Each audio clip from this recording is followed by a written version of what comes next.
here on the 5th of August now, and we are hanging out, and we are here because we're trying to inform everyone that the U.S. Incorporated is joining with Israel hell.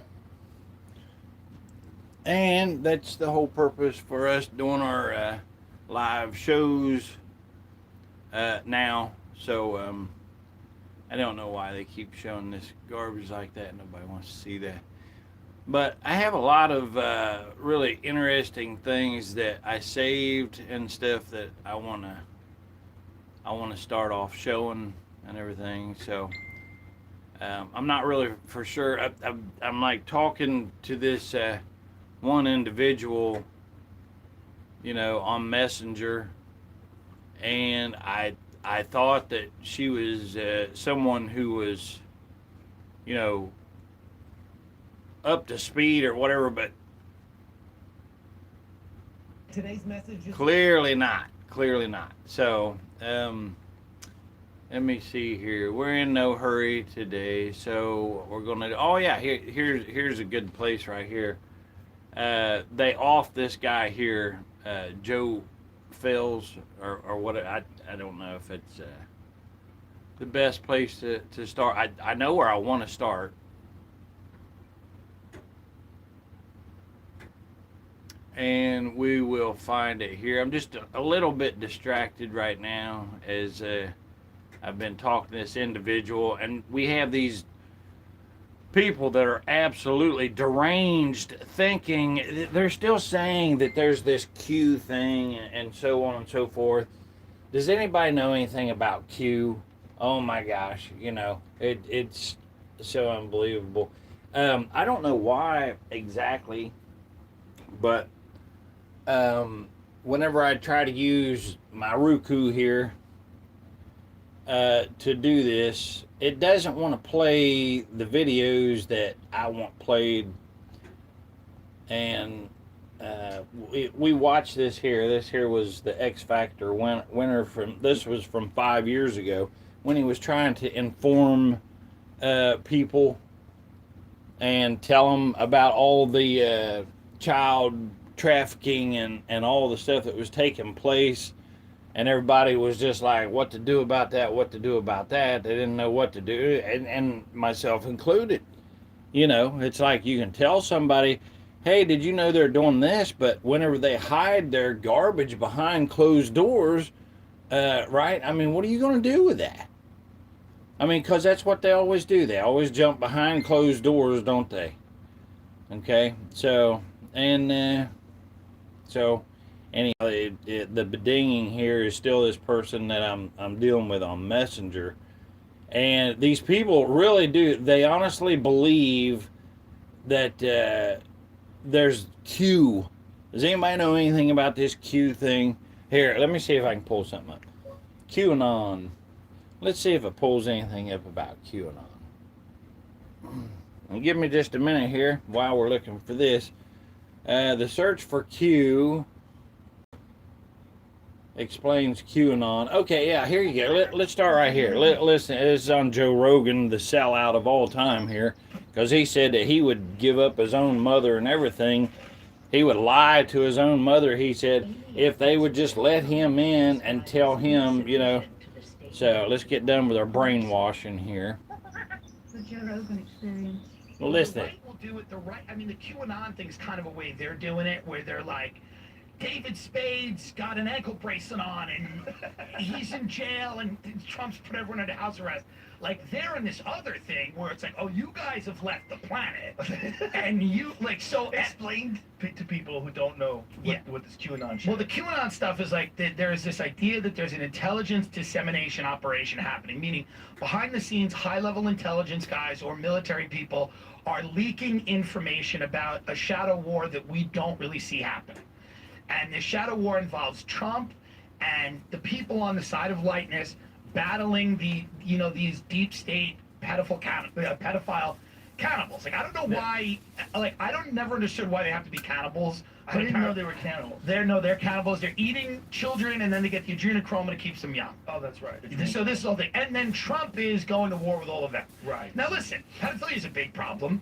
They do cover up shit at high levels, Yes. 100%. Yes. The Epstein stuff is 100% real. 100%. Clinton's on that plane. He's on that island. 26 times. Yeah, the Franklin scandal. There's scandals all over the world. So I'm not delegitimizing like the idea. Real quick, thank you everybody for being here. Shout out to the Noma the Campbell and whoever else is joining us right now. Appreciate y'all being here. Of real human trafficking, but the idea that Donald Trump is fighting human traffickers, and the human traffickers are Ellen, who is a little wild. That everyone in Hollywood's eating children, and there's tunnels under Central Park. I mean, it's hard to keep up with. And the Q drops, so to speak, are like these you know, they're like poems, or they're coded information. So it's never like, hey, this is what's happening. Where do you get these drops? Where do you get it? 4chan or something? You get them like on 4chan. Okay, but 4chan is the best place in the world for trolls. You know, it's a lot of well, that's what maybe this is. This could be like a. That's what I'm saying. Yeah, it could be a high-level troll. Nobody knows because it's bait. It has nuggets of truth. Right. Just like anything else, right? Yeah. It has nuggets of very real things. The government is shady as fuck. A lot of the elites are doing things, engaging in pedophilia, and probably worse. Yeah. Like some of those kids on Epstein's Island probably did disappear, but the idea that that Trump is fighting this underground war and it's all about human trafficking, I just don't think that's borne out by the facts. Like there's no facts to point. I mean, Trump was like friends with the Clintons for his whole life. Well, not only that, if Trump was doing it and not talking about it, it would be so out Right. of character. Like, imagine this one thing that he's doing is the most noble thing that he's ever done, ever. Right, he's The not most That's why you selfless, can't talk about the Jesus most and important, the kingdom most right? for humanity, and he's not even Yeah. bringing it up. He's just secretly winking Yeah. at all the cute people. Well, you know, and so everything he does, there's like a reason that he does it, they say. Like when he wished Ghislaine Maxwell, he goes, I wish her well. Yeah. Now, the thing is, What is that? that's a rich guy who's forgetting he's the president, who's just on a tee at Mar-a-Lago, because that's how rich people talk. I mean, that's literally, and I've been around a few, like, really wealthy people. This is how they talk. When you say something bad, anything bad, if you go, you know, John's wife has cancer, you know, their kid had a DWI, he's got a problem, he had a couple incidents there at Harvard. They go like this, I wish him well. Tee off. That's how they talk.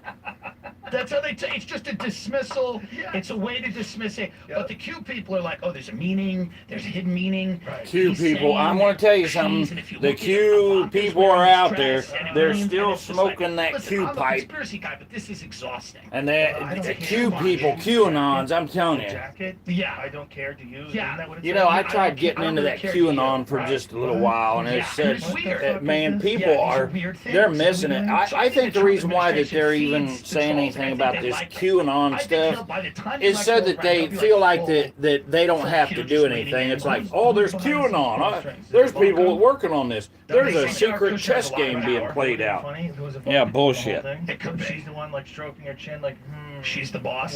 What is the nugget we release next? Right. She's QAnon. She's the smart one. Who's Yeah. Like, setting How do it we? all up. How do we? Yeah. She's the pretty daughter. Please, if there's any Everybody dismisses her. QAnoners out Nobody there. takes her Yeah, nobody- seriously. right. Hold on, Right. where's She's my the back damn line number of at? the I whole- want- She's with Q. black leather gloves on. Yeah. I'm gonna put up a Hold phone like the number Inspector here Gadget real hand, shortly. You see your hand typing on 4chan. Send. Yeah, I don't know, man. You know, Steve Bannon said something, and there was a documentary about Errol Morris made a documentary about Steve Bannon. Steve Bannon said this very interesting thing.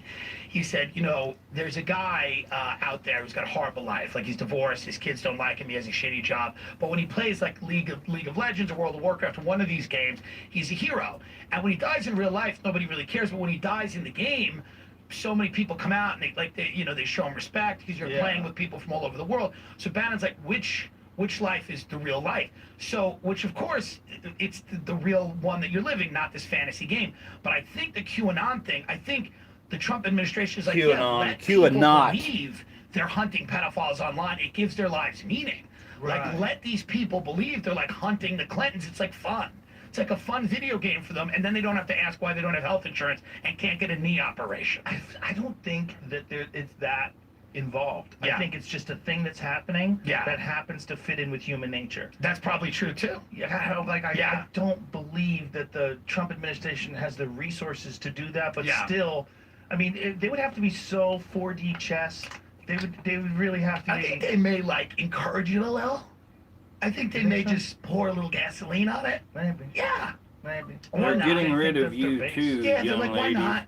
They're having fun. But When what you I'm go saying out is, to a like, Trump rally, you you have a are- little fun. Oh, for sure. Yeah. Yeah. Either The things that he a does demonic that are Jew mistakes. like Yeah, Like they these, are, these interviews or that he you does, are not. where he'll argue Have you read about the shit. Talmud? Like he'll argue about Yeah. how Question well mark? they're doing, or what what's wrong, or what he got right, or what his IQ is, or how well he did at this intelligence test. Like anybody who's playing like 3D chess is not going to do that. No, he's not playing any chess. He's I going by think. instinct. He's riffing, and Yeah. we've said it before. I've said it on the show before. It's like it's amazing to watch a guy get up, no material, and just crush. Yeah. I mean, he's really going by instinct. He's like Yeah. he's perfectly suited for this era. Yeah. Because he's like he's hypnotizing.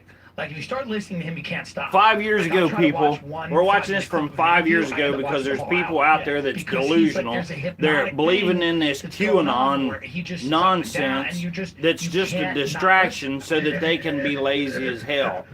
That's all it is. So that's why I played that, because I'm actually talking to a young lady on Messenger, and she's believing in this QAnon fictional bullshit, like, and that's why I'm playing this right here. Is there still, I was going to ask this question, but that would be dumb to even ask it, as I am right now talking with an individual on Messenger that really believes in this QAnon bullshit, where they're saying that Kennedy is going to come back and he's vice president right now, but he's really the president, but Trump is in there and Trump is playing some kind of big chess game or some shit like that. Well, if there's such a big chess game and stuff, well, why in the hell and how in the hell is it that I'm doing this live right here just to inform people that Israel hell and U.S. Incorporated are merging together? I mean, why am I doing that if Q's real?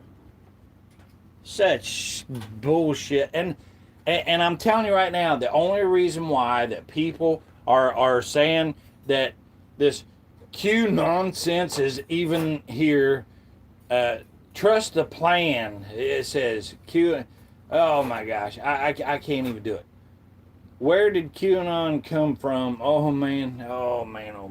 Let's waste our time right here for a couple minutes and get our brainwashing here out of the way first. Watch a little brainwash commercial here.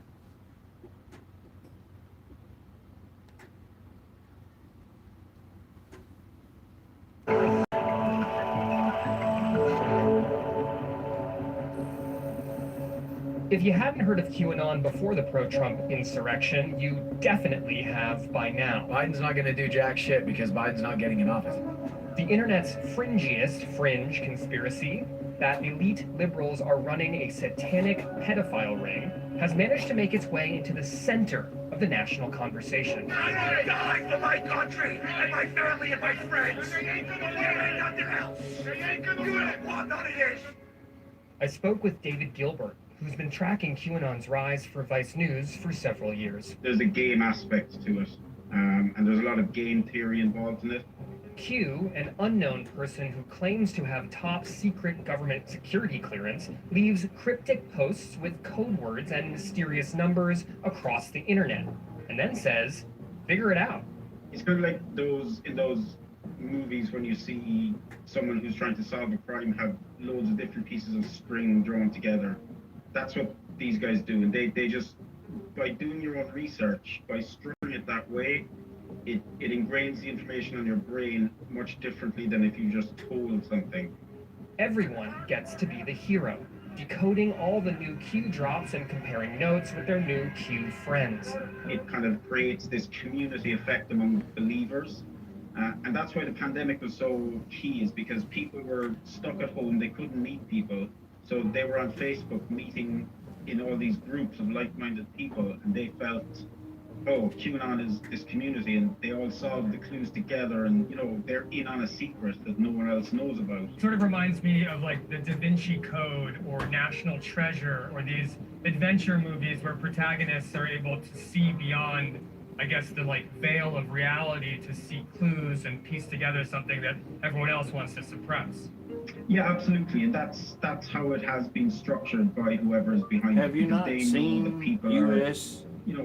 people want, I guess, and excitement Israel in their lives, for want of a better word. So if they think that combining they're now? seeing beyond like what everyone else is seeing, that's exciting. They're in on Have the you secret. not They seen know something Canada? someone else doesn't. What they are doing And it's really to the addictive. Bible? People get absolutely addicted to this stuff, and they spend all their days looking at clues, looking at drops, I trying to find appreciate links. your Even when Q drops patience. don't pan out, like in 2017 when Hillary Clinton was It not is arrested, like Q had said, adherents very don't care. Despite commendable. all the failed promises over and over again, people still believe in it. It's kind of this constantly morphing thing where they can always twist what happens. Oh, and then you said something appear like as that. if, That was oh yeah, rude. this is all part of the plan. So even when President So Trump what part of told the rioters Bible to do go you want home to last week, discuss? Q followers felt their research was saying something different. He just said new administration. He didn't say the Biden administration.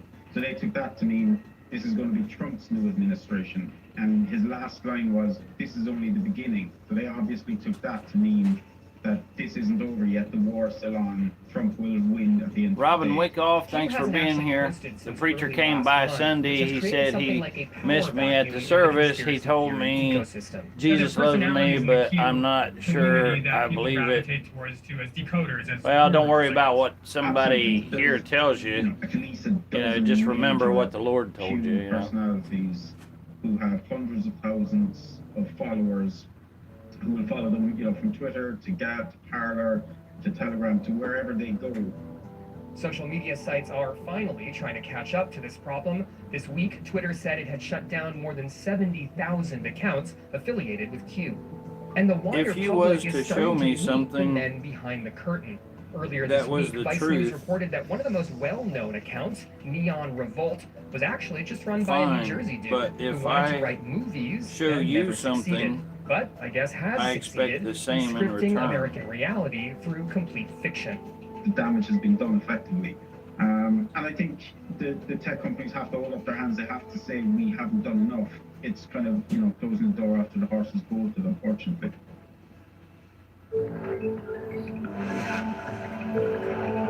Join the show on YouTube.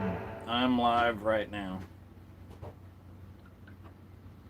Would absolutely love to hear what you have to say and for others to sue the other driver after listen a car as accident. well. There may be a much smarter way to get paid a much larger settlement without going to court or paying huge legal fees up front. Reading the If you've Bible, been in a it car says accident not within to the hide past your year, light even if you under were only a a bushel. passenger, you could still qualify for a major cash payout.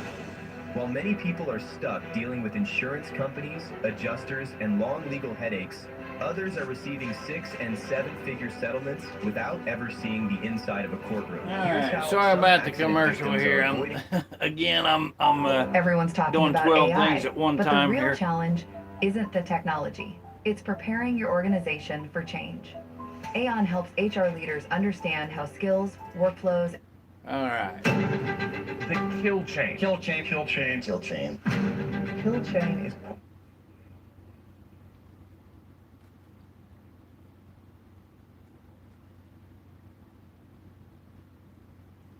All right. So right now, I'm on here because I'm just trying to get everybody aware of what's taking place in your country right now while you still have it. It's not really our country right now, is it? But I kind of got tangled up on this here QAnon thing, and the reason why that I'm here is because I have a young lady who's been talking to me on Messenger and stuff. And she's into this whole QAnon world, thinking that, that is a legit thing or whatever. And I can't see it. I went down the whole Q road and listen to all the bullshit and everything. It's like, oh, well, Trump's really working for us and he's giving back to USA and everything. Bullshit. Bullshit. He's taking money and he's, from all of the demonics, Matter of fact, I'm so shook up right now, I can't even hardly think straight. But let's see if we can get back on track here. And we'll go down here. Let me see if I can find what it was that I wanted to show you in here anyway. Now, see, Tucker Carlson is somebody that... is he a distraction? What's going on with Tucker Carlson here, This is his QAnon theory. I don't know. I don't either. I'd be listening to something and it would have useful information, and all of a sudden then it would show the whole, and here's Trump and his generals are going to save the world. No, I agree.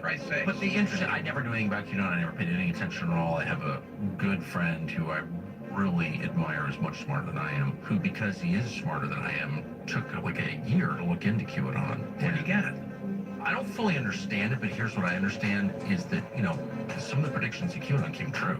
I mean, it's a sophisticated thing. It's not just... Oh, I think it's a bunch of ex-spooks. For sure. It's not a bunch of college kids on 4chan or whatever they claim it was. These are guys who are probably pissed that the system went bad. And it's unclear, who's behind it. I have some theories. People I know, actually, but I don't know if they're true. What is obvious to me is but Norman Campbell, there's people out there who genuinely are still thinking that this QAnon... What was QAnon? I don't know. Distraction is a real thing. It's crazy, man. Show the whole, and here's Trump and his generals are going to save the world. No, I agree. But the interesting, I never do anything about QAnon. I never paid any attention at all. I have a good friend who I really admire, is much smarter than I am, who, because he is smarter than I am, took like a year to look into QAnon. What do you get? I don't fully understand it, but here's what I understand is that, some of the predictions in QAnon came true. I mean, it's a sophisticated thing. It's not just... Oh, I think it's a bunch of ex-spooks. For sure. It's not a, bunch of college kids on 4chan or whatever they claim it was. These are guys who are probably pissed that the system went bad. And it's unclear, who's behind it. I have some theories. People I know, actually, but I don't know if they're true. What is obvious to me is that it's a control mechanism. Trying to siphon off some of that energy and move it in a... Siphoning off the energy. That's less dangerous direct. What was QAnon? I don't know. I don't either. I'd be listening to something and it would have useful information, and all of a sudden then it would show the whole, and here's Trump and his generals are going to save the world. No, I agree.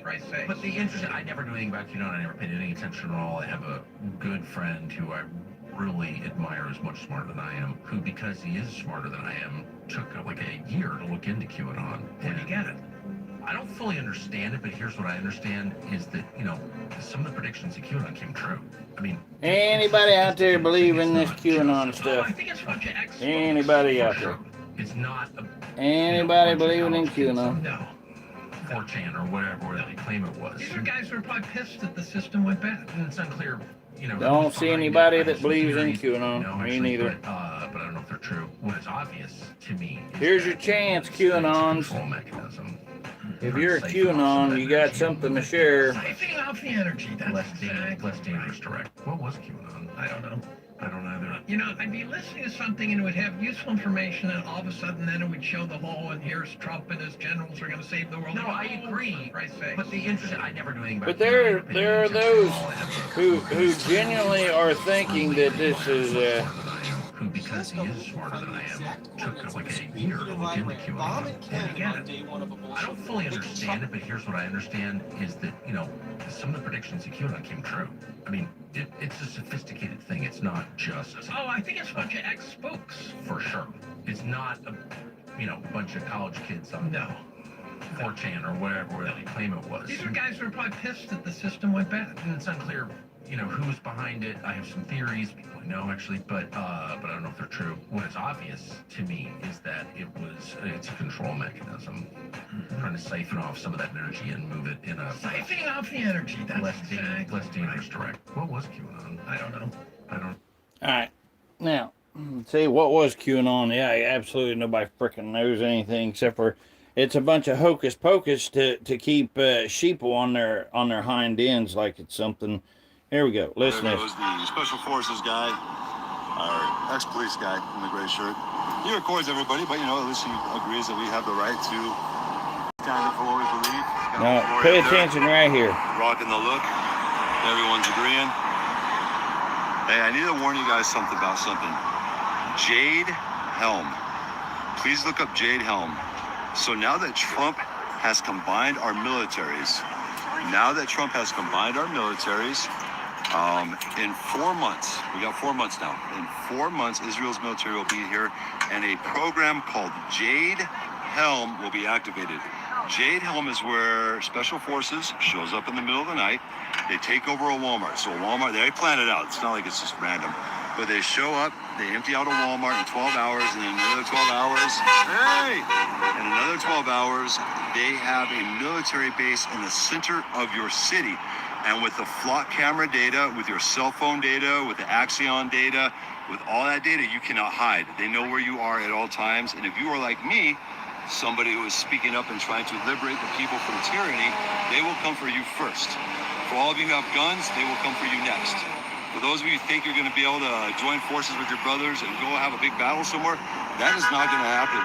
They are going to show up in the middle of the night and take you and your family by force, and then you will end up in a ICE concentration camp. I am not joking about this, ladies and gentlemen. We have 4 months before Jade Helm happens. Please look it up. Also, I want to say thank you for everyone in your contributions. It's been hell on me and my family, as you can imagine, but I want you to know I am also Jade Helm was already passed. Absolutely. I have TriMeb 75. been helping single mothers. TriMe B 75. Yeah, TriMe B. And CPS. Yep. It's already passed. Yep. CPS. Child Predator Services. Yeah. Is actively trying to take This is down to Mexico, and it's pretty scary. absolutely unbelievable. I mean, it is. I'm still shaking my head. I still can't believe that this is. But I don't even know why I'm saying that, because if you look back in the past, even just especially the last 10 years, I mean, there was nowhere else we was going to wind up, right? Old doofus Trump there come out on the first run here, and for everybody's information, all you have to do is look at this channel and go back, and you will see that I was like amongst the very finest of supporters for having Trump in there, and I'm not going to say a supporter of Trump. I mean, I guess you could say that, but my biggest thing was that I was supporting that he was saying that he was going to do the things that not only myself, but everybody included that was around me was saying, that we wanted our country back, that we had to drain the swamp, so on and so forth, But then we have old, Dumpy Trumpy there, he tickled the eardrums and he said all the things that we wanted to hear, right? And then once he got in there and really got his stronghold, then all the walls came down. Like he knew that he has to do all that he can do this time so that he doesn't get thrown out of there, or there's no way of voting him out or anything else. And when they was all saying, well, they're afraid that he's going to take over and make it so that you can't vote him out, so on and so forth. I hate to say that Democrats or whatever was right, but on that part of it, yeah, you got to say it was right, But there is no right and there is no left with me anymore. There is only this country, and there are only, you're either one a patriot or you're a demonic. One way or the other. You don't get to split the line. And here's why that you cannot ride on the line. Is because they say, I mean, this is just the rule of it, whether it's You know, if you're spiritual or anything else, it doesn't make any difference. Here's the rule: if you don't speak up and if you don't say anything, then you are giving your yes to it. So if you say nothing, you're agreeing with it. The only way that you can get out of it one way or the other is if you jump up and down and say, hey, you know, I don't want this. I don't want no part of this. If you sit back and you think that you're going to just be quiet your way out of this or whatever, you can't do it. It's not going to happen. And all that QAnon nonsense, bibble babble bullshit, man. That's what I say. It's just wasting people's time. It really is, you know, because there are those who are sitting back right now and they're thinking, they're going to say, well, oh no, we don't have to worry about anything. This is the plan. Trust the plan. That's literally what they're saying. I mean, you don't think that I would come up with something like that? Like if I knew sheeple were so incredibly dumb that I could just tell them, you know, oh, well, you know what? There's a plan that you can't see, you can't touch, you can't even smell, but you trust the plan, you know. And God, no rights, and by God's people, I mean Christians, those who believe in Jesus. Yeah, absolutely. So, you know, the one of the big things people are saying now, they say, "Oh, make it make sense, make it make sense." you cannot make sense out of silly putty, you know. You can't take a big wad of shit and turn it into, you know, a diamond. I take that back. I guess you could press it so damn hard you could make a fake diamond out of it, couldn't you? Unbelievable. Stinking believable that people are. But I'm telling you, that's what it is. It's an excuse. And I'll tell you what, here, I'm going to show you something. I was actually going to find something here. Let's see. U.S. joining with Israel. This ain't exactly what I was talking about here, but. And I really, really, really have been noticing how they're not pulling up anything new on this. You know, even yesterday, you know, and even today, they're not really letting anything. Here, this is short. Let's see what this monkey is talking about. That's an insult to monkeys, isn't it? I'm sorry, monkeys everywhere.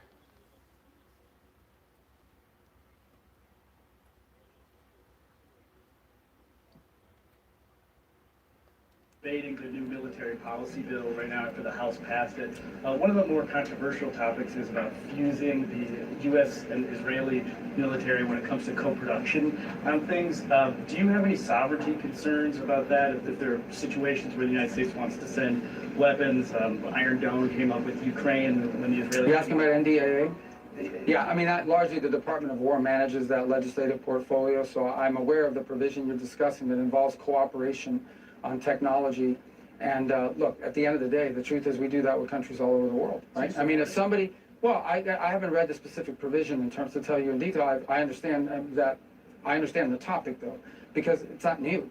You know, on air defense, for example, we've long cooperated with the Israelis. Look, if we have a breakthrough in our system or they have a breakthrough in theirs, we could share that in a way to improve our own systems as well. So if they come up with some novel way of defeating drones, for example, of course we would want to have that and benefit from it. By the way, they're not the only country in the world that we would do that with. We do that with other countries as well.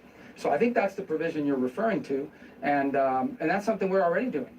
I mean, that's something that already exists. But I don't think there's any, that's different from sovereignty. I mean, it's not like U.S. forces are going to come under the command and control of a foreign general or anything of that nature. When Ukraine was asking for Iron Dome, the United States and some lawmakers, including Lindsey Graham, wanted the U.S. to send Lindsey Iron Dome Graham, batteries man. to the East Coast. Glad Lindsey Graham's gone. Well, but anytime you enter into co-production, we have those restrictions too. I mean, if we provide weaponry to a country as part of an agreement, they can't transfer that to a third country without our approval. We do the same thing. And Israel's not the only country in the world that does it. Other countries do it with their systems as well. That's just a normal way when you do arms sales. Part of the restrictions is you get to veto them passing it on to a third country. That's not just us to do it or Israel, it's every country. Tight, free, and gentle. It's been such a game changer for not just me, but Well, you know how to tell how Marco Rubio is lying. His lips is moving just like anybody else, you know. It's everything I need for my golf. During Johnny Horton's brief career. Let's see what else we can find here. Oh, here's another. Man, this dude here is insane. The alliance of the left with the horseshoe right is manifesting in yet another absolutely idiotic propaganda campaign, this time against the passage of a routine defense bill in Congress. The National Defense Authorization Act, or the NDAA, lowers costs for American taxpayers. Yeah, well, we know better. And here's the thing. Somebody tell me how it is that they think that there is anything okay whatsoever with, I mean, think about it. This is our country, and then, because who told them, did anybody call them up, which I know better because you can't do that, as I've shown. You never talk to a politician. Your representative, you never talk to your, and when I say your representative, I'm saying that they say that you have a representative, but you do not have a representative. The only representative that you have is our Lord and Savior, and you have yourself. Those are your representatives. So when they're telling you, like, okay, for example, Dave Taylor is who they said is the representative for my area in Ohio. Okay, I know that's such bullshit, because not only can I never ever speak to, because think about it, if somebody's going to represent you, right? So how do you do that? You'd have to know what the hell they want to represent what they want, right? Okay, clearly, if you get on Dave Taylor, and you know what, we'll do that here in a minute. Well, let's watch a little bit of this here. Marjorie Taylor Greene, I ain't quite decided on her yet, because she's done a whole bunch of commercials. I don't blame her for grabbing cash and stuff like that, but you know, she was a big supporter of Trump, but she was in the establishment. And I say, don't listen to anybody who has been in this invasion, pedophiles like this one right here on the screen. What a lump of dog shit right there this thing is. Let's listen for just a minute here. America's defense are important, our technology. And remember this whole joining the militaries or whatever, which take the word military out of there. It didn't make any difference. Did you ever in your wildest imaginations think that, you know, this would ever happen? I can't even bring myself to say America joined with Israel, because there is no America. This is how screwed up that we are, that I am, from all the brainwashing bullshit that they have done to me, and clearly to the rest of all the other ones out there. You know what? You have people right now, they will stop by, they'll see what I'm talking about, or they'll hear me talking, or they'll see something like this right here. They'll say, oh, I want no part of that, and they will run. But yet they don't understand why they go outside and they see a flock camera being shoved up their ass. They say they don't want that, you know. And then there's another guy on here that we'll take a look at later on. But he actually put together a thing, and he said, hey, yeah, come out and join me. Had all these people jumping up and down saying, well, not jumping up and down, but they was messaging him and saying, hey, we'll show up. We want to be a part of it. We're not all for that. We'll stand up for you. Yeah, let's go. And he'd say, well, let's go fight or whatever. Start, get together and do something. And he even had a spot for everybody to get together at. And we'll take a look at that here shortly. But let's listen to this here knothead, this insane, demonic, deranged. Oh, it's coming. You know what? These people that don't even realize what Israel hell is, well, you're about to find out what hell really is from Israel hell, because it's coming, and you don't have a choice. Your ass, your children, anybody that you know will be serving in Israel hell. I'm telling you. It's just, and we'll take a look at that too. And guess what? Even after you go and you serve for however long they tell your ass to do so, from the time that you're 15, 16, I don't know what age, even once you go in there for a couple years, 3 years, 12 years, whatever it is that they tell you to do, even afterwards, you still have to show up every year at least one time. But that's probably where they'll tell you that you're going to do this or you're going to do that. Is incredible, and since yours is incredible too, and you're the great champion of liberty and free markets, I think the meshing of our two great countries of talent would strengthen the America's position, competitive position, both in the economic marketplace and in the military battlefield in many important ways. It certainly brings up some issues of sovereignty, but we'll have to work that out later. Bit shocking that Fox News' Rachel Campo-Stuffy said that at the end, but mainly for 99% of the segment, they let him pretend that Israel and America would both gain from our militaries merging.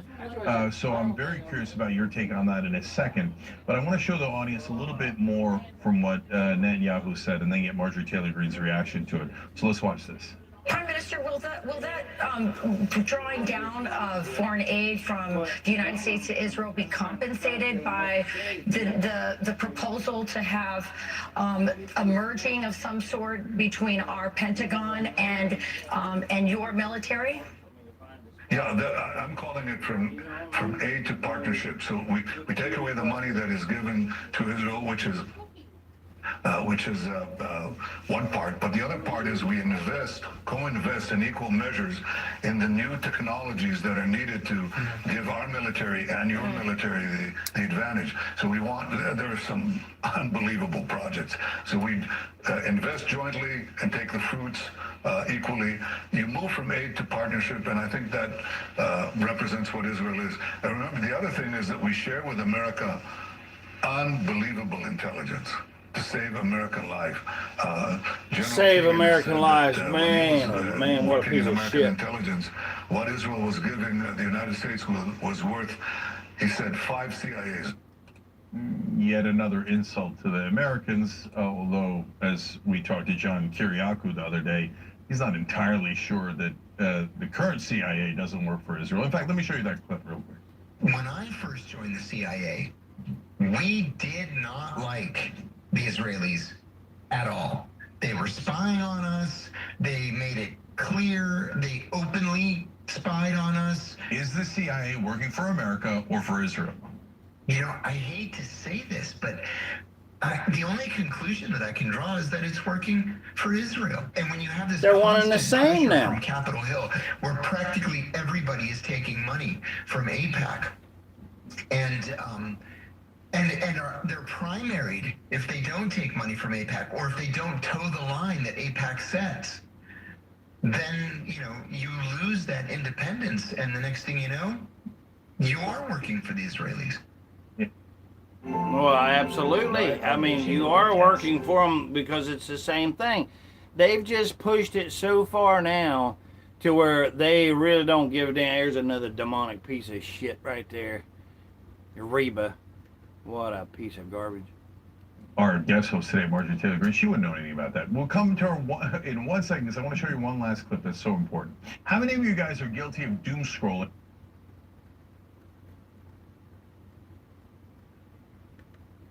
This same interview. Watch this. Do you have a timeline by which you would like to see that U.S. foreign aid down to zero?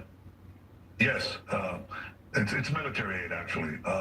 Yeah, we were talking about beginning it this year and going for 10 years, but we might shorten it. And that was something, by the way, that I did when I was first elected and came to Congress. We had financial, not military support, but financial aid to Israel. And I said on my first speech... And nobody gives a shit about this anyway. I didn't catch what he was talking about. So, watch this. So I want to hear what he's talking about. Of Israel, as usual. Dream big and wake up better. The headlines will still be there in the morning. You might as well wake up ready for them. Almost all of the media in America is lying on behalf of Israel as usual and pretending that they don't want any more money. But Benjamin Netanyahu actually clarified that in this same interview. Watch this. Do you have a timeline by which you would like to see that U.S. foreign aid down to zero? Yeah. So that's sending money to them. See, now listen to what he says here. It's military aid, actually. Yeah, we were talking about beginning it this year. Okay, he's trying to belittle it by whenever he says, "Oh, it's military aid." Actually, well, what the hell makes a difference? If you give $10 to somebody, does it make a difference if it's for toilet paper or if they're going to buy candy bars with it? Hell no. Or stick it up their ass? No. And going for 10 You years, still are out $10, right? That was something, by the way. But we're not talking about $10. We're talking about $10.5 million at my last being able to find out a day. $10.5 million a day. I did when I was first elected and came to Congress. We had financial, not military support, but financial aid to Israel. And I said in my first speech before the joint session of Congress that we're going to bring it down to zero. And we did that in 10 years. Every year went down until it finally disappeared. We could talk about that. Does anybody believe this shit? Listen, if they ever tell you that they don't have, like, they took anything down to zero, like maybe on this side or something, you can bet your ass that on the other side that it went up way more than they ever didn't take. But tell me one time you ever seen one of these demonics ever that wouldn't take a damn shekel. They'll take all the shekels that we'll shuck at them. Talking about that with the administration right now. That's hilarious. He's like, we don't want any more money, except for the next 10 years. Yeah. And at the end of that, and because we're going to hit 2030 people, so nobody gives a damn about 2030 coming. Yeah, it's coming. More years of funding, and they'd like to merge our militaries through Section 219. CERN, what's CERN? We don't care about CERN. We don't care that they're finding the God particle. We're okay, we're good. 10 years. There's QAnons out there. The QAnons will save everybody. That got Bullshit. that put into place. Somebody show me a QAnon. I think it's outrageous. Oh no, there's wait, let me take it back. I know there's QAnons out there. There's plenty of QAnons. But show me that there is an ounce of truth to any of that QAnon bullshit, because I've went down that fairy tale ride so long that, I mean, I'm over that. Listen, the Constitution's there because it says that we are the ones that are going to protect it, or we don't have it, period. It's dangerous QAnon my ass. that our current Congress and leadership is doing to this country. It is literally... once it's done, it's permanent, and it will be completely invisible to the American people, at least right now, and I never voted for it. I was always against it. The $3.8 billion that goes to Israel every single year is something that you, the American people, can see. 3.8 million. But it's way more than that. This fusion happens between our military intelligence and the Israeli intelligence, and they're sharing all types of government contracts, building weapons, and they're sharing all of this together. This will be something that you cannot see. This will be something that will be. You hear this? You can't see it. You pay it. You give up your shekels, but you can't see it.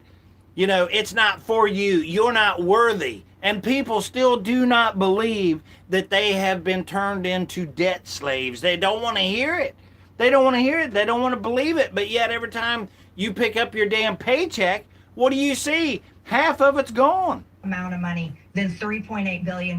This is what you should be screaming from the rooftops. Yeah, no shit. And calling in every single day. But see, when she says call in, go back and look. I can show you. You won't talk to a damn congressperson. You know, these words like congressperson and all this shit, you know, mayors and all this, that's just different names for the Illuminati, the Rothschild, the ones that thinks that you are a maggot that doesn't deserve to live, that's living by their Talmud, their demonic ass Talmud that literally says to kill you and that your children are animals. Going to push this through, and that's the terrifying part. And here, I'll give you something. Democrats, if you put as much pressure as possible on your Democrat representatives and your Democrat senators, there's a chance that you could possibly get it to stop, but the Republicans are committed to getting it done, and that's what they're going to do, because this is what Trump wants. This is what the White House wants. Don't forget the chief of staff is a former lobbyist for Israel and many defense companies. This is See, there you exactly go. what A former lobbyist. You know what that is? That's just a briber. That's a briber. That's a palm greaser. You know, that's a for the rest of somebody's life taking care of her. That means they're going to give them so much freaking money just for doing whatever they want. And you think your vote means shit? You all still want to play in this retarded, demonic, demon game that they're calling politics? There's no politics here. There's no politics here. Who wants, and this is the deal of a lifetime. So you talk about the art of the deal, it's getting done in this one. And just before I came on your show tonight, Cenk, I looked it up. I looked on the Rules Committee, and I did not see the NDAA scheduled this week on rules. That is something that could change. Oftentimes, just because you don't see it on Monday doesn't mean that it gets added to the schedule. Thomas Massey has an amendment to remove Section 219 from the NDAA. 219 is the... Thomas Massey. Anybody don't know anything about Thomas Massey? Let me tell you real quick who he is. He is a congressperson that didn't really stand up or open his damn mouth not one damn time until they put 30-some record-breaking money towards getting his ass unseated, meaning throwing him out so they could put one of their demonic demons in the place to tear away any and all of your rights that you think that you may have had. You know what? It's just like these people that still support the thin blue liners, you know, these copazoids or whatever, when you go out and you think, oh, there's law enforcement. They're way more than law enforcement, you know. And remember, the IDF and all these sons of bitches are all together. They're all helping one another. Why? Because they're one and the same. You think when you call a cop, do you really think that they show up thinking, well, I'm here to save these people's rights and to protect that Constitution? Hell no. Matter of fact, you know what? There is a guy, and maybe I'll try to show it here shortly, but he actually was teaching all of the police and stuff that if any one of you was to say the word Constitution, that you was a terrorist. As soon as you said that, as soon as you say if you use the word Constitution, you're a terrorist. Section that passes this insane measure, absolutely insane. And it would be great if everyone can support it. However, I would be shocked. I would be shocked if his amendment makes it to the floor for a vote. Massey knew too much. Johnson, one of the biggest Zionists in Washington, will do everything he can from stopping this, this merger to take place. But when it comes to Massey knew about too much. Israeli Oh yeah, absolutely. They all know too much. That's lies. They all know way too damn much. Like President Trump, and we're sick of knowing what we already know. So I say that we got enough information. Like throw all of this shit away. That's what Israeli intelligence does. And I can tell you, most of the security briefings that I ever attended, classified briefings as a member of Congress, the stuff that they would tell us in there was so ridiculous. It was either straight up propaganda to get us to vote a certain way, or it was garbage that was already out in the New York Times and in the mainstream media. And they were telling it to us and trying to make members of Congress feel in the office special because they were getting classified security briefings. So the games are absolutely shocking. Oh, MTJ traitor. Yeah, totally. I agree with that. Not even that's what I say. Right now, old MTG, like you said, being a traitor or whatever, she got in there, but now she's pretending like that she's for we the people, right? But yet, if you look on it now, this way I can't fault her, but she seems to be doing an awful lot of commercials and stuff like that, which again, like I said, you can't fault somebody for grabbing money if you can grab it. But you know, she claimed to be on Trump's side and everything, and then she come out and then she wasn't, so on and so forth. So I really don't know where to place her at in one regard, but in the other regard, here's the way I see it. Anybody that's in this demonic bullshit or has been in it, they are automatically classified as not worthy to be for we the people. So what we need to do, instead of being the little rascals, like all of us hanging around the white fence looking in at the White House like, what are they doing in there? What are they doing in there? If we would all pick up our little sticks and rocks or whatever and go somewhere and fuck Israel, do something in your own. Yeah, there you go. Absolutely. I love that. Yeah, but we could all take our own sticks and toys or whatever we can find and go build our own nation. You know, right here in the place that this was our nation. What happened? In 1871, they switched out the United States of America for U.S. Incorporated. Nobody was going to question that, right? What do you have? You have somebody that says, where are you from? They say, I'm from the U.S. You're not going to say, you mean the USA. You got to add that A on there. No, you just assumed they was just saying USA, even though they said the U.S., right? No. U.S. Incorporated. And that's how they got by with that shit. Really intelligence. Well, there was one thing that Netanyahu was telling the truth about in that clip. He said, we give you unbelievable intelligence. That's true. It's not believable at all. Okay. And, fair point, Jay. Yeah. I mean, and even the New York Times covered it in the beginning of this war, the Iran war. They came in and said, oh, Iran will never be able to close the Strait of Hormuz. And you'll be able to do a regime change really quickly. That's the invaluable intelligence they give us. And look, honestly, unless they're in on it, that everyone in American media and in American politics, or almost everyone, is really the dimmest bulbs there is in the country. Any foreign government, of course, America first or get them out of office. Absolutely. They're not going to be like, oh, you know, absolutely. At all. It's kind of counter to well, interest. We don't have an America yet. No, they give you intelligence. There is no America. The only way that we get America is if we put something, which at this point in time, I don't even care what we call it. I don't really want to even roll with America anymore, because if you look at where that name even comes from, that's a bunch of bullshit too. And to back up what Representative Green was saying, Marco Rubio did introduce the last 10-year memorandum of understanding. All right, well, if you don't know, Larry Ellison, Robbie, in an email that drops the Ford 3, don't hate on he Jews. I don't know if you meant to write, don't hate on the Jews. Israel. Well, let me tell you about hating on the Jews here. Let's take a pause here and we'll address that. Because Robbie, the Ford 3 there, 45, don't hate on the Jews. Okay, well, here's what I hate on.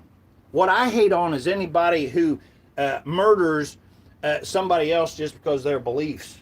What I hate is whenever somebody has a book, the Talmud, that tells what they do, which is rape children and eat human beings and murder you just because you think other than what they do. And do you know what the Noahide laws are?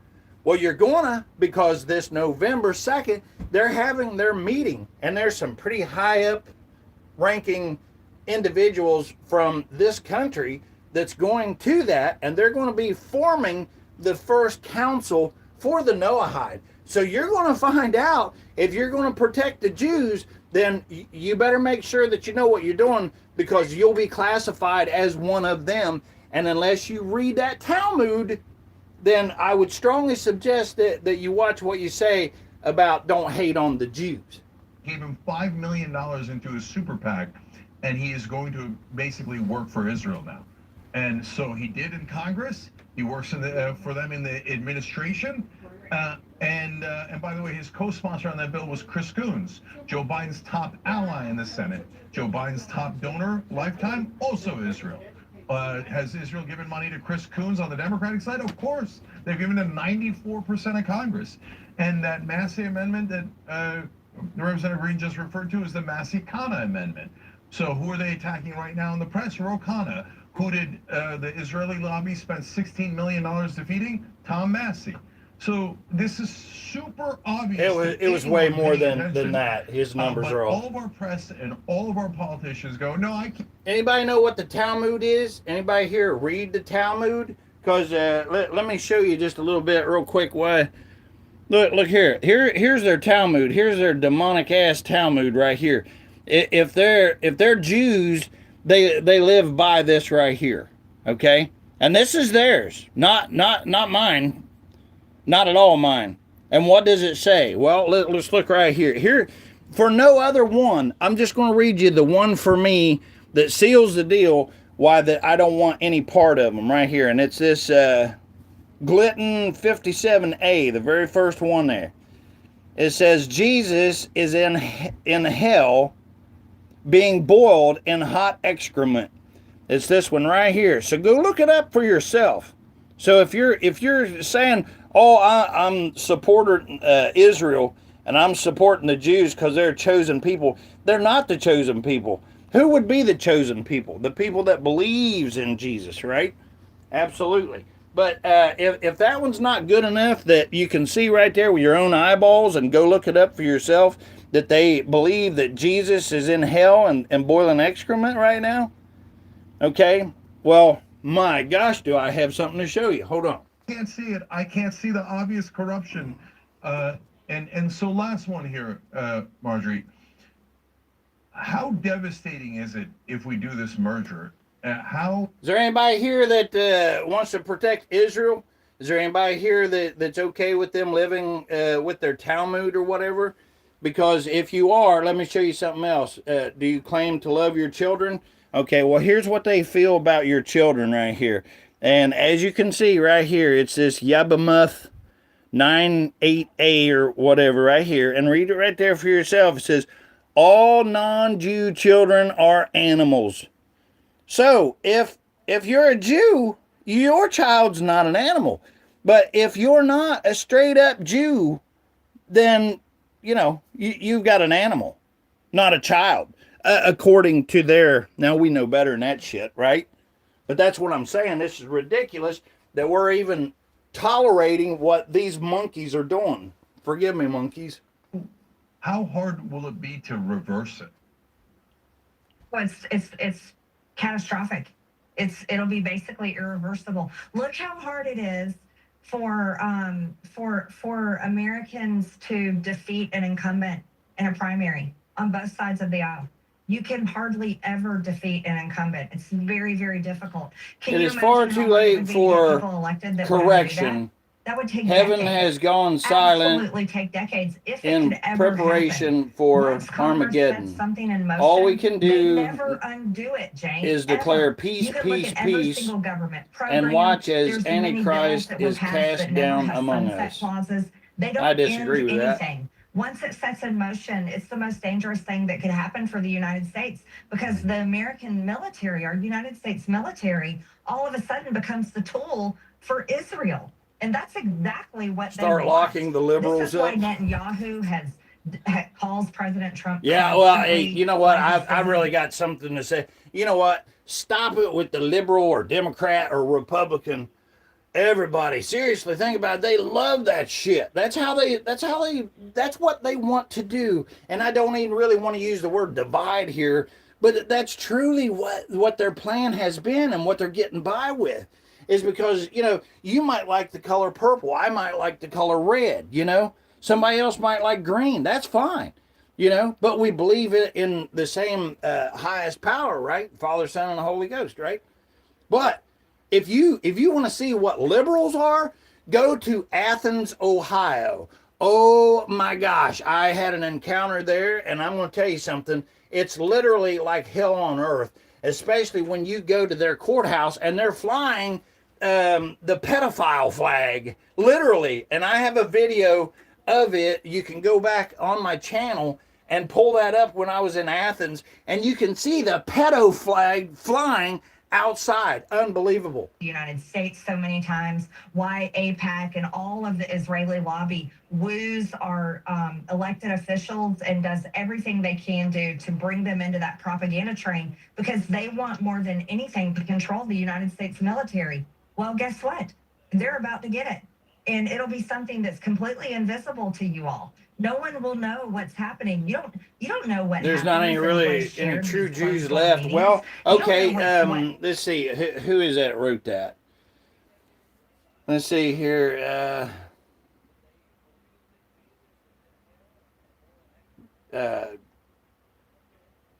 it says, Revelation 2:9, there are not really any true Jews left, just the synagogue of Satan, but we are not allowed to harm the chaff as we might accidentally harm the wheat.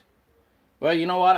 I'm learning. I'm listening to that. I am. Between but countries. man, I'm telling you, it's something so you hard rarely to find out about. put up with You can know about the $3.8 garbage, you know. billion And I can't lay that down shouldn't be as sent long to as them we know that there's a anyways. child That's one that's thing you been can hurt see, and being but hurt. once this happens, I can't you keep won't know still. anything.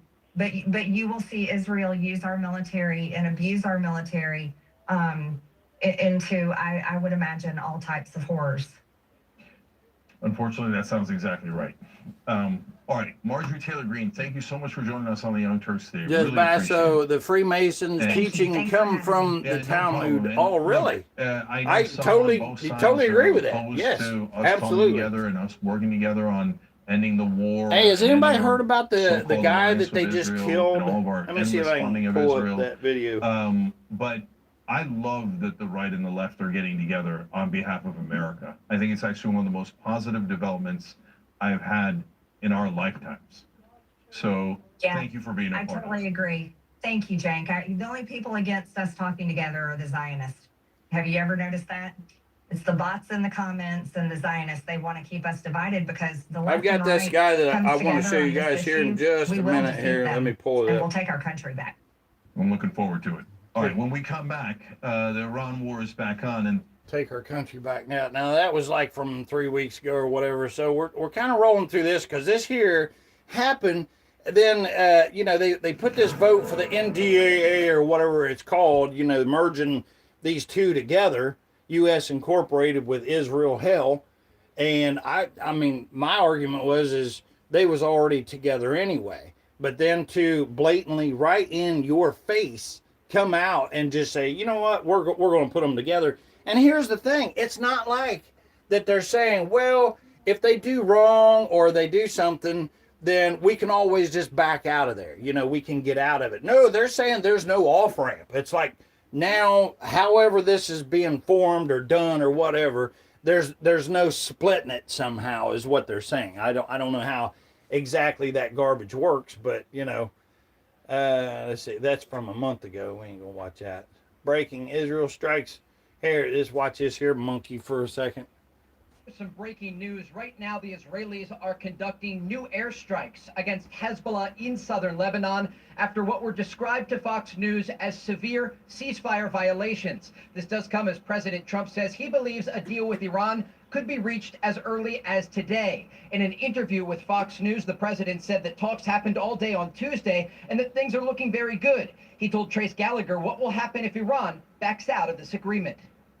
Other presidents or other countries should have been able to do this.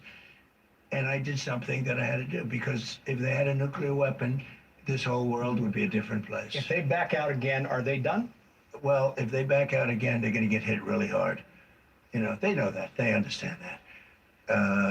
I have no choice. They can't have a nuclear weapon. It's very simple. Aisha, good morning. We start with some breaking news. Right So, now, and there are actually people who still believing in QAnon, you know, like trust the plan. Trust the plan. Well, you know, like I said earlier, I've been down that, you know, fairy tale road, and it leads you to absolute being pissed off because it's like, what, huh? And then we continue to watch all this bullshit, not just in our country here or in the place where we live, whatever it's called now, but Canada, saying that if you say Jesus or that you want to read the Bible or something, that's against the law now. Anybody heard anything about that?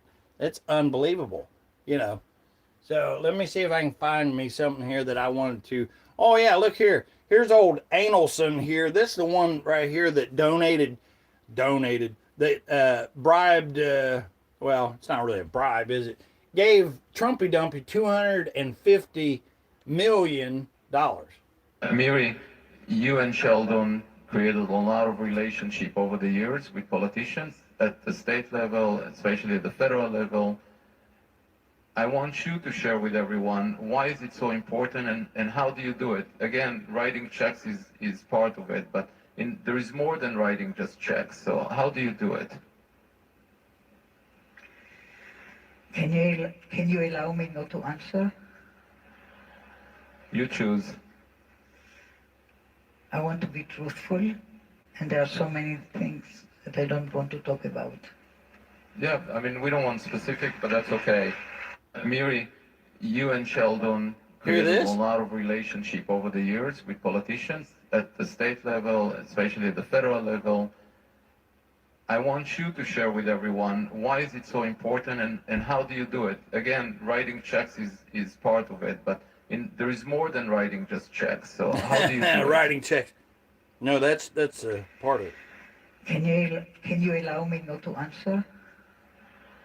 Can you allow me not to answer? It says. I want to be truthful, and there are so many things that I don't want to talk about. She wants to be we don't truthful. Want specific, but that's okay. Miri, and there's so many things that she don't want to talk about.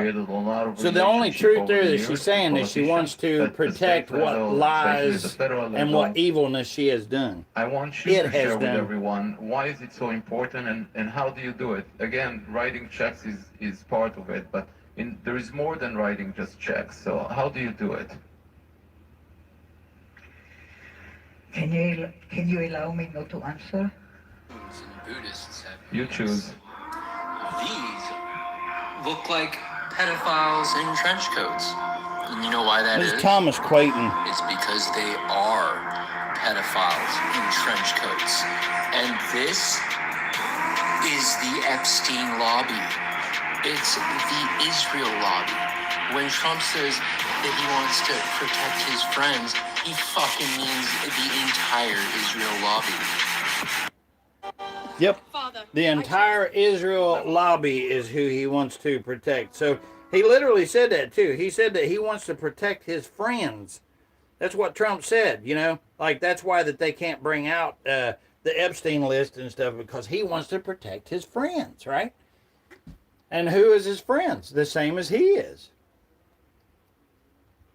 But you know, we're just supposed to go ahead with life as usual, even though they're merging together. Does anybody out there really feel safe and comfortable? Do you get up thinking, hey, the government just did something so wonderful, I am so happy about it? No, of course not. And you know, I got to tell you something. You know, I'm a Christian. I know wholeheartedly that the Lord is real. I know that he came down and he died on the cross, and that he came back out of that grave. All of that. I've been baptized, so on and so forth. So I'm a Christian. But I'm going to tell you something.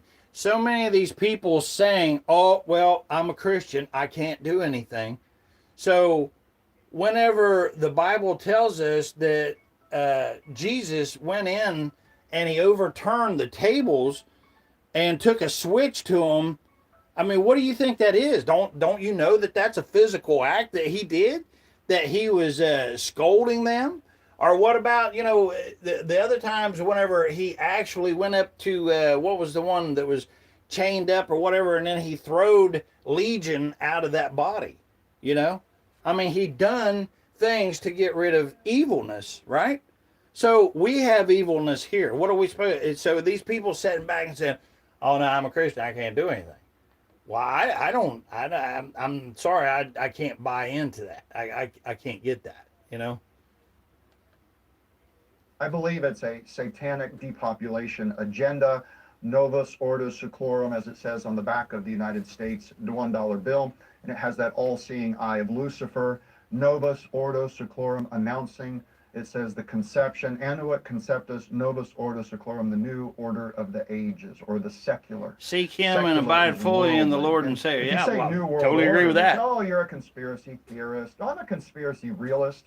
Every president has announced the New World Order, and not just in America, many other of the world's leaders have as well. So they're trying to bring in a new world government. I live within walking distance of a Grand Masonic Lodge that's ironically close to a police station, so personally I feel off. Through Bitcoin, FedCoin, and many other variants. They're one and the same, aren't they? I believe it's a satanic. Does anybody really, agenda. really think that Novus Ordo the Seclorum, police as it says are on the back of the like United States $1 peace bill? officers? It has that all-seeing I eye of hate them. Lucifer. I'm telling you right Novus now, Ordo I Seclorum hate them. I announcing, know it exactly what says they the are. conception, Annuit Conceptus, They're Novus pieces Ordo of Seclorum, garbage. the new order of the ages, or the secular.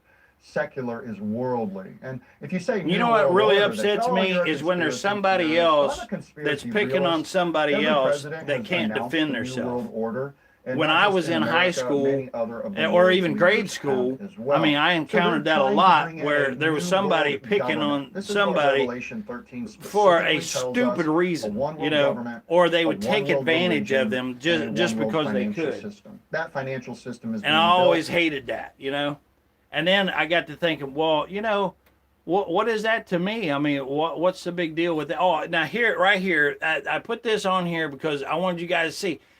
They just got done killing this guy. We'll watch a little bit of it so you can see what he actually does. But they killed this guy, Joe Fells or whatever, and this just happened. It's unbelievable. What he was doing is he was documenting, putting stuff in there from old Bibles and stuff that he would find, and he was actually showing people where they're taking stuff out of scriptures and so on and so forth. But just a little bit. And they killed him just now. Literally, because he was ancient magnet. He was getting ready to put on there and show us all this free energy and stuff. And if you don't know who he is, I strongly suggest looking him up. But I'm going to tell you something. He kind of stuck up for the Masons, and you can look at it in one of his videos. And he said, well, look here, maybe the Masons are getting a bad shake or whatever. And he goes in and he said, because look here, here's the Masonic Bible, and it says right here that they believe a whole lot like the other, you know, that oh, maybe they're not so bad. Yeah, they're horrible. Anyway, watch just a little bit of this. Magic, Magnetism, and Psychic Forces, book by L.H. Anderson.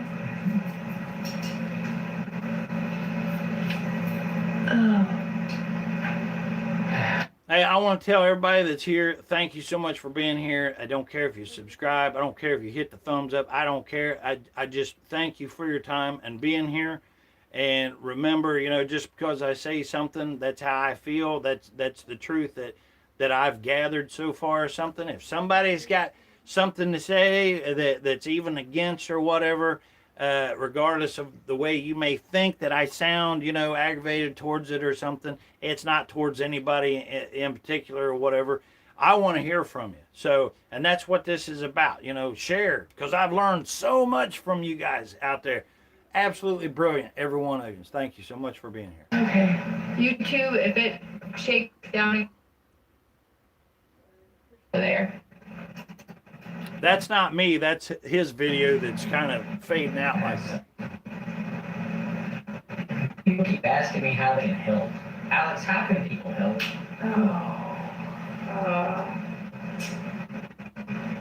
But what he's doing, I'll just tell you, he's sitting there and he's documenting like all these books and stuff that he actually has here on the tables. All these are like old Bibles that he picks up from people that brings them to him, or he finds them in the trash, or somebody lists them for sale or something. He goes and buys it. This ain't nothing. I mean, that's just a few that he's got.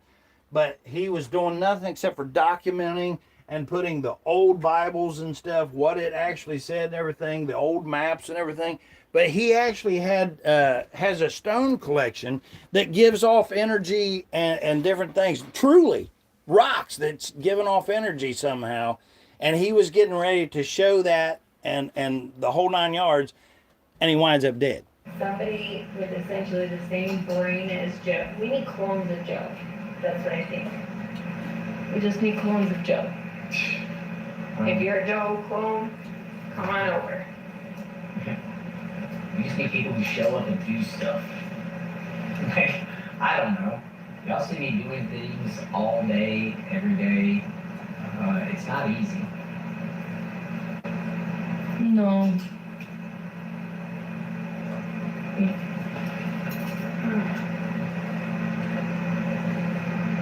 All right. So anyway, he sits there. He does a bunch of documentation and stuff like that. And this was him right here. Also, this here's a short of him. I'm just showing you. Oh, that. Wait. Here we go. Here's the one where he's showing the Masonic Bible. Check this out. Look at this. Who asked questions about the Freemasons? In my hand, I have a Freemason Bible from the 1950s and a whole bunch of internal Freemason documents. Book of the Apprentice, Book of the Fellow Craft, Book of the Master Mason, a Monitor and Officer's Manual, the Constitution and Bylaws, Masonic Law and Customs, and one entitled The Truth Shall Set You Free. I'll be honest, I don't know much about the Freemasons except the stereotype that they have in modern society that they're bad or evil, but I do know that they originated in Europe in the 14th century. Somebody in the chat wanted to know what the name of my channel is. It's at King James Preston here on YouTube or whatever. You can also, and I don't know if anybody out there has this or not, but have you ever seen Upscrolled or tried Upscrolled? Because, man, they don't hold you back or nothing on Upscrolled. Neither. It doesn't cost anything. It's free, just like right here. And it's really a good platform also. Or a special class. Well, I don't mean also. This is not a good platform. This is a demonic platform right here. Some Masons who built all the cathedrals and castles of the old world. A lot of people think they're bad, but I was reading their internal literature, and I'm not so sure. Let me show you what I mean in the Monitor. See, listen to what he says, and I'm not so sure. 1941. They pray when they start. In the first degree, they cover brotherly love, relief, truth, temperance, fortitude, prudence, and justice. Those all seem like pretty good things to me. The fact that they have their own Bible is very crazy because they have a long-standing battle with the church, specifically the Catholic Church. In 1738, Pope Clement VII condemned them openly. He didn't like them because of their secret oaths, because they treated all religions as the same and that they mixed Protestants and Catholics. Then in 1751, Pope Benedict XIV reaffirmed the condemnation of the Freemasons. Membership in the organization has been banned by the Catholic Church since 1751. And then in 1983, Pope Benedict XVI reaffirmed its forbidden status and also said that Freemasons may not receive Holy Communion. The ban was reaffirmed 3 years ago in 2023. They're still feuding. So why did the Freemasons have their own Bible? Very, very curious to me. Because a lot of their private and confidential documents line up with church teachings that the exclusive state control of public education is the cause of great evil. I agree with that. Do you agree with that? That every system of education must be subject to the rules of divine law? I mean, it looks to me like they're agreeing with the Catholic Church on a lot of things in their literature. And they seem to take deep dives into the meat of the subject. This is 160 questions and answers intended to convey the average Mason the information every Mason desires without taking the time to research. They are very keen Be ye on not Solomon's deceived. temple. Solomon was the reported wisest man ever on planet Earth, and the building, construction, dimensions, and everything of the temple are a key focus of their studies. I think these guys deserve an honest look. Now, I have their internal documents, and I'm wondering if I should release these online or if I should keep them private and confidential in respect to the order. There's no copyright information. They're obviously public domain. Should I respect the order? So if you have any real first-hand information on the Freemasons, please let me know, because I am not sure which way to go. Yep. Well, we know which way he went now because he's gone. Right here's a platform. I'm telling you, all you ought to just look at it because it doesn't cost anything or whatever. It's actually designed and made by a Palestinian, I guess, or whatever. I'm over there. I'm not endorsing, I'm not being paid or anything like that, not getting anything out of it. It's just I like freedom to be able to say whatever I want to say. And that's been taken away right here on this here platform, hasn't it? Okay, the Jews are not Israel. You know what? Marketplace the other day, I went to buy something, and the guy there said that he was a Trump supporter. And I'm like, oh yeah, well you do know that he's a demonic Jew, right? And he's like, no, he's not. And I said, well, if I show you that he is, then what are you going to say, He said, well, he's done a lot of good things for this country and so on. I said, well, what has he done? And he couldn't tell me. He couldn't tell me anything that was any kind of, significant or whatever. Look here's USS Liberty, that they destroyed. This was Israel that attacked our ship back in the day. Nobody wants to look at this because it's kind of like, Well, what do we do about that? We can't do anything about that. Yes, we can.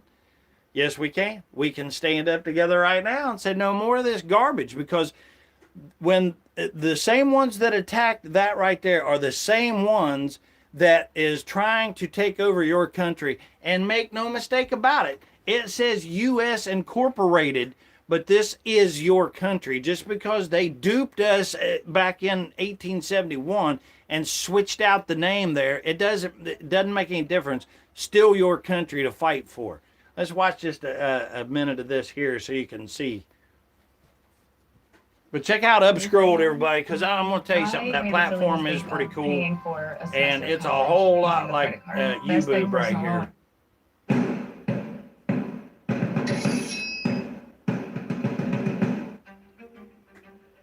On June 6, 1967, Israeli Air Force fighters attacked Egyptian air bases, destroying 80% of their air assets. By June 7th, the air forces of Jordan and Syria were also destroyed, mostly on the ground. But the war was being monitored. The United States and other nations had a vested interest in what was transpiring in the Middle East, and gathering intelligence was critical for both political and strategic military planning. What was the USS Liberty? Why was it in the Eastern Mediterranean Sea during the Six-Day War? Why did Israeli air and naval forces attack an American ship?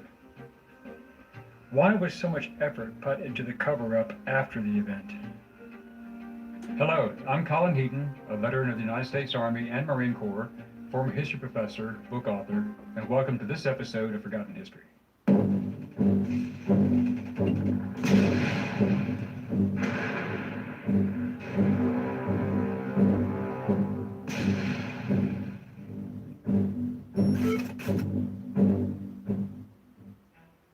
USS Liberty was a floating CIA intelligence gathering platform monitoring all transmissions from all sources involved in the 1967 Six-Day War.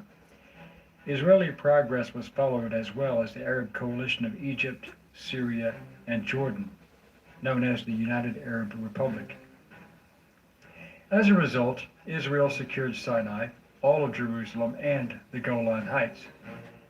But Israeli intelligence had reported to Chief of Israeli Naval Operations, Admiral Issi Rahar, that a ship had fired upon El Arish in Sinai. This was proven to be a ruse.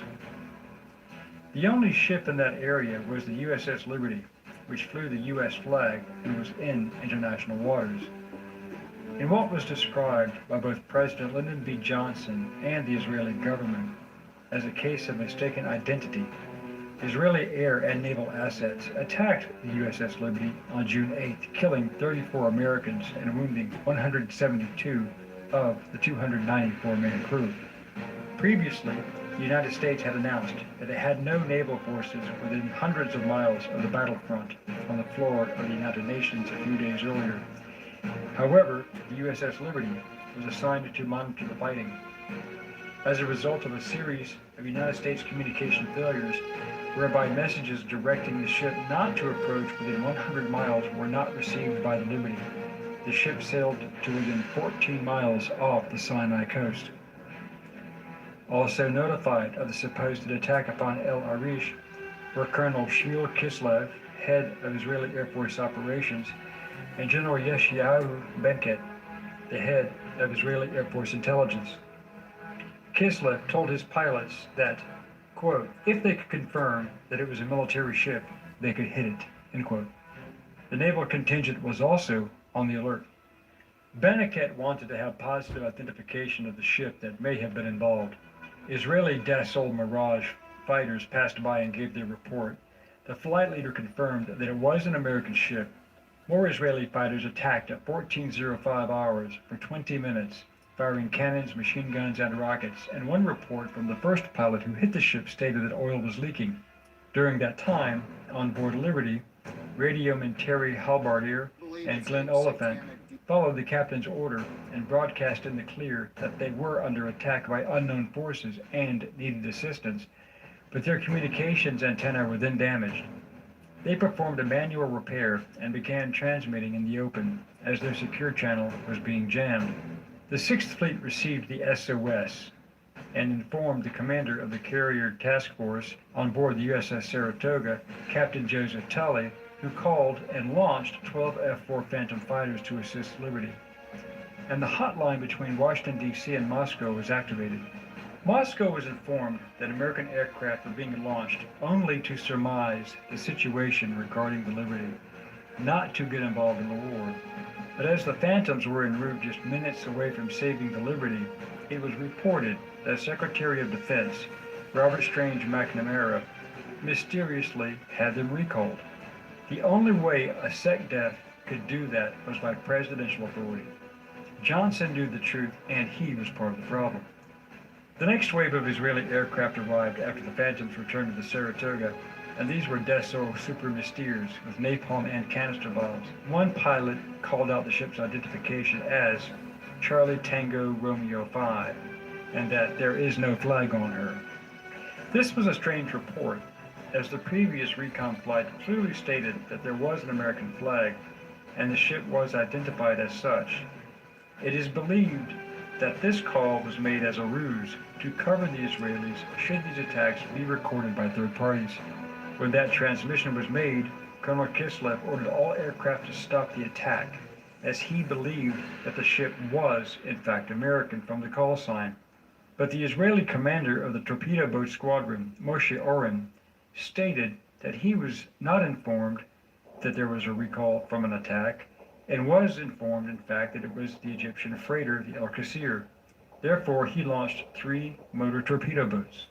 The order to halt all attacks, which followed the second wave of fighters, was supposedly not received by the naval assets, whose 3 torpedo boats launched 6 torpedoes at the Liberty, with 5 failing to hit target, but the one that did contact killed 25 men and wounded many more.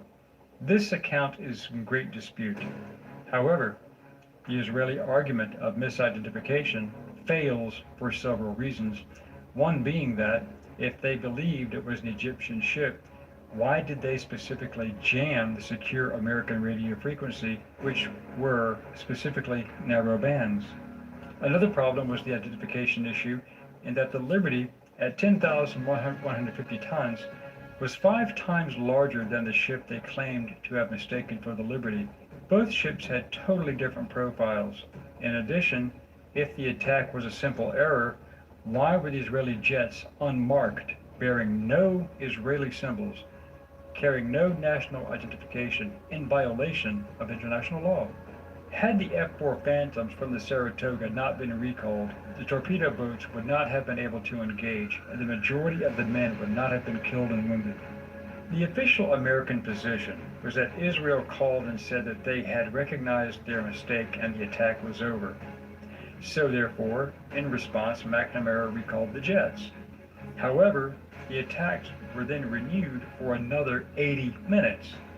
This was a strange development, since the U.S. Embassy in Tel Aviv reported that the Israelis had attacked a ship, but the nationality of the ship was yet undetermined by Israel. If this was true, how would McNamara know to recall the Phantoms, and that it was in fact the Liberty? The SOS was resent after the damaged antenna was repaired again, and it was picked up this time by the aircraft carrier USS America, and 2 ships were dispatched. 3 life rafts were deployed so men could get off the burning ship, but the torpedo boats focused their fire, destroying 2 of the life rafts and sweeping the decks to kill as many men as they could to prevent an evacuation. That act alone is a violation of the Geneva Convention, not to mention attacking a ship from a non-belligerent nation in international waters.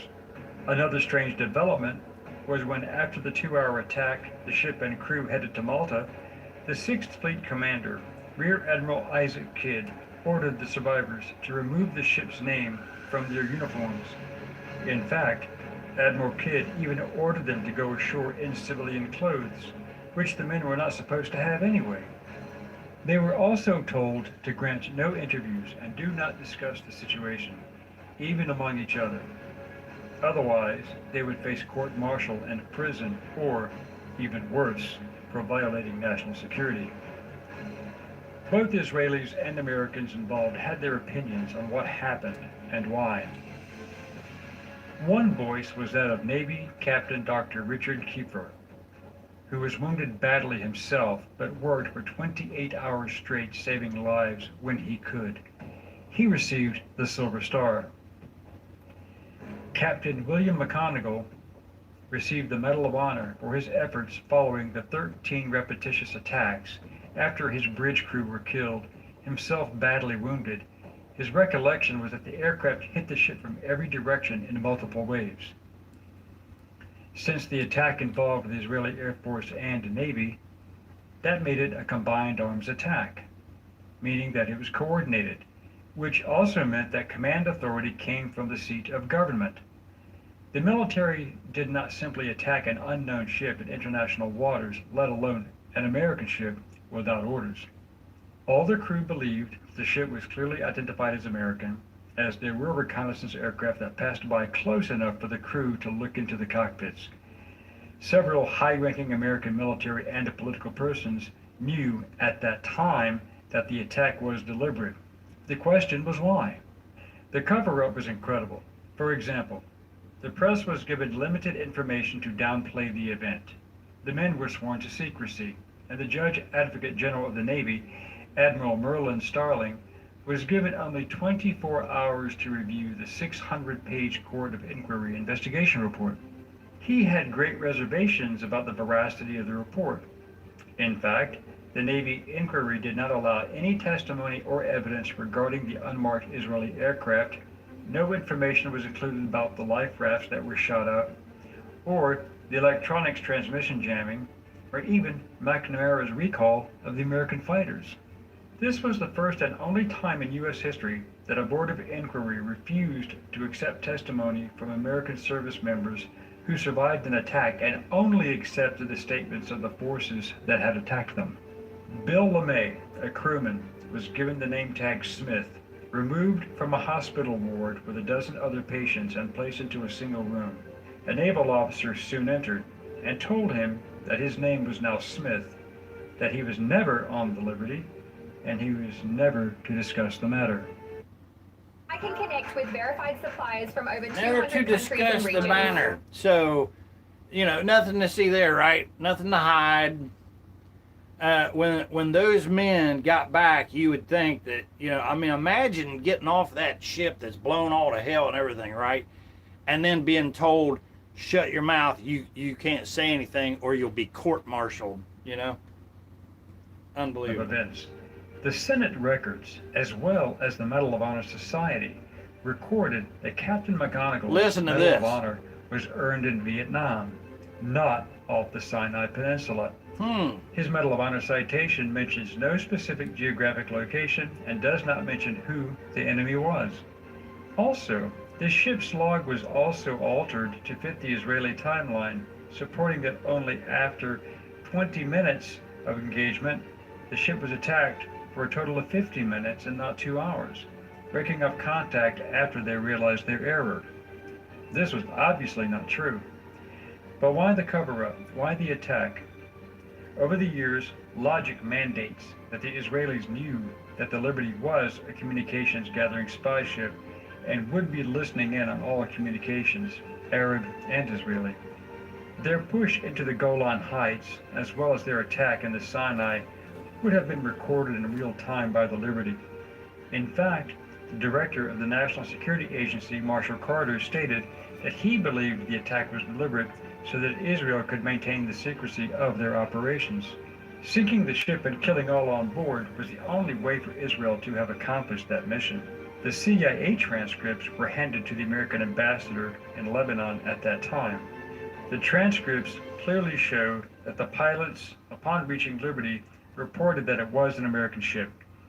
Their war room ordered them to attack. Again, the flight commander repeated his warning that the ship was American. Again, he was told, "You have your orders," and the attack started.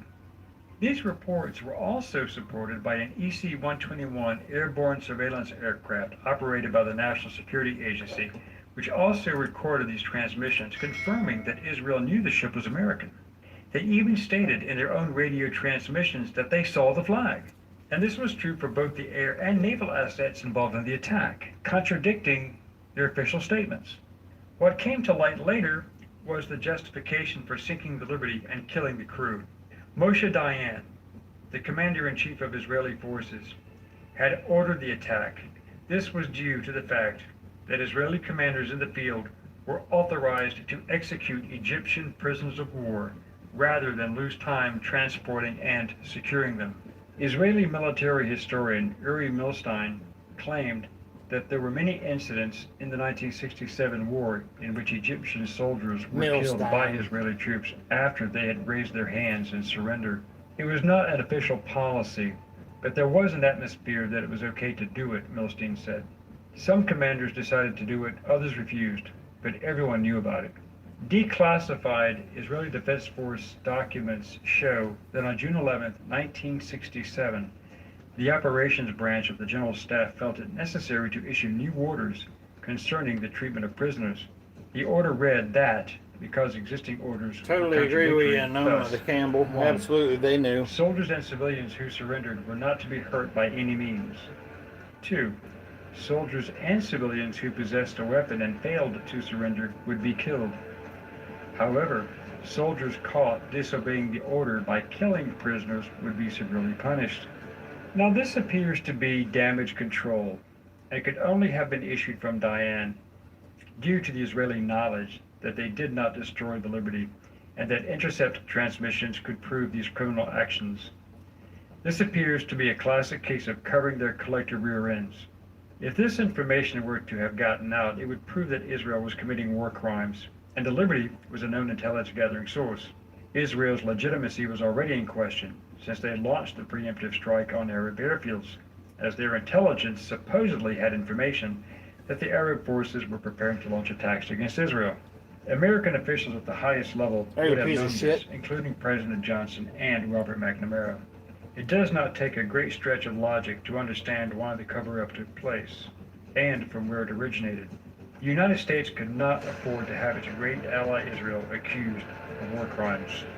The USA and NATO also had great interest in seeing the Israelis win, because a victory would reduce the effectiveness of the influence the Soviet Union had with the United Arab Republic, which was the coalition of Jordan, Syria, and Egypt. It would also hopefully reduce the interest of Saudi Arabia in funding the United Arab Republic triumvirate if their efforts seemed to be a lost cause. An Israeli victory would have also ensured that the Suez Canal would remain open, which benefited the USA and NATO. The US had good reasons for a cover-up. There are contradictory reports available where US officials claimed to have debunked the murders of Egyptian POWs as the reason for the attack, supporting the Israeli attack as mistaken identity. That is also part of the cover-up, because later, murdered Egyptian soldiers were found in shallow graves, and the Israeli government offered reparations to the families of the men who were identified. In May 1968, the Israeli government paid $3.32 million US, the equivalent of $28 million in 2022, to the US government in compensation for the families of the 34 men killed in the attack. In March 1969, Israel paid a further $3.57 million, or $28.5 million in 2022, to the men who had been wounded. In December 1980, it agreed to pay $6 million, or $21.3 million in 2022 money, as the final settlement for material damage to Liberty itself, plus 13 years of interest. Several prominent Americans, generals, admirals, and even Medal of Honor recipients, as well as the surviving crew, have asked for a full congressional investigation into the attack and the cover-up for decades. Personally, I doubt that will ever happen. Nope. Thank you for watching Forgotten History. Please click like, subscribe, and share. Send us Well, then there you go. Nothing to see there, right? Now, that's the past. That's some boring shit. Welcome to the most boring channel on YouTube. If you're here, I appreciate you being here. Not asking you to subscribe. Don't even care if you hit the thumbs up. Just thank you for spending the time, your precious time, and hanging out with me here. You know, I really get that some of these videos, it's like, oh my gosh, that's boring as all get out. But you know, those very few, very rare, special individuals that I see now that take the time, that's caring about the children and the Christians, whether they're Christians or not, whether they have children or not, but they're just genuine people. Man, I tell you what, that they're the inspiration for me to even, you know, keep going and even doing anything like this, because like Noma Campbell on here has pointed out, if you read her comments, that they've been actually taking her comments off of this.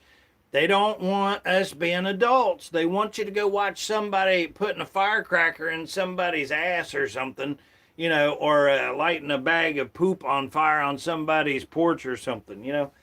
Don't get me wrong. And once upon a time, I fell into it. I watched jackass movies and all of it, and giggled, and that's exactly what they wanted. They wanted us to have our attention anywhere except for where it should be. You know, so again, welcome to the most boring adult channel on YouTube. I appreciate your time and your attention and your comments. And you guys are absolutely brilliant, and I mean that from the bottom of my heart. Even whenever there's a comment that's not so. Oh, you know what? Right here is Thomas Massey. Right here. Look at this here. When was this anyway? How long ago was it? Let's see. You have. But they spent $30-some million, and then I heard a while ago, like somebody said it was like 16 million or something. No, nobody really knows. It's probably these 6 Republican. Probably even more than that. Against the National Defense Authorization Acts as these people that just never betrayed America and everything else. That's 2 weeks ago. BS. You guys want to know what was basically going on? Thomas Massey's amendment was basically putting a big target on their head from AIPAC, from the Israel lobby. So because of that, they were too scared. That's why no Republicans supported Thomas Massey's amendment.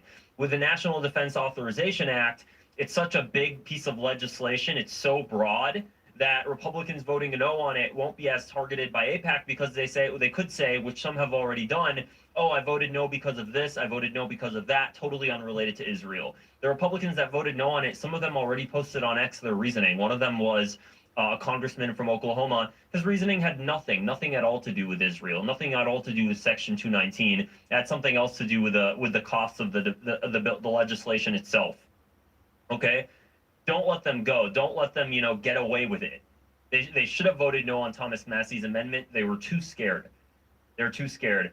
So now that this happened, you know, we're basically, it's just such a high form of treason. It's hard to kind of grapple your mind around where things kind of head from here. I want you guys to take a listen to, well, actually, here's that clip again. I want to remind you guys from Fox News, just like about a week ago now, where the Fox News host uses the word merging U.S. and Israeli military in front of Netanyahu, because Netanyahu's the one who proposed this idea. His idea. Go figure that, right? Listen to this. Mr. Prime Minister, do you have a timeline by which you would like to see that U.S. foreign aid down to zero? Yes, it's military aid, actually. Yeah, we were talking about beginning it this year and going for 10 years, but we might shorten it. And that was something, by the way, that I did when I was first elected and came to. Remember, that's 2 weeks ago, though. So they've done. Congress, we had financial, not military support, but financial aid to Israel. And I said on my first speech before the joint session of Congress that we're going to bring it down to zero. And we did that in 10 years. Every year went down until it finally disappeared. You know, we could talk about that, but we're talking about that with the administration right now. Well, Prime Minister, will that drawing down of foreign aid from the United States to Israel be compensated by the proposal to have a merging of some sort between our Pentagon and your military? Yeah, I'm calling it from aid to partnership. So we take away the money that is given to Israel, which is one part, but the other part is we co-invest in equal measures in the new technologies that are needed to give our military and your military the advantage. The host said merging the Pentagon with the Israeli military. I can't believe she just says that as if this is like normal conversation. This is the biggest form of damn treason, and he agrees to that. Then, this is the thing, guys. They gaslight you so You see, listen to how this guy's talking. I mean, it is mind-blowing that I don't hear more people just rattling the clouds outside with their dismay with what is taking place in their country. much, and it just infuriates me. The APAC account, stop anti-Semitism. They're even going after AOC right now for simply stating this is a threat. They're basically, we're losing our sovereignty because of this, and they're saying, oh, it's actually not a merger. Netanyahu says it's a merger. God damn it, I don't care. Oh, you know, we're gonna have somebody oversee pilot programs and oversee programs where we can do joint efforts to work on sort of military technology. We're giving away our sovereignty. If we have a weapon or we have wait a minute. Don't you dare say the word sovereignty. What's the matter with you, young man? If you say sovereign, you're one of those troublemakers. Sovereignty, my ass. Don't you say that again. That's man, you can't say sovereign. What's the matter with you? People get offended when you say sovereign. That's a bad thing. Don't you know that everybody's been brainwashed to know that saying the word sovereign is a trigger word? You can't say that. Don't say that again. Plane, or we have anything, some sort of fighter jet, something that's been co-developed, and we know we rely on their technology for this piece of equipment, for this ammunition, for whatever, and we know we rely on them for it. Do you understand the leverage that gives them in a time of war? The leverage that gives them when we need to resupply our stockpiles. Do you guys understand why that is so bad? You understand why? When Israel runs out of those munitions, when it keeps starting wars and we have to keep supplying, do you guys understand how merging our technology, not only that, it's not, this is the thing that gets so bad, it's not just physical, it's also softwares, it's also AI. Do you really want to fuse our military technology with the Israeli surveillance state that intercepts 3 million Palestinian phone calls in the occupied West Bank a day? Do you really want to fuse U.S. military tech with that sort of technology? What's going to happen here in the United States? You really want to trust that against Americans, that sort of technology being implemented against us? The sky's the limit. The sky's the limit. We don't know what's happening on the back end. It's all happening very quickly. They're trying to push this through because they recognize that and our Congress is corrupt, and they're passing this. So Lawrence Wilkerson, he was recently interviewed on Sabby Sabs, it looks like today. I want you guys to take a listen to what he had to say regarding this. Taking the visibility such that it was under Biden, it hardly was any visibility. He violated the law every time he shipped some arms to Israel, basically. But at least it was exposed. At least it had the State Department looking at it. At least it had people with a conscience saying things like Josh Paul did. Josh Paul, you may recall, from Political Military Affairs at State, who monitored this as a rule in his job, resigned because of it, and now has a pack up trying to combat AIPAC and its influence, and is doing a pretty good job. But it's going to take time to get this going. Likewise, it's going to take time for the, I think, 60 to 70% of America now that is under 50 years old that thinks this relationship with Israel is poisonous, which is the pure truth, and wants to do something about it. It is a pure truth. So it'll take time, and I'm afraid that in that time, a lot of bad things are going to happen. And Mike Johnson and Mitch McConnell and John Thune and others like them are going to have to bear the burden of history in terms of what they've done. They are, in effect, traitors. They are, in effect, traitors. Now, I don't agree with that, what they're saying. A lot of people, they say traitors, and I even have to catch myself sometimes because I'll say, I'll start thinking, man, these traitors, sons of... But they're really not traitors. They are loyal to their gods and to their country, which is what they consider their gods is the Illuminati. The Rothschilds and Rockefellers and so on and so forth. And Trump is one of those that are saying the same thing. He sees them as the same way. And that's just a fact, and especially when you show somebody, you tell them, you say, look, Trump is he's a Jew, right? And so immediately somebody will think, well, what's wrong with that? Okay, well, unless you go do your research, or if you, like, if you hear me say, the Talmud that they go by is such shit, it's demonic debauchery at its very, very finest, you know. But you have to go look and you have to read it for your own. Like they say, don't shoot the messenger. You know what that's all about, right? Don't kill the messenger. You know, it was kind of a written thing that you didn't kill, just the messenger who was bringing you the news. But in fact, I forget who it was. He started killing anybody that brought him bad news. So therefore, he didn't get any real news. Nobody wanted to bring it to him anymore. And that's how they got, You emphasize that word, traitors. That was because Nero they betrayed the that did United that. States. And Section 224 goes even deeper into it. And I'm quite sure that one's going to make it through too. So we're looking at a Congress that is betraying the United States of America in a significant way with regard to national security, and I think with regard to domestic tranquility, because we're going to have at least close to, if not an actual civil war over this, if we don't do something about it. This professional 32 terabytes SSD, capable of holding the entire collection of the New York Public Library, is something you won't find at Best Buy or any electronics retailer. Even if you were willing to drop $1,000, you couldn't buy it, but today, you can own it for the price of a single beer. Here's the deal. Due to the ongoing conflict in the... All right, well... you know what? I kind of... If this passes and becomes law, I Sorry about the question... commercial. I want to say, I hope It people did get on the pass. streets and protest, but will they? And then even if they do, it's not like it stops it at that point. It's law. It's law, and we know Trump's not going to veto it. Trump's going to immediately give a big stamp, sign a signature, and it's going to become public law. So what? How do we get out of this? I mean, we have to vote these people out, but at that point, it's it really has to pass in the Senate. Okay, well, it did pass, and I'm going to play this here right here that I've been playing. I'm going to play it again. Down in Mexico, and it's pretty scary So stuff. this here is John Bone or whatever. Special Forces guy. Does a great That's this job. guy in the gray shirt. He records everybody, but at least he agrees that we have the right to stand up for what we believe. Got old Glory up there, rocking the look. Everyone's agreeing. Hey, I need to warn you guys about something. Jade Helm. Please look up Jade Helm.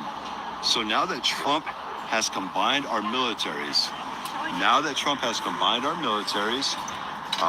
in 4 months, we got 4 months now. In 4 months, Israel's military will be here, and a program called Jade Helm will be activated. Jade Helm is where Special Forces shows up in the middle of the night. They take over a Walmart. So a Walmart, they plan it out. It's not like it's just random. But they show up, they empty out a Walmart in 12 hours, and then another 12 hours, in another 12 hours, they have a military base in the center of your city. And with the flock camera data, with your cell phone data, with the Axion data, with all that data, you cannot hide. They know where you are at all times. And if you are like me, somebody who is speaking up and trying to liberate the people from tyranny, they will come for you first. For all of you who have guns, they will come for you next. For those of you who think you're going to be able to join forces with your brothers and go have a big battle somewhere, that is not going to happen. They are going to show up in the middle of the night and take you and your family by force, and then you will end up in a ICE concentration camp. I am not joking about this, ladies and gentlemen.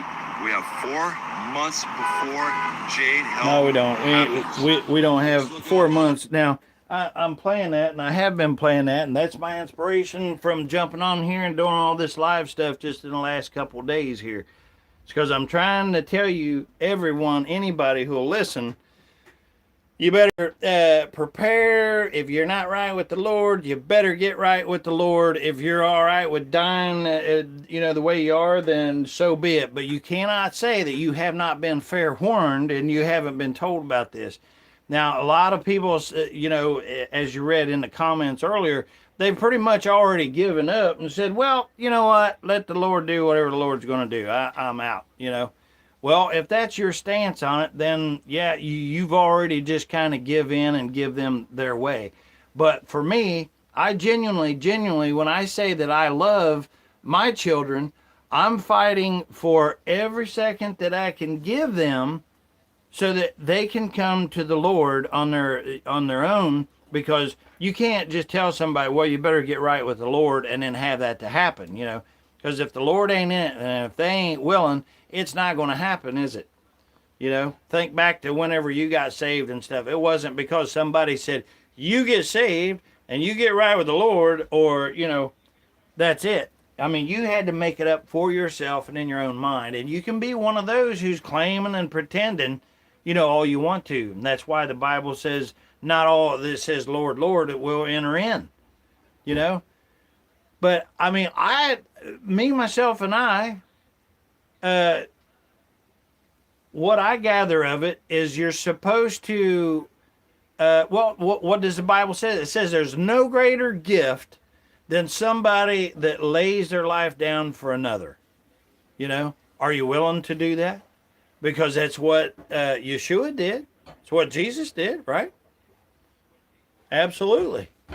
But I hear these people, they're like, nah, well, you know, it speaks of this. So, but if that was truly the case, if this is truly the end of times, then that would be saying that the Bible is wrong. And you can't say the Bible is wrong because it's been batting 1,000, you know, from the very beginning, right? Because I haven't seen it be wrong yet. Somebody out there seen it be wrong? Because I haven't seen that. Okay. If it says that there's going to be a third temple built, well, it's not built. You know, and if it says there's going to be 2 on the streets that's testifying that lays dead in the street for 3 days and then is raised, you know, well, we don't know who those 2 are yet, right? So there's a lot of things that have not, you know, come to pass.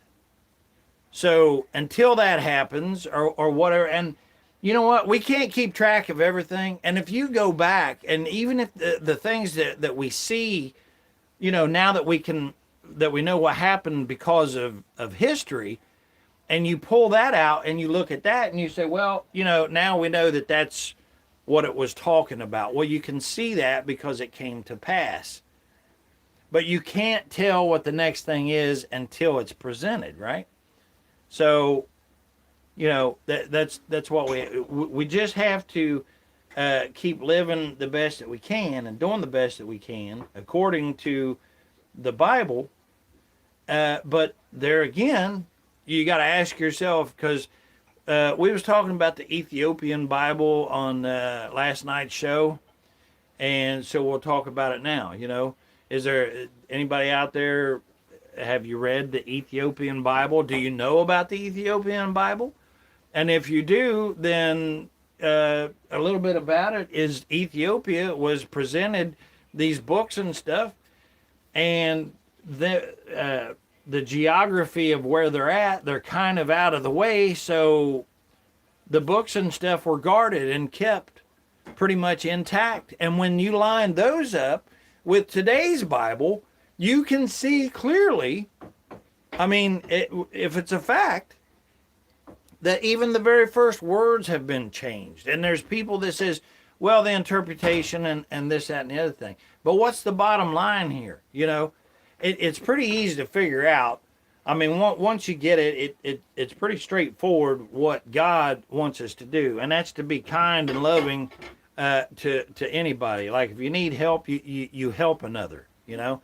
Don't murder. I mean, look at the 10 Commandments, the moral law, which is what all of these demonic laws became and followed after, right? Where did our laws come from? It comes from the moral laws. Like it or not, it comes from the moral law, which is the Bible, right? I mean, this is straightforward, simple, truthful stuff, you know? There's nothing complicated about it. It's like, don't go over to somebody else and try to take something that they clearly own, that's theirs, that, you know, they made. Maybe they whittled a stick or whatever so they could get the honey out of the beehive or something. Don't go over there and just pick it up. If you want one, make your own. You know, make your own way. If you see that he broke his stick and you've got two of your honey sticks or something, then say, hey, I got 2. Here's your stick. Now let's go get honey together, you know. Work together with one another. What's wrong with that? How can you hate that? Somebody, I don't, nobody can explain it to me anyway. So for me to say, somebody please explain to me how that, there's no explanation for evil. It doesn't need an explanation. That's why it's called evil. It's just evil. It doesn't have a heart. It doesn't have a soul. It doesn't have empathy. And it sure don't have sympathy. None of that stuff. It doesn't care about you. But, here's what's just mind-blowing to me. It's like, how can you say that there's no such thing as heaven or hell? It's like saying there's no such thing as evil. So I'm telling you right now, I'll bet you there's somebody out there right now who's had evilness done to them. I've seen evil ass people have evil ass things done to them. So don't tell me there's not evil out there. Don't tell me that there's not good out there neither. Don't tell me there's no heaven. Don't tell me there's no hell. You don't have one without the other. And that's how the Father created this. He created this for a reason. You know what this is right now, everybody? Let me tell you what this is. You are having, last night I had somebody, they said, well, we're just living in a scenario right now. You're just living a scenario.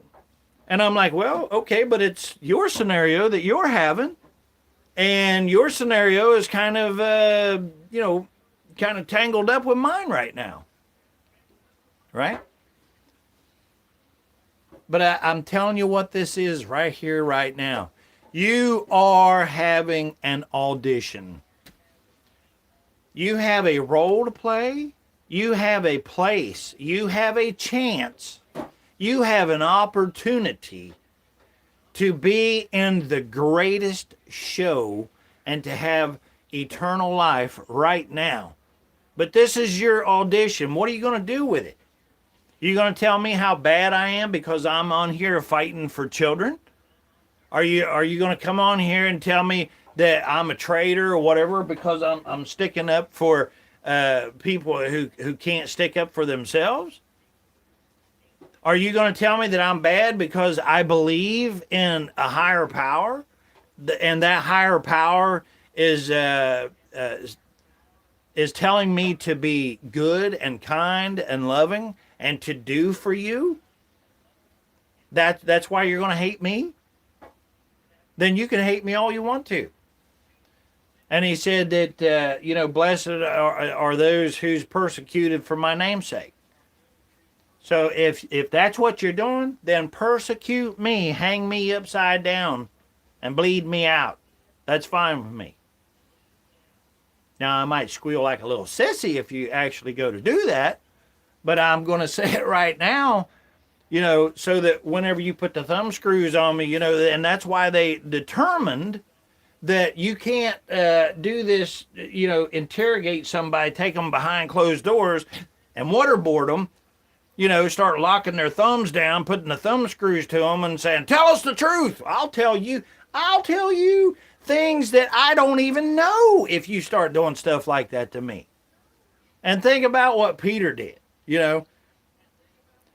Peter said, Lord, I will never, man, I'm not going anywhere. I'm staying right with you. I love you, Lord. I will never, ever leave your side. I'll never deny you. I'm right here, Lord. No. And you know what? Jesus told him, Yeshua said, 3 times before the cock crows, you'll deny that you know me. No, no way. So this is why I'm doing what I'm doing right now. From the here is who I truly am, and this is the truth that I know and I believe and I will always believe. So no matter what somebody hooks me up to, no matter what I would say afterwards, it would be a lie being told because of the weakness of the flesh. So there it is. This is your audition. You've got a chance. Get in the big show there. I want you to have, a life eternal or whatever. So if we're just going to argue about whether or not that it makes sense to fight for somebody who can't fight for themselves, who don't have a voice, who maybe don't have a strong enough body, maybe they haven't been born yet or something, you know, then there's no argument to be had, because I'm going to be fighting for anybody who can't fight or speak for themselves. And as long as I'm not talking about hurting somebody, as their demonic ass Talmud does, I mean, read everything in that stupid thing. I mean, I can't believe it. Somebody's got an actual playbook that tells you how they're running their life. See, the Talmud, it doesn't tell them what to do. It already says how they actually live their life. Do you see what I'm saying here? There's a difference. It's not like they go to the book and they say, oh, let's see, it says, go and murder James Preston, you know, and then they go out and then they do that. No. What they do is like, I just want to take that dude out right there, you know. Then they come murder me, if they can, which they can. We know that they can. And they just have a book that's telling that that's what they do. They're saying it plain as day. If you do not conform and be as we are, then we will kill you. But when's the last time you ever heard a Christian come up to you and say, hey, you got to believe as I believe, or I'm going to chop you off there just above the shoulders, you know? I'm going to detach your little lump you got on top of them shoulders off of you. You know, I mean, it's pretty despicable that, you know, you can go find this information for yourself and you can look at their Talmud. It's not me saying it. It's their Talmud that tells how they do and the way they feel. Hey, listen, has anybody seen the video of where they actually, I don't know if I can find it or not. Let me see if I can pull this up maybe by chance. IDF captures...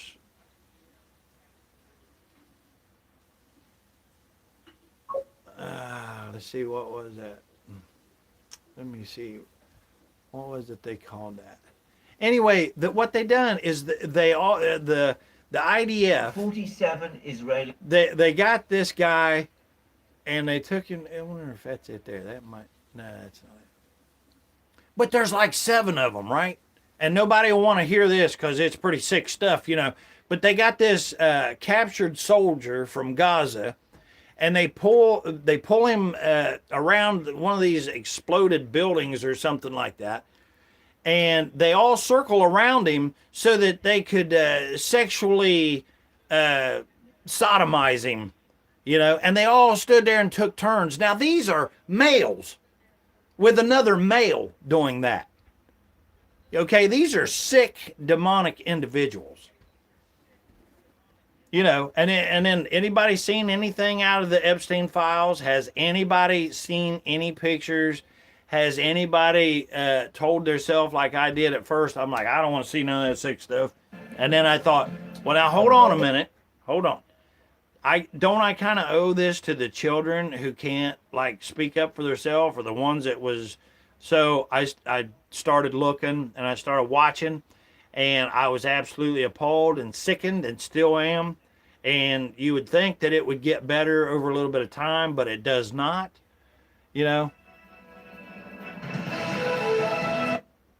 It just don't get any better. So, but I'm actually going to show you a couple pictures here in a minute. But I was hoping that I could find that one because they capture the guy in Gaza or whatever. This may possibly have it on there. I doubt it, but we'll see here real quick.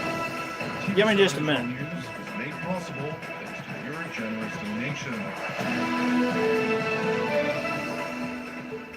Shalom, good evening. This is TV7 Israel News broadcast to you from Jerusalem. And in today's top stories, Israel is working to alleviate tensions with the United States.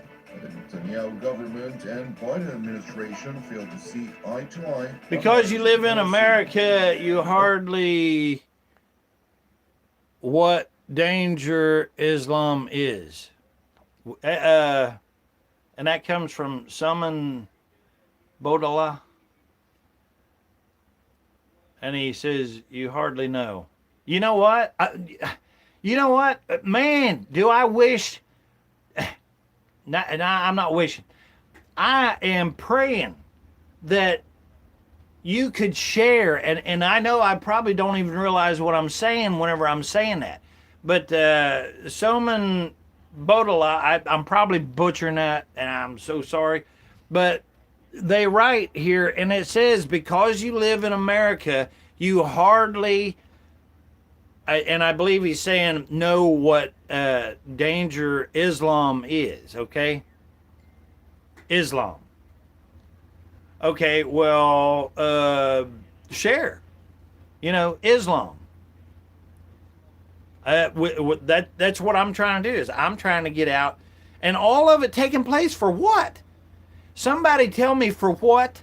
Because there's a few individuals out there, Bill Gates and the rest of these demonics, who are sick individuals. They're not using their monies to make your life better, are they? They don't like freedom of speech or anything else, right? They don't like none of that. What are they doing with their money? They're using it for sick garbage to suppress anything. You know, if you want to just talk about something, you can't do that. If you want to do something good, you know, that you don't want to do that neither. Give me just a minute here, but yeah.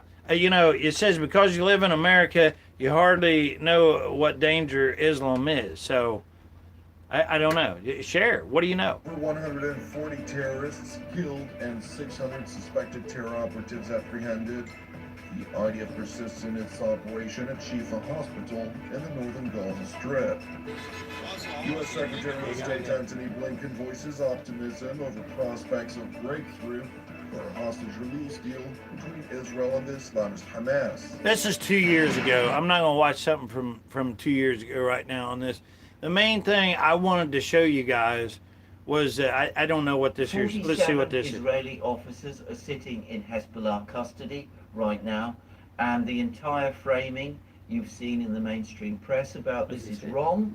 On August 1st, 2026, Hezbollah confirmed it was holding those 47 officers, not conscripts, not reservists, officers, and paired that announcement with a demand sheet that looks nothing like a standard hostage negotiation.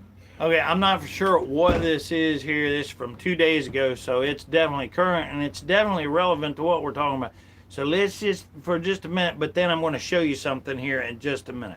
The list combines senior Israeli intelligence figures, Lebanese detainees who have been in custody since 2006, and a public verifiable commitment that Israel will pull its remaining forces out of southern Lebanon. Most outlets are covering this as another hostage crisis, a phrase that flattens what's actually happening. This is not a kidnapping story. This is the triggering of a pre-built escalation mechanism, one engineered to spring 3 separate traps on Tel Aviv and Washington simultaneously. Keep that number in your head, 47. We'll circle back to why the number itself matters almost as much as who these people are. I want to give you a framework for thinking about this, something I'll call the officer capture trap. It works like this: when a militarily weaker actor seizes high-value personnel belonging to a stronger one, the negotiation stops being about the captives themselves. It becomes a negotiation over how much political capital the stronger actor's leadership can afford to burn. Every additional day, those officers stay in Hezbollah's hands. The domestic political temperature inside Israel climbs, and every day Israel declines to meet the full list of demands. The credibility cost lands not just on Jerusalem, but on Washington, since American backing is baked into the entire regional security architecture.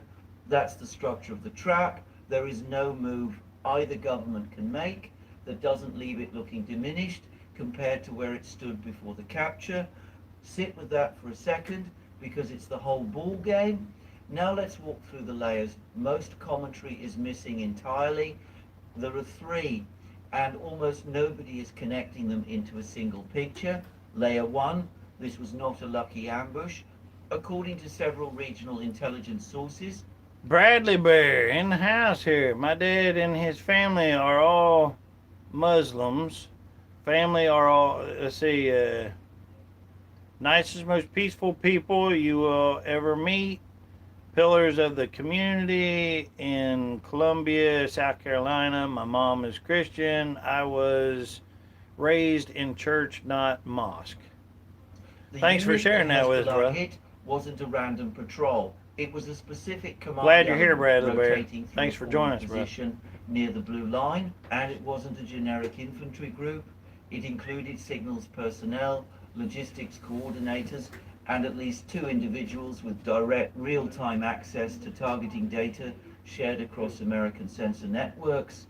In other words, Hezbollah didn't scoop up whoever happened to be closest to the border that night.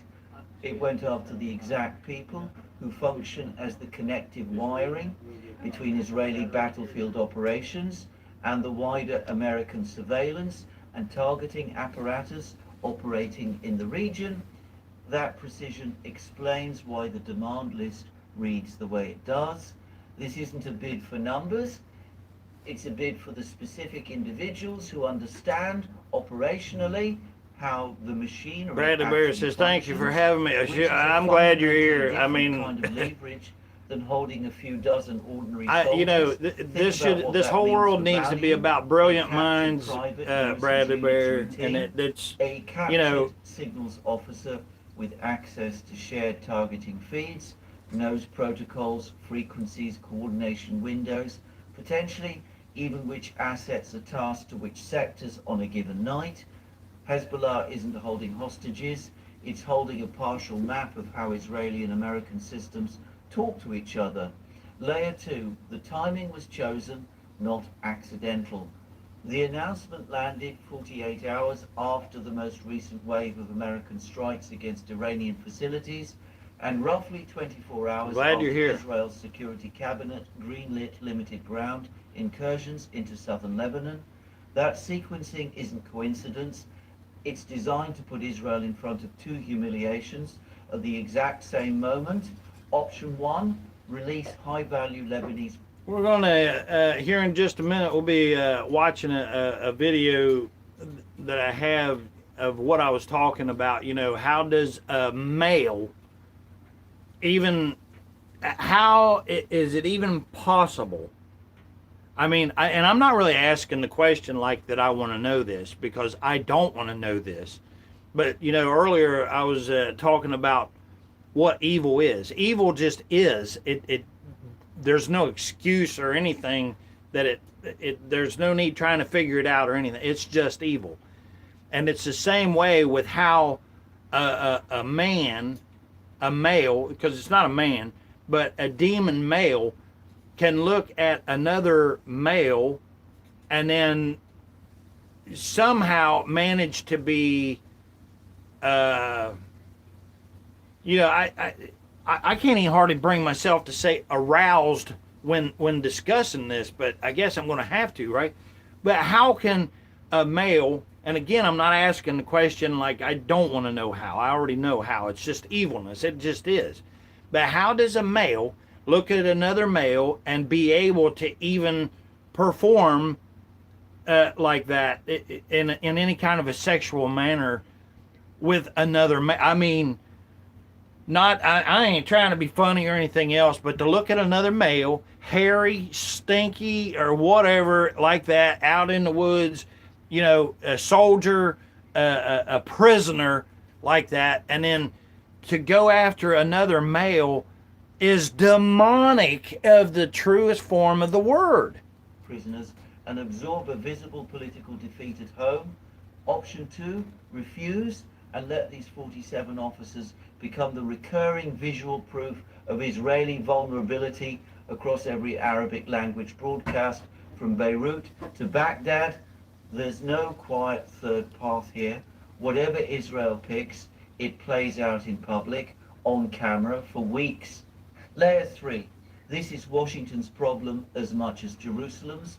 The United States has spent roughly 5 months trying to prevent the confrontation with Iran from metastasizing into a full multi-front war. The seizure of these 47 officers is precisely the kind of tripwire that makes that containment strategy structurally harder to sustain. If Israel mounts a large-scale rescue attempt and it fails, the domestic pressure inside Israel for a much broader war becomes close to unmanageable. And if Israel instead accepts a swap on Hezbollah's terms, every other actor in the so-called axis of resistance gets a crystal clear signal. Capturing high-value personnel produces results. The Houthis take note, the Iraqi militias take note, whatever's left of the IRGC's coordination network takes note. They all update their own operational playbooks in the same direction toward more of this, not less. Layer 4, the legal and doctrinal precedent, Hezbollah is deliberately invoking. There's a distinction in international humanitarian law and in practical military doctrine between the treatment expectations attached to captured officers versus captured enlisted personnel. Officers are assumed to hold command knowledge, and under any conventional framework, negotiations involving them draw far more scrutiny from human rights monitors, from foreign ministries, from the press, than negotiations over ordinary soldiers ever do. Hezbollah's planners are almost certainly aware that international attention scales with rank. A story about 47 conscripts held in southern Lebanon would generate a news cycle. A story about 47 officers, several with intelligence adjacent roles, generates congressional hearings, UN Security Council statements, and sustained coverage across outlets that would otherwise have moved on within a week. By selecting officers specifically, Hezbollah maximizes not just battlefield leverage, but the duration and intensity of the diplomatic spotlight, which in turn feeds directly back into layer 2, the domestic political humiliation clock running inside Israel. It's also worth remembering that Israel's own history with high-profile captivity cases sets the emotional backdrop against which all of this plays out. The Ron Arad case, an Israeli airman missing since 1986, whose fate was never conclusively resolved, still shapes how the Israeli public processes any story involving officers held by a hostile force. The Gilad Shalit exchange in 2011, over 1,000 Palestinian prisoners released for a single captured corporal, demonstrated just how far Israeli governments have been willing to go. Rather than leave a single serviceman in enemy hands indefinitely, Hezbollah's negotiators are not operating in a vacuum. They are pricing their demand list against a well-documented pattern of Israeli willingness to pay disproportionately to close these cases. 47 officers, several with sensitive access, is not a number chosen at random. It's a number calibrated against exactly this precedent. Layer 5, the financial and economic dimension, nobody is pricing in yet. Every prolonged captivity crisis in Israel's history has carried a measurable economic cost, and this one is already showing early signs of following that pattern. Reserve call-ups type. All right, I'm going to tell you something right now. Don't shoot the messenger for sure. But man, this guy here's got to get a little bit more flair and pizzazz in his speaking there, right? But I've got a video here that I want to show, and this is what I'm talking about. Like, how do you do this? And I'm positive that maybe this goes both ways or something. I mean, I have no idea. But all I'm saying is that I only have seen what I've seen and who's been doing it. And when you watch these demonics doing this stuff right here, what I'm going to show you right here, you got to ask yourself, it's like, how can you even do that? That's is absolutely beyond me. And again, I'm not asking the question how. I know why. It's just evil. But let's listen to this. במקום תודה קיבלנו שתיקה. לא נתתם לנו להגיב, לא נתתם לנו להסביר.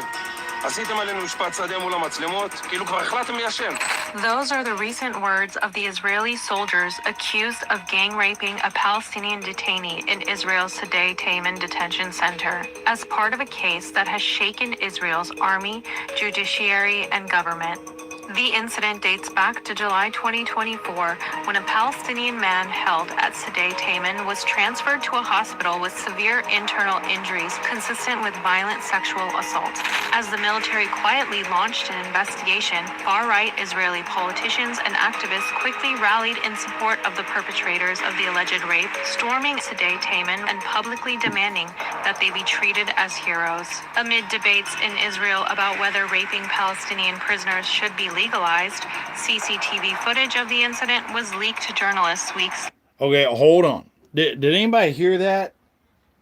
Okay, now I know there's 24 or whatever. It doesn't make any difference because there's the one that I'm looking for I can't find yet. But it's just like not so long ago at all. Like I'm talking maybe a couple months ago, maybe. But I'm telling you, they're trying to figure out if they should make it legal.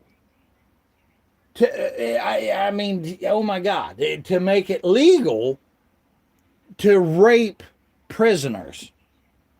Okay, this is like males. Later, that leak and the firestorm that followed came from inside Israel's own military command. Major General Yafat Tomer Yerushalmi, the Israeli army's top military lawyer, resigned on October 31st, admitting that she had personally authorized the release of the footage to selected reporters. She was reported missing on November 2nd, but once she was located, she was arrested on charges of obstruction of justice and unauthorized disclosure of classified material.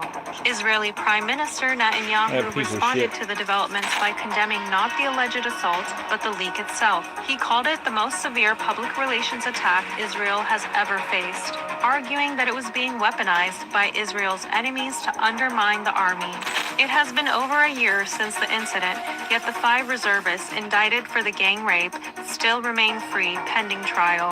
But what verdict will be reached, given the attempts by the Israeli army and government to sweep the assault under the rug? Okay. Did y'all hear that?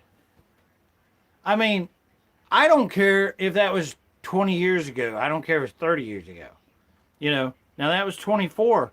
But I will try to find the one that I'm talking about or whatever. But it's the same sick shit, right?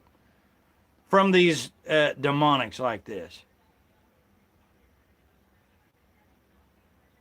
Yeah, our greatest ally in the region, they say. Yeah, absolutely. I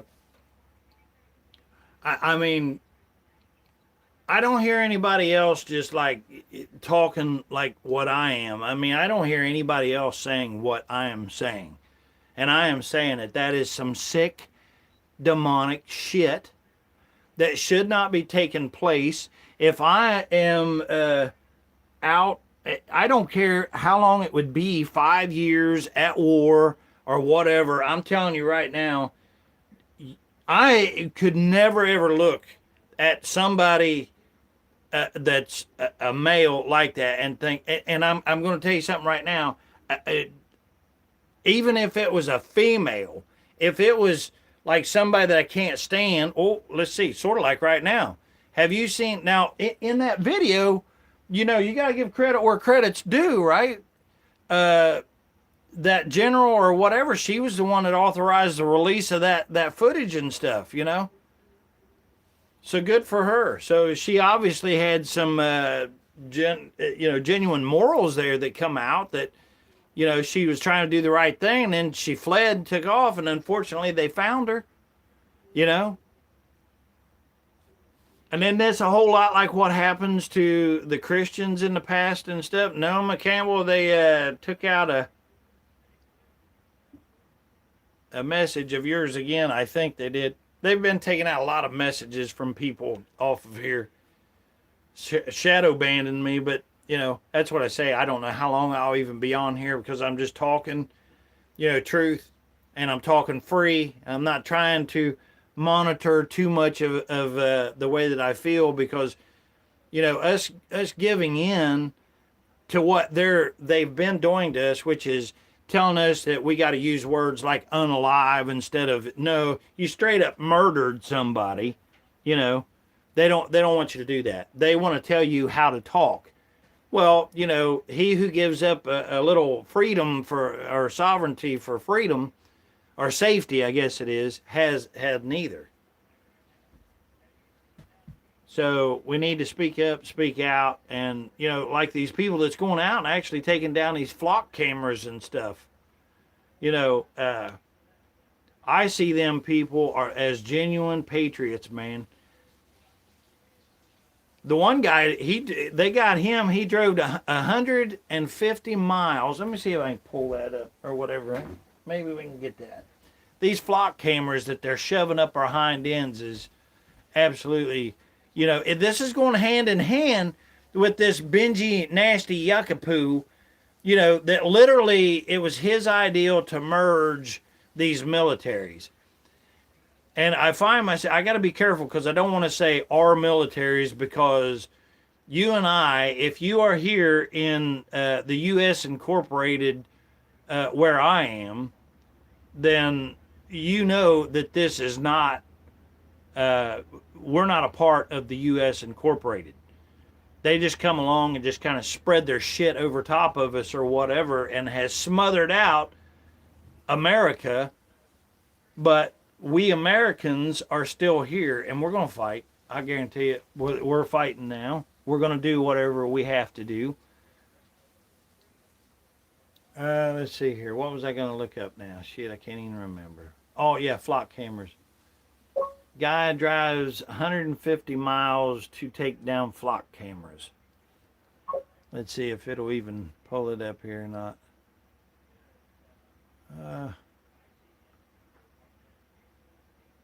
Removal. Does anybody know much about these flock cameras anyway? Like what's really happening? They're not even pointing them at, they keep trying to call them license plate readers and stuff, and everybody knows they're not license plate readers. These are live people watchers is what they're doing with them. Man, I wish I could find that. Let me see. Tens of thousands. And you know what? Anytime you're watching like the regular quote unquote news, as they put it, CBS, ABC, and all of them, Fox, they're all bought and paid for by the demonics. BlackRock, State Street, Vanguard, they own all of that stuff, all of it. Anybody know who Larry Fink is? CEO of BlackRock. Anybody care to guess what his nationality is? What country he resides from? I don't see it. Wait a minute, hold on. Investigating flock. Well, we'll watch a little bit of this here. Bradley Bear, are you in the U.S.?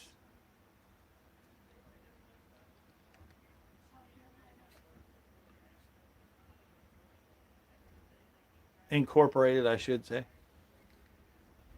It's a complex problem that requires so many people to work together to solve. And at Flock, it's our mission to eliminate it. Oh yeah, do you know who that piece of garbage is, by the way?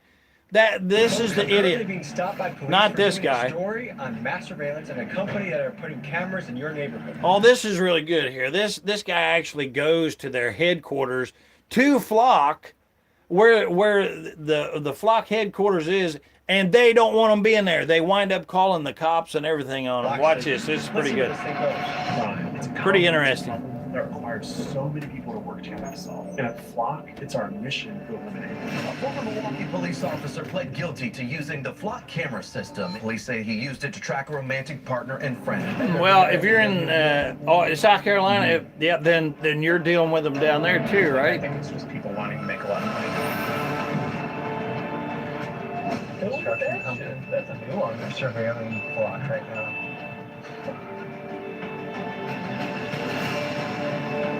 Sir, you're under surveillance. What do you do when it grabs? In case anybody on here don't know, you can go and you can actually get the deflock like I do, and it will actually tell you where all of these damn cameras are at. And let me see if I can pull it up while we're watching this here, and I'll show it to you. None of your business except for I'm surveilling you right now. Are you with Flock? No, there's a construction company. That's the Flock guy right there. 99%. Look at this. They're trying to either gain access to the site and we don't want them on site. And I don't know if they're after. Hello folks, I'm Boots on the Ground journalist Tommy G, and this is a Flock camera. And you may have noticed cameras like this popping up around your city. Hi, I'm Ben Jordan, a researcher and journalist. As of today, Flock Safety has installed over 100,000 cameras all over America, so chances are that Flock is in your city even if you don't know it. And today, we are teaming up to investigate Flock Safety.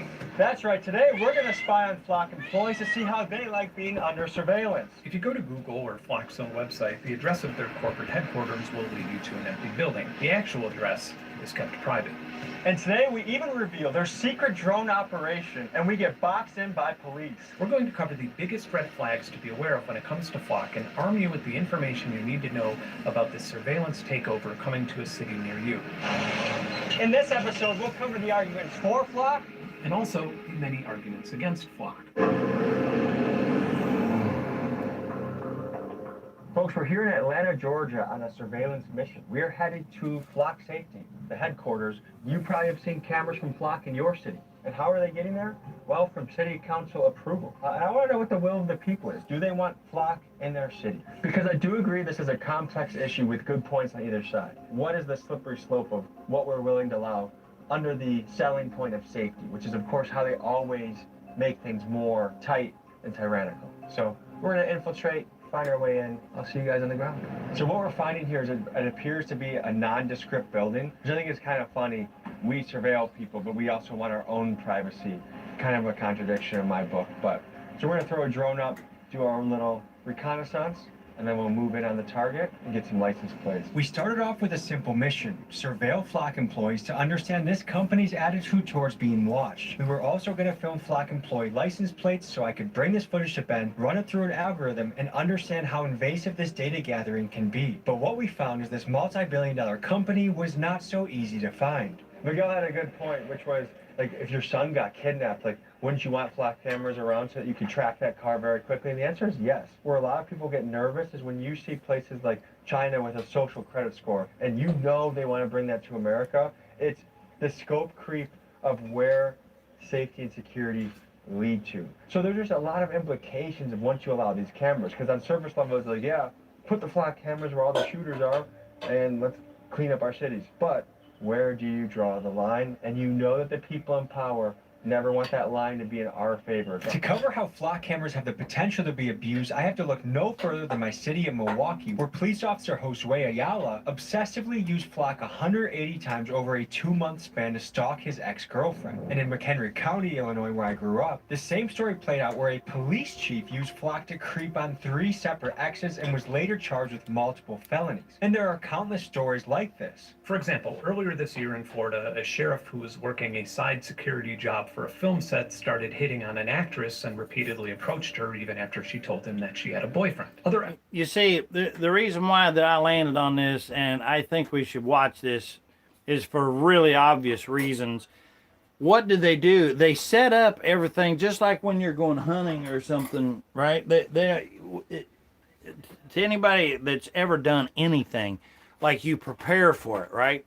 If you're going to hunt deer or something, you take your stand, your equipment, and even the clothes that you're going to be using to actually do the hunt, and you wear them, and then you leave them so that the deers, they get used to it, they see everything, they check it all out. Then when it's time to actually do the hunting, and you're actually setting your ass in the blind or in that tree stand, then it's a lot easier to pick them off. Well, that's what they're doing here now with these processing centers. Data centers, if you really want to call them data centers, which they're not. But they're setting up these processing centers. They've got all of the eyeballs watching you now. Now they got all of these 6G waves that's going through you. So even though it's not an actual camera, after a while, I think they're actually a distraction anyway. Everybody's looking at these cameras and stuff, but they're already telling us that from your own Wi-Fi, that they know what room you're in. They already know how your house is laid out and everything else, especially if you have one of those what's the Roombas, that go all around your house. Well, they can track the Roomba where it's at, and the Roomba actually measures out, I mean, down to the inch and everything, and tells, what size your room is, how wide it is, what kind of floors you got, the whole 9 yards. And then they add AI to it. It puts it all together, adds the color and everything out. They don't even need cameras, right?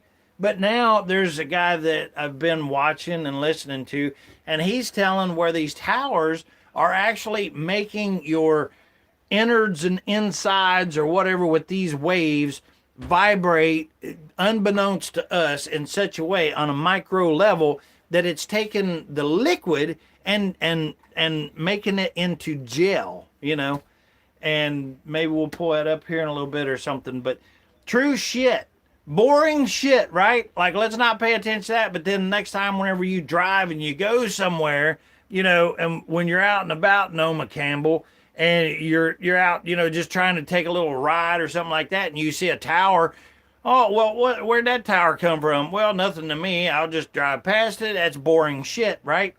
Bradley Bear, the next thing you know, you go home a couple days later or something, and all of a sudden you've got a headache or something's going on with you that you never had before, and you can't figure out why, and you never even think, well, let's see, I just seen that damn tower that wasn't there before, Extras on the set noticed this Sick and shit. intervened. So he used the police database to find her vehicle's information and added it to the hot list. So he would. And I'm going to tell you something right now. I'm not just talking on here. Okay, so I'm not just going through the actions of actually taking my time and getting on here just to point out and try to warn anybody and tell and to share information and to make contacts and stuff. That's not the only thing that I'm doing. I've actually called this enemy, the devil itself, 202-224-3121. If anybody wants to waste their time, okay, you're supposed to be able to call your representative, which this one here is supposed to be Dave Taylor. But you know what? That is all bullshit. If you call Dave Taylor, which I have, you can go back and watch it. But I've told him, now you don't talk to Dave Taylor. You don't talk to the individual. You'll talk to a mechanical answer machine or a human dumbass answer machine. A hired demonic dumbass. That's what you're going to talk to. And you can go back and watch me tell these demonic dumbasses to get the hell out of our country. Of course, they wind up hanging up on me, but big frickin' whoop-de-doo shit. Big damn deal. You know what? Here's the big lie that they fed our ass. They said, well, what you do, maybe they're preparing for major civil unrest at the rate it's come. Oh, absolutely, Bradley Bear. Sure, that's exactly what they're... I totally agree. That's what I'm saying. They're putting all of their shit together, just like when you go hunting, so that it's already there for them when they come in and they start doing... Why are they building the bunkers and stuff? Because all of them are going to go to their places of hiding. Old Suckaturd there, he's got his one over in Hawaii where he's going to run and, like the rat he is, dig into his burrow. And then old Dumpy Trumpy and his family. Oh, but hey, in case anybody wants any great news, here's some great news for you. Did anybody hear this exciting shit that Barron Trump is now the richest teenager in the world? I just wanted to share that wonderful news for all those out there that wanted some really good news, because there's nothing like hearing about these demonic shits, increasing their happiness and wealth, while the rest of us out here that made them that way, by the way, and let them do this, are struggling right now, and even, kind of worried and concerned about the next bite of food that we consume, right? Or the water that we're drinking. Some boring shit. Welcome to the most boring channel on YouTube. Glad you're here. Thank you for hanging out with me. Appreciate you being here, Noma Campbell, Bradley Bear, all of yous, whoever. Thanks for being here and sharing your time with me. I truly mean it. Not asking to subscribe. Don't want that at all. That Don't need a thumbs up. None of that. I don't even care. Just thank you for your time, and I truly, truly mean it. Thanks for your input too. You guys are brilliant. Like I said, Bradley Bear, Noma Campbell. Glad you're here. All right, we'll get back to this here now that I went through that. Be notified every single time that she passed a flock camera. He then followed her for miles and then pulled her over, telling her that he had hoped her boyfriend was with her so he could give him a hard time. He then allegedly used the police department's investigative tools to find her on Instagram and continue stalking her there. Folks, this makes me think of the famous Kanye West line. Illuminati right there. And let's be real, this is not a police problem. To me, this is people not being able to handle this level of power problem. It's easy to say all cops are bastards when you hear stories like this, but let's They be are. honest. They are. Could you be trusted with this power? Think of a time in your life when you maybe thought that you were being cheated on by your partner. Do you think you'd be strong enough to resist being able to confirm if it were true? There's a very good reason that the Fourth Amendment exists, and there's a reason that up until these cameras started popping up everywhere, a cop needed to explain to an elected judge why they needed a warrant to give them the power to track someone. So it appears no company logo on their building? No. No branding? No branding. It seems like they're trying to be relatively incognito and private, which I also enjoy that. We were initially trying to just get their employees' license plates on camera. I was almost picturing a corporate headquarters you drive in a big parking lot.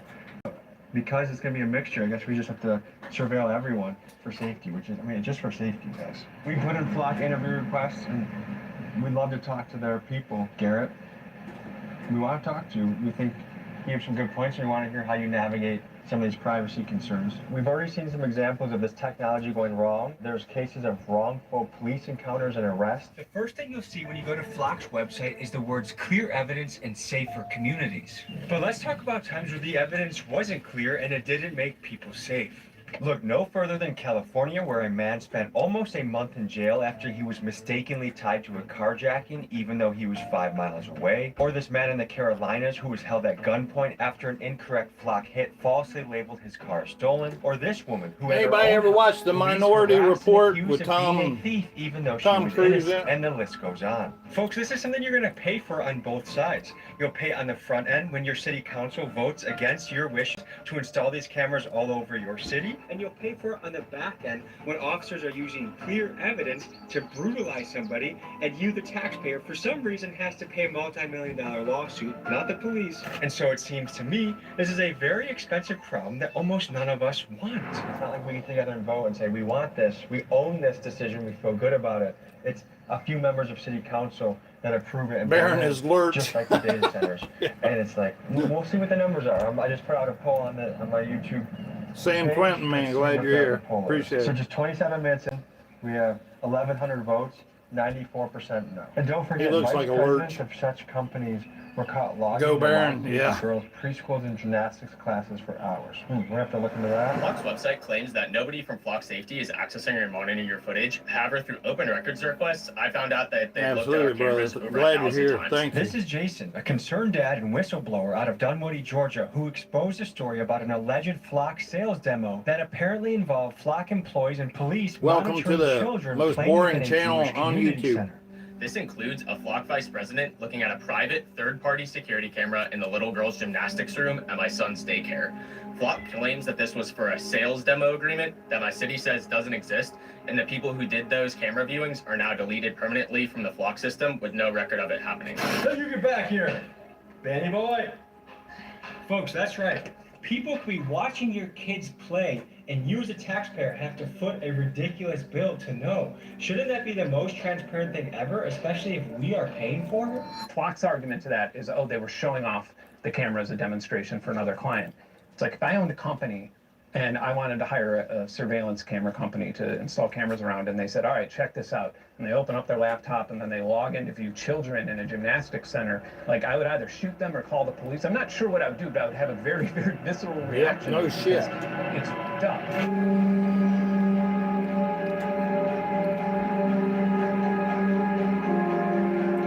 They're not even listed in the offices. Not listed in specialty. Okay, so let's just try and see if we can get in and find our way in.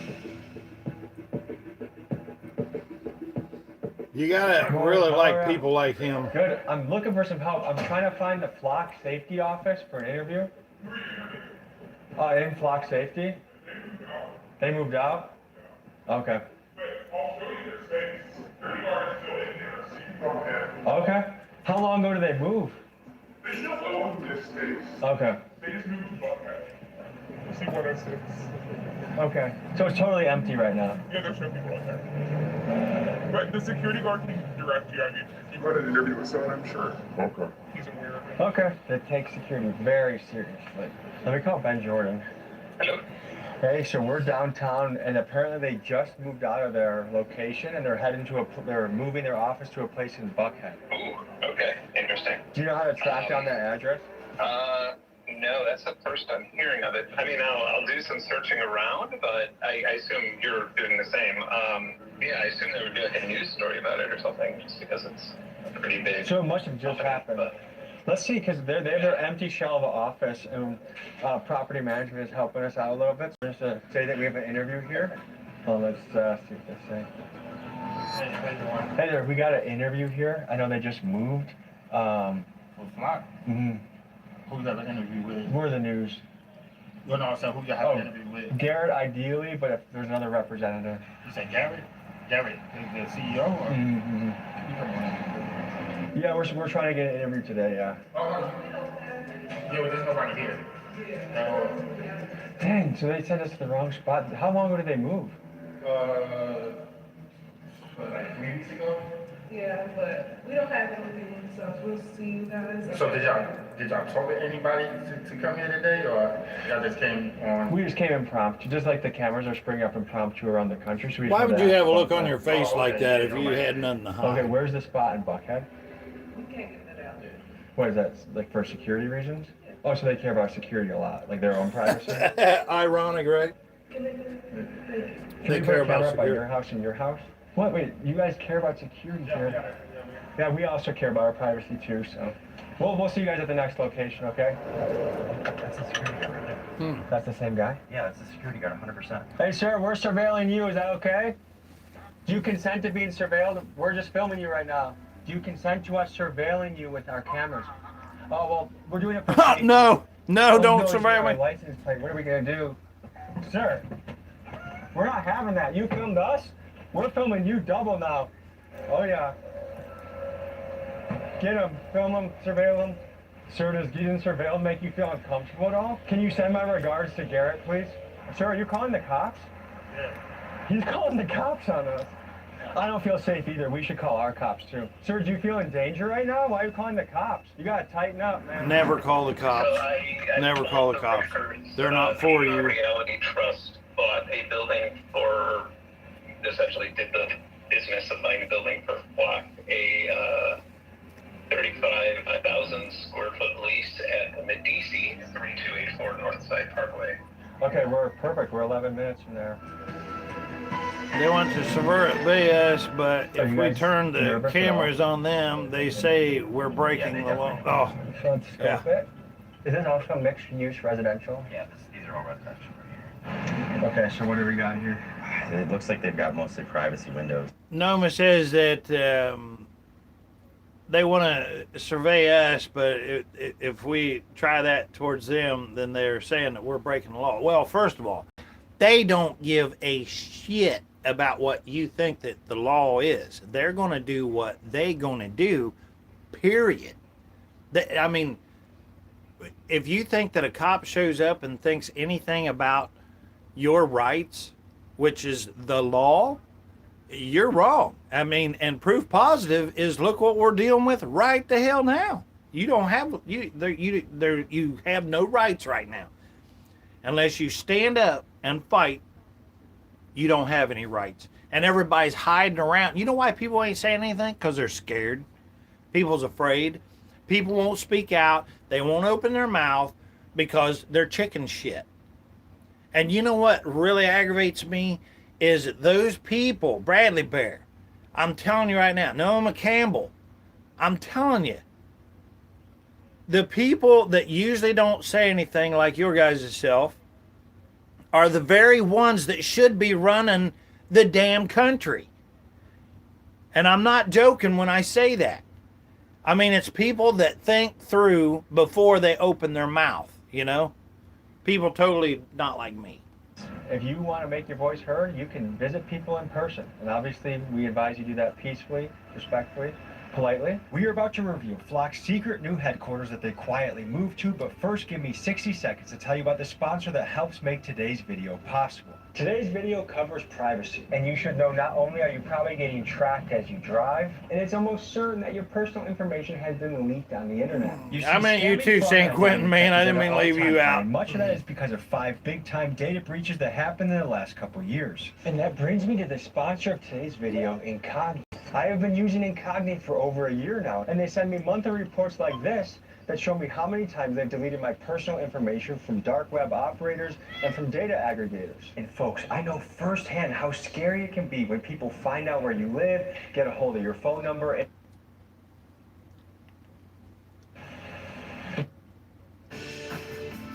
We got time for a brainwashing. Gotta get our brainwashing in here, don't we?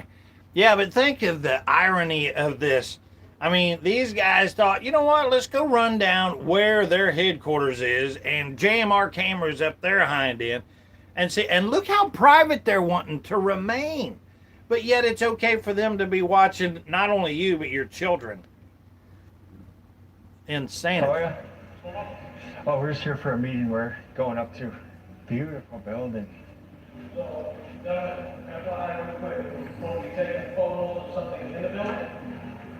For an interview at the Flock headquarters. Okay, that's okay. What? Sorry, is that rolling right now? You can cut that off. Film? Can you put that on Facebook, please? We're just going up for an interview to the Flock building. No, sir. You can't do anything like that. You don't have to go into contact or anything like that. No, sir. You're telling me the Flock people told you to say no? Because they didn't say no to us. Yes, sir. Would you mind turning it off? I want to actually go this. Can you please leave We have something. Can you please leave the building? Seems like privacy is a top priority here, huh? Thank you. Well, Flock. Seems like privacy is a top priority here in this building. They don't want people to know that. And obviously they have their guys at the front keeping his eyes, do his job. I get it. So far on Instagram, 8,000 votes, 91% no from 1 hour ago. So far on YouTube, 1 hour ago, 3,500 votes, 93% no. I wouldn't even want Flock cameras installed in my arch nemesis neighborhood. What's bad for America is bad for Americans, period. Listen to that. Folks, That's the people right Let's there. be real. Who See, here and tell me actually how trusts hard the it would federal be. government? Not me. How In hard good would case it be that to we be look at is in Minneapolis, serving where the ICE people? agents use It would not be fraud hard at all. Solutions for the stated mission of tracking illegal immigrants. Over the course of their operation, It's not ICE agents difficult. disregarded the rights of citizens so That's many how you times know even that the Twin we Cities have police no chief acknowledged government. that There's ICE no such personally thing. violated the rights of hundreds of his citizens and even some of his own off-duty officers. Recently, as the last 2 weeks, we, as law enforcement community, have been receiving endless complaints about civil rights violations. And folks, I know this firsthand. I have a family member in Minneapolis that got boxed in while trying to make a deposit at the bank for the suspected crime of looking a little tan. And I've personally talked to 2 Target employees who are American citizens that got pulled off the job, beaten, detained, and kicked out of an ICE vehicle. I'm literally a U.S. citizen! State Representative Michael Howard says he's spoken to them and they've both since been released. Oh, I'm not okay. And folks, the point is this. This is not a debate about whether you agree with ICE using aggressive methods to round up illegal immigrants. The bigger picture is knowing that the federal government is able to use any excuse they want, hiding under the guise of public safety, to fiercely crack down on whomever they choose. Today, the target is illegal immigrants. Tomorrow, the target could be you. The next guy we're going to meet is Ben Jordan. I think he has done the best journalistic work on Flock cameras. Very interesting guy. Excited for you to meet him. Cool spot, huh? I'm Ben Jordan. I've been a musician my whole life. I'm a researcher. I have a YouTube channel that usually does science education, some journalism. Recently, the surveillance and privacy stuff has kind of blown up, and I've weirdly been at the center of it. So, What do you make of Flock safety?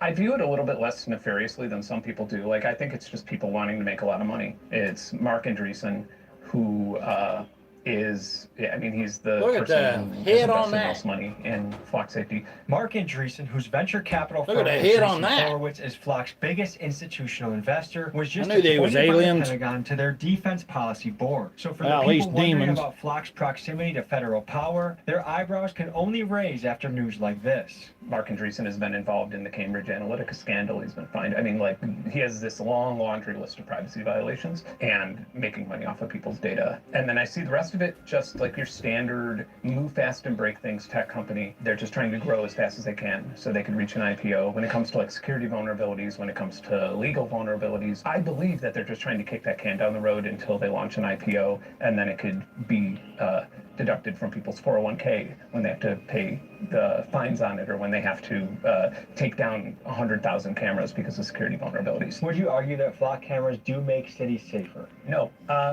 But I also wouldn't argue that they don't. My only argument that they wouldn't make cities safer is because you're taking money from things like community policing and putting them into a third-party tech company and paying $200,000 for a drone that costs $15,000. To understand how law enforcement actually views Flock, we spoke to 3 different perspectives: an Indiana police chief, a Wisconsin sheriff, and a veteran officer in Georgia. Currently, we have 850 cameras in our city.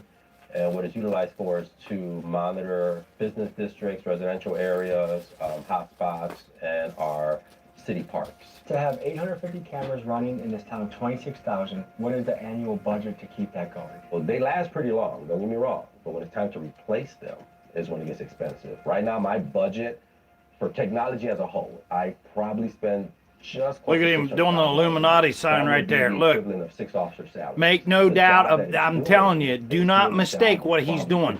That's the Illuminati sign that he just did. Technology makes your city safer. Without a doubt. See that star that he has on? That's Baphomet. Working with Flock, what was your experience like with it? Our experience working with And Flock see the has been badge that fantastic. he's We wearing use there? them to really help and provide us a lot of coverage in the rural parts. That's of the area. Rimfram or We Rim are Flim responsible Flam for or whatever you want to call 1,000 it. square miles of patrol area, including 41 square miles of waterways here in Dade County out of the 1,200. So the use of the technology was fantastic because it allowed us to be in places that we couldn't be. So overall, they helped us solve numerous crimes, including homicides, but also they helped us find individuals that were missing. So it played a significant role in allowing us to keep and maintain the peace in the rural parts of our community, which is typically very different than in the urban parts of the county. It did not gather any sort of driver information, race, gender, or anything to that extent. Let's say if you have a missing person and they're like an elderly person with dementia and they're in danger of dying because they're dehydrated and they're driving around not knowing that they're fucking dehydrated, then it can help for stuff like that. Or if someone kidnaps a child. Bradley Bear says, if not elected sheriffs, they work for the corporation and have no power over the Constitution. Yeah. Okay. And tell me what goes through your mind when you look at this piece of technology. I get kind of frustrated because they're very expensive and it costs tax money, and just the fact that it's tracking everyone everywhere you go, regardless of if you're on a list of like wanted people. So you have to be in a funnel for most license plate readers, but for Flock, it's everyone.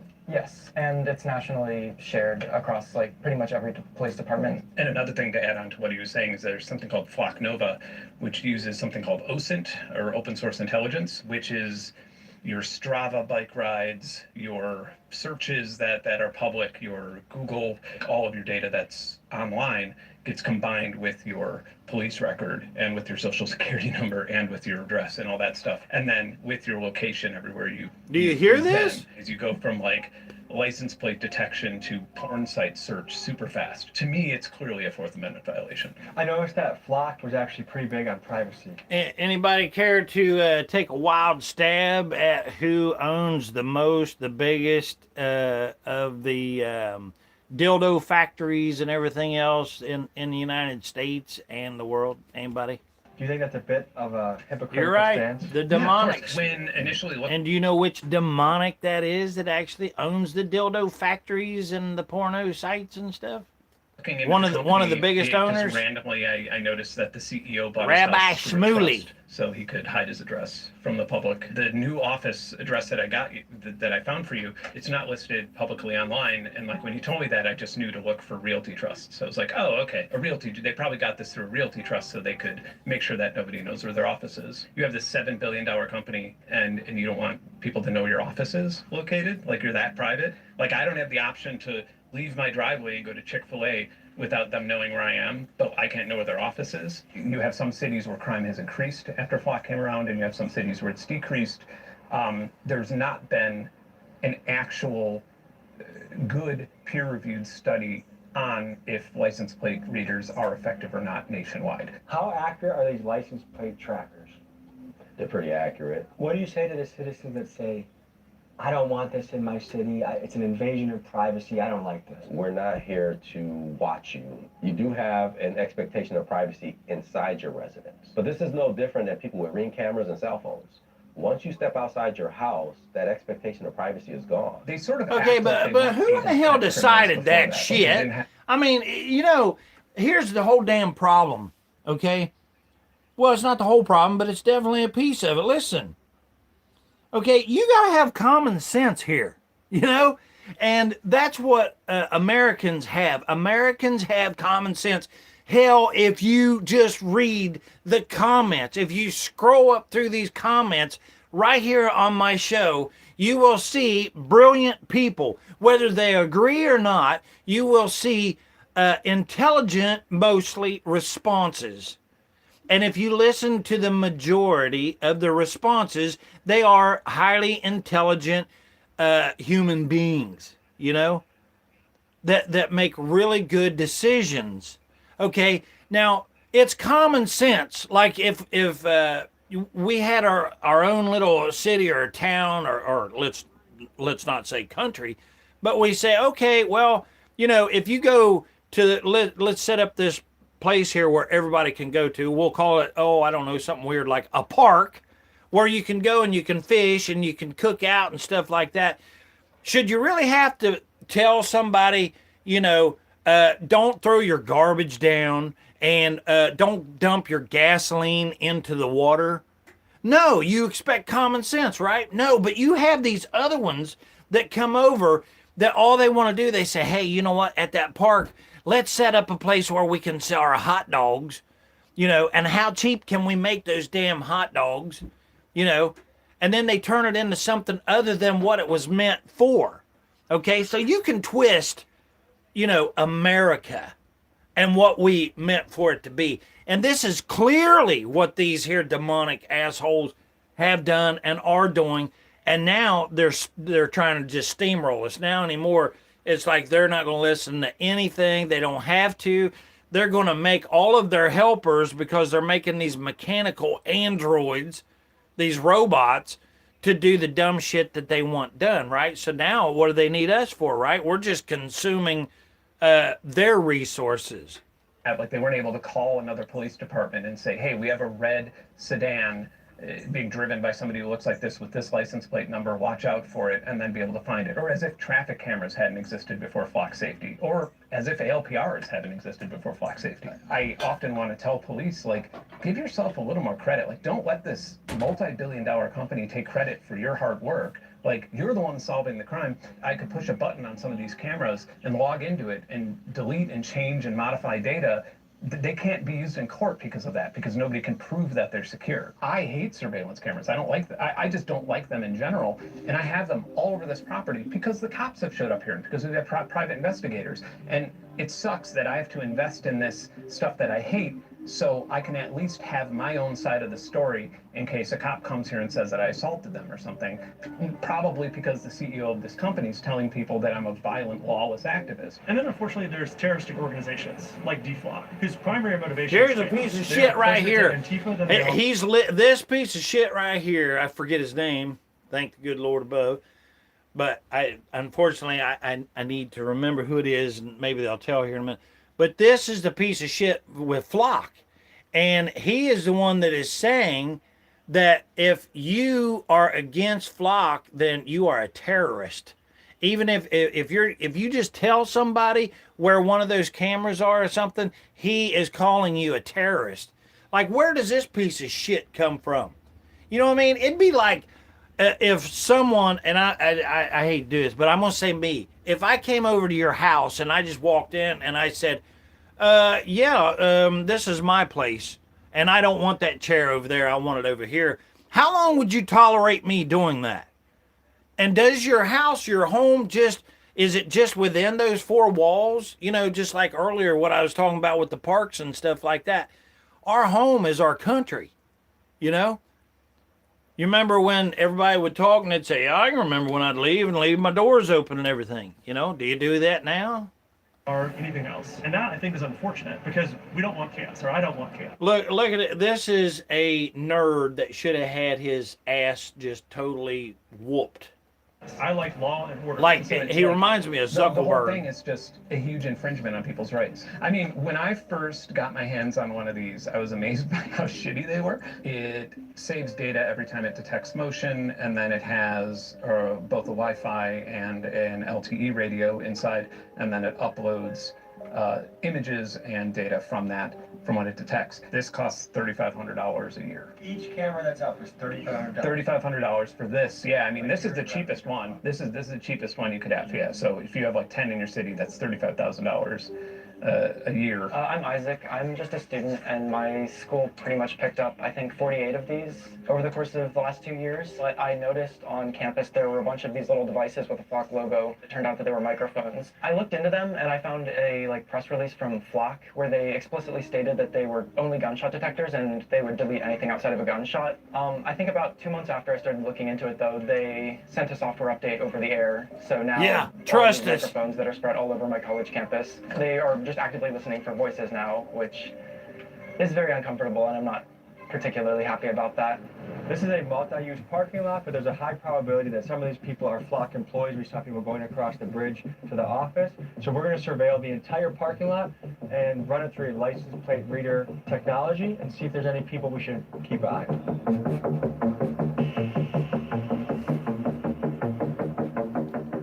This here might be a good place here. I want to read what Bradley Bear's saying here. It says, like Antifa, let's see, and then he says,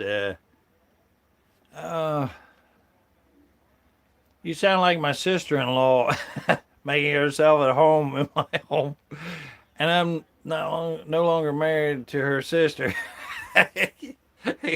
Yeah. And so what can we use these license plates?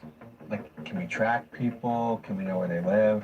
So there's this Park Mobile, if you're familiar with it, if you've ever used it. Park Mobile had like a massive data breach, and all the license plates were pinned to everybody's like credit card information. And so you could actually just like take this data, which from this program I made, you could just like download a CSV if you wanted to. You could take this data and then run it past the Park Mobile data breach and see who all these people are, where they live, what their credit card number is. It feels pretty invasive. Generally, the reason I even make this stuff is to show people what a black hat hacker can do.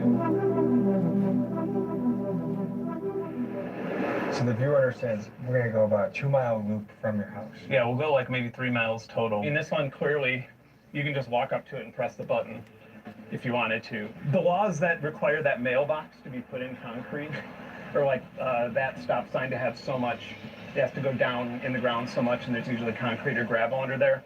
And this thing, they just plop into the ground without paying any attention to the roadside safety. Okay, so this is the first one close to your house.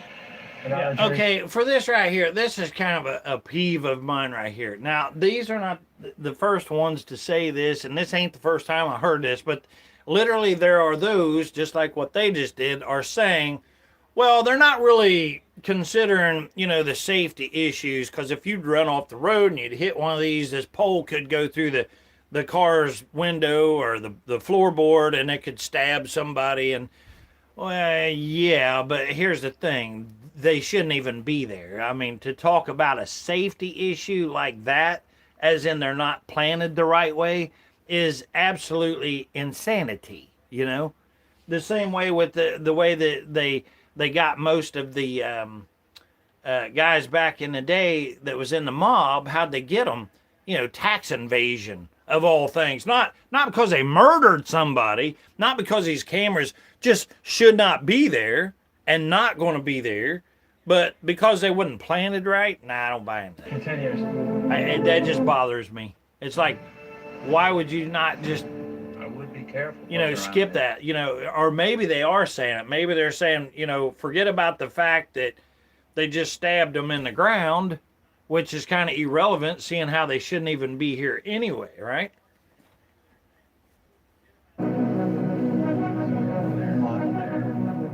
After seeing over a dozen cameras within a short distance from Ben's house, it became clear he couldn't even go get gas or take a shit without being surveilled. After realizing this uncomfortable reality, we next went to uncover Flock's secret drone facility, where we soon discovered something strange.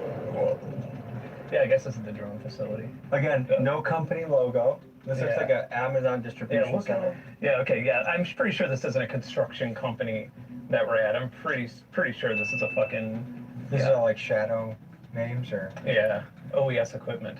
I mean, as far as I know, we're on public property right now, so... This is the most heavily guarded construction company. That's a new one. That must be a prototype. We're surveilling Flock right now.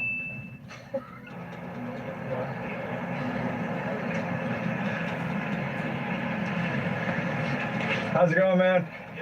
Oh, we just brought our own Flock camera to the situation. Are you a Flock guy? Okay. Wow, you got some cool cameras over here too.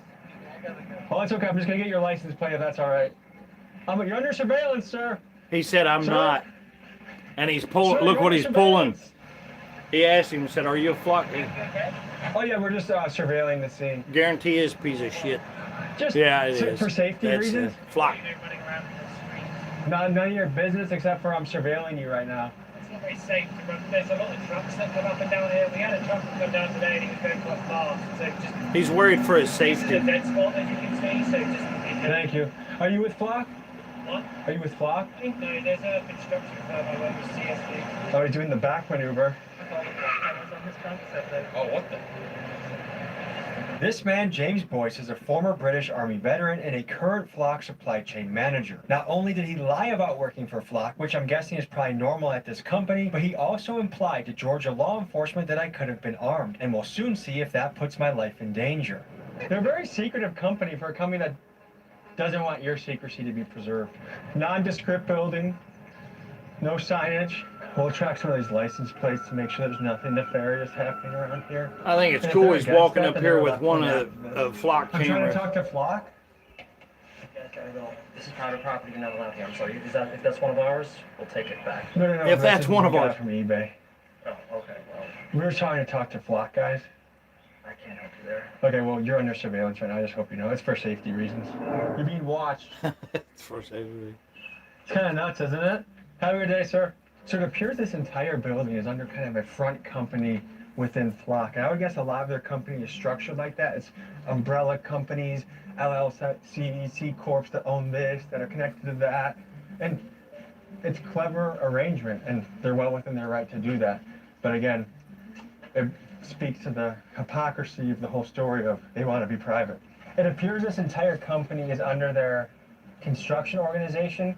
They have some umbrellas going on, some LLC, some maneuvering. Yeah. The corporate structure.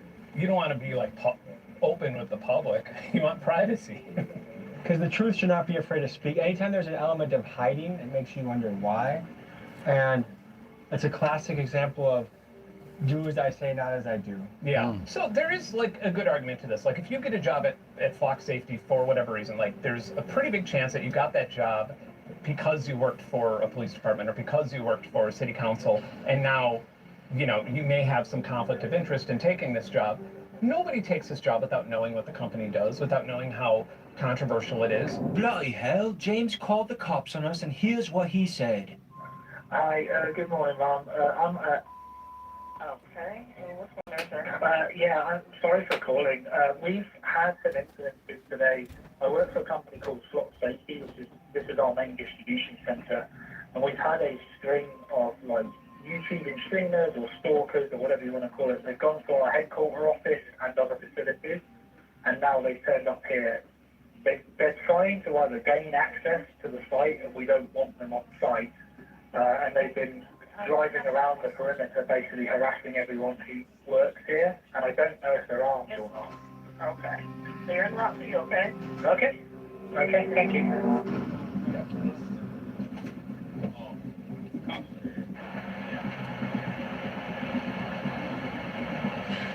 Oh, are they blocking us all in now?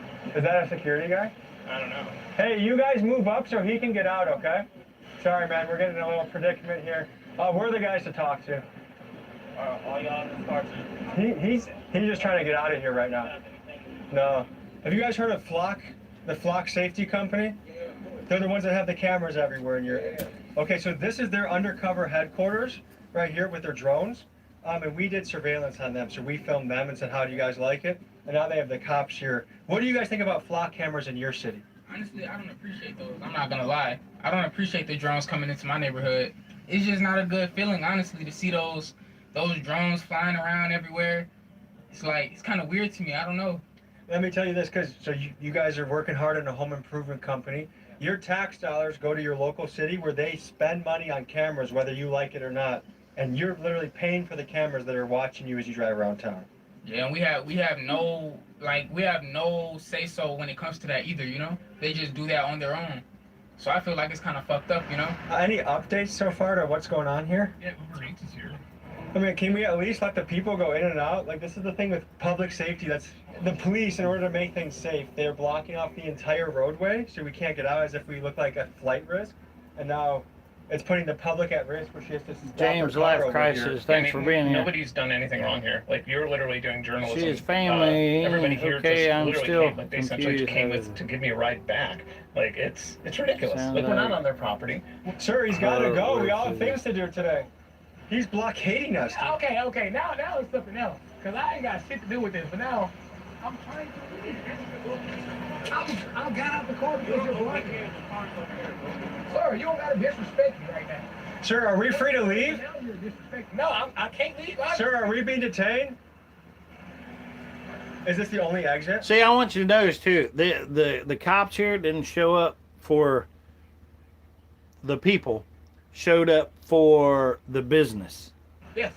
I wanted to see if this absolute numbnuts of an officer from Smyrna Police Department violated my rights, so I ran the scenario by my friend Officer Toombs from the Clayton County Sheriff's Office. Bradley Bear, that's pretty stand up, brother. If I seen what I seen, it said that, and sorry about, what happened 10 years ago there. Really hate to hear that. But good on you for taking care of another. It just kind of says what kind of guy that we believe you are, So good on you, brother. Office. You can tell us to go fly a kite and walk right off. And if I ask you, hey, am I getting detained, you have to give me a yes or no answer? Absolutely. See, now listen to We've this. done nothing wrong. Actually, we've also done nothing wrong, and yet we're blockaded by a police officer. Are we being detained? The manager wants to speak. It's a yes or no question, sir. You're gonna wait here until the manager talks. You're holding me until that guy talks, but you're not telling me I'm going to be detained. Yeah, you are. Am I allowed to leave? Can I go in my car and leave? See, it's a no-brainer. If you can't leave, then you're being detained. Period. Okay. What's up, brother? Hi, how you doing, sir? Good. So, tell them what you need to tell. So, gentlemen, I just want to be very clear. There's a multi-tenant site here with a lot of people that are just trying to work. I've got yourself. Known her since everyone high running in school, the and street. I'm I almost have to 50 put my now. regs She's on basically to my make little sure sister. you're Oh, okay. man, You say good on that, you, sir? brother. Good on you. Well, I don't know that, do I? So I That just is want to make awesome. Sure, we've had reports that you've been to basically every flock safety site and facility. Yeah, we like you even more now, Bradley Bear, so for Your sure. surveillance is correct. We're doing our own surveillance. People don't really feel safe right now with people randomly trying to get into our sites and buildings. Oh, wait, you don't feel safe being surveilled. Is that what you're saying? Not at all, sir. Because that's what you guys Look, do. the same asshole that stopped out on the road there and then telling these guys that he's worried for their safety, because they're sitting there filming him or whatever. And all he's about is a power trip, just like the cops are, And I'm going to tell you something right now. Anybody back in the blue has got monkey shit for brains, I'm telling you right now, because there's not a cop anywhere, and I don't give a shit if it's a city cop. I don't care if it's a sheriff or any of them. They're all sold out piles of shit. monkey shit. And that's an insult to monkey shit. But there's none of them that's worth a damn. And you know why? Because we've allowed that. Whose fault is it? It's my fault. Whose fault is it? It's your fault. It's our fault. As a collective whole, it is all of our fault. The ones who are hating these flock cameras and and dealing with the U.S. Incorporated, which should have been dealt with way before now, you know. But I am praying to the Lord above that this here will, but it won't.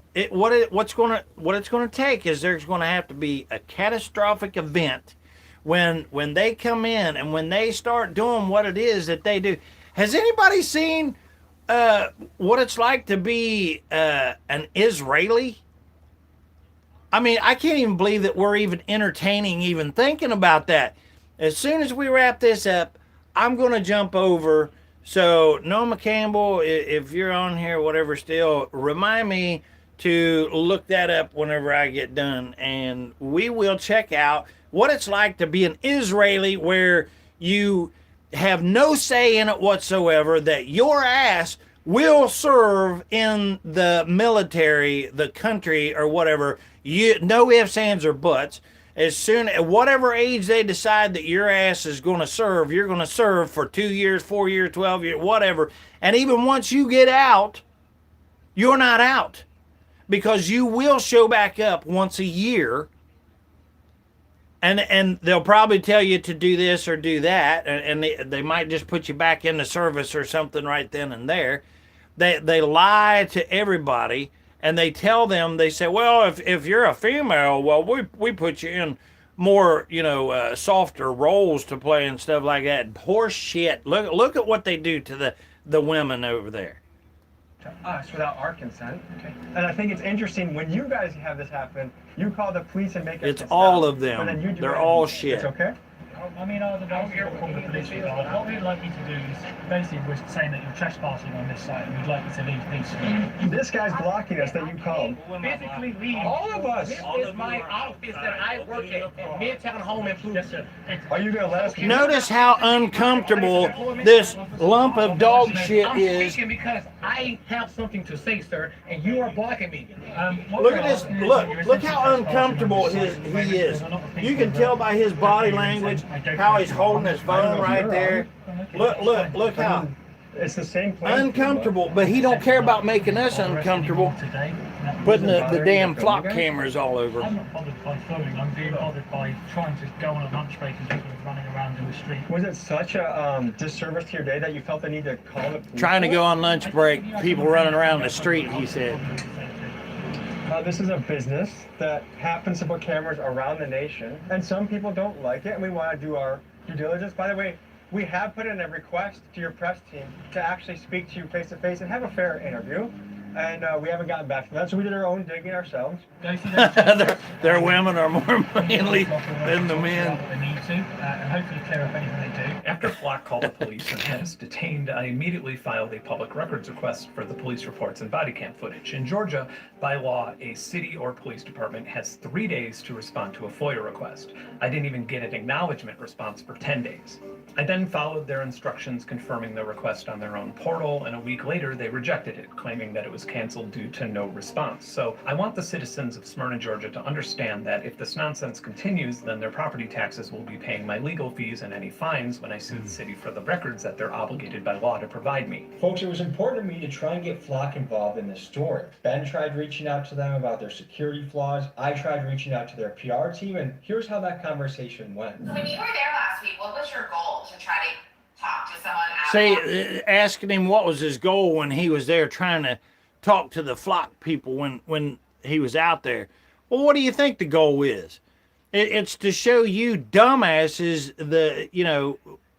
how crazy it is when you stick cameras up somebody's private hole, and when it's flipped around on them, it's like, oh no, they don't like that, Or just to get B-roll footage, or what was the goal? Just before we go any further, I guess, is there any potential in doing an interview with Garrett or walking one of the headquarters, whether it's the drone facility? Well, I want to suss out where you're coming from with this. See, they want to find out, are you for us or are you against us? Because If you're one of those wretched people, you know, that thinks they're a sovereign, we want nothing to do with you. Or if you're one of them really wild maniacs that believe in the Constitution, we definitely don't want anything to do with you, you know. And if you're a Christian, forget it. You're out. We don't want nothing to do with you. My question for you is, if this is like let me get Garrett in a weird position and ask him a bunch of Ben Jordan-asked questions, I'm not sure that that's a really good use of his time. So I just am curious, are you coming in it through like a fair lens? Or are you coming through it, are you coming at this from like a sensationalist YouTuber lens? I think what people are afraid of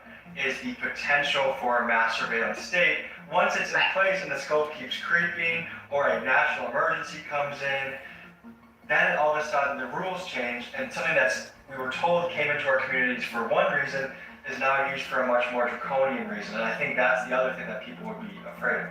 Logistically, how would this work? Garrett is in Atlanta most of the time. He has like no availability over the next couple of weeks or months. So you can also understand that I'm coming from a position where I have to protect Garrett and Claw. For sure. And a lot of people request to do interviews and to look at things, and then the story comes out and it's really shitty. I don't love that you guys trespassed on Friday, and that... Did you hear that? I don't love that you guys trespassed on Friday. Are you shitting me? Okay, they are trespassing on us every second of every damn day with these damn cameras. I mean, is anybody for letting me bring my camera to your home and placing it on your property, looking at you? And why do you consider just that your property? Isn't the rest of our parks and everything else, isn't that our property? You know, we have common sense here. They don't. These are demons that just want to manipulate you, control you, and dominate you, and kill you. Ben was there as well. I just don't love that. It sends a weird message because I'm putting faith. If I tell you we're going to work together, I've never worked with you. I'm not saying that's a bad thing. I'm just saying, like, never worked with you. I'm going to kind of put my trust in you. And I just know right now that you guys trespassed on our property. Yeah. And it felt invasive. But Momo, does that prove my point? And I'm glad the bitch is claiming it as her property too, because whoever she is, let's remember her name. It feels invasive that you guys were on our property. But flock cameras being on public roads, taking pictures of public license plates, which is the point of a license plate, I don't believe that what a flock camera is invasive. I got kind of freaked out at the beginning, which you're like, this is what it's She like don't to believe feel that's your invasive. privacy Okay, invaded. there. Flock. All right. Let me bring a camera to your home and place a camera. And man, I wish I knew where that bitch lived at, because I'm not joking you. I will go there. Place a camera out by the sidewalk or whatever, facing straight at her doors and windows. And let's see if she's still saying that it's all good then. I'm like, I understand that's how people Because that's feel. literally what we're watching right here. That's what these And guys so do. you're open to debunking that with me in a fair way. Because think about this, she's upset. Think about what she just said. Okay, she's saying because these guys came and she didn't like them being on her property. Because remember, she was claiming that to be her property just a second ago, right? So if that's her property and she didn't like that, then, you know, you see the irony in this? It's insane. She's absolutely double talking. Sure. I don't want your segment to be like Flock wouldn't participate because we have nothing to hide. But folks, Flock did hide, and they sent me an email So saying... she don't see any problem with putting a camera on you or me or us, but yet whenever we went to quote unquote her property, she didn't like us trespassing. You see what I mean? She just like told on herself right there of absolutely ludicrous bullshit right there. And they were not going to participate, and it made me ask, do you guys get the impression that they are a transparent company, and do you feel comfortable about them putting cameras in over 6,000 cities around the country? And folks, it shouldn't even be a question if we feel comfortable or not about it. It shouldn't even be in our face. And here's another way that you can tell plain as hell that this government is not our government, is because they take oaths, don't they? To swear that to protect us against foreign and domestic. So this should not even be something that we even have to deal with, period. You know, I mean, these are these cameras and stuff that they're going to use to go hand in hand for when they unleash the IDF, where they're merging this U.S. Incorporated military with the demonic Israel military, right? So, I mean, this is absolutely crazy. That they're even, I mean, this is insane. Months ago, Ben Jordan tried to discreetly tell Flock about security vulnerabilities he saw to help them fix it, and this is how they responded. So to give you a comparison of how security vulnerability reporting usually works, when I found a mild encryption vulnerability in Ring cameras or vulnerabilities in surveillance robots, the companies immediately reached out to me and offered to pay me to help them document and mitigate the problems. I know of 3 separate security researchers who reached out to Flock Safety about vulnerabilities and were immediately given a non-disclosure agreement. This happened with John Gaines, and the irony is, if they acted ethically and transparently with John, then the vulnerabilities probably would have been fixed before I even started making the video. And then this is, I guess this is the incestual relationship between Flock and police departments, where now all of a sudden journalists looking into Flock, this is their hidden drone headquarters that we're looking at. We were at their other hidden locations earlier this morning, and we're probably on the list now, right? I just need to speak. Brother, you call the people that are blocking us in. Do you see how that's counterintuitive? Taxpayer funded, by the way. This is pretty great. Alrighty, so we got 1 cop, 2 cop, and then we got the Flock employee who doesn't like being filmed himself that called the police for us filming him. So make it make sense. I appreciate Ben for joining me. Ben is a YouTuber that I've watched to learn and inform myself on this issue. Highly recommend you check his channel out. The link is in the description. And keep learning, keep reading, keep asking questions. That's our duty as a citizen. And we'll see you at the next story. Peace.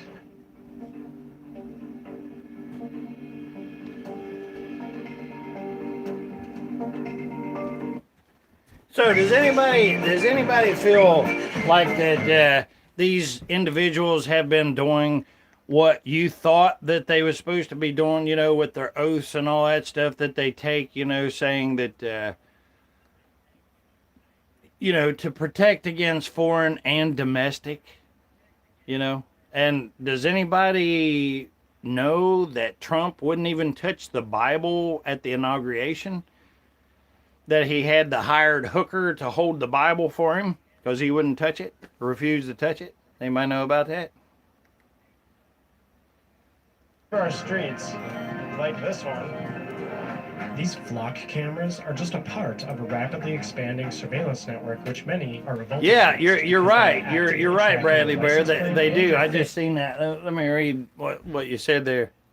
That's exactly right. Let's see here. It says Bradley Bear says they already train a lot of police departments in Israel, like the New York City. Yeah, but here's the thing: we have the IDF now that's here and has been here for a very long time.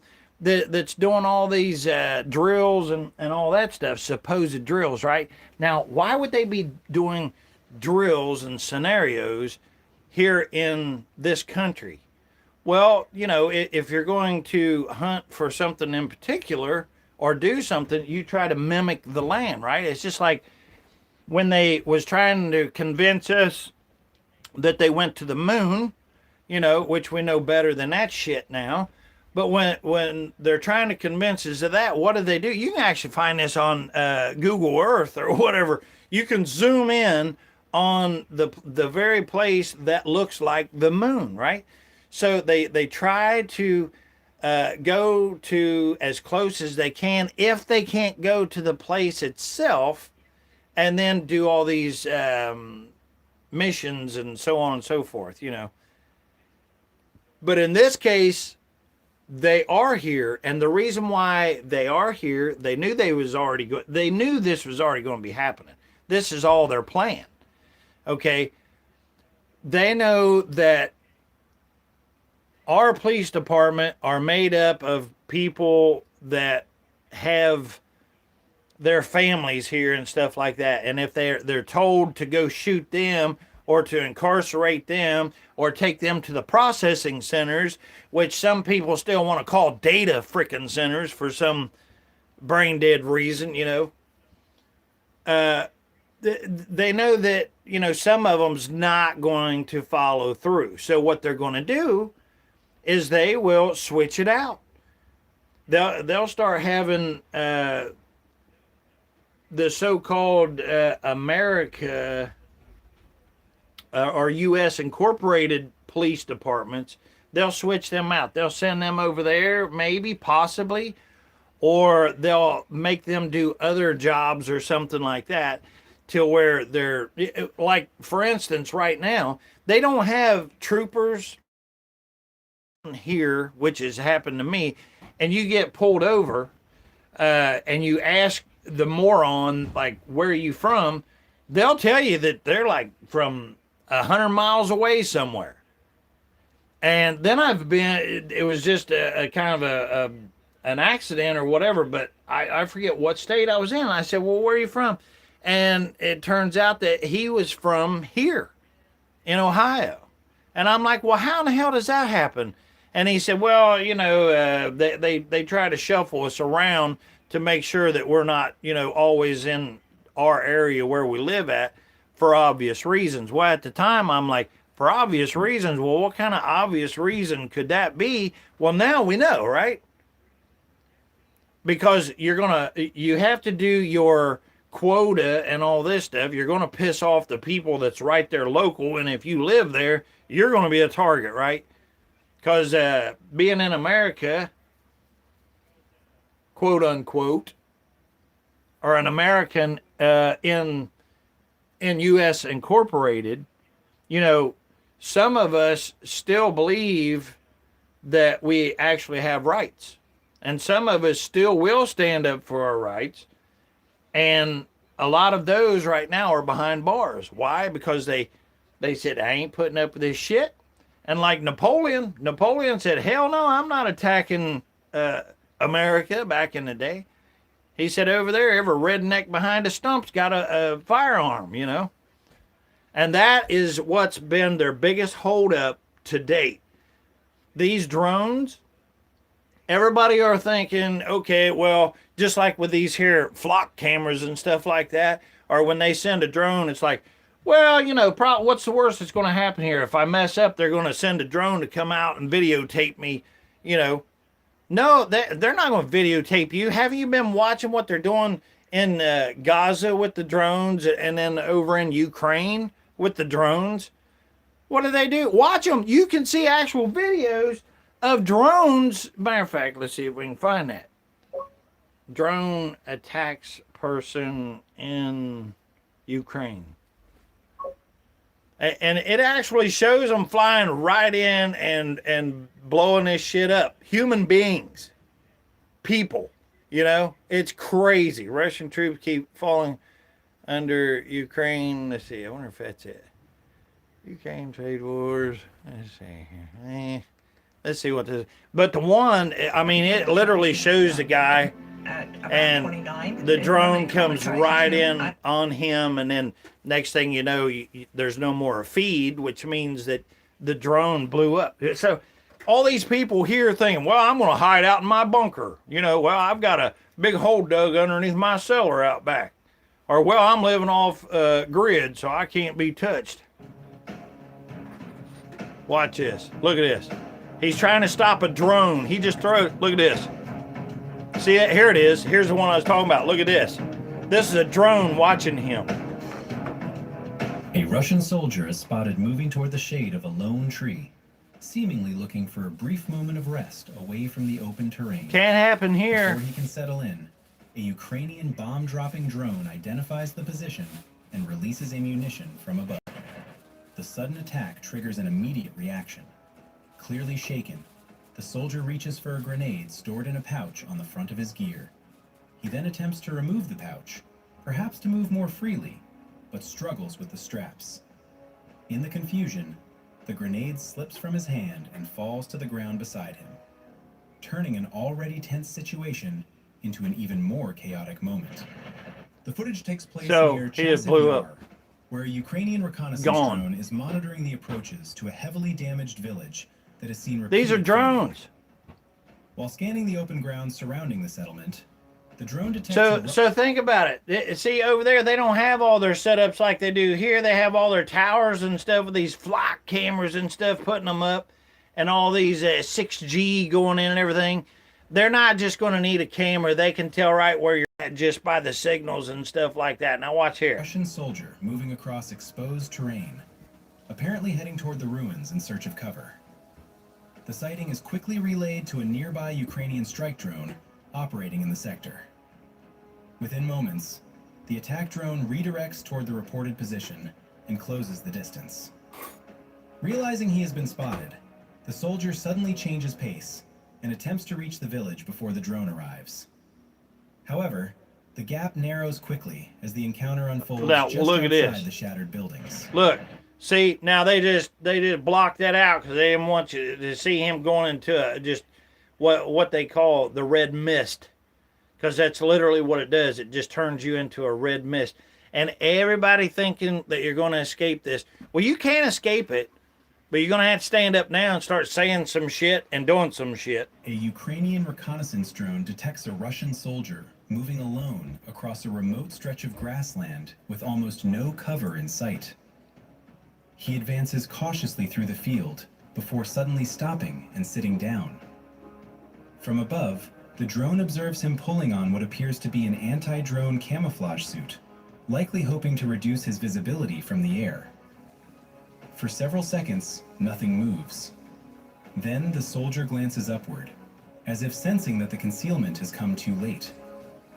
Within moments, another Ukrainian drone enters the area and begins its attack run.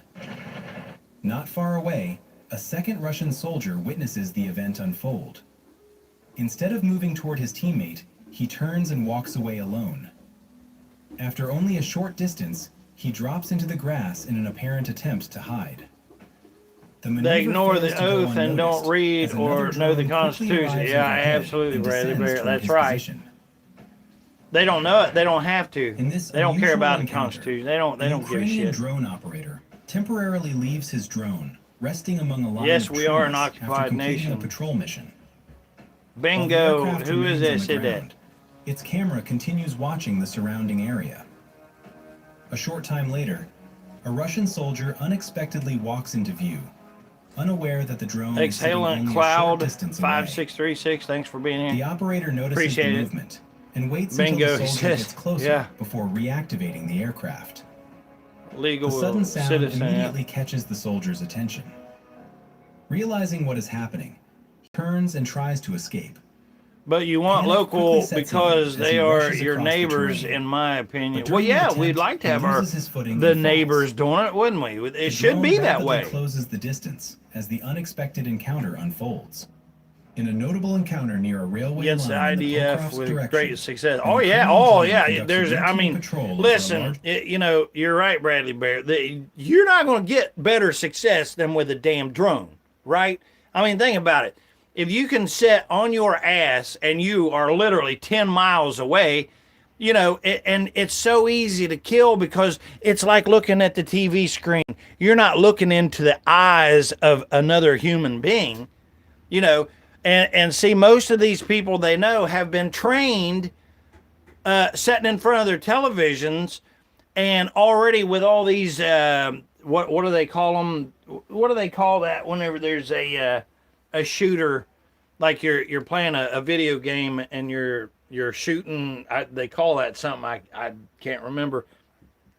But when you play these shooting games and they have like these zombies and stuff, and they're already trained for this, you know, and that's why, no kidding, listen to this. I know it's boring shit here for 2 seconds, bear with me. But the dozers and the loaders and the machines and the equipment and stuff, they actually started making them with buttons because they knew that the kids were growing up pushing buttons on their video games and stuff. So that's why instead of having like sticks to pull or push and levers and stuff like that, that they went to more of a video game playing style to run this equipment, because the kids was already used to it. And that's what they grew up doing. And so they put them right in a dozer, a loader, or a machine like that, and they're able to use them, right? It's the same damn thing right here with these drones. I mean, who hasn't played with a drone now? You know? I mean, even my dumb old ass, I have played with a drone a little bit, not you know, a lot or anything, but enough to know that's pretty damn cool, you know? So who do you want to go out there with a gun trying to confront somebody, or isn't it easier 10 miles away just to just drive that right to the target and it blows up?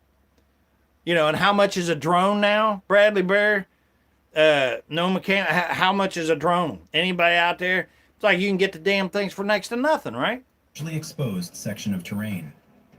As the camera sweeps across the tracks, first shooter. Thanks, two Russian Nomi. Yeah, you're soldiers right. come into view First below. person shooter, The drone Bradley Bear. Yeah, immediately you're alters right. course Both and of begins them. closing the distance. Cheap, The reaction yeah, is instant. absolutely cheap. Yep. One soldier turns and runs along the railway embankment, while the other Cheap. So what we're actually saying right there, it was cheap to take a human life, to take that life, you know? Cheap. It was cheap. other chooses to stand his ground and attempts to counter the approaching drone. I mean, right now, look at what's happening with Iran stuff. You know, old dumb butt plug Trump there, he says, oh, we'll go in there, we'll wipe this shit out. We'll be done with them in like no time, you know, or however the hell he talks, you know. Thank goodness I can't sound that damn dumb. But he said, oh, we'll go in there, we'll be in and out. This will be no problem, right? Well, Iran has been planning for this shit for a long time. They're like, bring it the hell on, but you're gonna be hurting. And even right now, I'm telling you right now, I didn't know that I'd ever say this or whatever, but I had thought about it a lot, so I'll say it right here. I think this is an excellent segue into it. But I really hope and pray that all of our human beings can get the hell out of there somehow, some way. And I want Trump to be like the biggest failure so that everybody can see him for what he is, which is the nothing butt plug that he is. And then maybe we all could, figure out how to get along. This isn't hard at all. I mean, and it's really easy to see what's taking place. And you know what? Here's something that's really interesting. But if you dive into this, Bradley Bear, Naoma, if you guys, have you heard anything like that they have like Nephilim giants and stuff over there that, that they're keeping or something like that? But they have some kind of information or some kind of things that they want to keep hush hush, or they want to obtain for themselves, outside of just the oil and shit like that. I guess there's something else, that just like we're going to Australia or not, the Antarctica, like we're not allowed to go to Antarctica, but for some damn reason, every damn country on this planet has a treaty that nobody fights at Antarctica. Everybody, every country has a flag staked there. But the land of the home, the free, and the brave, even if you have the money and you say, well, I think I'll take a trip to Antarctica, you can't do it. And you know what? Here's something that absolutely blew my mind. And I didn't know this until not so many years ago. But do you know that you cannot go to the Grand Canyon and just visit the Grand Canyon anywhere that you want to? You can't. It's off limits. Same as Antarctica. Can't do it. They actually found caves and shit there, no kidding, that's got like pyramids and stuff like that, or some shit that we're too ignorant to be able to, we're too stupid to be able to look at this stuff or to observe it. Even if we have the money to go do it, and even, some of these people have more brilliant minds, scientific minds and everything else, and has studied ancient history, so on and so forth, and have the mindset of figuring out, like how to read symbols and different things like that. But they won't even let those people go to Antarctica or even to the Grand Canyon. The effort lasts only moments as the aircraft continues its approach, maintaining a steady path toward the position. 2 Russian soldiers are observed. Yeah, they have their own island in Antarctica. Yeah, it is. Using the narrow depression as limited cover while crossing exposed terrain. Rothschild Island is off the coast soldier of at the rear Antarctica. Drops into the grass. That's where all as though the sensing gold something is unusual stored. And overhead. wow, now see, I never heard that Seconds before. later, a Ukrainian drone adjusts course and heads directly toward the position. Noma says yes, With they no nearby cover and little room to maneuver, supposedly the have a soldier stays red motionless in the haired grass, giant. hoping Yeah. to avoid detection. That's what I The heard. attempt lasts only moments as the drone closes in and begins its final descent. In a rare frontline moment, a Russian soldier is seen gathering Rothschild fragments from a Island. Now, downed see, that FPV makes drone perfect sense to and me. using them to start a small fire. Believing the wreckage was harmless, he continues handling the debris. Yeah, artifacts. Yeah, Seconds like later, in Iran. the Yeah, damaged drone that's what I've heard is they have shit over in abruptly ending the Iran, attempt and it's and not turning just a about routine this oil task and shit into like an they're incident. telling us, In a striking Or moment, actually, captured- wait, let me take that back. They're not saying it's even oil and stuff, right? This is all about the demonic little hat idiots that want to wipe that place out for some reason. Now, why would they want so badly to destroy Iran? Why is that? Why do you think so badly that Israel wants to take Iran out? I mean, I would welcome anybody's input here. If you got a thought on that or whatever, and I'm not talking about the standard, the oil or something like that, but what is your true feeling of what you get? Why do you think that Israel hell wants to take out Iran at any cost? Because they've already told us, and what they're telling us now, once they're doing this merging bullshit, now they're actually starting more shit with other countries. What is it, Turkey? And what's the other one? Or some shit that they're going to war with and everything. They're wanting to take them all out. It's a bunch of... Anyway, what's your guys' thoughts? What do you think? Why are they so badly wanting to go after Iran? Is it oil? Over an isolated grassland sector, a Ukrainian reconnaissance drone spots a Russian soldier lying alone in the open. With little natural cover nearby, Sasquatch. This satellite window is built for the roads you ride, for those little connector roads, those back roads, those roads that kind of Crispy dry the fish. Crispy dry the fish, yeah, whatever. Brainwash is here for a few seconds.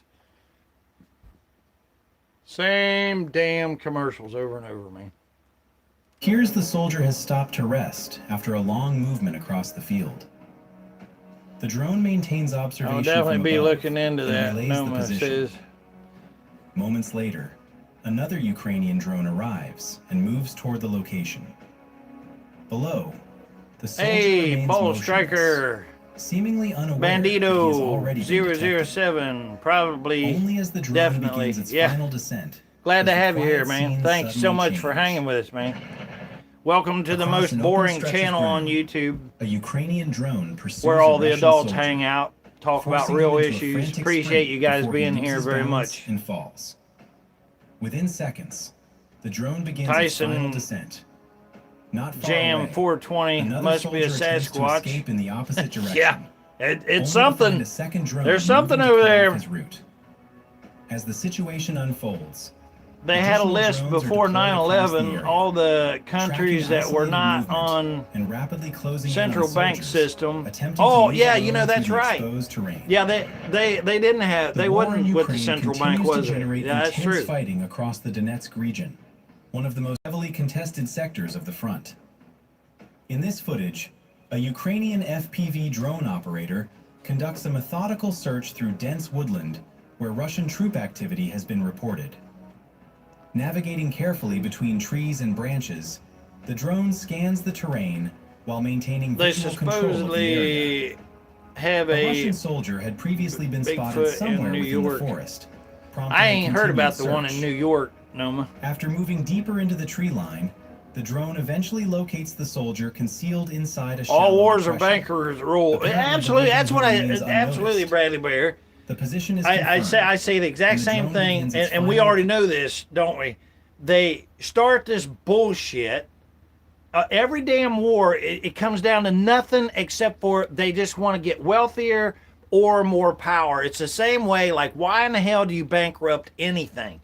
If you're in business, I mean, anybody knows it. Well, I didn't. I mean, I started out my businesses and stuff that I had in the past, and I was just legitimately trying to do a service and get paid for doing it. I wasn't thinking like these demonics do, you know, that are leaps and bounds, you know, way past normal thinking, because they go into the demonic realm of, okay, they will take a legitimate business that is making $2 million, let's say, a year, and they will purposely buy that business, and instead of keeping it and making, you know, 2, 4, 6, 8, $10 million in 5 years, they'll bankrupt the damn thing in less than a year. They'll pull out $10 million out of it and then restart that same business with different rules, regulations, and in another place with a lot of tax breaks and stuff.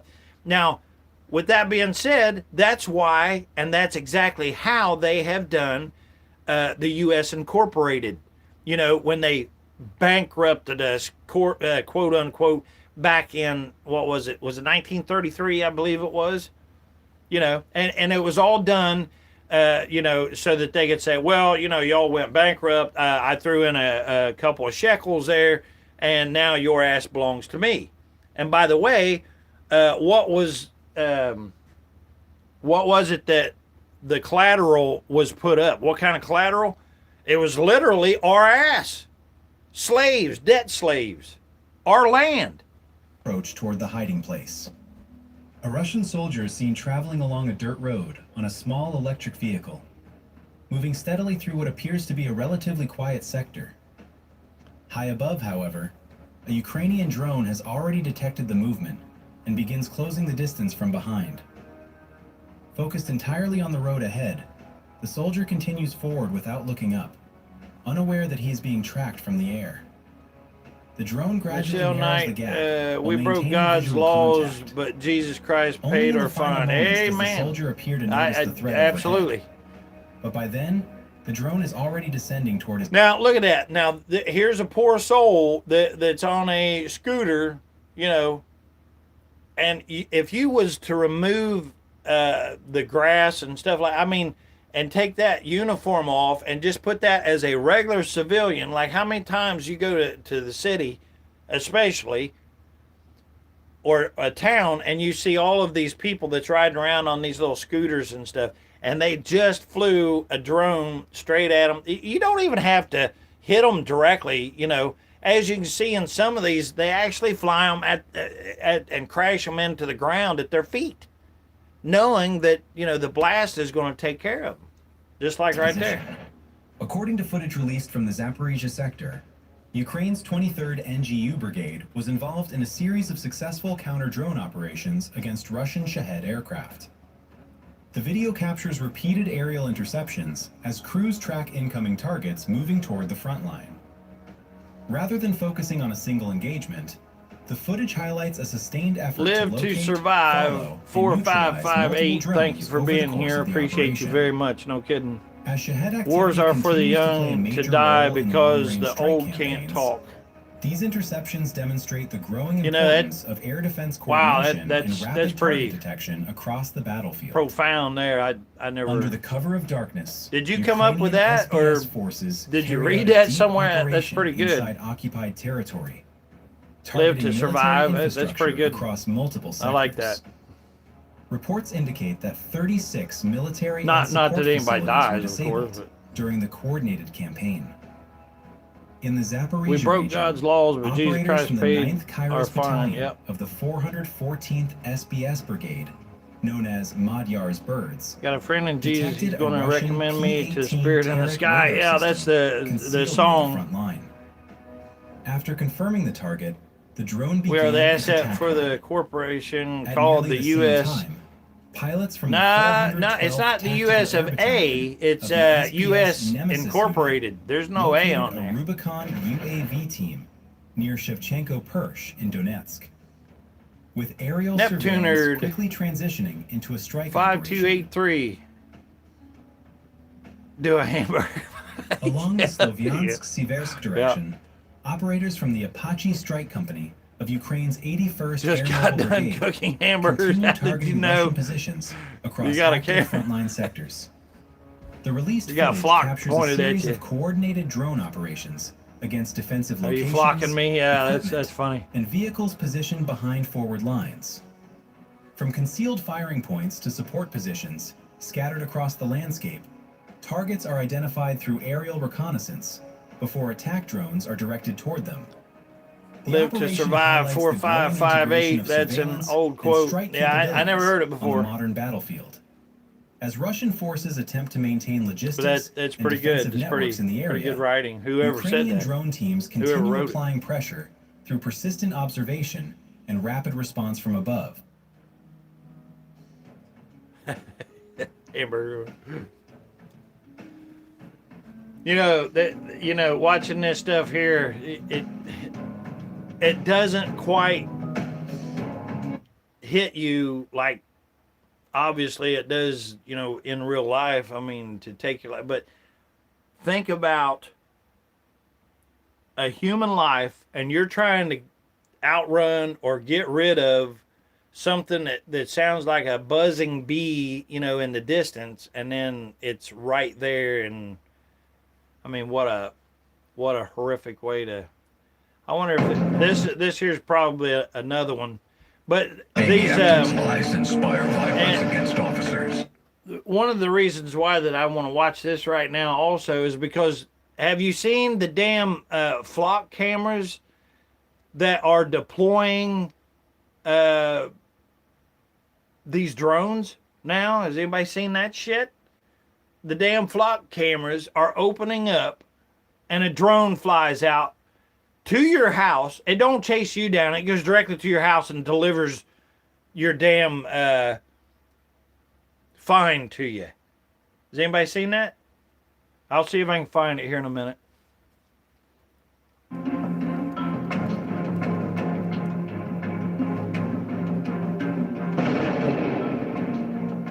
A thin fog still hung over the plains of Pokrovsk when the distant roar of motorcycle engines began, rapid and repetitive, as if a swarm of metal bees were swarming from the east.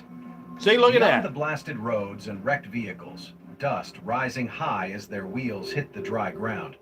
The Russian motorcycle attack began with complete Look at that. confidence. They're just miles They attempted away. to penetrate the Ukrainian defense line with speed and surprise, hoping to outwit the troops they perceived as tired.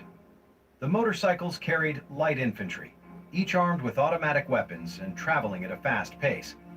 But above them, in the still air, a far more dangerous enemy awaited them.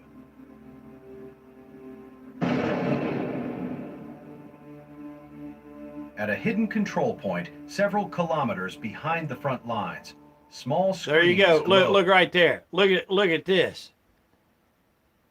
Look at that.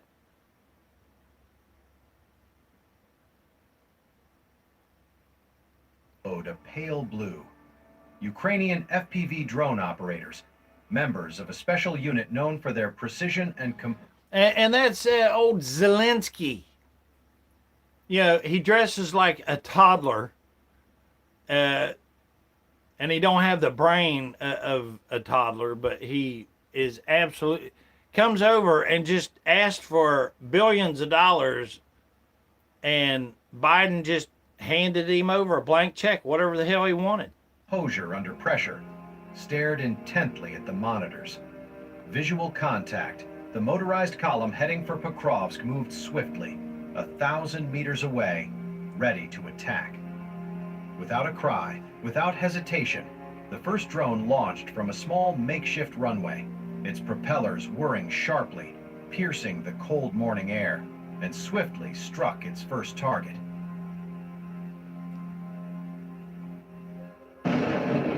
So think about this. With all this bullshit, you know, and them trying to take away cash and all that stuff, which they're already doing, you know.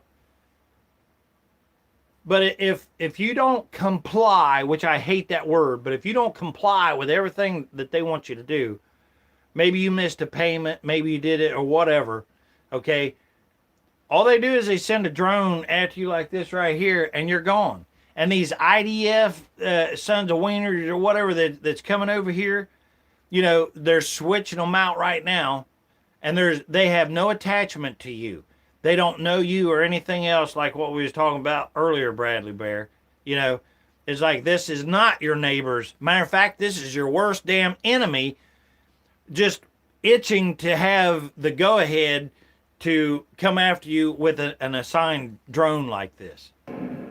On the FPV look screen, at that. a panoramic view of the battlefield unfolded. The black dots moving below became the second target of this deadly electronic hunt.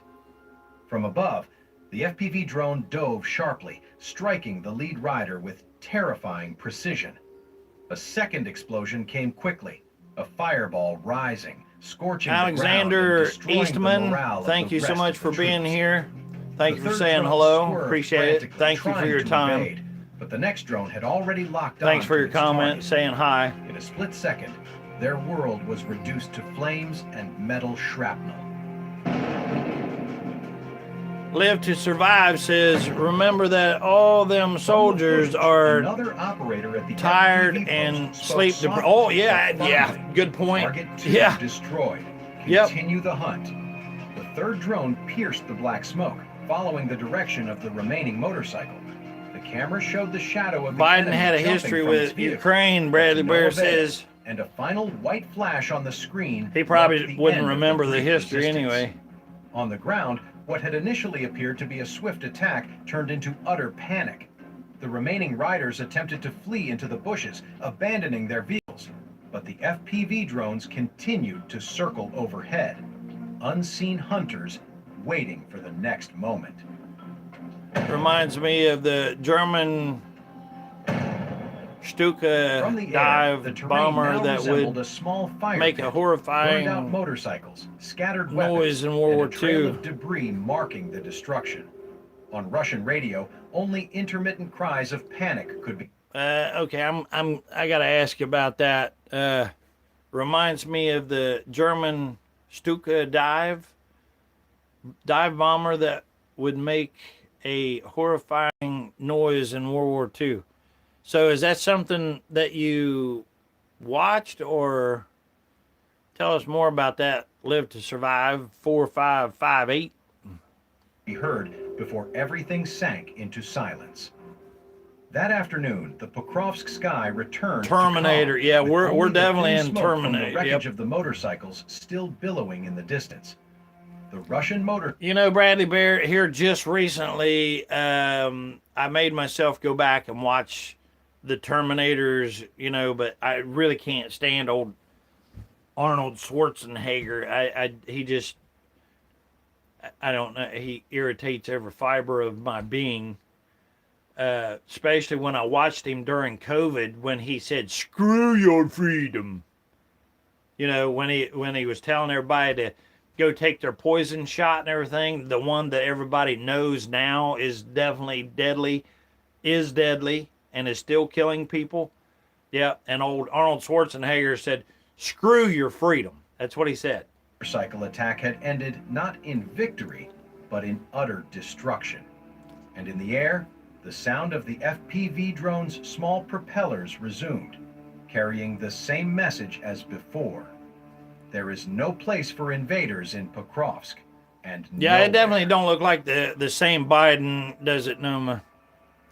Yeah, they switched out something. Earlobes are different, like you pointed out to me early on. Ohio. I never thought it would happen, but Noma, back in the when it was actually taking place, when Biden come out and everything, and you can look at the dude's ears. I mean, you can tell plain as day when they switched him. When they was using the other Biden, because the earlobes are attached. I think the original one, he's got like dangle earlobes or whatever, and then the drone don't have, or something like that. It's in the U.S., Europe. Meanwhile, Russia's main summer offensive has officially failed, with Ukrainian forces launching clearing operations after repelling mechanized I heard he assaults died near before Pokrovsk. running for president. Since You mean August old 21st, nearly dangle 13,945 Russian soldiers have been neutralized, while dozens of tanks and armored vehicles lie destroyed across the battlefield. Live to Putin's survive. deadline to The capture noise. the entire Donbass before winter has passed unfulfilled. Here, the main Russian mission for the summer campaign has officially failed, in direct violation of Putin's order and deadline. Oh, okay. I watched a ton of World War II. Instead of Live taking to control Survive of the says. entire Donbass, the Russians lost And World War II thousands of docs. soldiers Oh and yeah, well, hundreds of you know armored what? vehicles Bless without your heart being for able to watching even them, capture and Pokrovsk. Ukrainian whether it's troops just have plain launched a flat clearing interest, operation curiosity, across the or Dobropilya sector, maybe especially you know around you had another reason for Volodymyrivka, doing it, but which I'm glad became that a you did. graveyard for Russian armor during the recent failed mechanized assaults. After days of relentless fighting, dozens That of Russian information tanks and really armored does vehicles now help, lie you know. scattered and burning across the fields. Love a good World War II documentary. Well, you know what, Bradley Bear, I used to like those, but now they absolutely make me sick because, like you said earlier, you know, this comes down to it's always a money thing. Like one side, both sides are bought and paid for. Lines, you know, rather deeper into the salient toward Nikhanorivka and Zatashok, seeking refuge among the already encircled Russian forces that have been trapped for weeks. Ukrainian soldiers report that this chaotic flight is only refilling the pocket with more troops, sealing their own fate. With limited ammunition, minimal food, and no escape routes, these Russians are essentially walking into their own death trap.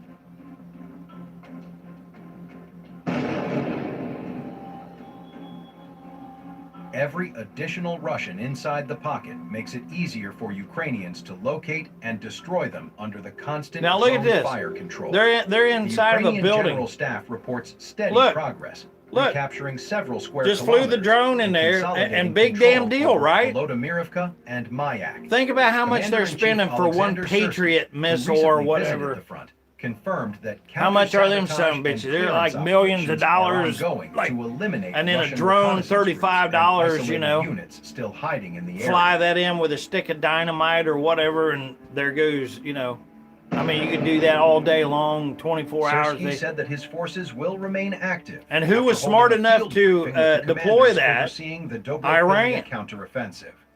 Since August 21st, Ukrainian troops have neutralized nearly 13,945 Russian soldiers, with over 8,400 killed, 5,400 wounded, and 124 And you know, that's an interesting point that I have to ask right there. Because I'm sitting there talking about that. But if Ukraine was using these drones and stuff to do this against Russia, you know, and we're talking about how cheap these damn drones are, why in the hell did they, why are they still mooching us out of billions of dollars? You know? Its consolidation phase, with units securing logistics routes and fortifying newly regained ground. Meanwhile, Ukrainian drones continue hunting down stragglers and supply vehicles. Should invest in drone Russian companies. reinforcements Yeah, can reach the front. We have started a massive drone program now in the U.S.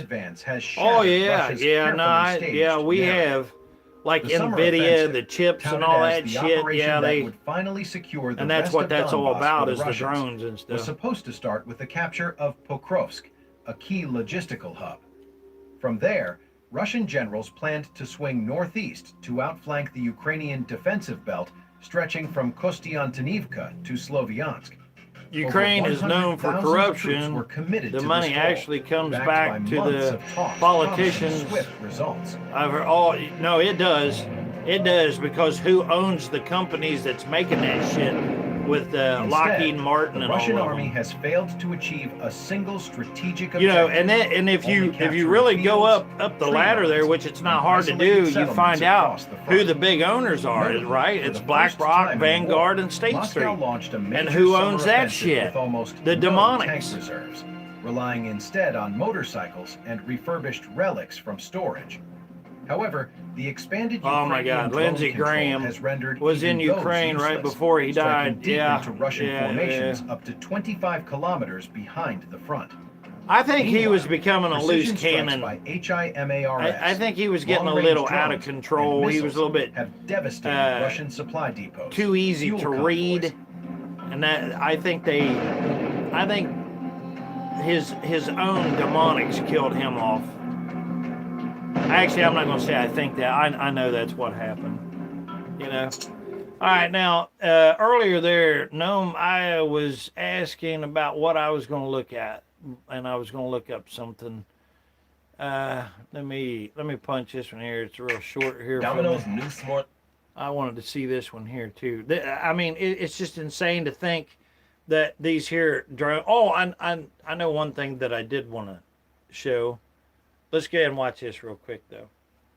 Video appearing to show a Russian drone chasing a man Just selling one day vegetables ago. around his van as he tries to escape being hit. Look at this. And a warning, the video is disturbing. Here's ABC's Tom Sufi-Burridge. Tonight, the horrifying moments a Russian drone appears to hunt a defenseless Ukrainian vegetable vendor. The drone buzzing as the man frantically runs around his van, desperately trying to escape. Now, somebody tell me what the hell did this vegetable stand owner do that's going to make them want to blow this guy up, like end his life? Like, what has he done? That drone tracking his every move. In an instant, the man ducks for cover, the drone suddenly diving, exploding into a ball of flames. There you go. Incredibly, There you he go. survives. There you go. It hit the That is, man, the Lord is with him. I'm telling you, the Lord is with him. Did everybody see that? Well, let's watch that again. Ukrainian vegetable That vendor. is, The drone wow. buzzing as the man frantically runs around his van. I've never seen anybody survive something like that. Desperately trying to escape. That drone tracking his every move. In an instant, the man ducks for cover, the drone suddenly diving, exploding into a ball of flames. Incredibly, he survives. It hit the car, I was right beside it, the man later said, adding, it struck and I just fell down. The man suffering a Wow. concussion and multiple shrapnel wounds, his wife, who was with him at the time, getting away too. President Zelensky sharing the terrifying video, calling the attack against a civilian evidence that Russia has gone mad.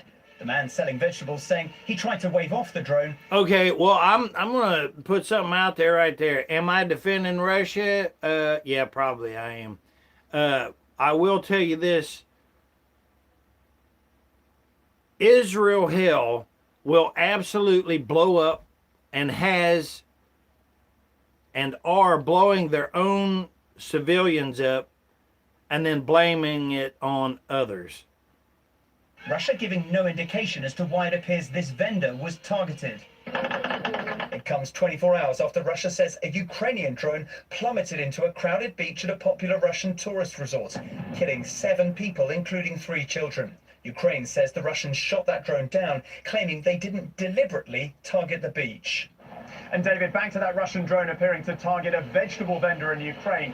The attack showing how civilians continue to be caught in the middle of this vicious war. David? Just horrific images. Tom Yeah, Sufi-Burridge. you know, I'm going to tell you, I stand by what I originally said. I don't know how, like, targeting a guy with, you know, maybe that he had, like, a surveillance van there and was, like, pretending to be but we don't know these kind of things, do we? But this is what makes this kind of shit even sicker than what it already is, you know? And then what kind of truth do we actually get? Do we ever get the real truth, nothing but the truth, so help you, Bob? No. We only get dribbles and drabs, and then we already know that we've been bamboozled by the bullshit AI that they come up with and they create, you know, and it's exactly how they want it to be, so they can do whatever they want to do. Question everything, especially the news. Yeah. But you know what? We're supposed to do that with our own government. We are literally supposed to do that with our own government. We are supposed to question the the convoy government. bypasses the first Russian line entirely and drives straight for And the this second. is why we are seeing right now why we was supposed to be standing up to and confronting them on every damn thing that they did, but we all fell asleep. You know, we all threw our hands up in the air and said, well, somebody else will be taking care of that, you know.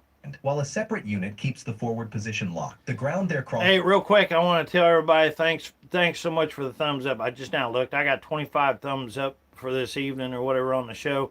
Thank you so much for that. Not asking anybody to subscribe, but while you're here, like Yuppie, everyone knows everything, but nobody knows anything. Amen to that. Great comment, you know. Appreciate everyone being here. Thank you so much for hanging with me. This is the most boring channel on YouTube where the adults hang out and actually discuss things that mean something to your life. I just appreciate your time here. Again, not asking anybody to survive or subscribe. I'm asking everybody to survive, but don't worry about subscribing. Just appreciate your time being here. Honestly and truly, thanks for your comments too. Yeah, thank you very much for the thumbs up there. Yep, I appreciate that. Has been struck so many times it barely holds, and every meter toward the objective, the terrain falls apart further. Good. What a day.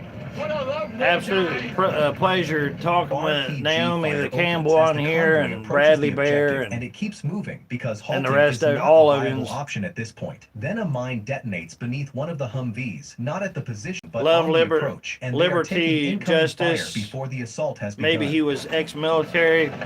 Thanks for being here. Appreciate you very much.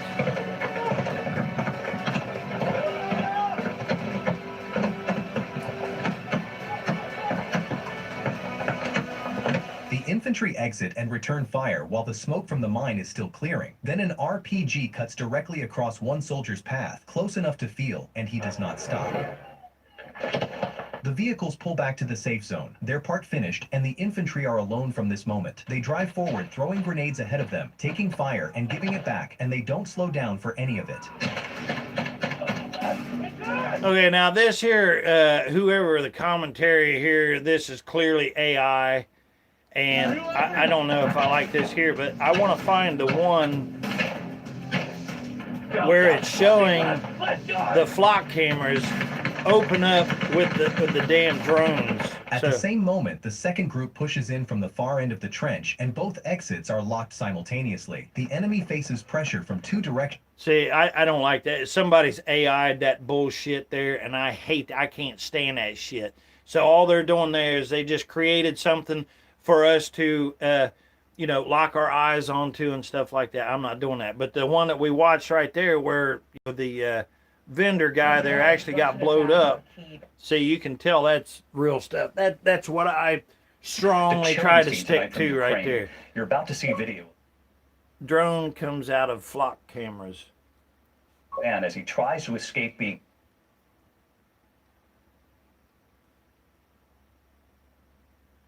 Flock Alpha is here, the fastest DFR drone ever.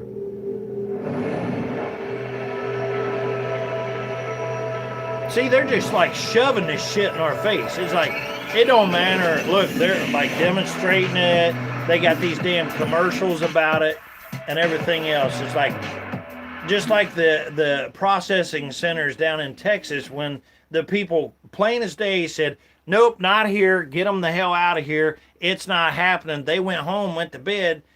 They woke up the next day and the son of a bitch was being built. And within 2 weeks they had it put there, you know. So let me see if I can locate this one here where it actually has the damn drone coming out of the flock camera. Because it is crazy. Oh, right here. Here you go. This is short. Watch here. It's just real quick. This ain't your regular flock camera. Look at this. Look. These new flock cameras they're testing, this is gonna meet you at your house when you do something wrong. Check this out. They're building them in Reno. Right here. Reno driver 55. Thank you for being here, bro. Living in the future. They're building them in Reno. I'll be damned. I was out in Reno some years back. Drone see you doing something wrong, Loved it. speeding, Absolutely loved it. just Beautiful go out ahead and take there. off and go to your house. Whatever your registration say is where this drone will meet you. This ain't your regular Look how that camera. son of a These look. new flock cameras they're testing, it's gonna meet you at your house when you do something wrong. Check this out. Yeah, this is incredible right here. And this is why they say Look at that. China And living it takes in the off. Look. future. You don't even gotta have a police officer. Once this drone see you doing something wrong, speeding, anything, it just go ahead and take off and go to your house. Yeah, see, it's not going to chase you down. It's just going to deliver your paper. This ain't your regular flock camera. These new flock cameras they're testing, just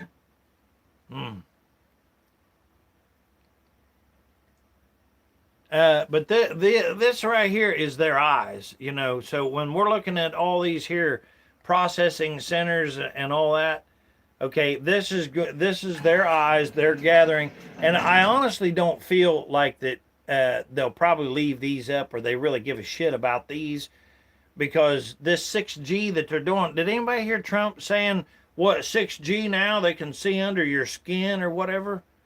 And then what about graphene? Has anybody heard of graphene? The headquarters of Flock Camera Factory is in South Carolina, but there are factories are all over now. Oh yeah, I know, absolutely. Drone America, Reno, Nevada. Yeah, really? They've got that many out there now. So Reno's just nothing but drone factories. Wow. Wow. Let's see.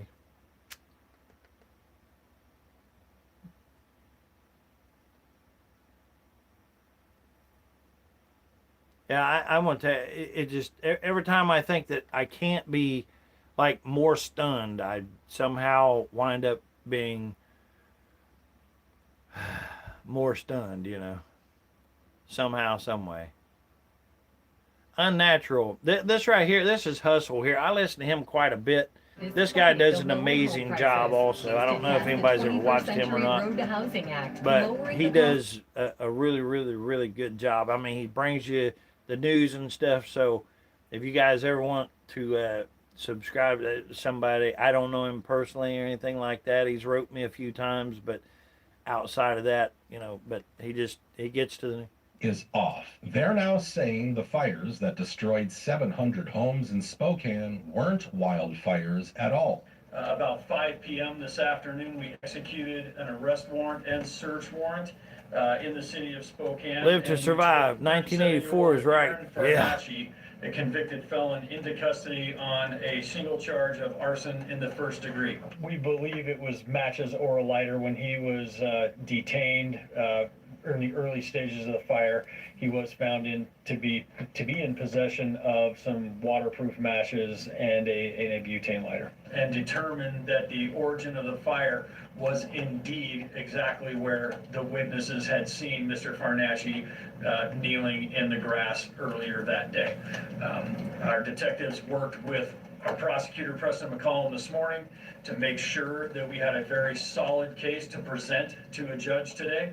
And again, as I said, the judge signed the warrant at 3 p.m. and we had him in custody at 5 p.m. with the assistance of our SWAT. You know what? If anybody's followed anything to do with Charlie Kirk, you know not to trust anything that these here uniformed, badge-wearing pieces of shit would ever tell you, because they lie. I mean, of course they lie. They belong to the demonics. They are the demonics, you know. Team's warrant assistance group. Reno Driver, a huge data collection center located in the Rocky Mountains in Utah. Just because he had matches. Every phone call in North America goes through it. Wow, really? That's interesting. The story has gone national, and people are pointing out how this didn't look. Charleston like a has wildfire. one. So many trees. Columbia has two that I know of. It's spread out all across South Carolina. Are just ash. Very, very strange. Very suspicious. The suspect's Sorry criminal to say, but history that has also shocked gentleman's people. life He was is accused of not killing his worth a father in plug nickel 2010, now. but later pleaded guilty to manslaughter. He has no history of arson. That's why some people are even talking about MK Ultra here. Clearly, All lives opinions of our are government is divided so about corrupt. this Yeah, suspect. absolutely. But Totally everyone agree with seems that. to agree that there are way too many strange coincidences here. And the timing of this just seems too perfect to be natural. Inky So you're telling Capelli. me the city has had plans for the last Cool year handle. to implement Thanks a for new being here. data center exactly where the fires began, where I just got evacuated yesterday? I don't even know why. I'm Reno surprised to driver find this out, 55. 'cause Lie, I've lie, been posting lie. updates on the fire. What's People keep lie, lie, asking lie? me, like, how did it start? How did it start? It's not And our I've heard government. It's multiple the different rumors of demonic how it government. started. Yep. And now come to find out, there are plans for a data center here, literally in that exact spot. The CEO of Flock just compared Americans to 5-year-old children. Look right here. That's the idiot with Flock right there. Let me swing that around there so we can make sure that's not blocking somebody. I hate whenever they do that. They put... But that is the dipshit right there, man, that cause us problems because we don't want the damn Flock cameras. Piece of shit. Who need to be kept in line. And he said the only way to do that is We with lost a, about quote, 25% of the city in this fire. People want to jump to, let's just punish. Well, I'm glad that you clarified that, Reno driver, because I was like, lie, lie, lie. That was being lost in text there. People, and that will teach Our them, government, but lie, lie, if lie. we look Yeah, at our absolutely. kids as a Oh, proxy, yeah, brother. You're at the right place because we all agree with that here. An hour doesn't matter to a 5-year-old. They do something because they think they're going to get away with it, and as soon as they find out that as a parent you have all-seeing eyes, they stop doing bad things. Oh, somebody And ain't getting enough punishment attention. Has nothing to do with it. And 3 maybe random it's unfair words, to call an adult a 5-year-old, but words, that's 3 generally how our random brain words. works. We operate on a Boolean equation of like, I get away with this, so I do What it. bullshit If I don't think I channel get is away with this? it, I don't Seems do fit it. for And maybe one is stealing, hillbillies. A gun Well, yeah. from a jar of Thanks for candy, being and another here. one is shooting Appreciate someone, so quite a big disparity there, but it's the same brain that's making a decision. So I totally agree with Noah, and I think Noma says I absolutely never trust the data is police. there. Yep. And I think maybe where Noah and I disagree a little bit is I have a lot less anxiety on the downsides. I think, of course, there's always downsides in everything. But I think where Noah was going near the end is if your concern at a macro level is Bradley Bear, welcome in. Yep. State arising in America. Yeah, you're welcome here at 3 random words. You're here, man. That's gonna happen. Glad to There's have you. 7,000 other ways that could occur. I mean, they're not even hiding it anymore. This is going way beyond mass surveillance. People are even finding these cameras on secluded walking trails. And no matter what the legacy media says, they just keep spreading everywhere.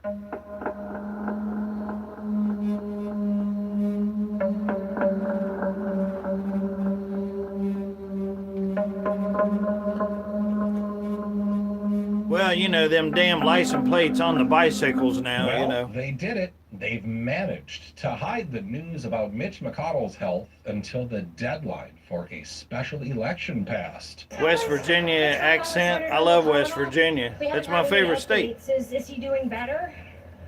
Do you by happen to know if he, or can you tell us, did he sign that July 28th letter, or was that an auto pen from your office?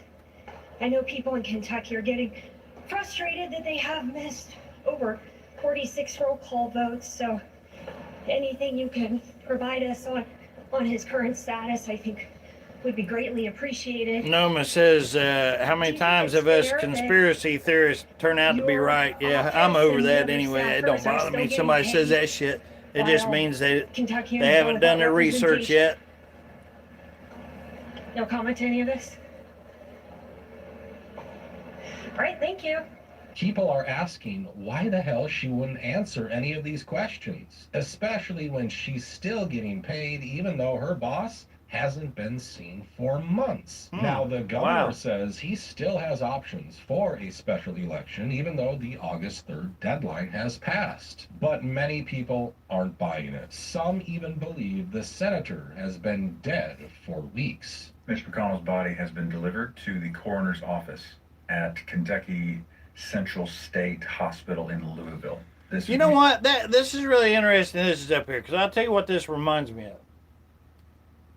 You guys probably already know this. So if you do, help me catch up further, enlighten me more, if you will. But did you know that if there are companies who get a contract from the government and they start getting paid regardless of anything, no kidding, they will continue to make that payment even if they go out of business? And I'm not joking you. That is the most insane thing that I still can't wrap my head around that at all. But it just shows it's like demons and stuff, or evilness. It doesn't have to make sense. It just is what it is. But when they're telling me that you have to pay your payment to be alive as a living person because you was born, now you have to pay us. And if we don't pay them and we go out, with the vehicle or something like that, and we get pulled over, then we got to go to court and pay them even more money.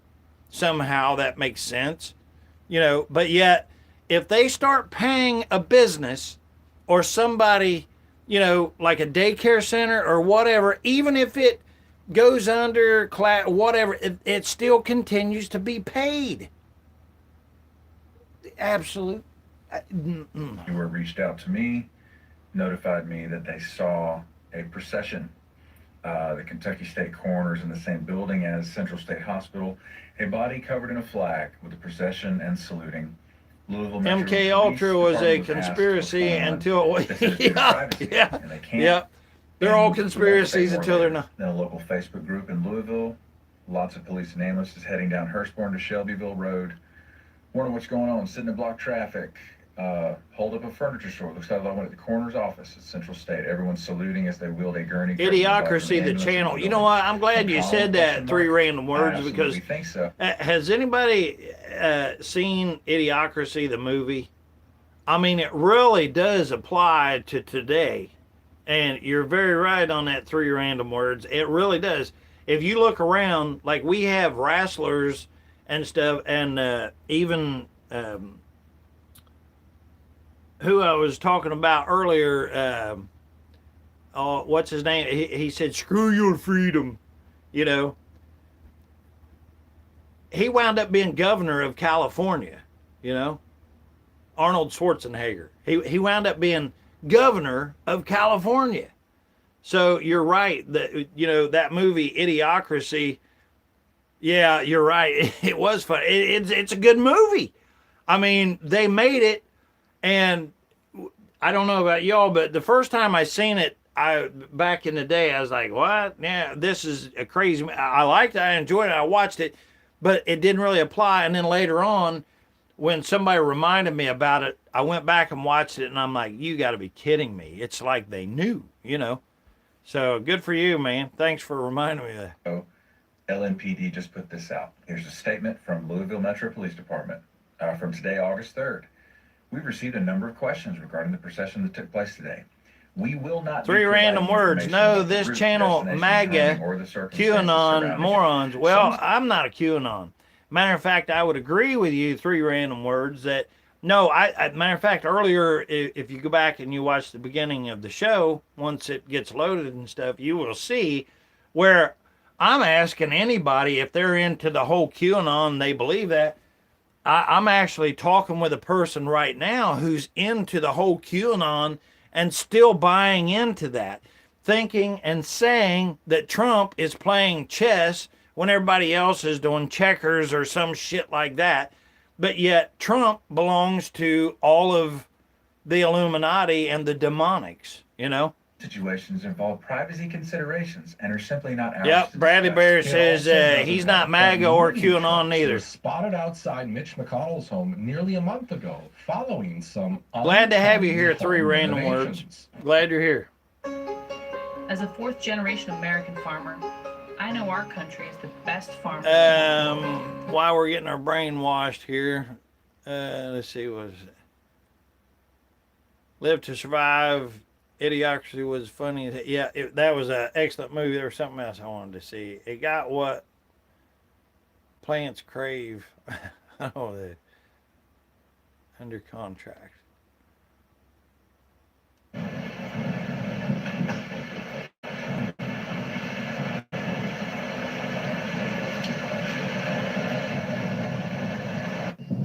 All right, everyone. So I'm back behind No, the says back I'm not of a Senator QAnon. McConnell's home. So I came this morning, and there's a giant Junk King truck that's parked behind his house. So I found out there's this brick house right behind his house that I think McConnell owns as well. It's called Justice. It's on Justice Court. Anyways, his daughter, one of his daughters, is tied back to that address. So here's the junk truck. So here's the odd thing. All the stuff's being moved out of a neighbor's house. So this neighbor's house is actually physically connected to McConnell's house. So I don't know if there's some like door where you could move things from McConnell's house over to this house, but there's a lot of stuff being pulled out of this house. Here, hold on, let me show you guys. And then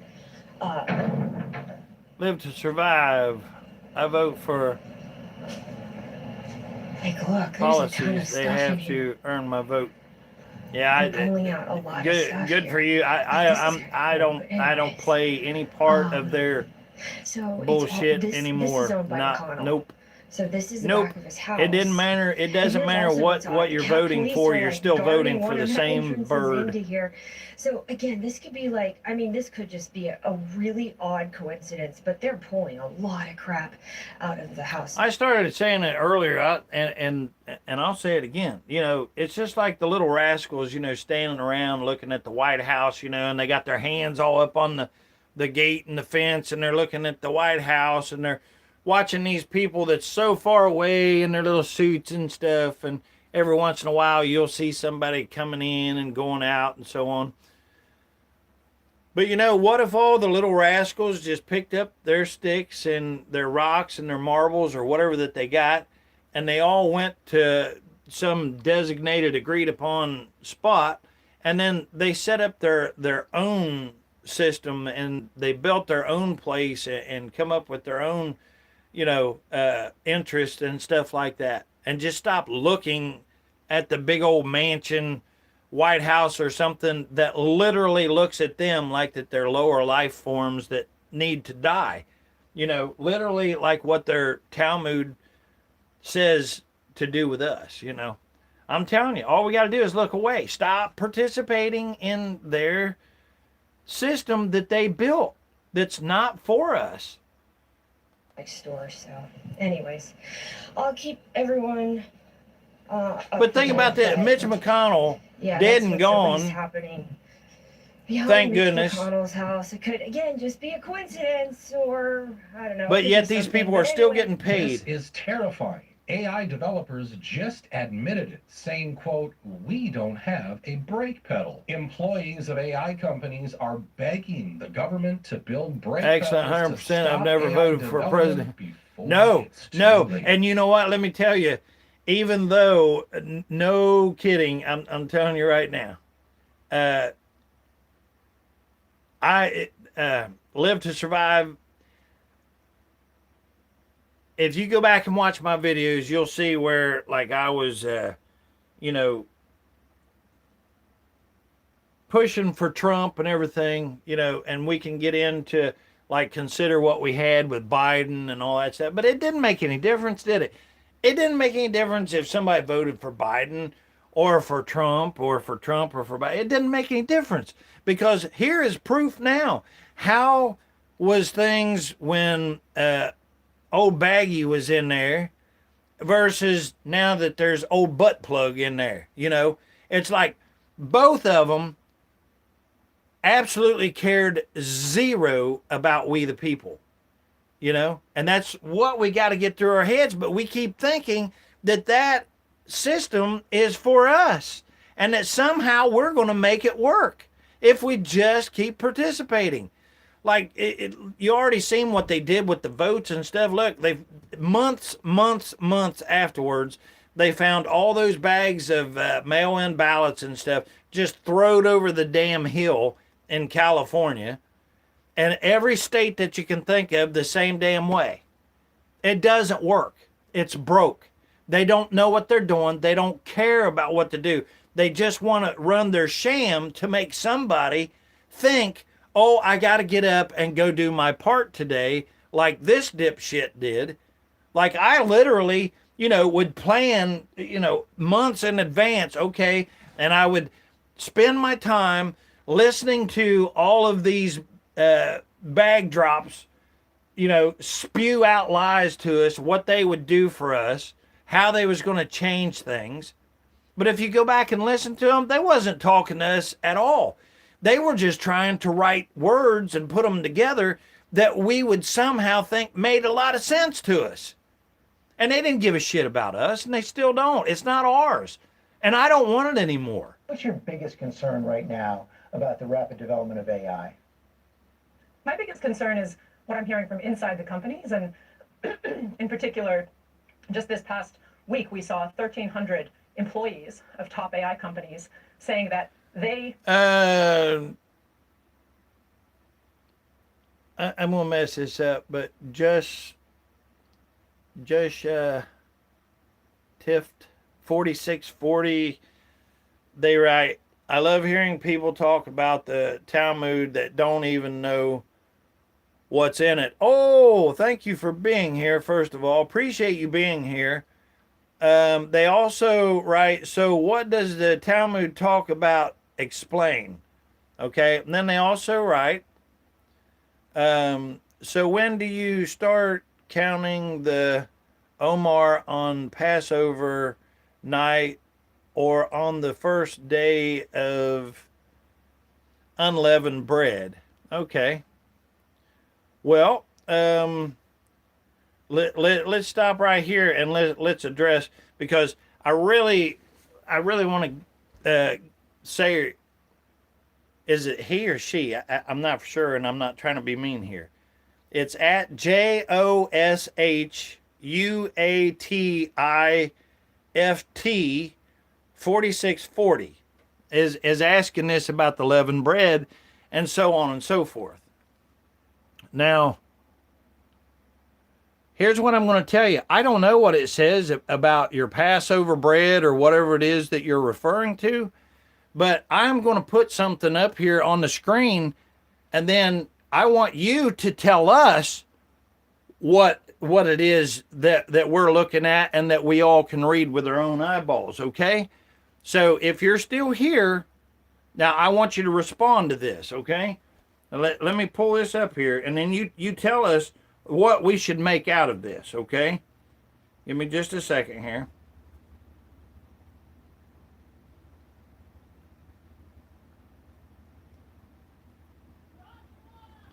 Okay, now look right here. Is it Joshua? Or well, I'm not for sure, but here I'm putting this up here, and this first one right here, this Getting 57A, this says Jesus is in hell being boiled in hot excrement.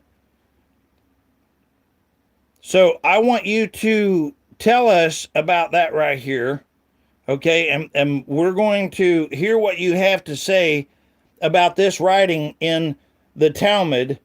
And I can only assume, since you're talking the way that you are, that you happen to be a demonic, right?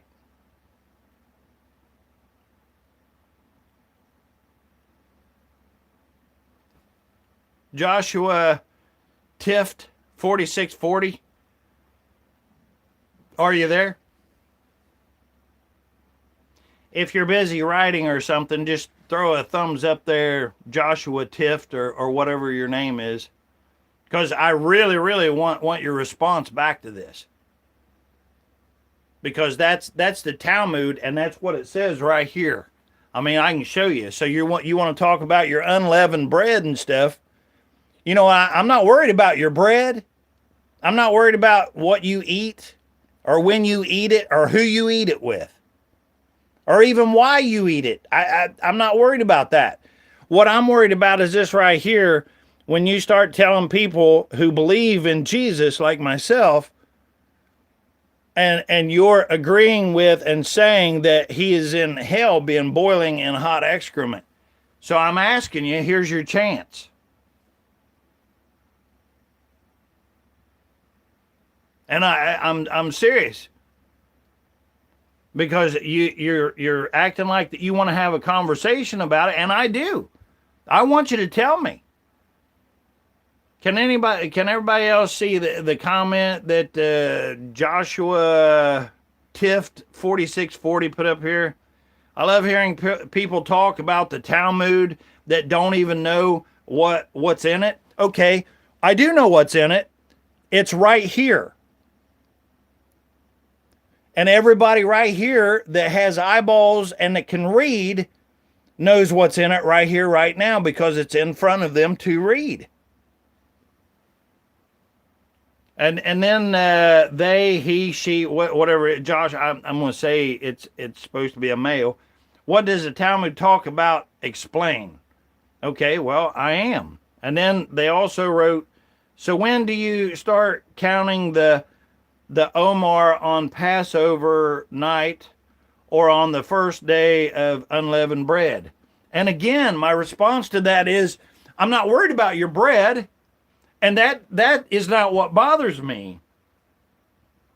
That doesn't bother me at all. But you know what? Let's not, let's discuss this one right here where it says a man who engages in intercourse with a girl less than 3 years of age has done nothing. Right there. Read it for yourself. Look it up on your own phones. You know, this ain't just something I typed up on mine. This is your guys' demonic shit. But somehow or another, see, that's the way that these demonics do. They blast in and then they say something and they can't defend it because they're called out. Don't think they have a brake pedal, and they hope that outsiders, the government, civil society, the public, can help them build a brake pedal so that they can go slower if they need to. They don't really understand the technology that they're building, and as we saw with these recent incidents, they have trouble controlling it. And so I think that's reason for concern. And we've seen some of this from the top AI leaders as well, but it's kind of a remarkable development here. You've got these leaders Live to survive says, but socialism and because we can't stop ourselves. Communism is not for me either. Absolutely not. We agree with that. They see it is that live to survive. Yep. Like-minded. Yep. But Absolutely. If they don't do it, someone else will. And sometimes they'll say that someone else is China. Sometimes the someone else is a rival. Well, I got to see what Bradley Bear said.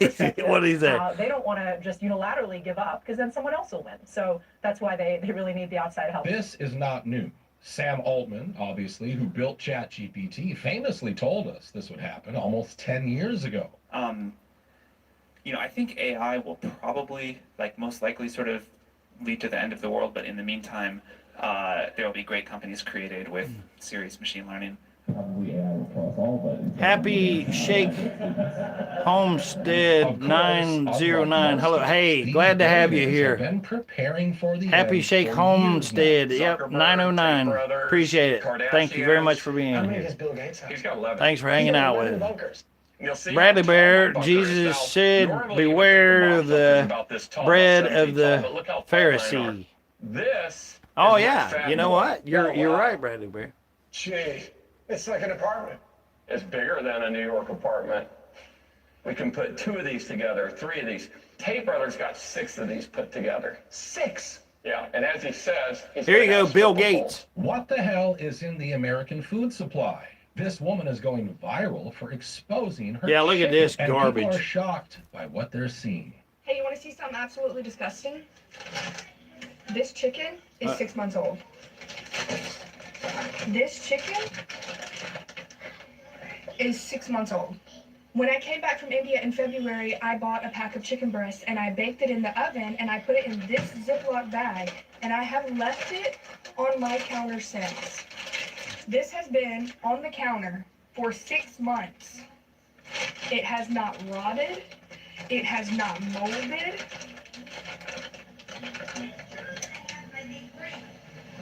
And I'm gonna keep it. And I'm gonna see how long it takes for this to change, if it ever changes. Let me break a little piece off for y'all. Break it in half. United States of Israel. Tossie Z4R9R. Yeah, absolutely. You know what? I've got something. Hold on there. I'm going to put something up here because you said that. That's pretty cool. Hold on. 6 months old. 6. But only difference is I'm not laughing about it. I don't think there's anything funny about it. Food, you're going to be shocked. Let me see if I can find something here real quick. People at Taco Bell. That nasty shit. Do you know on their packages of that stuff, whenever they get it, it says fit for human consumption. It literally says fit for human consumption. You're getting ripped off. This man just exposed how you're getting fleeced every time you go to a restaurant. Can someone please explain how these numbers make any sense? 1, 2, 3, 4 different taxes on the same bill. I never seen that in my life. Everybody's wanting it to make sense. It don't need to make Speaking about sense. things getting too expensive, you're not going to believe what people were paying for a 2-bedroom apartment back in 2008. In 2008, my mom was helping my uncle find an apartment, and I just wanted to show y'all this. Okay, so I'm pretty sure this is from 2008. Yeah, so in 2008, you could have got... Hey, real quick, I want to tell everybody, if you don't already know about your receipts and stuff like that you get from the store, try not to handle them, honest to goodness. Like, if they say, do you want your receipt, and you get it or whatever, if you have to take it, barehanded, get it, but get it out of your hand. It's got that DTA or whatever, DTP, I can't remember what it is. Maybe somebody else out there's, can remember what it is. But you literally can take your fingernail or anything and write right across it because of the coating, the spray that they put on there. But it goes right into your skin immediately. Got a 1-bedroom for $515 for 6 months, $495 for 12 months, or you could have got a 2-bedroom for $610 for 6 months, $590. How did things get so bad in just 18 years? Hey, now I'm trying to find something here in response to United States of Israel hell there, like I said a while ago. But I'm going to show you another of their Talmud.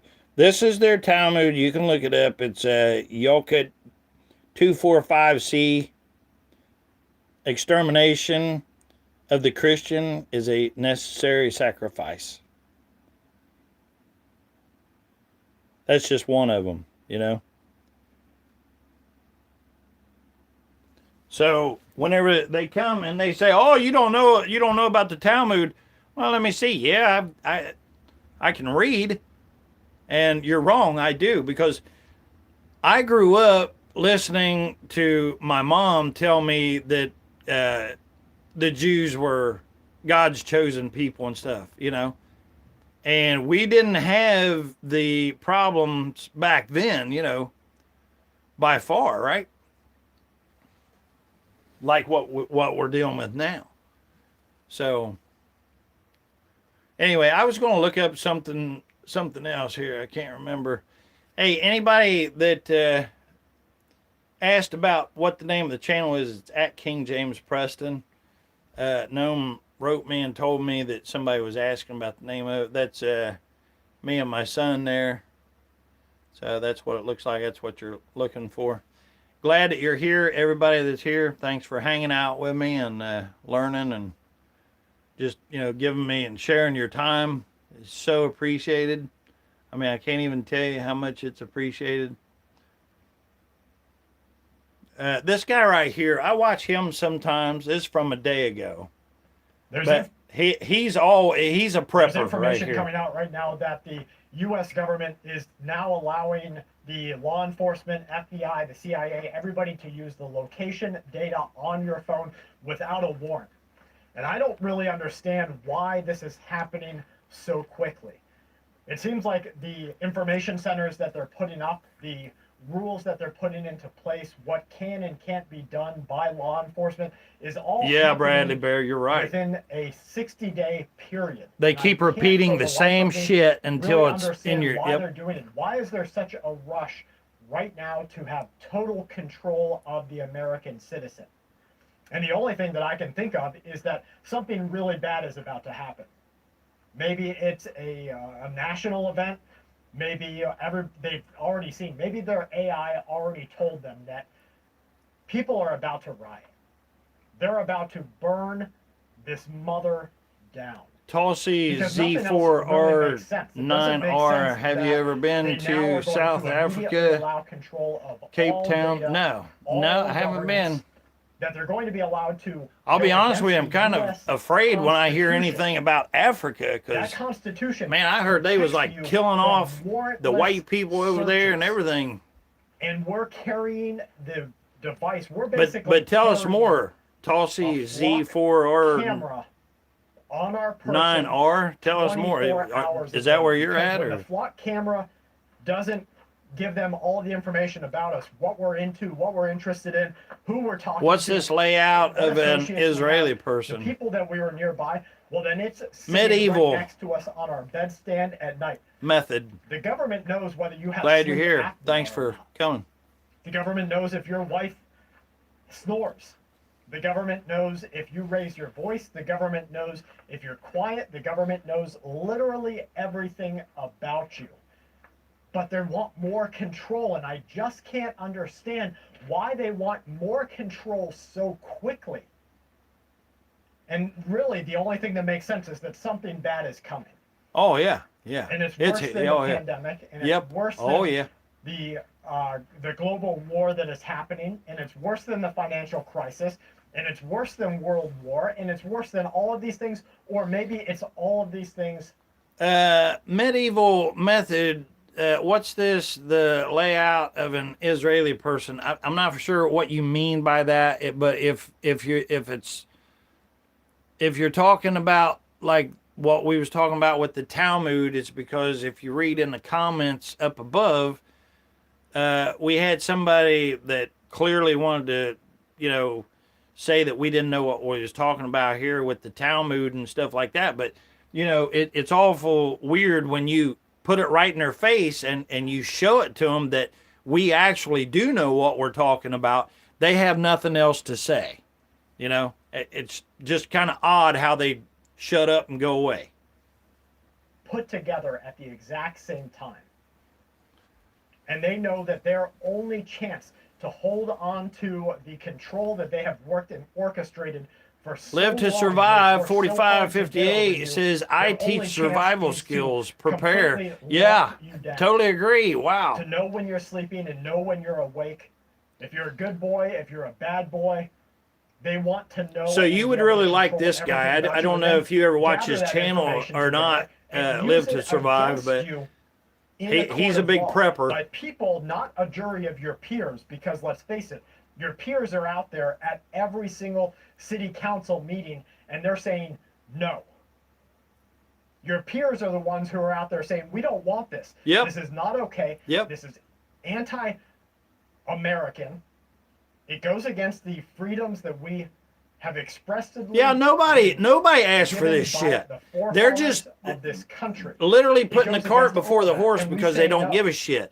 They're telling us what they're going to do, and they don't care what we say about the it. cops who are there for an hourly paycheck. They handcuff them, they book them, and they put them in jail. As a very clear demonstration. Yeah, let me get you his Full Spectrum Survival is his channel, and you know, he does really good, but I'm going to tell you something. He is straight to the point, and he just like hits you. I've never seen him smile, I don't think, because he's all serious or whatever, which I don't blame him at all, you know. But he's all about he's straight up business, you know. Supposed to be a jury of your peers. And they do this as a very clear demonstration to all of your other peers to keep your freaking mouths shut. Wait a minute here. Here, I want to read this here. It says Tulsi Z4R9R. That's what happens when you take Israel to court for genocide in Palestine. Quiet, the freedom, the adventure. But going further, shouldn't... Let me get rid of this for a second. Okay, sorry about that. Let me see here. Anyway, I'm going to start over. It says, that's what happens when you take Israel to court for genocide in Palestine. You Americans don't know the lifestyle you can afford with your currency. Research about South Africa. Well, you know what? Here's the thing. Instead of us researching that, I mean, I would humbly ask Tulsi, and I mean this, you know, could you tell us directly so that we don't have to go and look up stuff that, you know, and then wonder if it's true or not? I mean, if you're living there and if you know exactly what you're talking about and stuff, I would rather hear it from somebody that's living it and going through it rather than trying to find something about South Africa and wonder who put it up there and if they're telling the truth, you know? So, I'm not sure. I would totally agree with you with Palestine, you know, that it's genocide. We know that. And I just can't get why it's happening so quickly. I've got the sunflowers coming in. Kelly showed me today. I was like, no, there's not. Noma says, have done a little research on South Africa and their currencies. What space are you talking about? And it's really scary.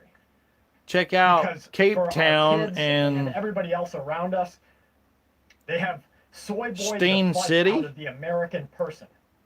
They have taken away. Thank your you, South willingness Africa, for standing stand up for what is to right. war criminals. Yeah, absolutely. People literally, as people are getting curb stomped. Bradley across the Bear United definitely States of America, want first. You have people doing what?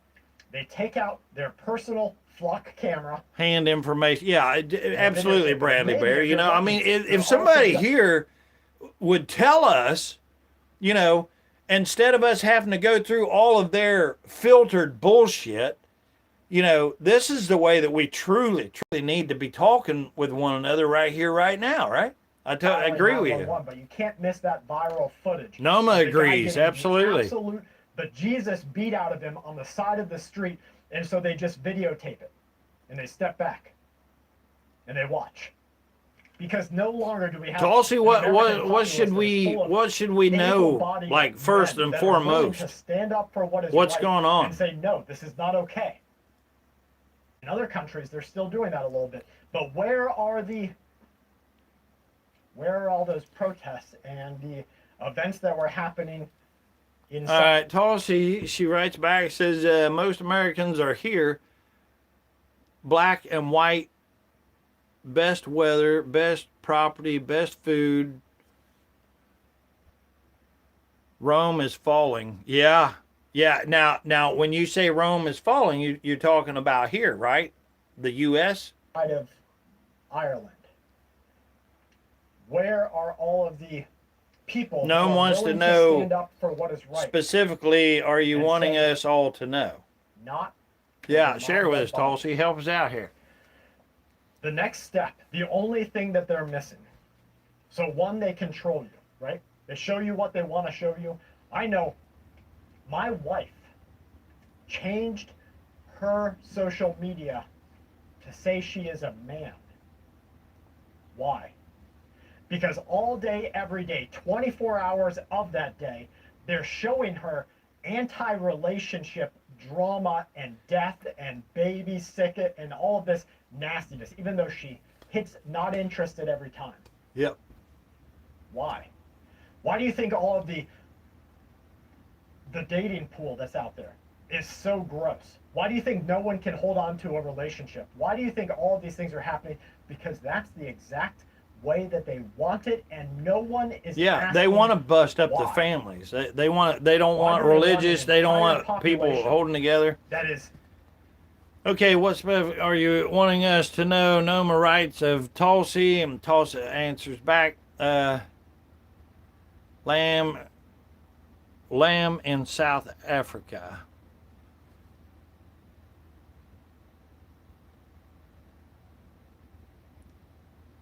Predatory and no white genocide. Your soldiers are dying for Israel and your government is hiding the casualties. Oh. has no idea. Oh, man, really? So, okay, so I'm going to change the words there just a little bit. And I'm going to, and you tell me if I'm saying this correctly here, but you're saying that our Americans, our fellow Americans from our country is dying for Israel over in Iran, and they're hiding how many's dying of our own people that's in the military? Is that what you're telling us? Let's face that. We knew this was coming when they took away your ability to read cursive in general population. And no white genocide. See, now, but that's what, I mean, you know what, we should look that up right now, you know, but because they was showing, now, admittedly, this was a little while back when they were saying and actually showing that white people in Africa was being murdered. Like they was going out to the farms and stuff, because that's mainly what the whites were doing, was running these farms and stuff, and they went in and just murdered them. That's what we was being told and showed. Of people just being asked to... But yet Tulsi says pretty straightforward. 6-letter words for me. And the people no white genocide. Your soldiers are dying for Israel, and your government is hiding the casualties. You don't know what's happening, and you can't vocalize how much you hate it, and you won't stand up for your right to say no. There's only one more step. The next step is they take away your ability to defend yourself if, just by happen chance, enough American citizens stand up and grow the true some Americans estrogen and don't want anything and say, to this do isn't with happening Israel. anymore. Absolutely not. Well, I know they are taking land back from whites and giving it to the indigenous people without any legal process. You're nothing but a Karen. You're absolutely right, brother. Without a gun, you're a Karen. So Tulsi says yes, and so the next stage that I'm looking for here is that shoe to drop. Wow. Because right now. Well, I'm going to pause right here so I can say directly, thank you so much, Tulsi, for, you know, giving us that information and telling us that, because, you know, all of us have a big, huge problem. And when you run something, just like whenever I was doing the videos and stuff, and I wouldn't do it live, and I'd put stuff on there, they would take stuff out, or they just would refuse to even put any of the show, any of it whatsoever, and post any of it. But Tulsi says white people are in government in South Africa, and they run Cape Town municipalities. The white people that are over there in South Africa are not true Americans. The true Americans are against all of the wars and do not side with Israel. Well, no, I'm not sure about that one. I don't know. No, I'm pretty sure there are some Americans who did go over there, because I can remember watching a couple of. Let me see if I can pull up something on that. Matter of fact, so.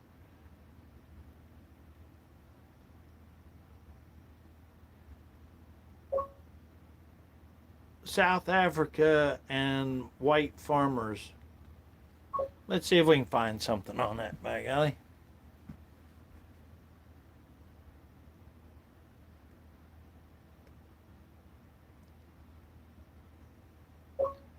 White farmers in South Africa. I can remember I watched that a while back or whatever, and it was. Now, here's a piece of garbage right here, old Glenn Beck. Here's a bit of a Prager University. I wouldn't trust that dude now for nothing. White South African farmers are being hunted from their land by black. And you know what? That may be where I watched that. So we'll watch this. Tulsi, watch this a little bit and tell me if this looks like anything that's actually true or not. Now, this, like I said, this is Glenn Beck.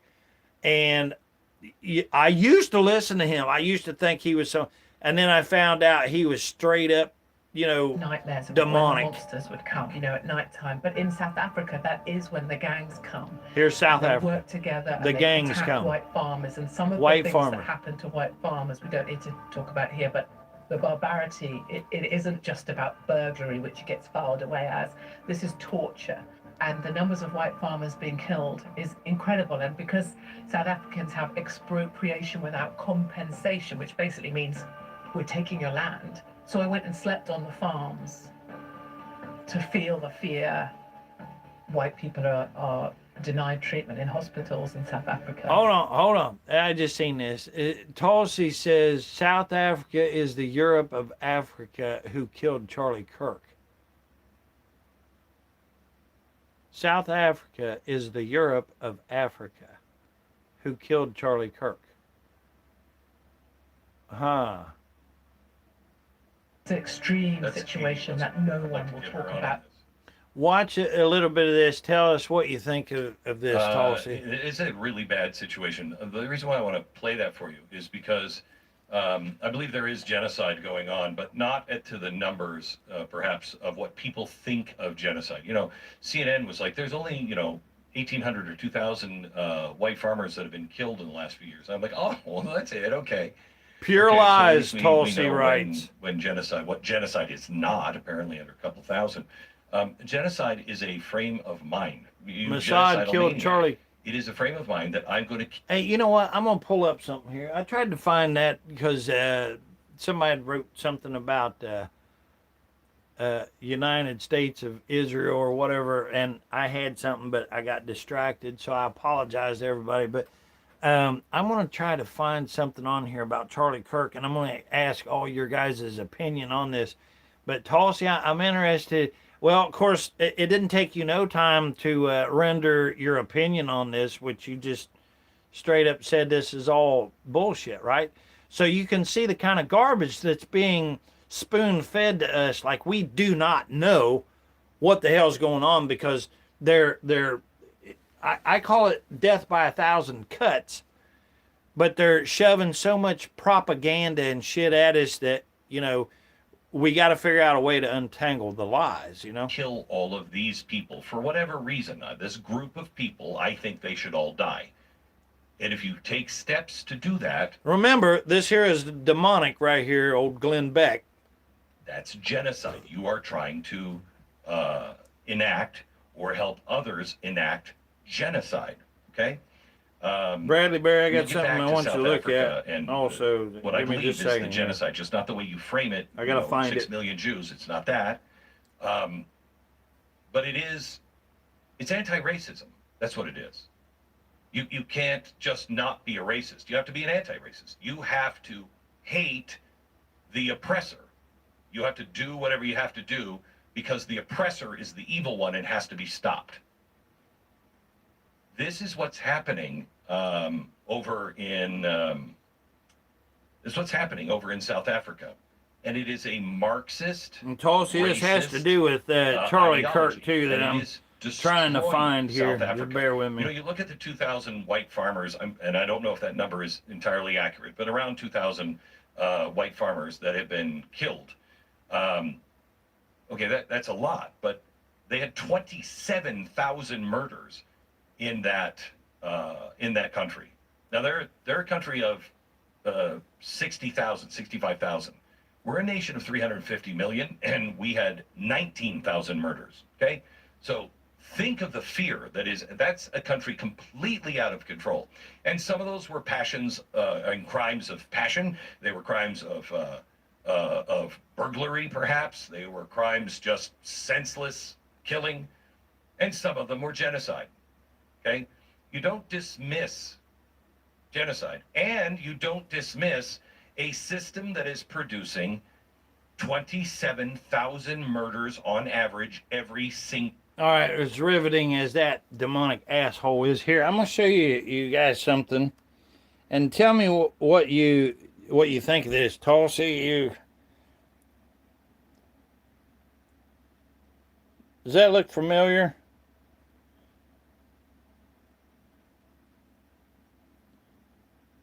I'll give you a little bit more here. Give me just a second here.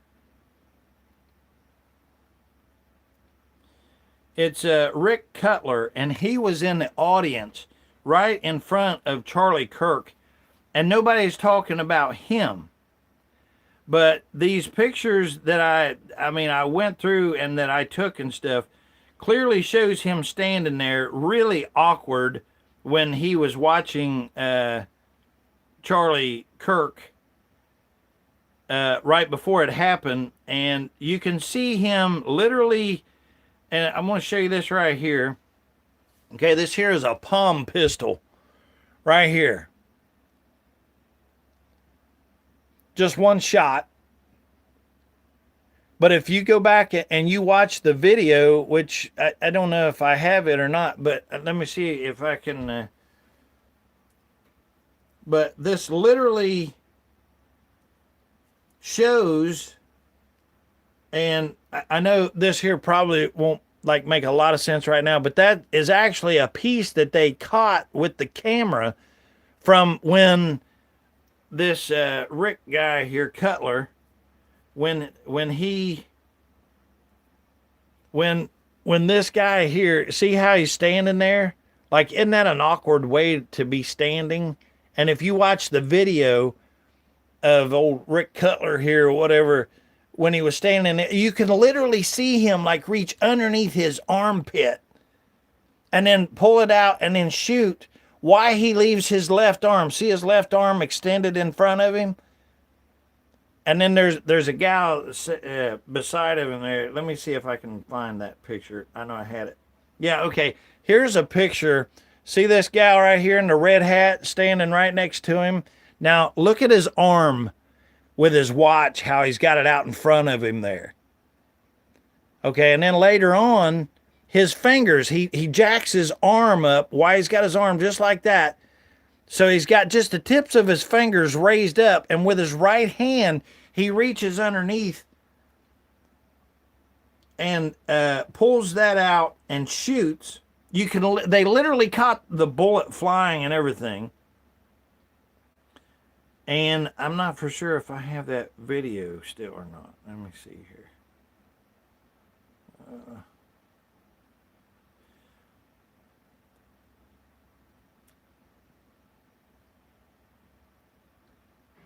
I want to talk about the Charlie Kirk assassination.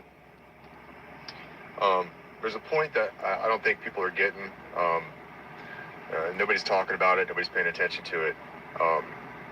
The authorities, they've admitted that it was a 30 caliber See, class. watch him how he messes around with his armband there. Watch. Keep in mind, they're saying here it's slowed down. Class. See his hand? Not a 30-06. All these people are out Check there this doing out. their Rick Cutler is this ballistics test, guy's showing name. that a 30-06 will pierce straight through the thickest cow bones. They're not understanding that what the feds are saying, it's a 30 caliber class bullet. And it's not even a full bullet that they have. It's a bullet fragment. It's the jacket, the metal jacket from around a 30 caliber class bullet. And they're saying that they don't want anybody else doing any further examination of this bullet. I mean, that should be an indicator right there that there's something they're trying to hide. The fact that that bullet didn't pierce Charlie's neck. Okay, what you're seeing right there is that's somebody in the audience that's filming that, and a paper, they're filming it, and somebody raises up a piece of paper in front of the phone or the but see there, they're showing you the little bullet right before the paper goes up that come out of Rick Cutler, who was right in front of Charlie Kirk. Right there's the bullet circled right there. He had a barrel protruding from between his fingers. He lined up on Charlie, took aim, shot, put that weapon back up in his shirt. See, look at that. And then went to go act as if he was willing to render aid to Charlie, but then they ended up just throwing his body in the back of a pickup so that none of the medics could actually render any medical services. You know, they threw him in the back of that truck and drove off with him as fast as they could. Yeah, and why in the hell did they concrete over that place like that? You know? Receive medical attention. I mean, so you immediately tear up a place. I mean, whatever happened of protect the crime scene, right? You remember, they're always like, oh, don't disturb the crime scene. There's evidence all over the damn place, right? Okay, anyway, let me see if I can pull up anything on that. Maybe we can see it better. Rick Cutler and Charlie Kirk assassination.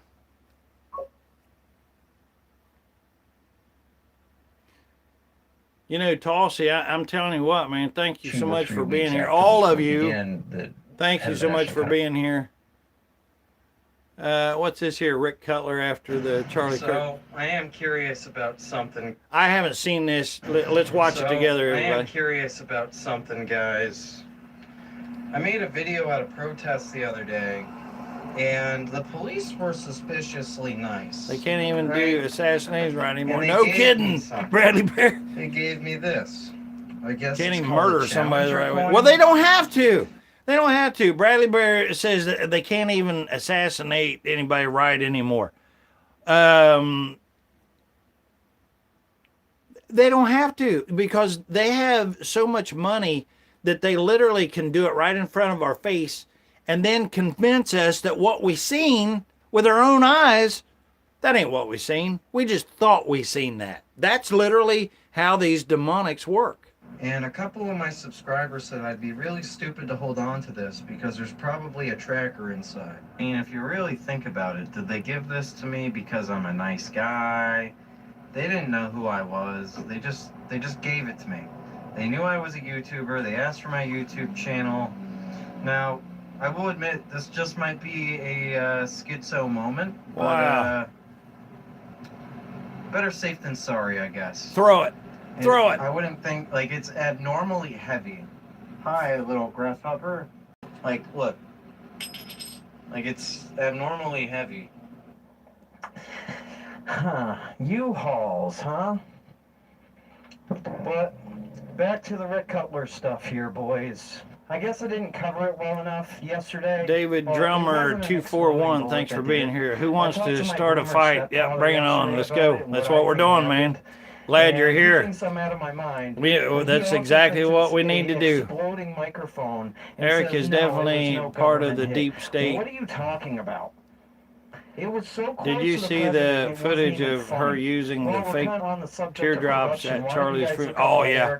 Yeah, Erica Kirk. Let me just be very clear about how easy it is to start a rumor. Well, she was in the beauty pageant there that Trump talked about where he was allowed to go in when they was naked.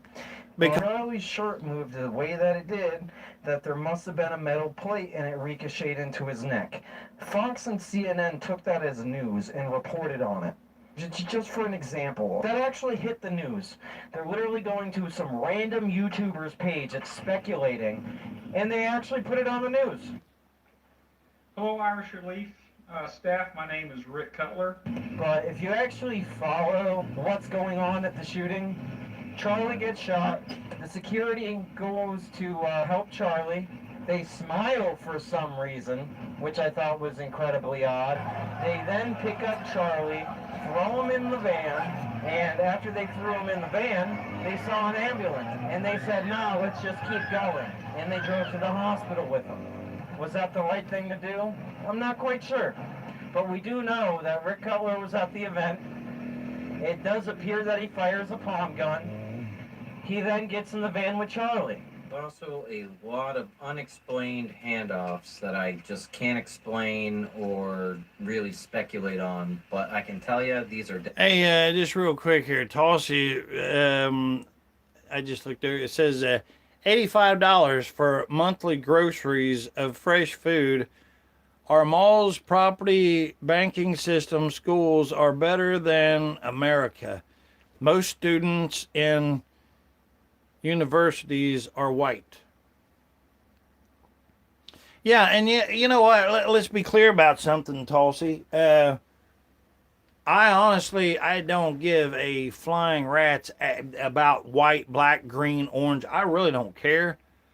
I mean, what I care about is when somebody is wanting to murder me, you know, that's pretty bad. But when they start talking about children being animals just because they don't happen to be of the same or whatever, And do you know who usually is the first one to start mouthing another one is?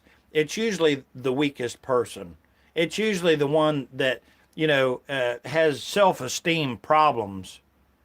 The one that's not good enough is usually the one that opens their mouth to say how good that they are. And that's exactly what these demonics always do, right? So no, I don't care about. And if you think about it, how could Yeshua be white? I mean, straight up white as I am. He's not going to be, not being over, in Jerusalem and stuff like that. The sun shines all the time, right? So absolutely, he's not going to be put. So I don't care. And when the Bible talks about, being Israel, they're not talking about the place of Israel. They're talking about the state of mind, Israel. The temple. When he said, "Tear this temple down, I'll build it back in 3 days." They thought that he was talking. And don't get me wrong, we know that he can build anything like that, and he can do it in 3 seconds. We know who his father is. We know who he is now. But yeah, I mean, it doesn't make any difference to me about any of that, But it's interesting that you're saying that most of the students in the university is white. And is that a problem there? Do people have is that a thing in South Africa where, whites and blacks, is that even a conflict any at all? Definitely handoffs from the police officer to the palm gun guy, and then 3 different handoffs right after the moments of Charlie getting shot. So I don't know what to think about it. All of his body Africa's enemies are the same ones that are the enemies of the people of the United States and all free people.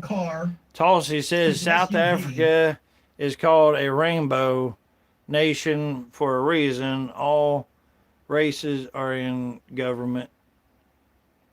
Yeah, nothing wrong with that. I mean, nothing at all. The only problem is when they say, hey, let's kill somebody because of whatever,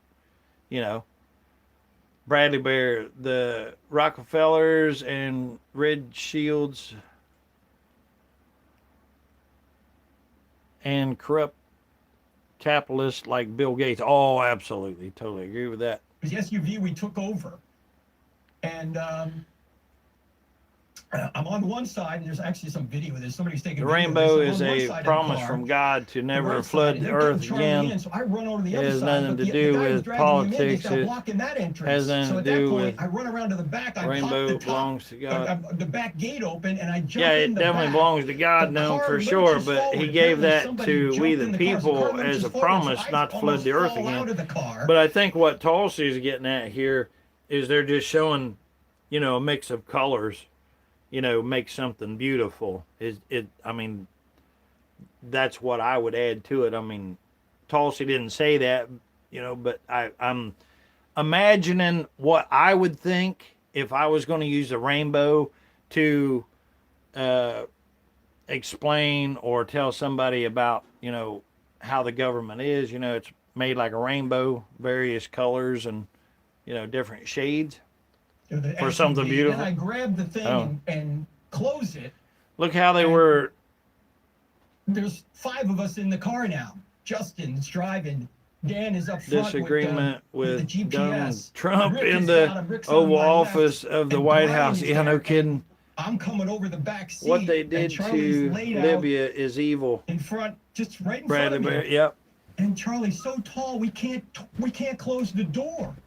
We drove 4 miles, I don't know, it's 4 something miles, all the way to the hospital with the door open. To this day, I don't know how Brian stayed in the car, because we're just go, go, go, go, go. And his security team, again, Justin, Dan, Brian, and Rick, they love Charlie. But they were much cooler than I mean, they're just carrying out, they're calmly, but they're swiftly doing exactly what they were trained to do. Rick starts praying out loud. I'm praying out loud. We're yelling, come on, let's go, let's go, let's go. We're doing the best we can to navigate traffic. This is not a highway. We're on surface streets. And suddenly there's an ambulance coming toward us. And there was conversation in the car. Should we stop? We're like, no, just keep going, just keep going. The doctor later said that was the right thing to do. Ambulance goes by us. We're still heading to the hospital, trying to get there.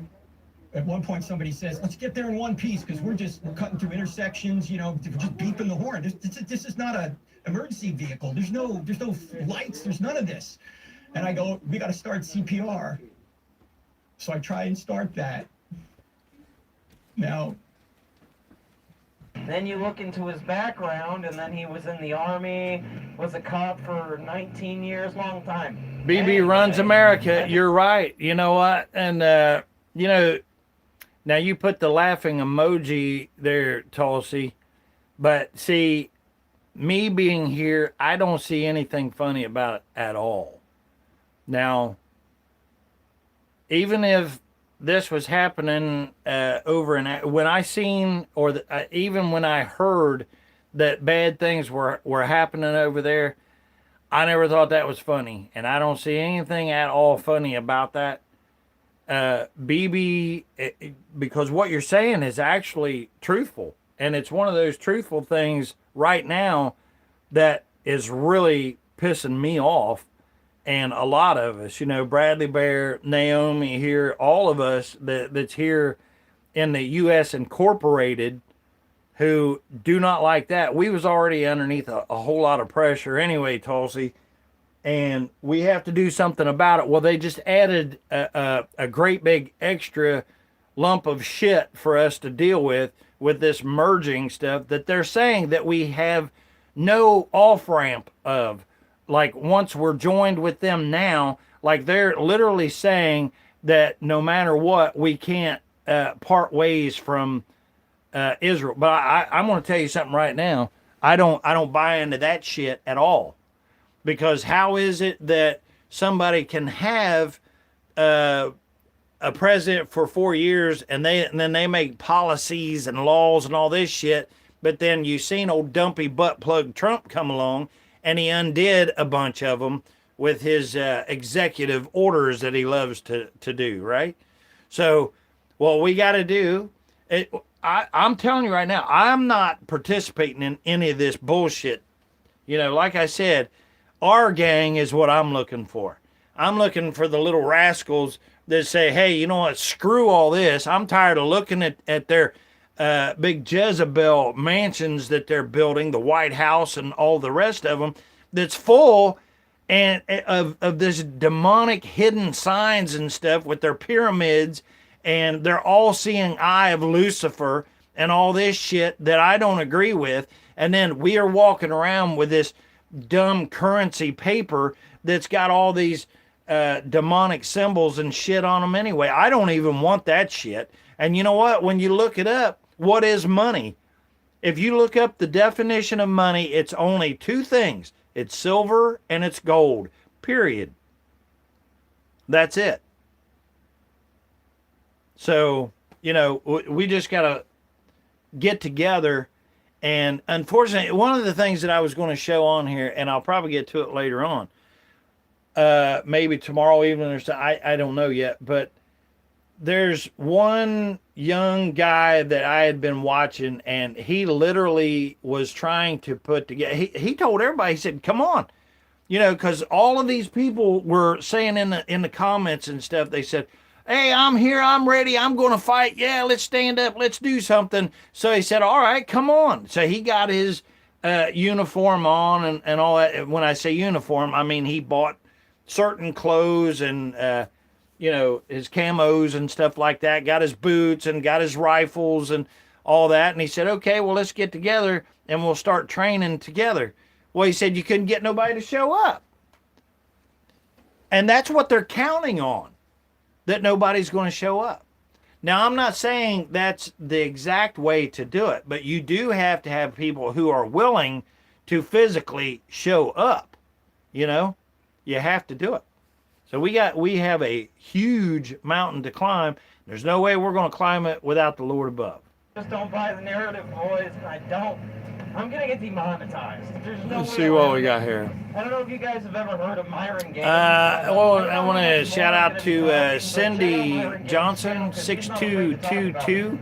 Thank you for being here, and thank you for saying hi. Hi right back to you. When I lost my YouTube channel, and I was Tulsi banned writes just about back, everywhere on the internet, sooner or later, drones will start landing in America. was Myron. Well, yeah, we are.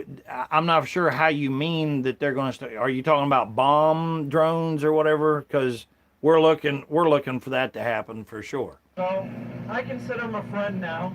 He knows how YouTube is, and he's giving me that advice and not rely. Tulsi writes, even Israel is hiding casualties of soldiers dying in Palestine, killed by the Hamas and Hezbollah brigades.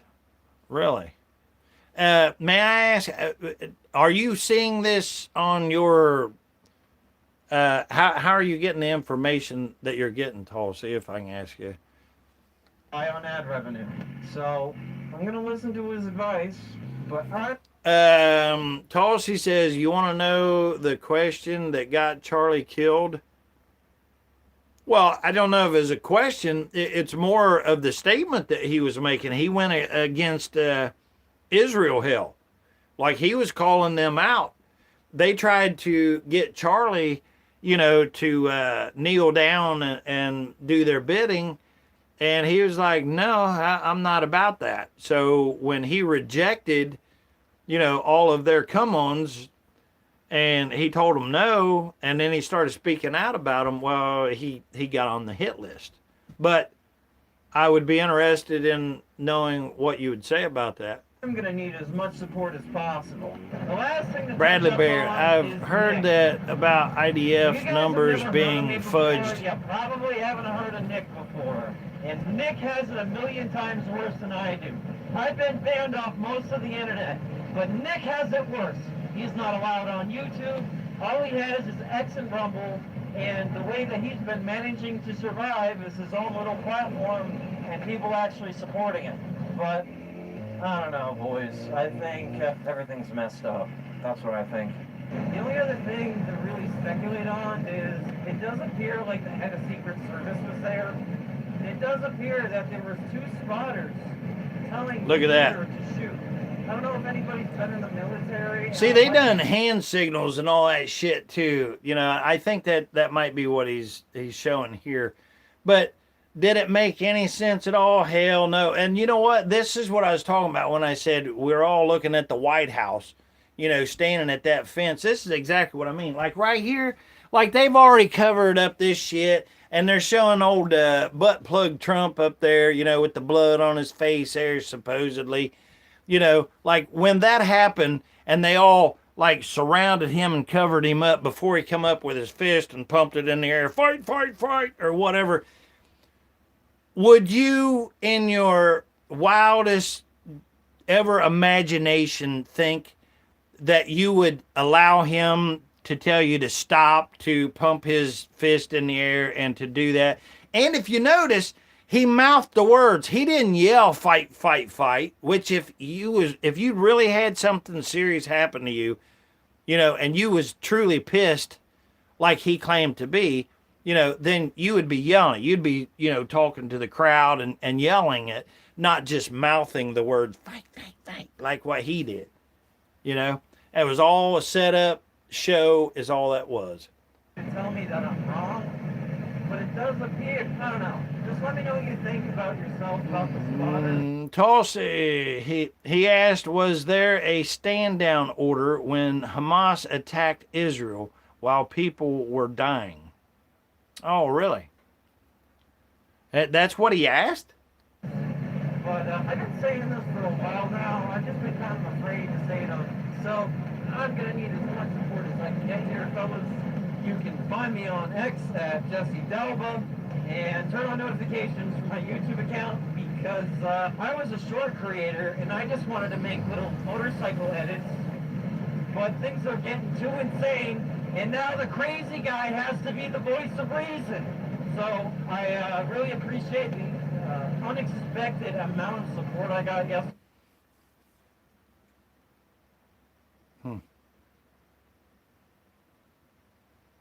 Tyler Robinson, fresh footage. That's 10 months ago. I ain't watching that. 4 weeks ago. A new video shows suspect on the day of Charlie Kirk's shoot. You know what? They keep saying suspect. I'm telling you right now, I believe wholeheartedly. I honestly do. I mean, I've heard people about exploding microphones and all that stuff, but I just showed you, that Rick guy or whatever, and that's who I think that's what happened to him, up and down, back and forth, side to side, which is that guy right there. I think that's what happened. I honestly do. What he saw, what we saw, Charlie. But I was anticipating the story being... Here, now see this? Here's actually footage of the place here. And right there is the tent where Charlie was at right there. I mean, look how clear that is. Was how are young people's political views being shaped and how are they responding? What kind of influence? Look, right there's the tent on the left side where he was at. So the old Rick, whatever it would have been, right straight out in front of there. He's having. Look how close that was. Voters, especially on young men voters. It was kind of like any other. Yes, you're right, Tulsi. He also refused Jewish fun. Yeah, he wouldn't bow down to him. I didn't really think I would spend a lot of time photographing him necessarily. Yep, he did not want to kiss that wall. Hey, is just fun fact here that I never knew. Has anybody ever seen these wiggle demonics, like when they're at that wall? You ever see them sit there and like wiggling for whatever reason?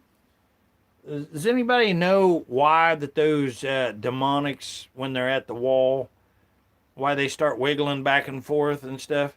That's them trying to have sex with God or having sex with God.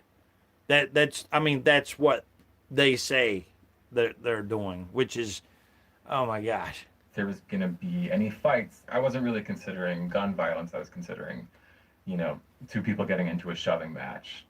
Charlie is one of my favorite people. He is the smartest man I know in politics. Love the guy. There were also students who were not happy that Charlie Kirk was on their campus.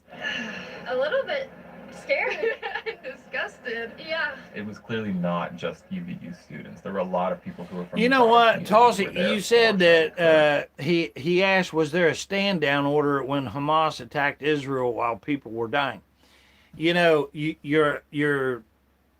You're probably 1,000% correct on that, because I've been trying to think for a couple minutes on that when I read that you said that. It's true, just from you having a thought, but you don't even really have to say anything against them, because they already want to kill you. They already want to just get rid of you.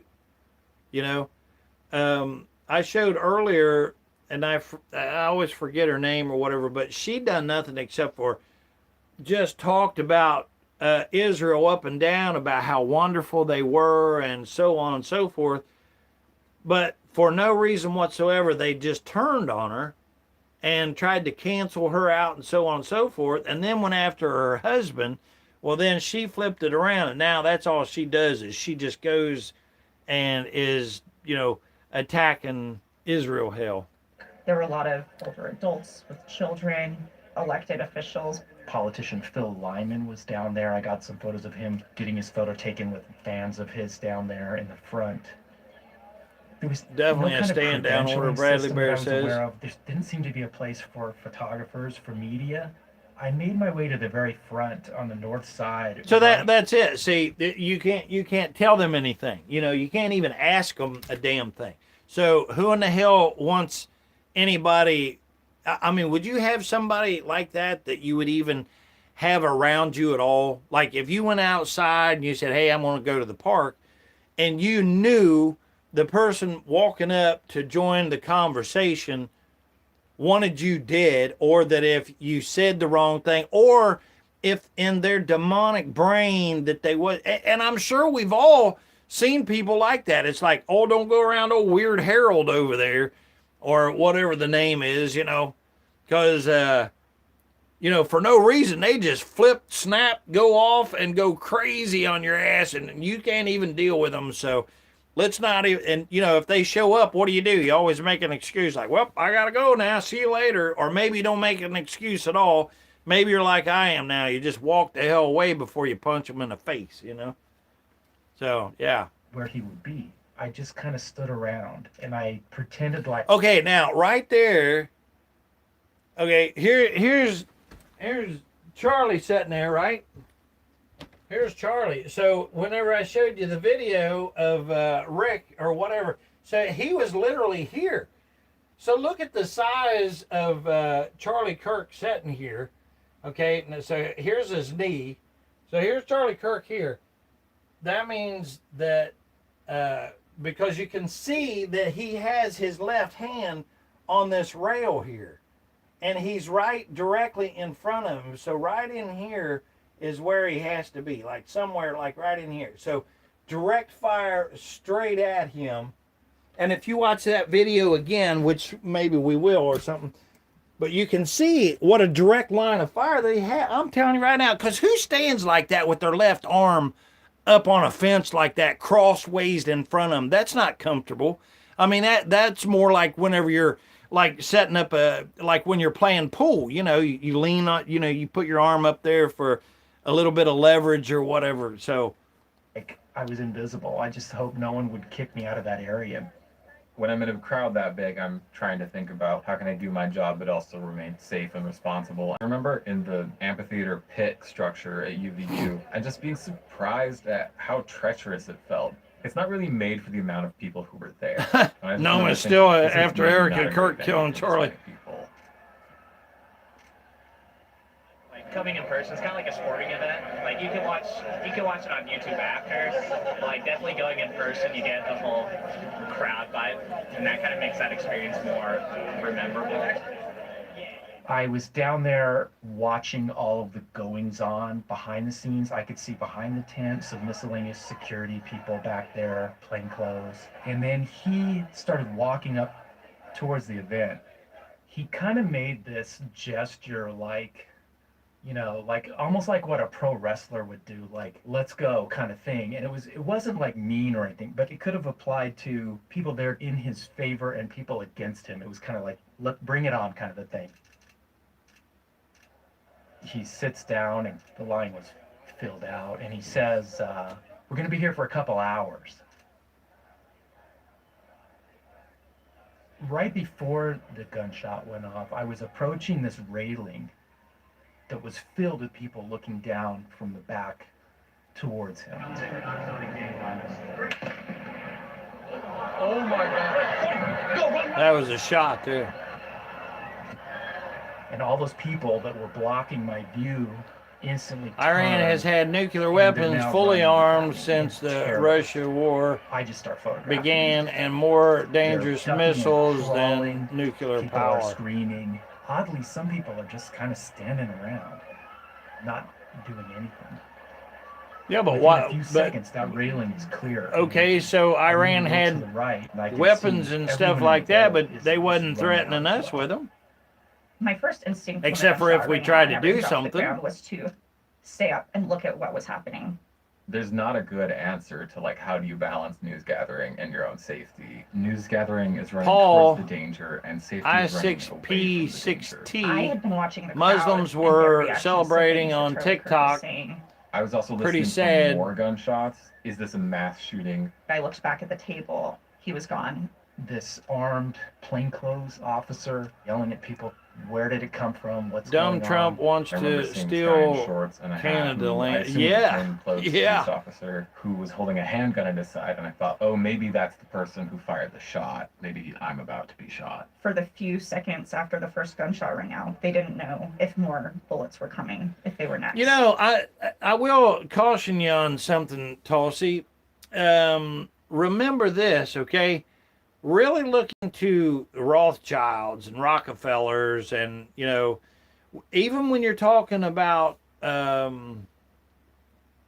Gates and the rest of them, Jared Kushner and so on and so forth, remember there is a bunch of really old, nasty bastards, and I mean male and female.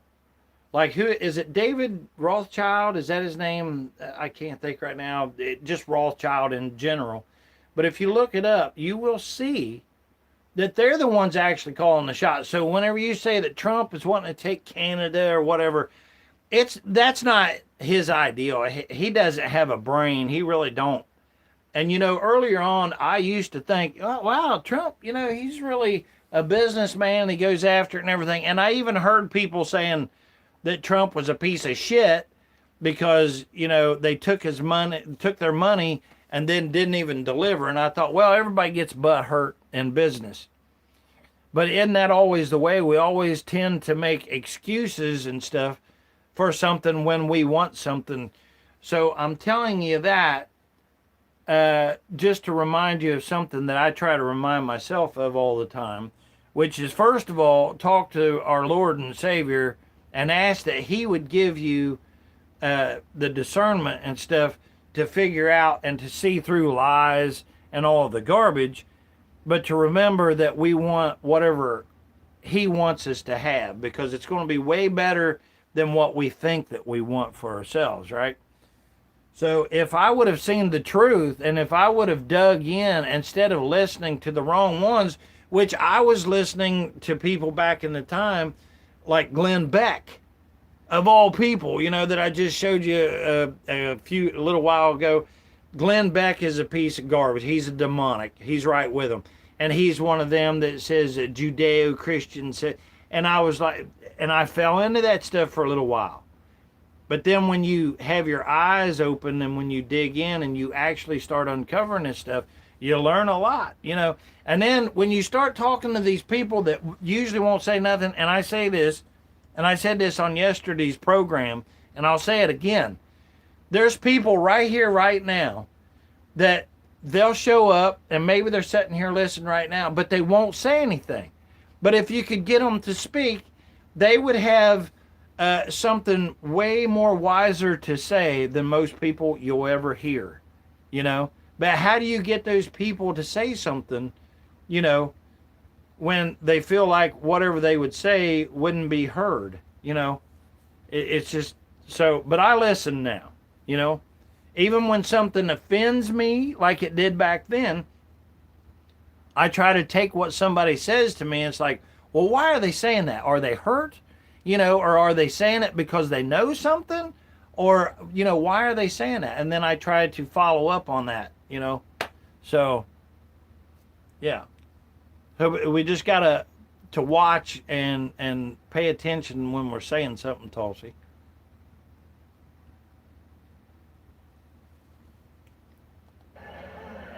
It's only been 60 seconds, and everything's kind of over. From there, it was working to verify what had happened. The grassy terraced area where everyone had been is empty of people. I think there was like a walker. No, Tulsi, I don't. No, matter of fact, that was another thing. Tulsi asked, "Do you believe in the King James version of lies?" You know, after going back and researching the King James Bible, from from the very beginning of that, you find out that they actually changed the very first words that they put in that book. You know, and then in the scriptures, you can literally see where it jumps across scriptures, and you're like saying, wait a minute, where did that go? And I apologize right now because I can't remember which scriptures it is, but we could surely find that. I'm sure Noma could probably find that. She's really good. She ordered the Ethiopian Bible and all that stuff, you know, so. Yeah, very good. No, I don't buy into that, especially when King James, a lot of people don't know this, but King James actually had a book on, was it demons, I believe it was, or witchcraft or something? So very good, Tulsi. There were still a lot of people just kind of standing around, police just trying to clear everybody out, unsuccessfully a little bit. We started talking to people about what they had seen. He was talking. We heard the gunshot, and I could see the blood pumping out of his head. Everyone just got running out, just like pulled us. And then I just realized, I gotta get these photos out immediately. I'm at the Charlie Kirk event at UVU. As I'm gathering news, I also need to put out a dispatch. Yeah, Noam says she's got the King James, and she's got the photographing Ethiopian, at the time. and so much was still happening. she's but going to be those ordering some of the initial other 60 books too. seconds So was like so much more important than everything else at that moment. The cell phone network in the area was absolutely demolished because everyone was texting and calling. Okay, who can I get information from who can speak officially on this? I was talking to law enforcement who were on the scene. There weren't very many officers on the scene at the beginning. Where should I go to get these answers? And really no one could give me the answers, especially right away. I went to the Turning Point USA table. There were already rumors spreading, you know, almost immediately. Bradley Bear says, "Yeah, I got to take Greenland too." Boy, all of a sudden, out of nowhere, everybody started going. Bradley Bear says, "Got to take Greenland." Yeah, you know, isn't that something? I mean, it was literally like overnight. All of a sudden, Greenland become like this big focal point somehow, some way. You know, what's up there? What does Greenland have? You know, they've discovered something, haven't they? Ask media to go. Media staging never materialized. And so it was really hard to get answers as to what was happening. Yeah, I was going to go there, and that's where Gone Bandito. King James was a total loser. Yeah. Yep. The university had sent texts that had inaccurate information saying the shooter was caught when the alleged shooter was not caught. we are evacuating the slave, please. When Prophet Jesus was preaching the King James and Paul version of lies were not written, he was not preaching James and Paul. From the first responders I spoke to, the most damaging piece of misinformation that came You'll from the get no university was argument the here. alleged shooter was Naomi and caught. I Different folks both told me that made it much more difficult to both clear the campus have because students thought they been could watching stay on this for a campus long and time students thought they were safe when really and they weren't. trying our Law enforcement best was going room to by figure room out. of the entire I've been campus, trying to learn all that I trying to can. clear the buildings and make sure. And you know what I've found? I've found by listening to certain individuals, not everybody, but if you can find those that's really knowledgeable, they will steer you towards finding some of the best truthful answers that you're looking for, you know? So I appreciate y'all. The shooter was not still there. My task was to put together a video as quickly as possible that we could publish. Between filming it and me editing it, we had to re-record it because between that time we found out that Charlie Kirk had died. They were in the courtyard of the school when one attendee... It was pretty shocking because I hadn't seen him get hit, so I had no idea how serious it was. I was shocked that it would happen in Utah. On a day like that, what you have to do is endless, and you just put your own feelings aside and you just focus on your job. I can't fully express the horror of being at a killing. The gunshot is one thing, but then it's the screams from people in the audience.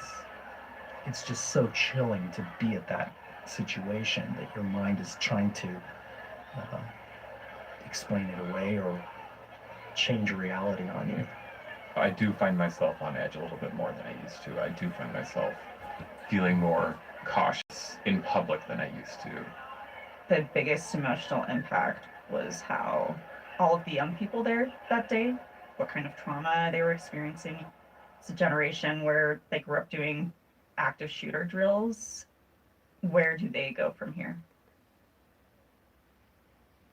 Impossible shot. Yeah, I watched this one here. Yep. Alibaba.com. Get diverse sources of supply. Find. While they're trying to brainwash us, just want to tell you all thank you so much for being here. Don't care if you subscribe or not. Not asking you to, but I appreciate all the thumbs up that you did. Thanks for hanging out. Welcome to the most boring channel on YouTube where the adults hang out. Been putting off for a while. If you watch the video, Where we try to talk about meaningful stuff. Inevitably going to happen sooner or later. And yes, today we are finally going to test the 30-06 versus a human neck. Now, the elephant in the room. Dumb Trump wants to put an N on the ICE police. Put an N? Is obviously this is what happened to Charlie Kirk. Lost in translation there, Tulsi. Dumb Trump wants to put an end I didn't want to use ballistic dummies or on the ICE so police. we shot pork shoulders. You mean get rid of them? Every target that we shot, the result was exactly what most of us expected. The 30-06 just annihilated everything. Well, the ICE, as you're talking about, you know, they're saying that the ICE is actually the IDF or whatever, you know, of Israel anyway. Because it is a very powerful rim. Well, a lot of time has passed since this event. I would say the water has gotten even muddier. He wants the the fake narratives are all news over to the place, report and the at nice this point, it police seems like shot almost him. nobody Trump believing is the official story. the So, best today we are comedian. finally That's gonna why do the probably the one and devil only loves test him that's so really much. gonna prove this one way or Yeah, another. yeah. I don't And we think are he's gonna a use comedian. ballistic I dummy don't. lab human We don't bust. see him as a Now, comedian if at you're not all. familiar with the human bust, it is the head, neck, shoulders. The only reason that I've decided to do this particular test is because in the necks of these ballistic dummies, there is no fluid or nothing that is even going to remotely resemble a realistic gunshot. But it does have exactly everything we need to do this test accurately. Tissue or ballistics gel, and then it has the neck bone and the vertebrae. That is allegedly what stopped this bullet. And if you look at it from the back, you can see how anatomically correct these ballistic dummies really are. It's got like all of the vertebrae even, you know, separated. And in previous videos, I pointed out that the bones on these dummies Are they lying about very the Charlie realistic. Kirk So I was trying to assassination? separate the Well, Charlie Kirk duh. thing from this video, but still do the test. I mean, obviously, the entire premise of this video is that shot, but I feel like this is by far the most scientific way that we could test this shot. Plus, we've done like JFK recreations with these, and that was far worse, let's be honest. So, it's just science, ballistic gel. Can a human neck actually stop a 30-06? So the official story on what happened that day is someone fired a 30-06 from a rooftop 142 yards away. It hit the neck, penetrated to the vertebrae, curved down, and I think it made it to like the C6 or C7 before it eventually came to a stop. And that's where the doctor recovered. Tulsi, let me tell you something that's kind of interesting. There was, now this had happened, oh man, you know, I don't even want to say how many years ago it's been now, but he wants ICE to be nice. That's what I thought you were saying. He wants them to be nice. There's, yeah, that ain't gonna happen. Charlie Kirk, Donald Trump. What the hell is going on here? We're just hanging out, paradoxicals. We're just hanging out. Welcome to the most boring channel on YouTube, where the adults hang out and talk about meaningful stuff that's actually happening in the world that maybe we don't care for, don't like, and don't want to participate in. Thank you for being here, and thank you for your comment. Appreciate it. Yeah, Trump is, he like totally did a complete turnaround, you know, like he said he was a Christian, so on and so forth, right? And then, has anybody seen where he actually claims to be a Christian, by the way? Let's look that up. I haven't did that tonight, but let's go ahead and do that Trump admits he is a Jew. Because I find it fascinating. I run into people all the time, and I'm like, well, you know Trump's a Jew, right? No, he's not. I'm like, yeah, he is. He told you he was, you know. Let's see here. Trump admits being a Jew.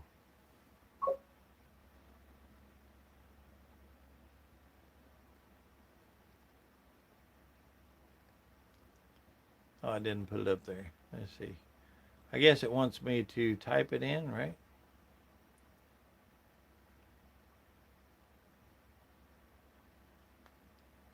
Trump admits being a Jew.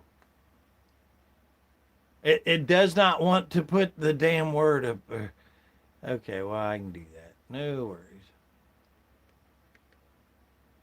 No.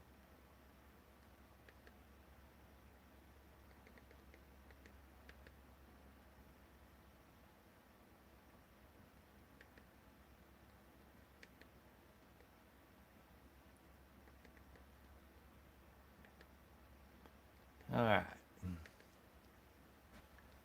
Here you go. See, as you can tell, we already watched this one here, so we'll watch it again. 6 years ago, I was up here, and I said, this is our first Jewish president. Now he's the first Jewish president to serve two not consecutive presidencies. We thank you for everything. Some bad things happened on the second one. Namely, the election was rigged. Now, see, he goes off on that, namely, the election was rigged. He goes off on that rant or whatever because he didn't want to stay on that Jew stuff because he knew that wasn't going to go over any good whatsoever. And then right here is his... But like the President of the United States and Steve Bannon and some of his other advisors, I mean, they're printing out Trump 20... Old Edelson is what I call her, gives $250 million to him and is getting ready to give him another $250 million to run for 2028. So they're already planning for him to run the again. President of the United States and Steve Bannon and some of his other advisors, I mean, they're printing out Trump 2028 merch. This is a live question, a real issue, and apparently Trump is. And this is 7 months ago, but they are truly working on this already. What the Wall Street Journal says is that he received and discussed a draft copy of a book by lawyer Alan Dershowitz that studies whether Trump could constitutionally serve a third term. In an interview Wednesday, Dershowitz said he told the Trump the Constitution Yeah, I seen was that. not No, they clear on keep the deleting issue, your comments. Which, I mean, if you read the language, it seems pretty damn clear on the issue, but and apparently, you know, Miriam's interpretation was that Dershowitz was saying, "Oh, Tulsi agrees. Trump's the In a first. meeting in the Oval Office, Dershowitz handed Trump a draft. But of the you'd book, be surprised. Which is set to be published next year. He said the book lays out a host of scenarios. Did you? Tulsi wants to know. Did we know that Trump is Elvis Presley? Well, okay. To address that, you know, they talk about the reincarnation or that they never die because of the adrenochrome or whatever. And you know what? I'm going to tell you, I don't particularly buy into that yet. I'm not saying that it's not possible, even though you go back and you look at older pictures, right? Like you can see these people from the past that, you know what? Matter of fact, here in just a second, maybe we'll look that up. Conclusions on serving. If I don't forget about it or whatever. Being elected to the White House. But let's see if we can get to the high points here on this here. The main thing is this Edelson gives him 250. Here you go. Look here. Let's watch this here for a minute. Mark Levin, the famous Fox News Mark host, Levine anointing Trump the first Jewish president. Let's take a listen. And I said, this is our first Jewish president. Now he's the first Jewish president to serve two. So listen to what he says here before this here comes up. Listen to this. The only wild thing, though, that came out of that one, let's put D2. Mark Levin, the famous Fox News host, anointing Trump the first Jewish president. Let's take a listen. And remember, Tucker Carlson used to be on Fox there. And I said, this is our first Jewish president. Now he's the first Jewish president to serve two not consecutive presidencies. We thank you for everything. Donald Campbell Wow, says, I'm question sure mark, that will question mark, quiet question the mark. conspiracy theorists, sir. I mean, All right, now let's see here. Is Trump Elvis Presley? Let's see what it pulls up here. Oh, it's going. It's going.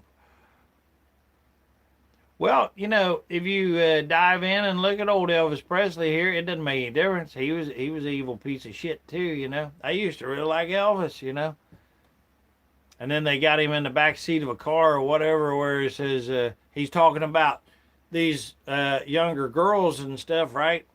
And somebody kind of whispers or tells Elvis there, he says, Elvis, you're being recorded. And he's like, oh, sorry. And then he starts singing What a Friend We Have in Jesus, you know, when he found out he was being recorded. So, oh, I just put Elvis up there. Is Trump Elvis? There we go. There we go. Look at here, Tulsi, what we found here. Look at here. Get the automotive. Got to get our brainwashing in, everybody. Make sure you get brainwashed. Has anyone ever noticed the same golden skin tone on both Trump and Elvis? But it's not just about their skin color. Both seem to have an insatiable obsession with gold. Elvis stepped on stage in suits that glittered with gold and precious stones. Trump was so captivated by the shine Nate that he turned Stevens, the White House into a 7316, thanks for golden being house, here. and even launched There his must own be shoes light burning and brighter somewhere. gold card. Yeah. In fact, the strangest part of his golden tail, a golden toilet. Didn't Elvis die on a toilet? Still, it wasn't only about gold. Both had a thing for diamonds. Elvis often stepped on stage wearing jewelry that sparkled with diamonds and other gems. As for Trump, he even launched his own line of watches. His inauguration Diamond Commander model came with an 18-karat gold case. Now, look at the hand signal. Anybody catch the hand signal there? That is not accident. I'm telling you. He even launched his own line of watches. His inauguration. Look at it. Look at his hand signals down there. You know, that old Jay-Z, you know, come out with that and everything. You know, they tried to make that, you know, like that. It was just all made up and all that, you know, bullshit. It's Illuminati shit. Which Illuminati, you know, the enlightened ones is what that means, right? Model came with an 18-karat gold case, 8 diamond hour markers, and hundreds of topaz stones set into the dial. Guess who else loved topaz? You got it, our guy. You know, very good, Tulsi. Even all your sports is scripted. Yeah, I don't know where you're pulling your information from and stuff, but whatever you've heard is exactly right, you know. Unfortunately, you know, you're putting the laughing emojis on there, but any emojis that we would be applying here are the crying emojis because we're tired of this, or the mad emojis, you know. Now let's. But she's saying that the sports are scripted. Yeah, matter of fact, there's one. You can actually pull this up and look at it where the guy says, well, my script says that I'm going to have a torn ACL next season. And they're like, yeah, right, you know. And he's like, no, really, that's what my script. He said, I went in and read it, and I couldn't believe it. The script says I'm going to have a torn. And sure enough, torn LCL. Not just at the unique jewels, but at the unique details of their faces and movements. Elvis had a distinctive scar on his chin. Trump had one in the very same spot. It's not a wrinkle, and it's definitely not random. It's a scar. You can spot it in dozens of photos and videos, across different years and looks. Things get even stranger. Both share the same thin line running down the middle of their lip. Plus, another scar just below the lip, shaped like a little wave. All right, but here's why that I'm going to debunk that this is the same whatever, okay? The guy may really, really want to be Elvis or whatever, but here's why he can't be. And here's how I know for a fact that dumpy butt plug over here on the left wouldn't make a pimple on Elvis's ass, even though I don't care for Elvis anymore. You can't deny it could sing, right? I mean, shit, some of my favorite songs, you know, Elvis did and stuff, right? But here's how you know Trump definitely is not Elvis. Have you ever heard Trump sing one note? Anybody? You in the back, you off to the side, you off to the left, over in wherever you're at. Has anybody ever heard Trump sing one note? He can't. He couldn't carry a tune in a semi-tractor and trailer. In the exact same place. Identical. I don't give a shit about that. Look at their You ears. know what? It's like this. It doesn't make any difference. You know, if everything that comes out, you know, is like snowflakes. Every snowflake is unique, right? God makes that. But what about, like, whenever you're dealing with, oh, I don't know, let's say something like possums or rats, gerbils, hamsters, or whatever, you know. Rats, they come out, they look alike, right? But then whenever you look closer at them, you know, you can find like little different things, you know. Like one of them drags its butthole a little harder than the other one or whatever. This is the same case with these rats here. I'm telling you. Shape is almost identical. The same goes for the moles. Not just similar, but located in... Okay, look at the ears. Okay, you can tell total differences here. I mean, you can spot this a mile away. Look, this here's just a little dingle-dangle. And this here's some kind of a big floppy, I don't know what dangle you'd call this, other than a, I don't know, what would you call that? Shit. All right, this here's a big piece of shit dangle. Look at that, like it comes in this way, swoops up. Okay, and then this one here just looks like a, I don't know, like a bump or some shit. Clearly not the same. Not the same. It's not the same. In the exact same spots. Of course, skeptics will rush to say, impossible, the ages don't match. Yet we trust the internet, don't we? The same internet, for some reason, only has a handful of good photos of young Presley. And almost the same features show up in young Trump. Here's one more detail. Hair. In early photos, Elvis's natural color was blondish golden, exactly like Donald Trump's. Only later did Elvis... Okay, now hold on. What year was it that Elvis was, what was that, 70, what year was it that he supposedly or did die? 77? When did Elvis die? Dye it black to look more dramatic and striking on stage. Trump, by the way, loves being compared to a legend. As a kid, people even predicted a musical career for him. Teachers said, this boy has talent. My father and mother took me to a place, like an aptitude place, to see what I would be good at, what I liked, and what my talent was. At pretty young, like probably 11 or 12. And I went through this process for a couple of days, and they came up to my father and they said, your son is brilliant at music, could be an incredible musician. He didn't become a singer, but his dancing has long resembled a show.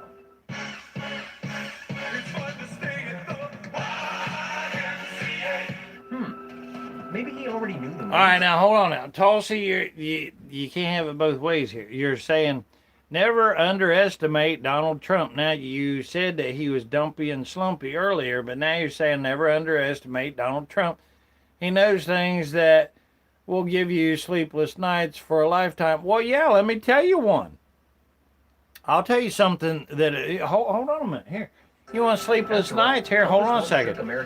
Fair warning that if anybody don't want to see something, you know, that'll give you sleepless nights or whatever, just go away now. And I'll wait just a minute, because this here is a reel from the Epstein files. Elvis flashed it. So you've got, now see there, he's flashing the 666 sign. And, you know, we was all told that was the okay sign, but now we know better.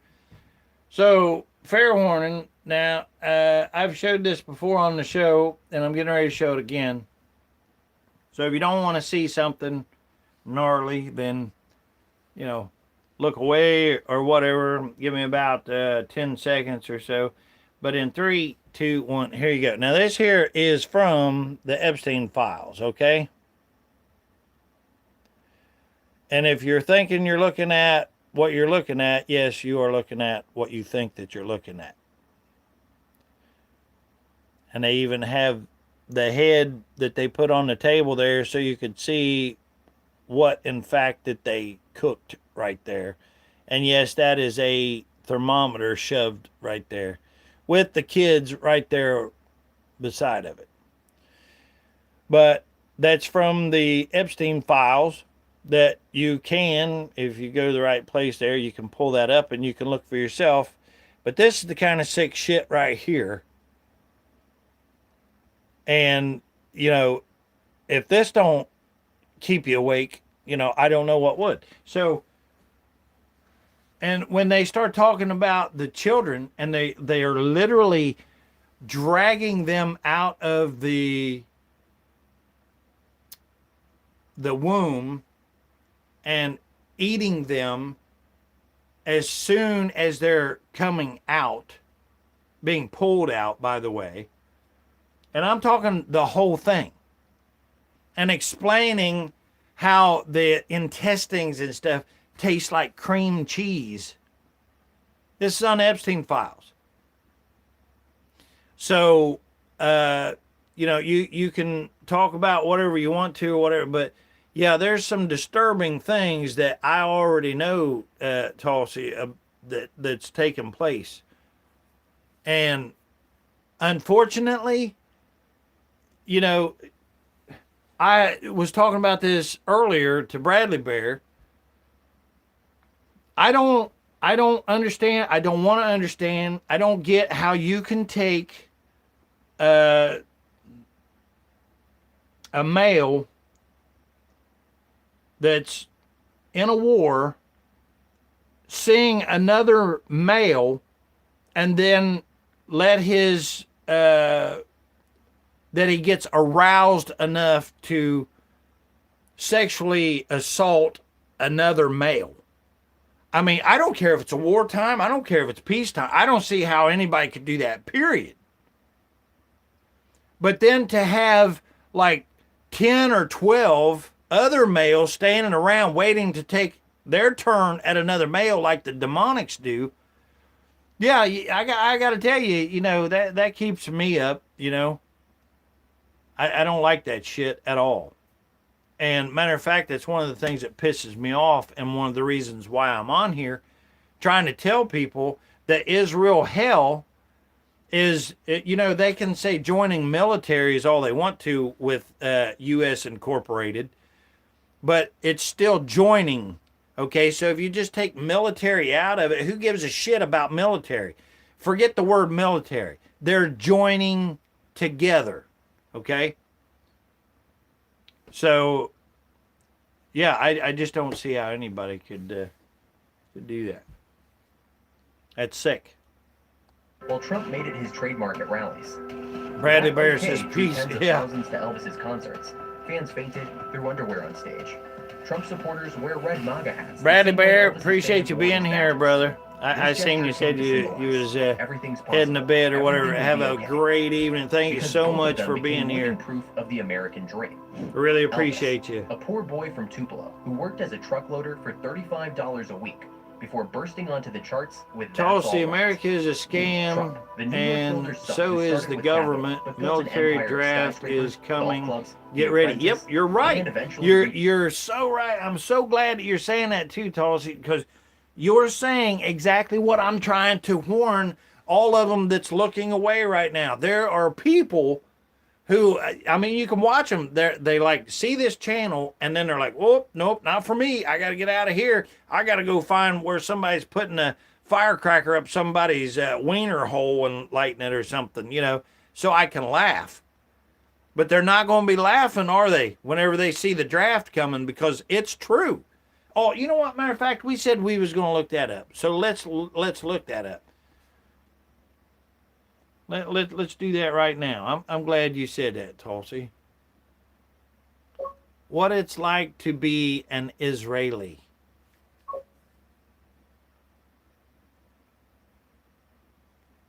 Here you go. Here you go. This life in Israel. Israel is possibly the most controversial country in existence. Let's see if is there another one? I watched another one other than that one there. Let's try it, I guess.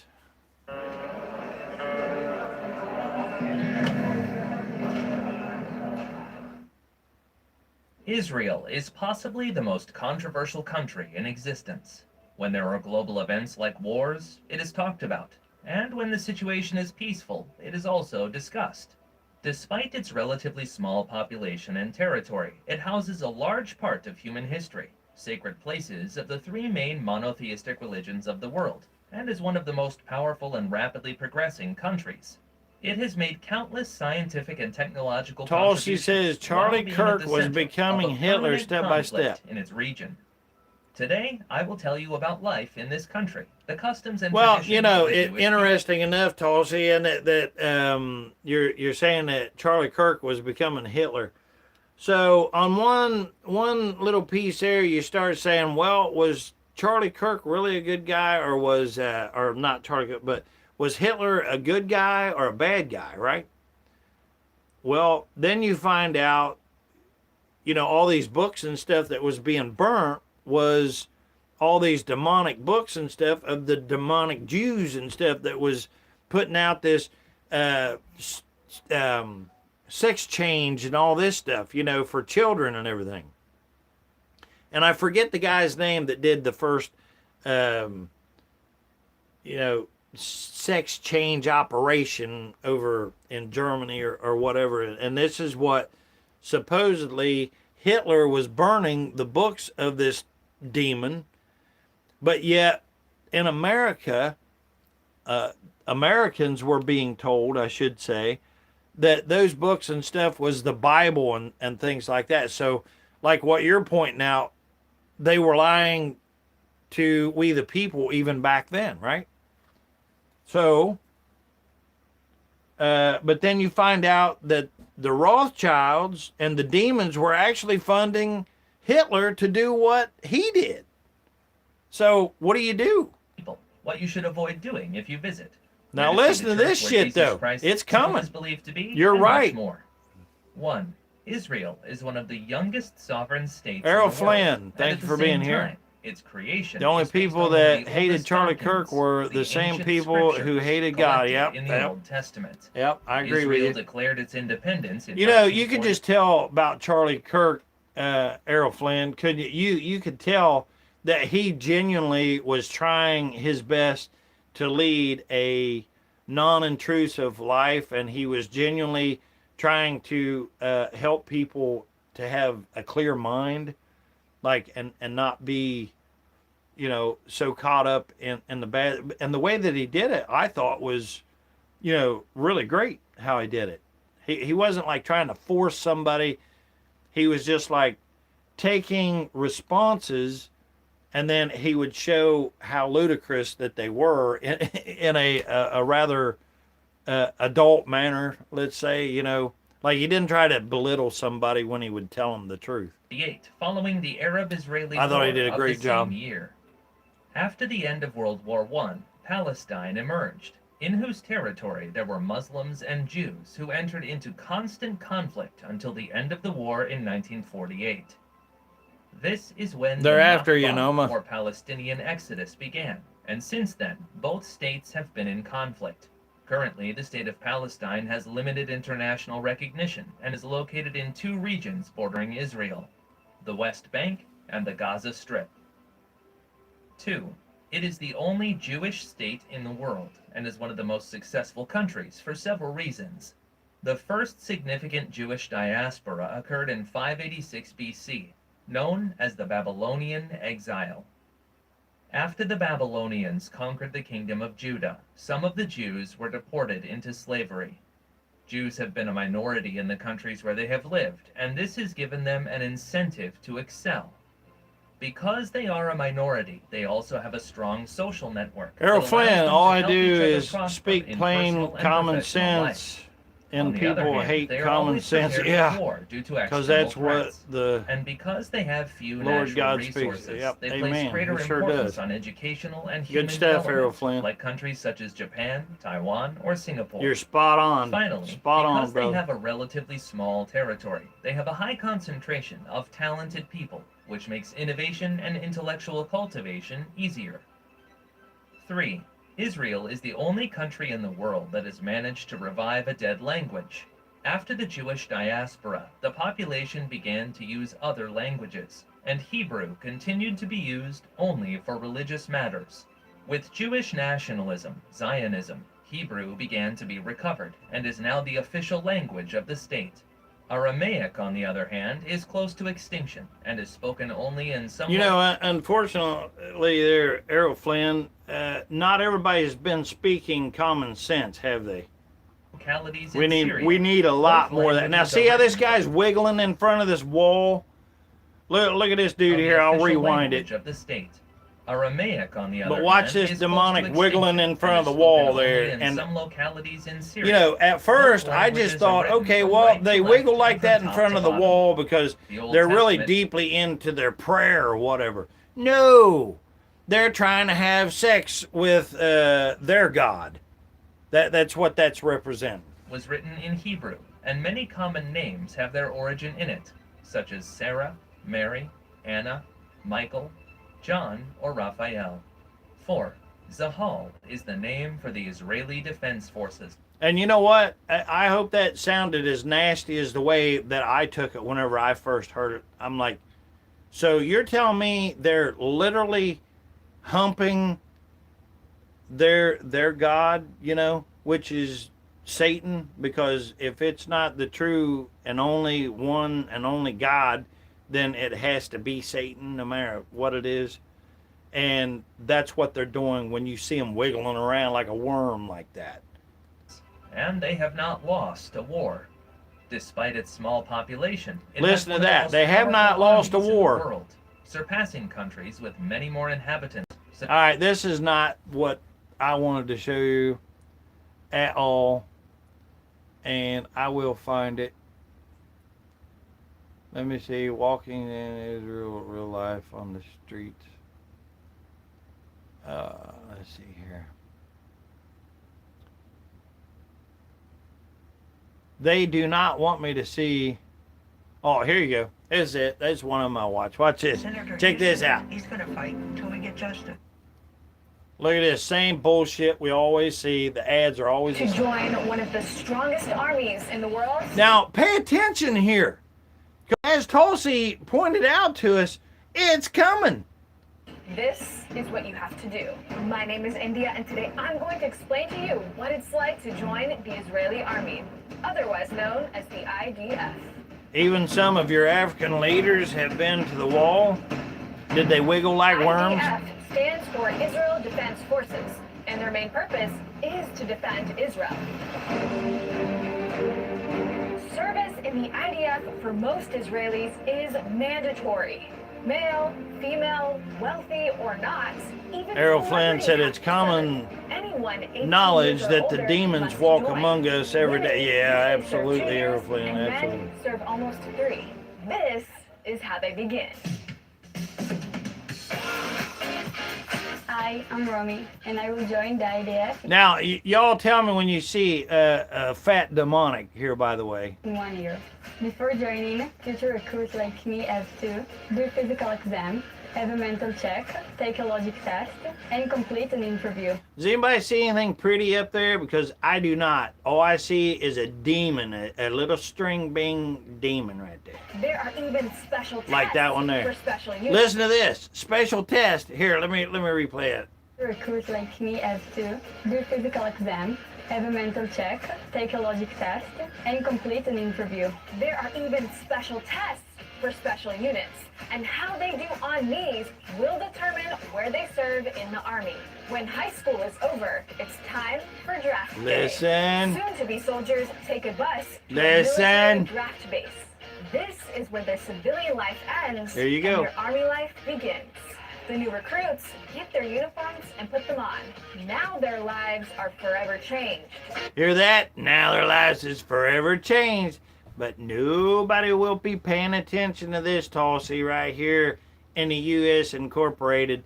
They want to look away. They don't want to face this. Even though they have an opportunity still yet right now, they could do something to get rid of this shit. They won't do it. They will look at their little demonic flat black brainwash screens that's been put in their hand purposely.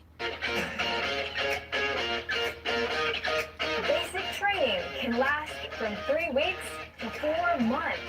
It's mentally and physically exhausting. Errol Flynn, this is all And evil when personified. it's all Yes, over, brother. Yes. Soldiers begin Yes. their army service.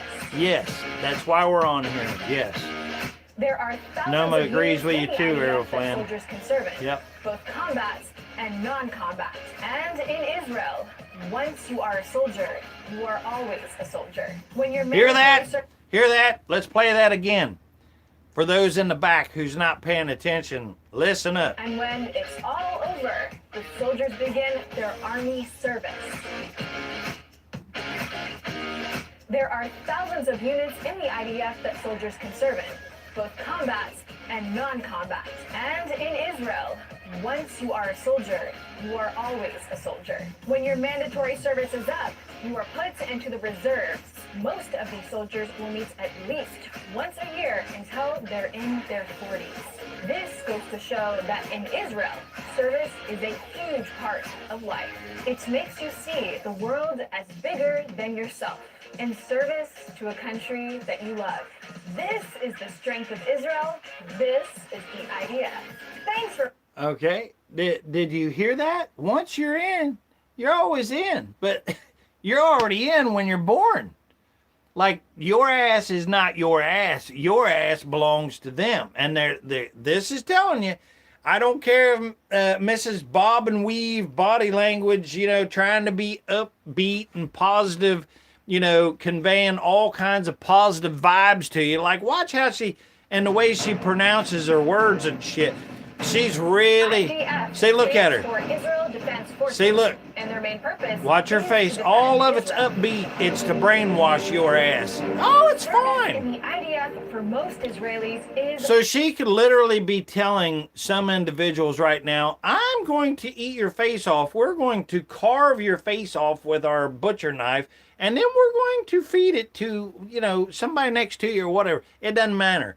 And you'll have these other males out there that all they see is the hair and the lips, and I don't reckon it's got any boobs there or whatever, but that's all they'll see.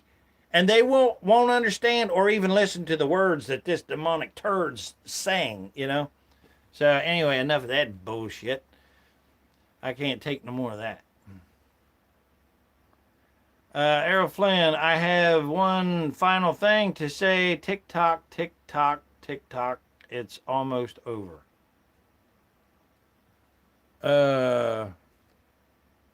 Yeah, you're probably talking about the end of times, like the Lord returning. Well, let me tell you a little bit about that. Speaking of that, whenever you're talking about the end of time, well, hold on a minute here. I want to show you something first before I get into that. I wanted you to see, because there's one of these here where you're dating women when there was one of them I really, really, really wanted to share with you guys, because it goes hand in hand with this one here that we just seen here. Let's see what it says imposters here. But what I was going to say, the end of times, they are pushing for the end of times. Like, they want it to be the end of times. That is what these demonics are literally saying. The one old bearded demonic guy that's always standing there with nasty Yahoo and stuff, he is literally saying, all of them, they are purposely trying to bring their Messiah. They're trying to bring the Messiah. That's what their goal is. That's what their purpose is to end you and I a blood sacrifice in order to bring their Messiah. And who is their Messiah? Well, we already know if it's not the one true God, that they're trying to get Baal here. That's what they're doing. And they say it openly. Plainly, that's what they're doing. They are descendants from Khazars. That would mean that they're not Semitic. They are the imposters. These people are no more Jews than they are Christians. It sounds like a plot twist ripped straight out of the Remember, Hamas and this isn't just a Hezbollah manufacture their own weapons, plus demonize Jews, delegitimize donations Israel, from China erase and Jewish Russia. identity. It inspires real danger against real people. So, could it be true? Could millions of Ashkenazi Jews really be descended from a kingdom of converts? Yeah. Devil doll. Once upon a time, in a What faraway land hellscape called did Khazar, I run the into? king decided Yeah. to convert Thanks to for Judaism. being here. Appreciate His it. people followed suit, and centuries later, they fled Errol to Flynn. Israel. Whoa, Errol Flynn back in Is there. how Ashkenazi Jews were born. Saddam It's a neat and little origin story. Sodom Straight out and of a Disney Gomorrah film. has got Aladdin wasn't really nothing a prince. on this Ariel world, wasn't really nothing a at human. all. The Jews Amen, are brother. really Jews. Yep, amen. No, hold on. Absolutely. Carpets can't fly, fish can't talk, and Agrabah is totally a made-up place. Khazaria, on the other hand, was a real kingdom in a real place at a real time. So the big question is, could Ashkenazi Jews really trace their roots back there? Or is this Khazar origin story just a fairy tale? Ashkenazi Jews make up most of the world's Jewish population today. And according to the mainstream view, their ancestors arrived in the Rhineland and Danube Valley after the Roman exile, before spreading across Eastern Europe over the centuries. My family tree includes Ashkenazi Devil doll. I ancestors, don't as well as know Sephardi and what Mizrahi. God you Trace any odd people follow, but if it's against this administration, I'm here for you. Yeah, you better believe it's against this here administration. You're putting it lightly, brother. This is a regime. This is the demonic Illuminati put in invasion that we have going on here. Old dumpy trumpy butt plug there. No, nobody here is. I can't even bring myself to say a fan of Donald Trump or whatever, because we know he's just a puppet, right? one of those branches back far enough, and you'll end up in ancient Israel. Or at least that's the conventional story. But not everyone accepts that Yeah. history. Yeah, we appreciate you being. I 1880s, definitely appreciate you being here. Matter of fact, everybody that's here, not asking for anybody to subscribe, not asking for no thumbs up or nothing.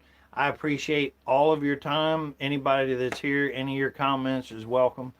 I really appreciate it, and I mean that. Thank you so much. Ashkenazi Jews weren't descended from ancient Israelites at all. Now, I appreciate that. I do appreciate you subscribing, but I'm honestly not asking. I appreciate it very much, but just if you get some time and you want to hang out on the most boring channel on YouTube, I'm here for you. And it also played a role. We talk about adult things and stuff that should matter to people. A vibrant Jewish community. Now, here's where things take a surprising turn. I started getting on here and doing this live stuff. Just the main thing is to try to get people to be aware that, they're saying that the U.S. Incorporated military merging with the demonic Israel military, and people's not understanding how bad that is, even though Tulsi just a minute ago, if you go back up and read, she's pointing out, she's like, y'all don't even know what's coming. And that's what I'm trying to do, is show a little bit of what they are bringing here if we don't do something about it real quick. But everybody will look away, In the 9th century, King Bulan decided to become Jewish. Some accounts claim that the king weighed the 3 Abrahamic faiths against each other. Errol Flynn, what people don't realize is this is Satan's world. Amen. You're right there. It's not belongs to God. It was a savvy political move to avoid angering the Christian and Muslim superpowers to God borders, since the Garden of Eden. It turned it over to Satan. Yep, he sure did. Said, if the king started practicing do it Judaism, as it's you reasonable will. to assume others followed his lead. But just how many? We don't know. Some sources claim that over the centuries, Khazaria became an overwhelmingly Jewish kingdom. But many historians that's really, really, really good stuff, Errol Flynn. Very good. Led to some fascinating questions, like this design, found engraved on a metal disc at a Khazar site. Is it a Star of David or a shamanistic sun disk? And even if Judaism became widespread among Khazarians, there's no way to know how many of those Jews actually came from Khazar families that converted, and how many came from ethnically Jewish families who migrated to the area. Remember, Khazari was a melting pot of tolerance where Jewish refugees were welcome, all the more so after the king himself started practicing Judaism. All right. I think it's important. Well, this dude here has already got like a demonic star wearing it around his neck there, so his time is up. But I just really wanted you guys to see this one right here where this gal here is saying, you know, and watch how they did this.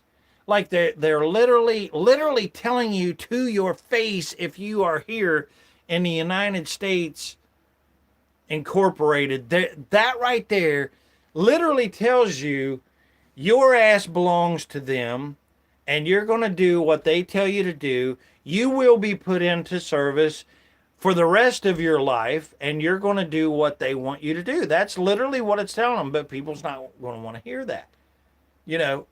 And they say up until the age of 40, you know. And do you know what's coming in November 2nd? You know what they're starting November 2nd? They're having the Noahide Council start. Let me see if I can pull something up there. Noahide laws, November 2nd. Because you all better pay attention to this here, you know. Okay, here we go. No, this guy here, I tried listening to him. I so hope I can find something else for you. Noahide laws, fact or fiction. That ain't the one that I want. I watched a really good. This guy is super good right here. Opportunity. Hey. Matter of fact, you can see I already watched this, but I am going to play this again. It is that good. And this here, these guys do, especially this guy over here. His name's Fannin. So if you look that up, Law and Liberty, and 2 more is the channel. But pay attention to this. Church coming live right now. This is a live stream chat. I've got 2 other pastors with me today. We're talking about the Noahide Congress that's actually coming in November. And this is... Okay, nobody will want to pay attention to this because this is so boring. I mean, you have to be an adult to even pay attention to this. I'm telling you right now. Even though these guys do a fabulous job right here. But real quick, if y'all don't mind, I want to read a few comments here. And just tell y'all I appreciate you showing up and giving me your time. Truly humbles me and makes me feel great, especially Devil Doll 641 even subscribed. I appreciate that very much. Noma Campbell, thank you so much. Let's see here. Errol Flynn, what people don't realize is that Satan's world is not belonging to God. It hasn't belonged to God since the Garden of Eden, when he turned it over to Satan, said, do it as you will, you burn for eternity.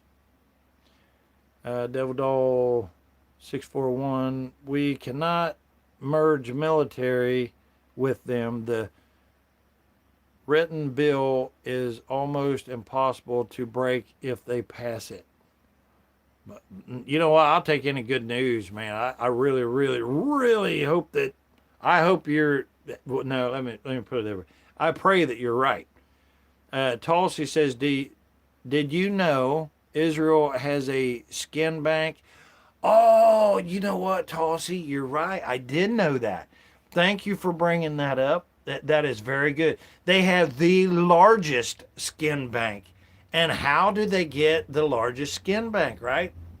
Killing people. It's a big deal. This is something that Christians need to know about. They need to be warned about. That's really good. They need to realize that this actually fulfills biblical prophecy. Proud of you, Tulsi, that you didn't even put no laughing emojis that time. These Good laws job. have already been acknowledged and passed in our Congress, and many presidents have already honored them.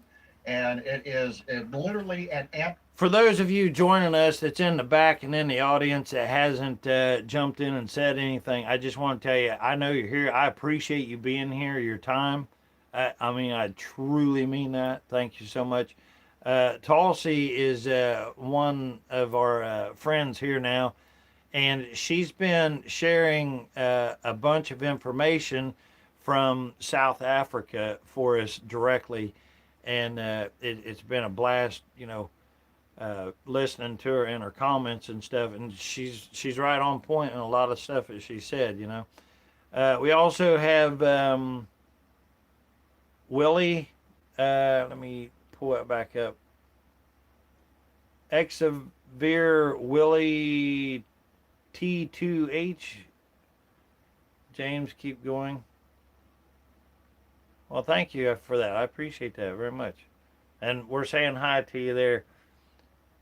Excavar Willie T2H. Glad to have you here. Appreciate you. Antichrist agenda to depopulate the world. It goes directly against just a name Lord Jesus 2246. Christ, biblical Christianity. Different. And Yeah, so glad to have you here. We're glad what we're these different. laws mean, what we can do about it, and so I want to educate you first of all what we're Great talking handle, about. just a name. And I've got two pastors with me, good friends of mine, Pastor Johnson and Pastor Clayton, both of which are from North Carolina. So this is a Florida, North Carolina Willie. live stream. And I'm going to like and subscribe. You don't have to do that, man. You don't. I'm dead serious, but I appreciate you very much. The Noahide laws.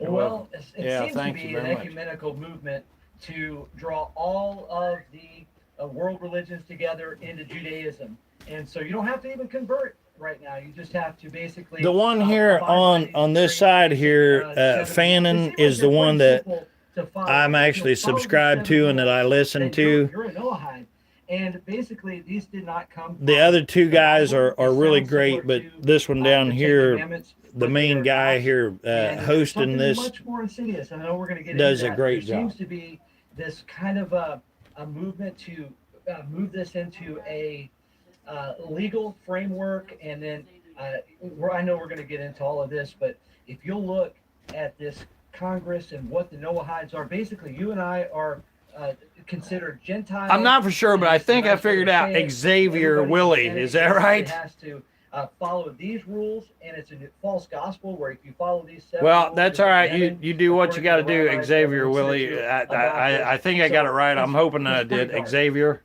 thank you so much, man. Amen. It is a serious ordeal. Now, this has been around for some time. I'm glad I in got it America. before you It left, was brother. passed, known as the National Education Day, where they honored Rabbi Schneerson.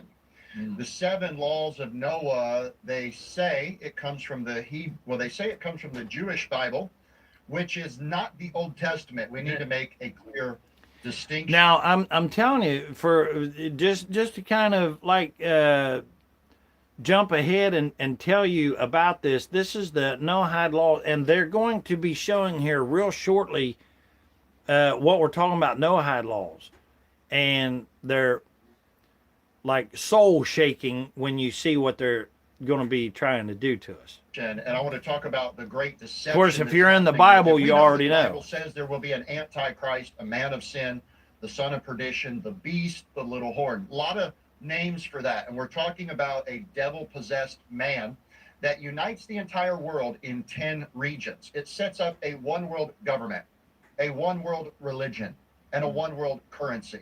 And this would be the one-world religion area of it. Now, I've always seen that beast, that it must be a Messiah. It's Tulsi writes, all prophecy has come to pass. That's why people believe the trumpets are about to blow, the Holy Bible, Quran, and Torah. To the king beast.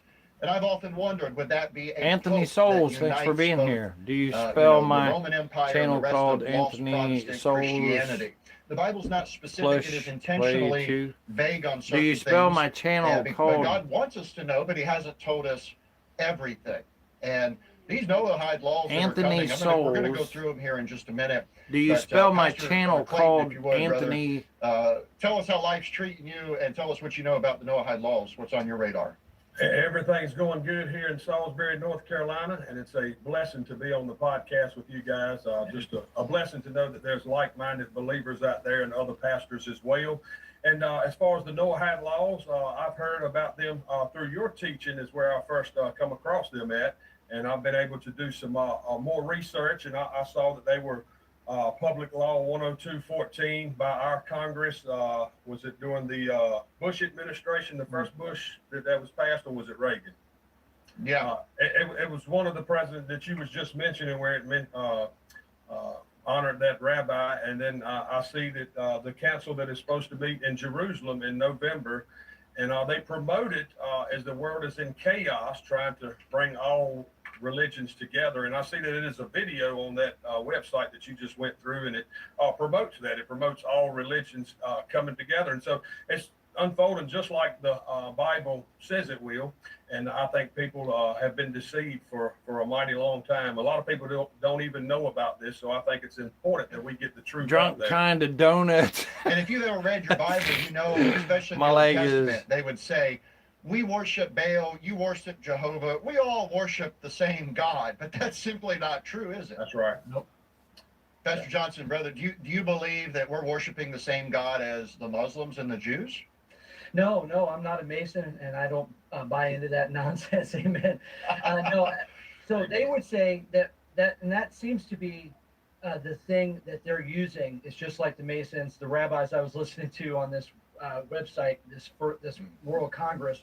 They're basically trying to say, hey, Jesus, it has some things that has to offer. He basically described it like he's all Drunk kind of donuts. What are you guys listening to?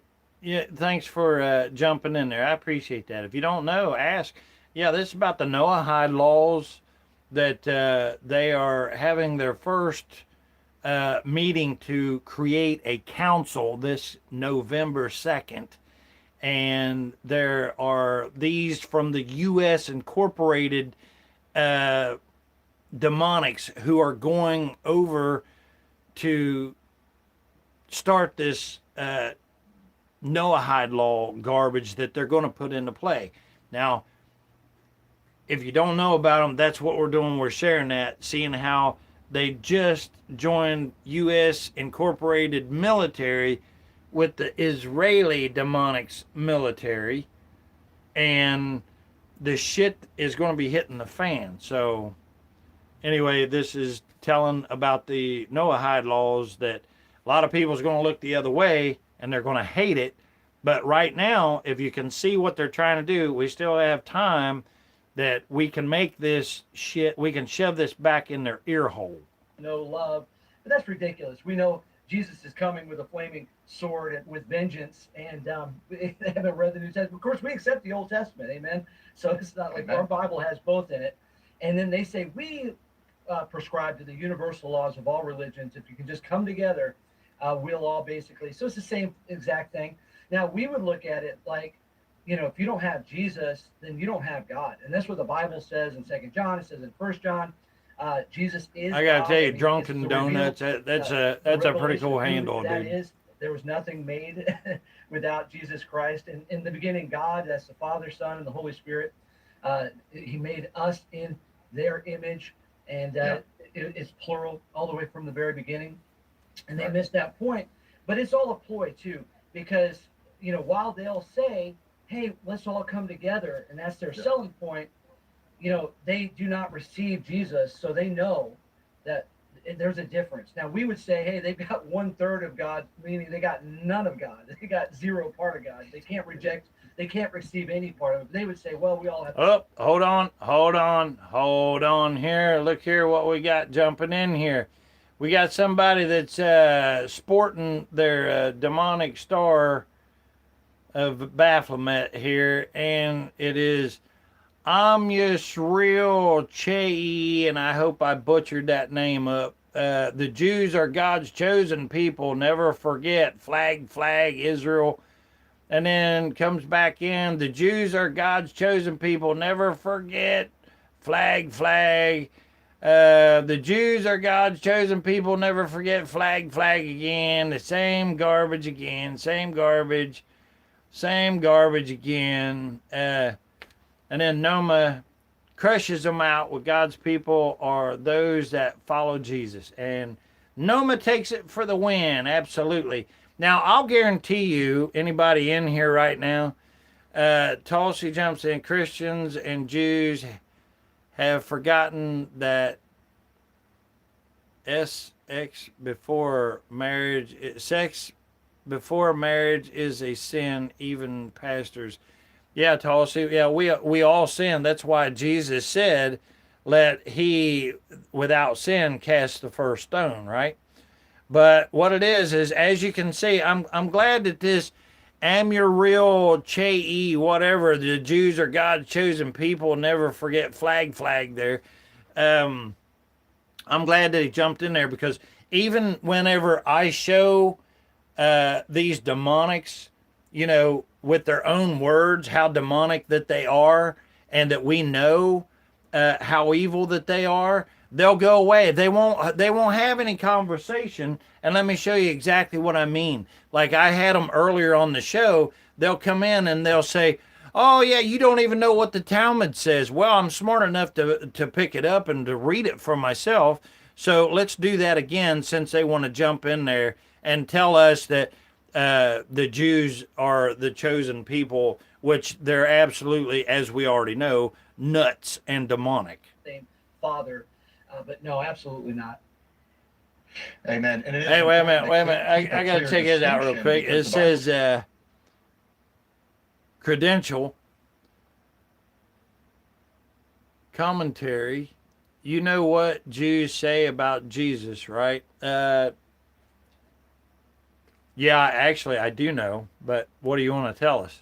clear. If you don't have the Son, you don't have the Father, and they want to Tulsi, change read the the Talmud. truth of the Yeah, Bible. yeah, I'm I want getting to ready to. show this Aren't- actually from their website real The quick. Palace, The first thing I want to show, 1841. Thank you for being this here. to Scripture, so Aren't you the get an idea Jews how a deceptive it is. Now, this Semitic is Arab the tribe in Noahide the World good book? Center. This is the website where they're saying you. You know, I'm the Semitic Arab tribe in the Bible. Is that what you're? I'm not real for sure about that. That's a really good question, though. Can come The and Palace, be a 1841. Noahide, Thank which you would for be a being person here. that submits to Jewish law. Let me show being you. a Jew. Let me show can you obey something. The Talmud, Okay. or the Kabbalah. Now this and is you can what earn this is what salvation now by your now good I'm going to works. fair And I wanna- warn y'all. Okay, now y'all better pay attention here. Before you read this, the demonics, like the one that just jumped in there with his little flag, and then I'll guarantee you he's gone or it's gone. Okay, before you even read this, just by reading this, they say that you've got to die. But wait a minute, they already say that you got to die because you're not a demonic Jew. So if you say that you are not a demonic Jew,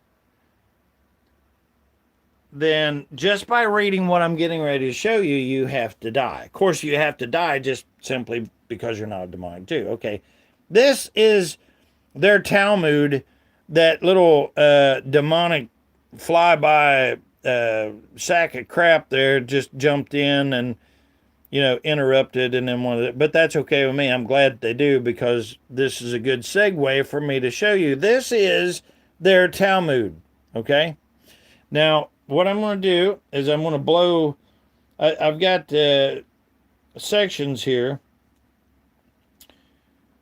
especially that I want to show you. And I'm going to show you the one right off the get-go. I don't need any other to show you other than this one for me to know that these are demonic nut jobs that have got to go. Okay? And right here, this is their Glitten 57A or whatever. And if you read it right here for yourself, it says Jesus is in hell being boiled in hot excrement right there. So if you believe in Jesus, okay, that's their belief. Now, they don't believe that because their Talmud tells them to do this.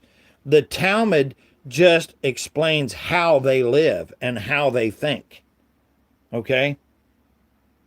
So their Talmud don't tell them, it doesn't say, okay, well, if you're a Jew, you must go out and do this, or you have to believe that Jesus is. No. They already do this, but the Talmud is telling on them exactly how they feel and stuff. So right there, read it with your own, or go pull it up for yourself. Pull that up for your own. Okay? And here, let me give you another one that is on their Talmud that tells how they believe and how they live. Look at this one right here. The Kuthaboth or whatever, 11b. A man who engages in intercourse with a girl less than 3 years of age has done nothing. Okay, that's pedophilia. That's sickness. Okay, and then you can read the next one right underneath there, which don't hold, a candle, But it says, Shebeth 11:6a, Jews must destroy books of the Christians.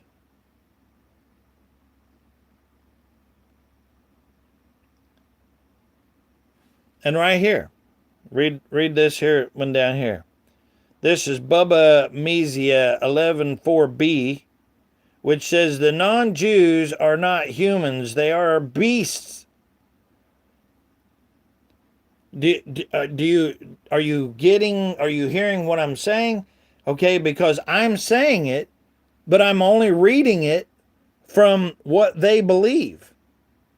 And this is their Talmud telling you. I'm just reading it out loud, but you can read it for yourself. Go pull it up. Right there. It says the non-Jews are not human. They are beasts. This is how they live, everybody. This is them.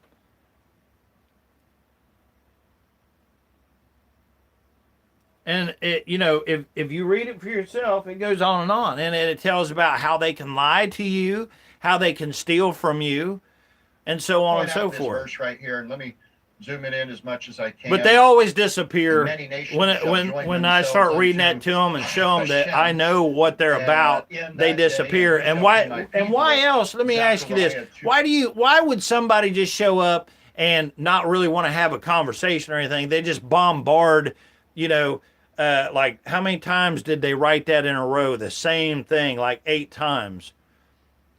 Because they don't want to have a conversation about it. They don't want you to know how truly demonic that their dumb shit is. 15. Now, first of all, I want to point out the name. But look at the rest of everybody. Go up and look at the comments. People show up. Somebody's being ornery or something like that. They'll come in. They'll leave a comment or something like that. But before too long, they realize it's like, hey, you know what? And then they start fitting in and giving really good questions or adding to the conversation that's really good. And we've had a lot of smart individuals here, but not the demonics. They show up, they throw their crap in there, and then they leave. Hashem. Hashem means name. Could you imagine if I said, if I just called my wife the name? You'd say that's kind of weird, right? We don't call God the name. We call God by the name God. We're not superstitious. We believe in using the name Jehovah God or the Lord Jesus Christ as God. And like you said, we see it all the way from Genesis chapter 1. So Hashem is not the name of God. There is a false God in rabbinical Judaism, and it is not Jehovah. It is Yahweh or Yehoshua or Yahweh, and they teach a different God. But number 2, I want to point out that there's a different scriptures. Zechariah 2:15, and let me pull up a Bible here. And Zechariah 2 seems to end at verse 13 in every Bible. So I want you to think of how profound this is, that they're saying, hey, you Christians, come and submit to our God Hashem, and our Bible says that we will be in charge of all the nations. But the truth is the Bible doesn't say that. Now, here's what's interesting. They get it out of this passage, but they've chopped up the Bible because the Old Testament that the Jews use is totally different than what we have in the Authorized Version. There is a conspiracy by Satan to change the Bible, and the Vatican and Judaism are working together to attack the Scriptures. So check it out. We see, he says, O daughter of Zion, I will come and dwell in the midst of thee. This is talking about the resurrection. And many nations shall be joined unto the Lord. That's Jehovah God in that day, and shall be my people. And this is by faith. And I will dwell in the midst of thee. This part they're completely missing. Jesus Christ is coming back to resurrect on the earth, and we will see him in a resurrected form. And if you are saved by faith in Jesus Christ, you also will be resurrected with him. And thou shalt know the Lord of hosts has sent me unto thee. So isn't that crazy that they're using a Bible verse that's not even in the Bible? And I'm going to guess 95% of the people that support this don't even know that. Yeah. And if the 5% that knows that, well, they're going along, they're part of the problem. Isn't that crazy? It is. I believe that when The you look at Palace, these Noahide 1841 laws, writes, I think, for aren't the most Jews people on the a surface, they Arab would probably tribe think that in they the are good biblical, book? but they actually come from the Talmud. That And is a brother, good correct me question. if I'm going to have to wrong. look into that. If it states in the Talmud that if you do not follow these laws, that you could face corporal punishment, or as Gentiles, we could face death. Is that correct? Yes, that is correct. It actually talks about an execution. Credential with a sword. commentary. It talks about Jews say decapitation, he's boiling in eliminating human your excrement. head. And Yep. that's pretty crazy because the Bible actually foresaw that as well. Anthony In Revelation 20, I saw Solace, thrones, and thank they you for sat being upon here. them, judgment was given unto them. And I like saw the souls of Hulk them that were emoji. That's pretty cool. beheaded for the witness of Jesus. Anthony and for the word Souls. of God, which had not worshipped the beast, neither his image, neither had received his mark upon their foreheads or in their hands, and they lived and reigned with Christ 1,000 Anatoris. years. Let me be very clear. Satan hates this verse, Revelation 24. Satan does not believe in the thrones that God will sit upon the earth. And a lot of your Anatoris said hi. eschatology. Hi, Anatoris. I hope I'm saying your handle right. I really am. Thank you for being here. Appreciate it. They don't want to warn Christians that they may lose their head for believing Anthony in Jesus Christ. Souls. They want you to think it's okay to worship. Can you search spell called Anthony Souls plus and God play warned us 2? about the image of the beast, which is probably an AI hologram possessed by a devil that has the power to take life. We'll get into that. Can in you Revelation search 13. spell They don't called want you to believe Anthony that there is a Souls mark of the beast plus coming in play your 2? forehead or I in your don't hand, know what and you're they talking don't about. want you to believe that you can reign with Christ Tulsi, for 1,000 never years. let But I your believe the Bible- eyes look and at I such don't filthy care what your lies about eschatology the is. If you prophets. don't agree with this verse, you've been deceived by Satan himself. You've been tricked by the devil to believe a lie. This is a big deal.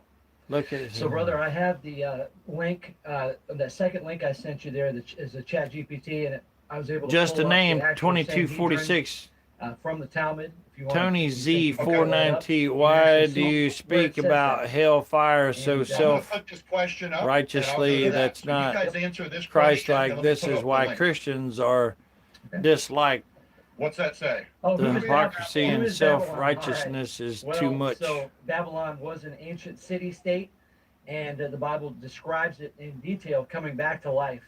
And what I believe, it fits all the characteristics, and I probably don't have the time to go into it in this podcast, but I You're think right. to Credential me, I believe it commentary. fits You're right. Jerusalem to a Did you T. say he's And boiling in that's what I hot believe. excrement? The end Yep. times Babylon, if that's the question. Yeah, I think that's essentially what. Go ahead. At Frank I was just gonna say, Renda. I agree 100%. When you look at the Bible and look at Galatians. Yeah, true. I Unlike believe, Muslims that is, correct. who, Babylon where'd that is, go? I wanted to read that. modern day Let Jerusalem. me find it again. Yeah, and it's really that end times satanic synagogue of Satan, Jerusalem.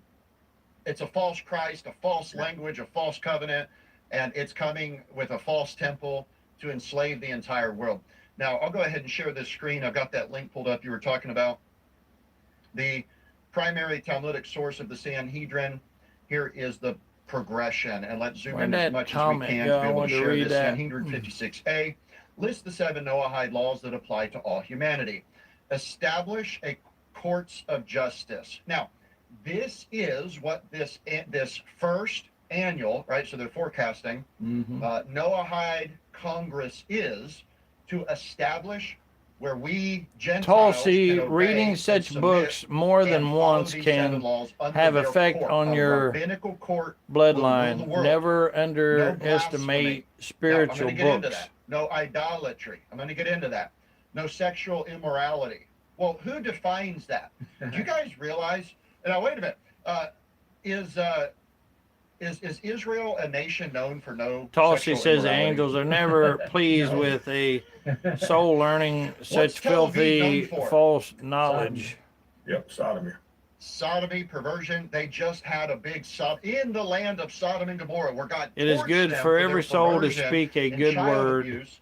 They or had a remain big homo silent. pride parade, pride Well- festival out there, just spitting in the face of God, almost as if they're shaking their fist, saying, "God, you can't get us." But Well, the God truth is will. the truth, We'll see about Tulsi. that. You know, Notice he says no sexual and immorality. That's their the own truth opinion. They get to define it by their to rabbinical evilness court. comes No across murder, as no bad, robbery. you know, And that sounds good. It sounds like because we're talking about evilness like hates Ten the Commandments. truth.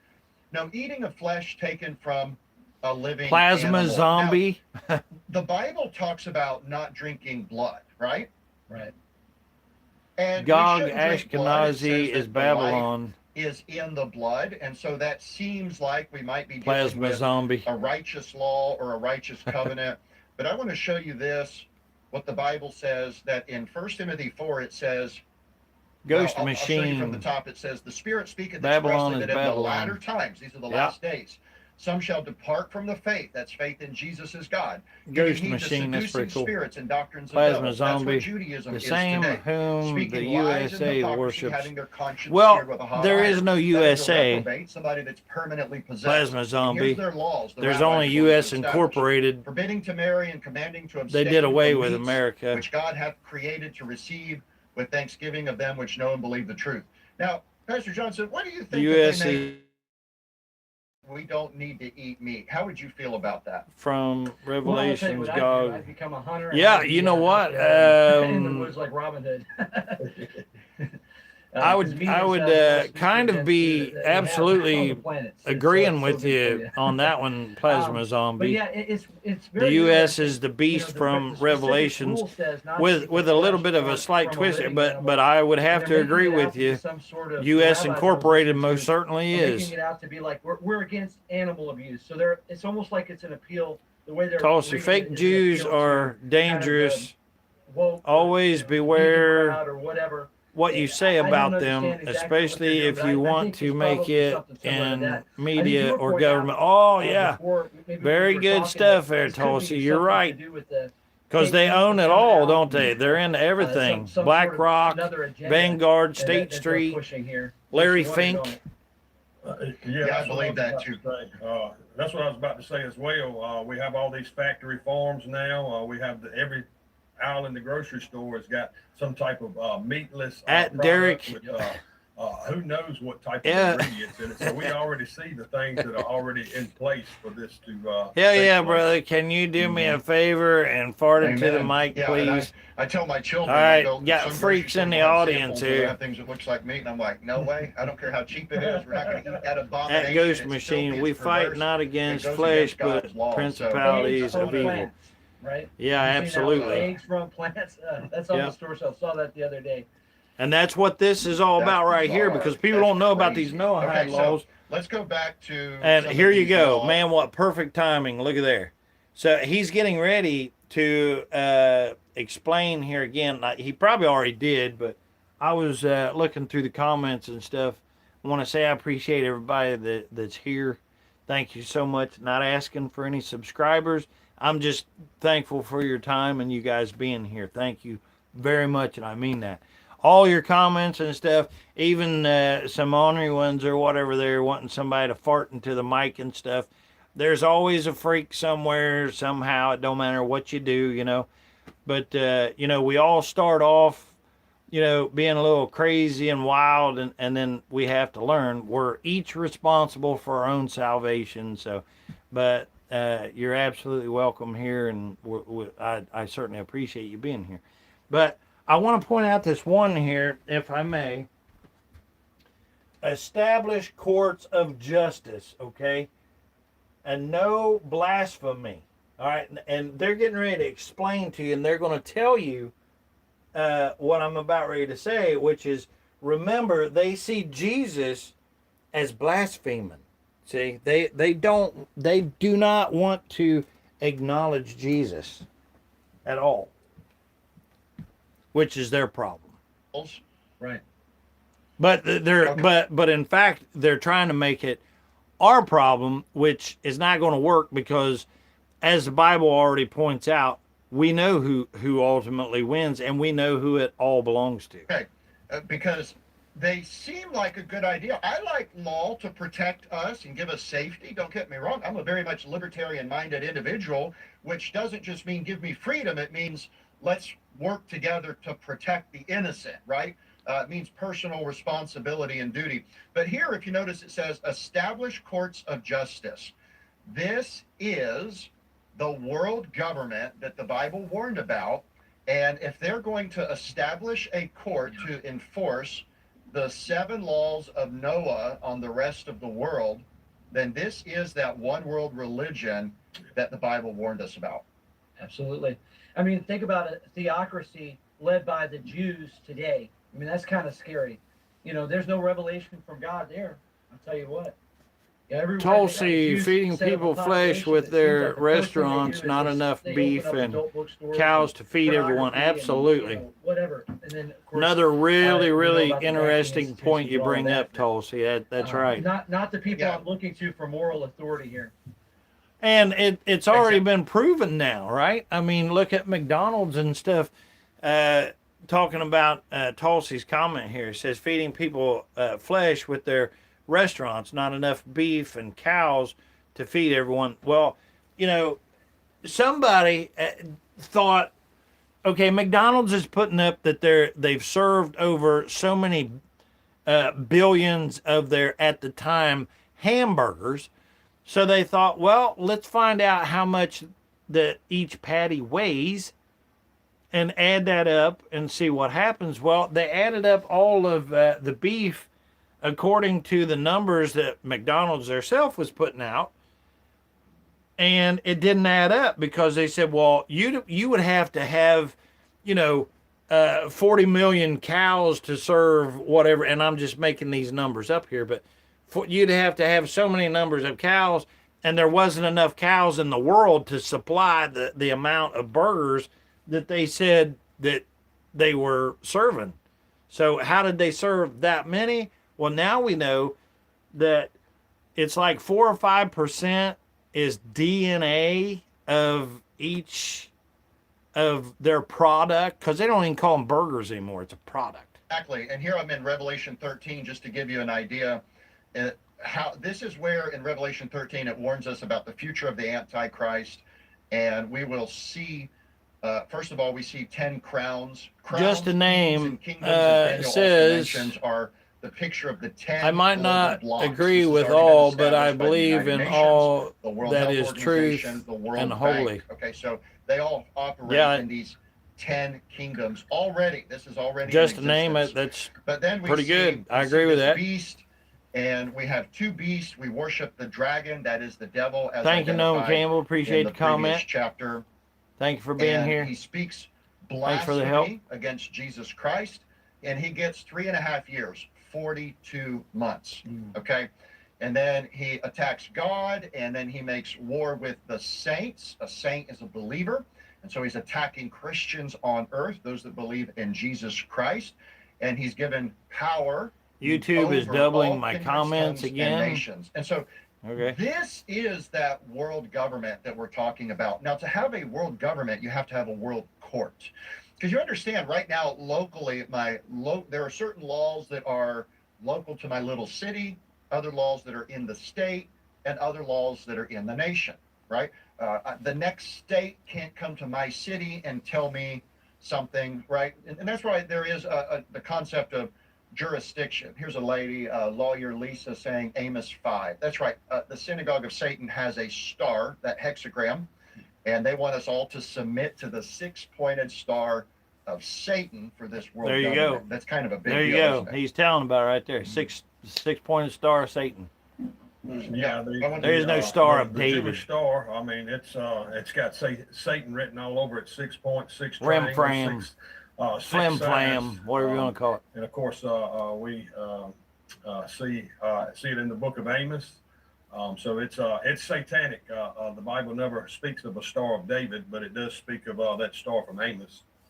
We literally have a country on the earth that was wanting to unite the planet together in one religion, possibly under a one world government We know about the See that influence one of the beast, religion. and they So have all as these their people that's symbol, saying, "Well, no, I'm the not mark of the religious. beast. I don't want to. I don't want to be in a religion." You're Numerological, going to I guess be you'd say. in what they're going to tell Oh, you yeah. their religion is, and Now, you will be a part I of want to it. show this. If There's a guy named this Baldwin goes that through, thinks which the mark it's of the going beast already through. happened. This is what Please I'm talk trying to him, warn all says of this you lady. about. So this guy Right Baldwin, I now, guess, you isn't have a familiar chance with to do Revelation something. Chapter 13, but if you'll notice what it says here, it was But given unto this him is to make war boring with the shit saints. We saw that nobody wants and to then pay we see attention that to. They will worship him whose name is not in the book of life of the Lamb.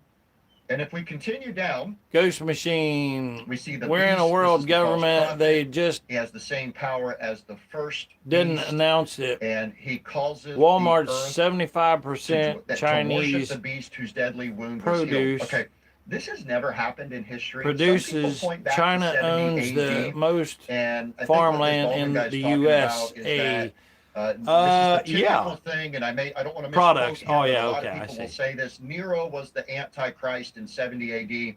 We're in a That's world already happened. Folks, I'm here to tell you government. that They is a just picture didn't of what announce will it. happen. Walmart By the way, Nero 75% committed Chinese suicide in 68 products. He wasn't even alive in China 70 AD. owns Jesus the most did not return in farmland 70 in the AD. USA. There was Yeah. no mark of the beast in 70 Well, AD. There not was no USA. Again, there is no Antichrist resurrected from the USA. dead There's in US 70 AD. Incorporated. So those are really important And I'm not details meaning that to be an people ass often by overlook. doing that, And from my Ghost experience, Machine, the only way that they come but up I with am that trying to keep conclusion it straight, is by as they reading a really love to Reformed twist Catholic words, and they like to change things around and make people confused. Like whenever you say the words understand, like here in US Incorporated, like anytime you're dealing with the government, they have what's called the language of legalese. And if you've never heard of the stupid word legalese, it's a language that they speak that's in like cryptid talk whenever you're dealing with laws and stuff like that. They call it legalese. It's stupid as shit.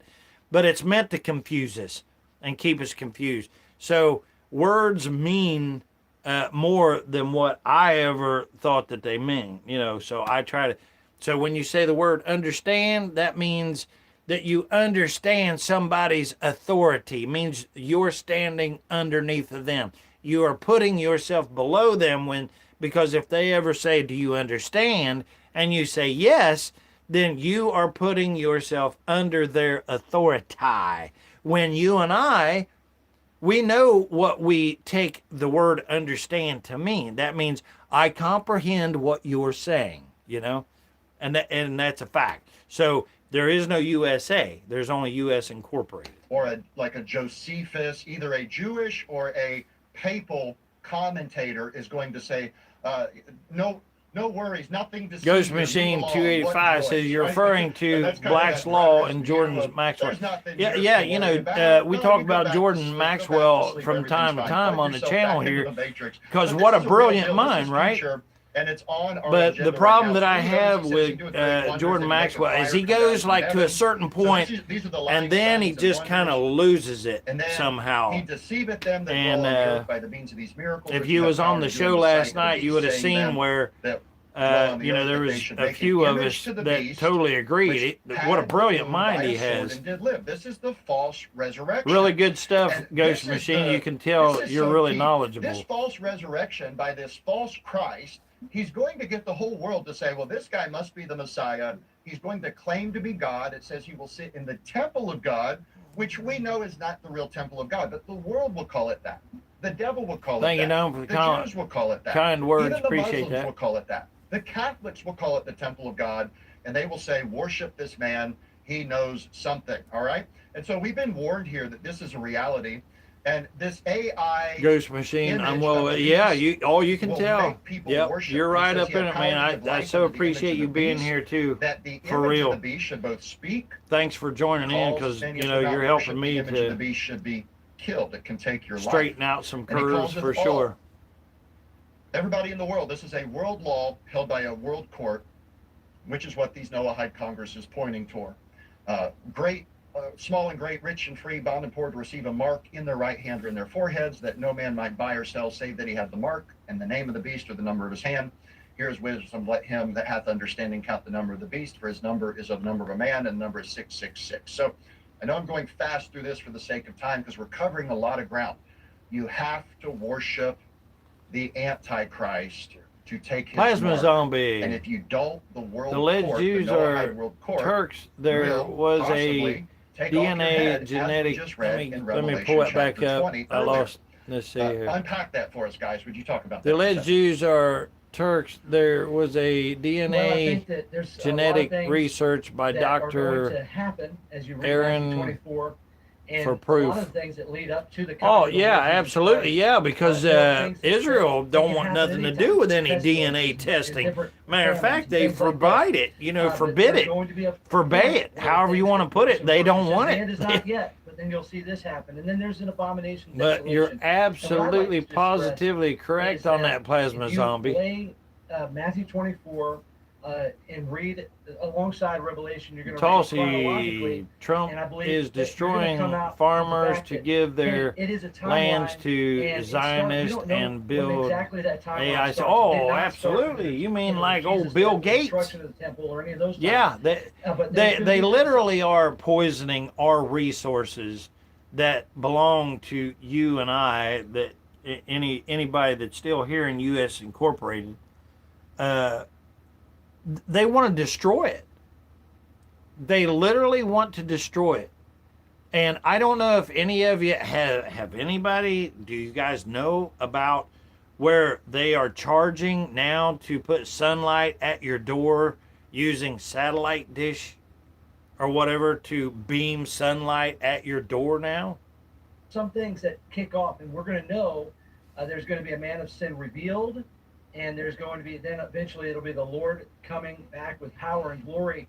But that when that man of sin is revealed in Matthew 24, I believe that's exactly when you're going to have that period of the Great Tribulation. I'm just giving you my belief on this. Ghost That's Machine. where you read in Revelation 13, Trump and the where right there's this are very powerful fascist clamping down government upon the working entire with planet. big corporations, and the Not left no, are. if you're not following, if you believe in Jesus, right, you can accept all the other gods. And by the way, I'm above I'm all not. that is called God, he says, right? Upon the entire earth, you are going to be put to death. You're going to be beheaded. You're going to be killed, hunted down like an Ether animal. camp. And at that moment in time, when you see that abomination Or take Marxist. place, I'm not as fast as you can. And if you're in Jerusalem, that's either kind of camp. ground Oh, I zero. see. And Okay. everybody- and Yeah. that's because that's exactly where that abomination takes place. In this rebuilt, most likely rebuilt temple that everybody is excited about, including Christians for some reason. I have no You're idea. not with either camp. But, Yeah, I got it. That's kind of my thought on that. It hasn't happened yet because it all has. It's a timeline, and it all you work back $5,000 from an day hour one per where hour comes of the sun. story, Yes. and That's he what says they he want to comes back charge. immediately Yep. after the Ghost tribulation Machine. of Good those job. days. $5,000 an hour per hour Then this of happens, sun this to happens, beam it this at your happens, doorstep. And then come at the end. And so we haven't started that. Noma timeline says there yet, in is my no opinion. left and right, red and what blue, an amazing time to be living Democrat in. or 50 years Republican. ago, some There of this is stuff only that we're good talking and about, people evil. would have said that you're Good being crazy. the But nowadays, followers we of have Jesus, AI and the things evil that you can do being with the AI. yep, You can, absolutely. voice Yep. over someone. Yeah, I don't images, accept you can make their videos. division any flock longer. cameras, I'm not we have digital currency, and all of this stuff is already buying in into that place garbage. for things to take place. And it's just amazing when you think about it and everything that is already in place. And people need to be aware of this. They really do. Amen. And it's a real threat. And I want to pull this back up. I want to go back to their website. And I see some people in the chat talking about Baldwin and what he teaches. And Baldwin, for those that don't know, Chuck Baldwin, he said that the return of Christ happened in the Roman army when they came over the crest of the hill and you can look this up, just look up, just Google Chuck Baldwin on, I forget the terminology, but there's videos out there where he actually says Christ already came back in the clouds of the Roman army. This is Reformed Catholicism. It is not biblical eschatology. It's very important to make a distinction, not to pick on him. He's doing a good job in warning people, but we've got to stick to the truth of what the Bible says. Now, when it says establish a court of justice, we saw that in Revelation chapter 13. When it says no blasphemy or no idolatry. Now, I want to unpack this, and I want you to think what he's saying here. What would that be if they said, we have a new Christ and his name is not Jesus? We have a world court that can take your life if you are an idolater or a blasphemer. Yep. And see, this is coming. This is what they're setting up. They're having their demonic ass stupid first meeting November 2nd. Okay? So if y'all, don't pay attention to this or whatever, then there's no chance of doing anything about it. Christian says, no, I'm not worshiping your Christ. I have Jesus Christ. Yeah, Judaism doesn't believe that Jesus is the Christ. So when you look at that, I see that you had the Talmud pulled up. So right there, we see that they are already believing falsely, and Christians are going to be persecuted. Like I said, we need to be aware of this. This truth needs to be out there, and there's a lot of people that are not even aware of this Noahide law. And like I said, Judaism doesn't believe that Jesus is the Christ, so that means that, it's boring. It's boring hearing U.S. Incorporated. When we start hearing about things that we don't know about, and we hear these words and languages being spoke that, and I'm talking for me.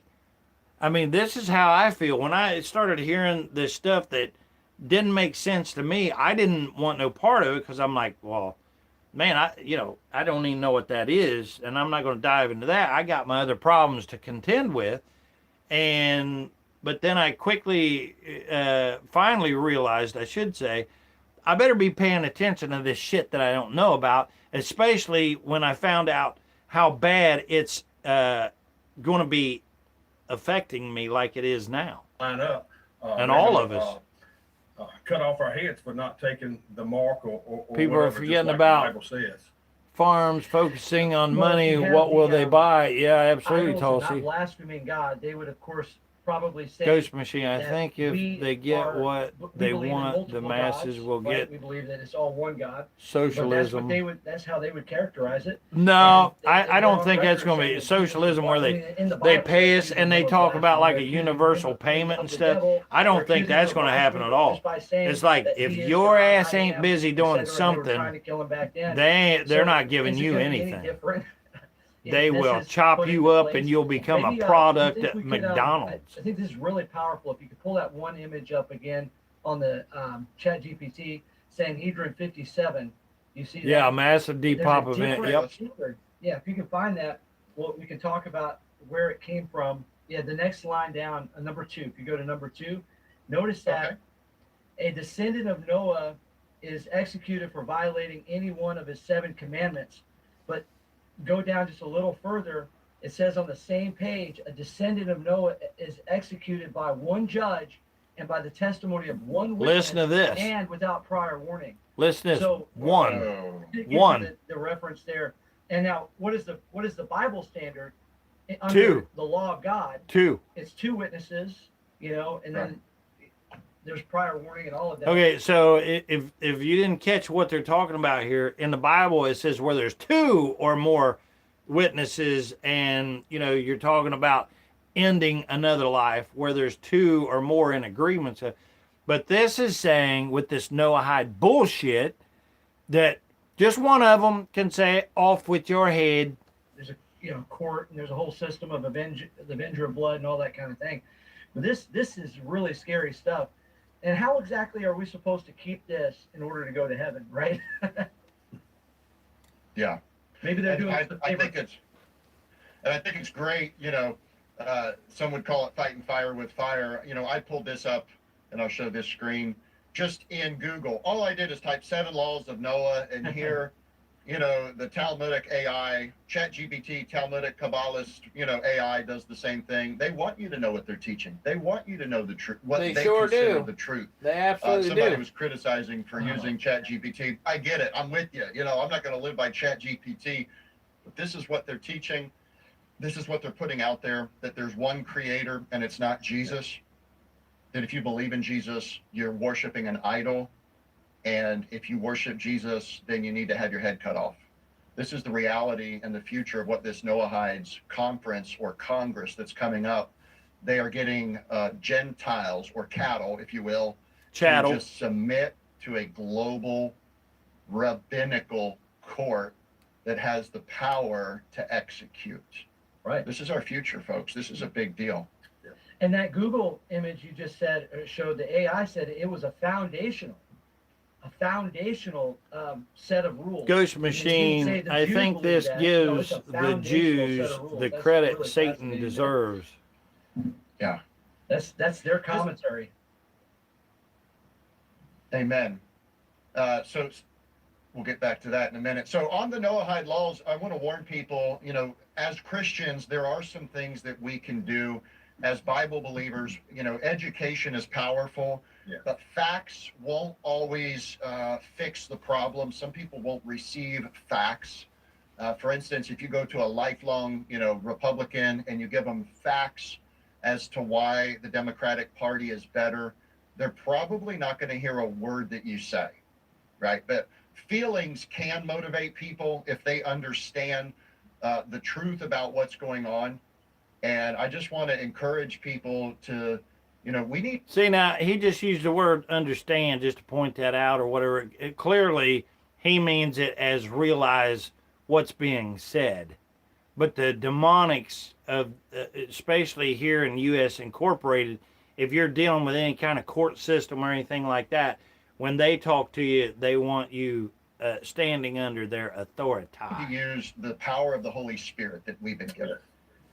And, you know, God's Spirit can do great things that we cannot do on our own. Plasma Zombie, it's all recorded history. Need the Lord's help. We've not been given the spirit of Noma, the only fear, thing it says, Satan but of deserves power is hell. and of love Yeah. and of a sound mind. I want to shift gears and look at this.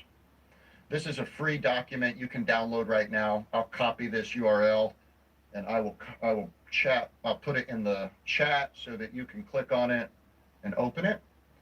Zionism versus Christianity. This is the Noahide standard. You can print this, take it to your pastor. That's what I encourage you to do. Share it with your Christian friends. Zionism approved. Now, I know this here may not look all that exciting or whatever. None of this stuff really is, you know, if you don't have ears to hear and if you don't care, you know. But if you watch this and look at it, it's quite amazing. Approves of sodomy. Christianity prohibits sodomy. Zionism approves of child sacrifice to idols. Obviously, Christianity does not. Cursing your parents is allowed, not in the Bible. You can enchant. You know, did you realize that the Kabbalah Ghost Machine, but I'm saying when you say the Jews are the cause of all the world's problems, I point that to you can use words and principalities magic and of evil, spells not a and single concoctions, religion. chemicals, to be able to control the devils, and that the devils are there as your friend. Angels, good and bad, are for you to manipulate and use. It's just crazy how far this religion is from biblical Christianity. It allows in. Did I say that the Jews was the cause of all the world's problems? Because if I did, I don't remember saying that. But I am saying the demonics, and the demonics is the Rothschilds, Rockefellers, anybody who is living demonically, Ghost Machine. That's who I'm talking about. That's why I call them the demonics.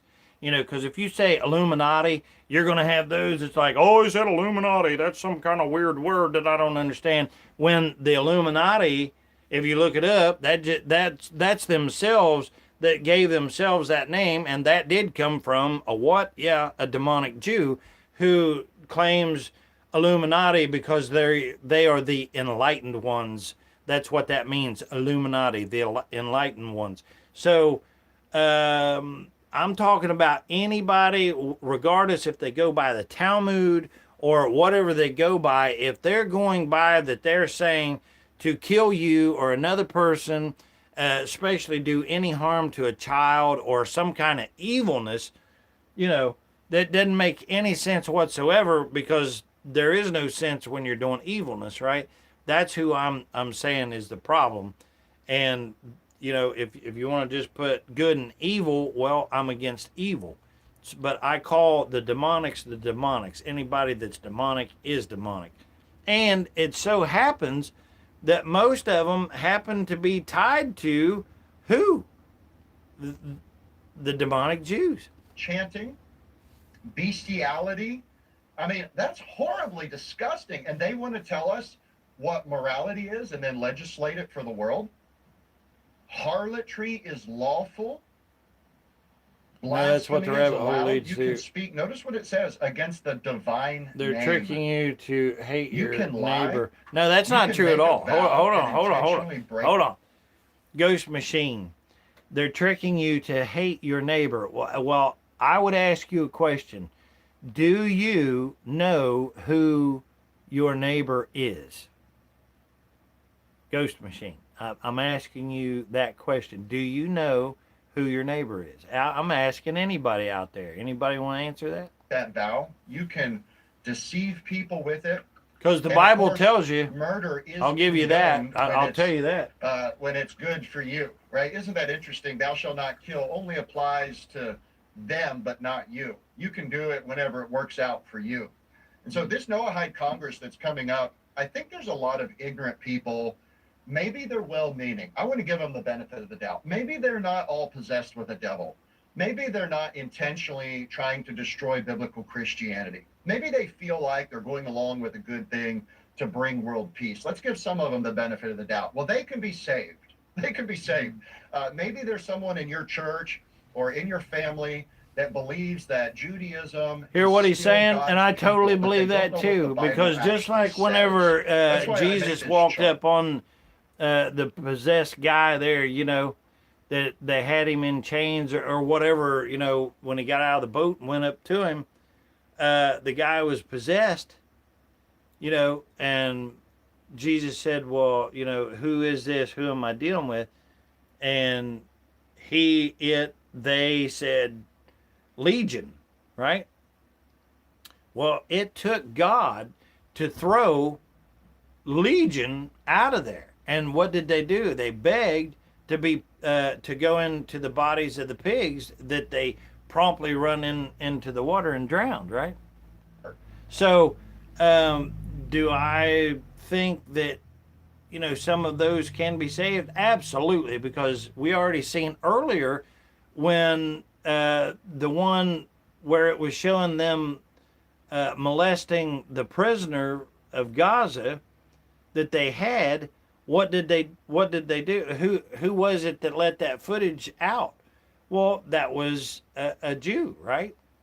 I want you to be able to reach those that are ignorant and lost of that. We've seen Jews saved in our ministry. We've seen Mormons saved in our ministry, and that's super exciting. I want you to understand the power of the gospel of the Lord Jesus Christ. It is greater than all the evil of the world.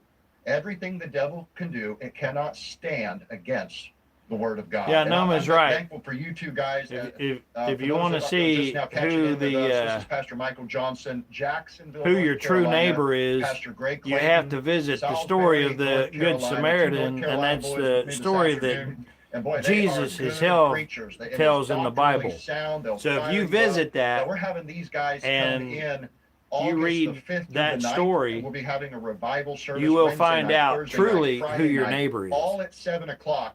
And then that Sunday morning, the 9th, this is in August. You're 2026. suggesting and of course, we know we got some folks excludes visiting an out evil of town. spirit, Guys, etc. Pastor But the Johnson, tell us law about a little bit what's is happening with love you thy and some of the neighbor, kickback not you only if receive for he's taking good this or stand. bad or Oh my. so on. Well, we're Well, doing good. well, let me tell you, as far as that goes, you're talking about somebody who's still a human. But if you deal with a reprobate mind, that means they are going to hell. So it will do you no good to pray for somebody that's in a reprobate mind. You would be better suited spending your time with the Father asking for people who can be saved, because nobody can save somebody that's in a reprobate mind. They're gone. They're done. Just like that demon, when Jesus set him free and Legion ran into those pigs and then ran into the... Okay, nobody else could have ever done what Jesus did when he did that. Nobody. Only God could have did that. So it would have been a waste of anybody's time to try to do anything other than the Lord whenever Legion come out of that person. Jesus was the only one that could do that.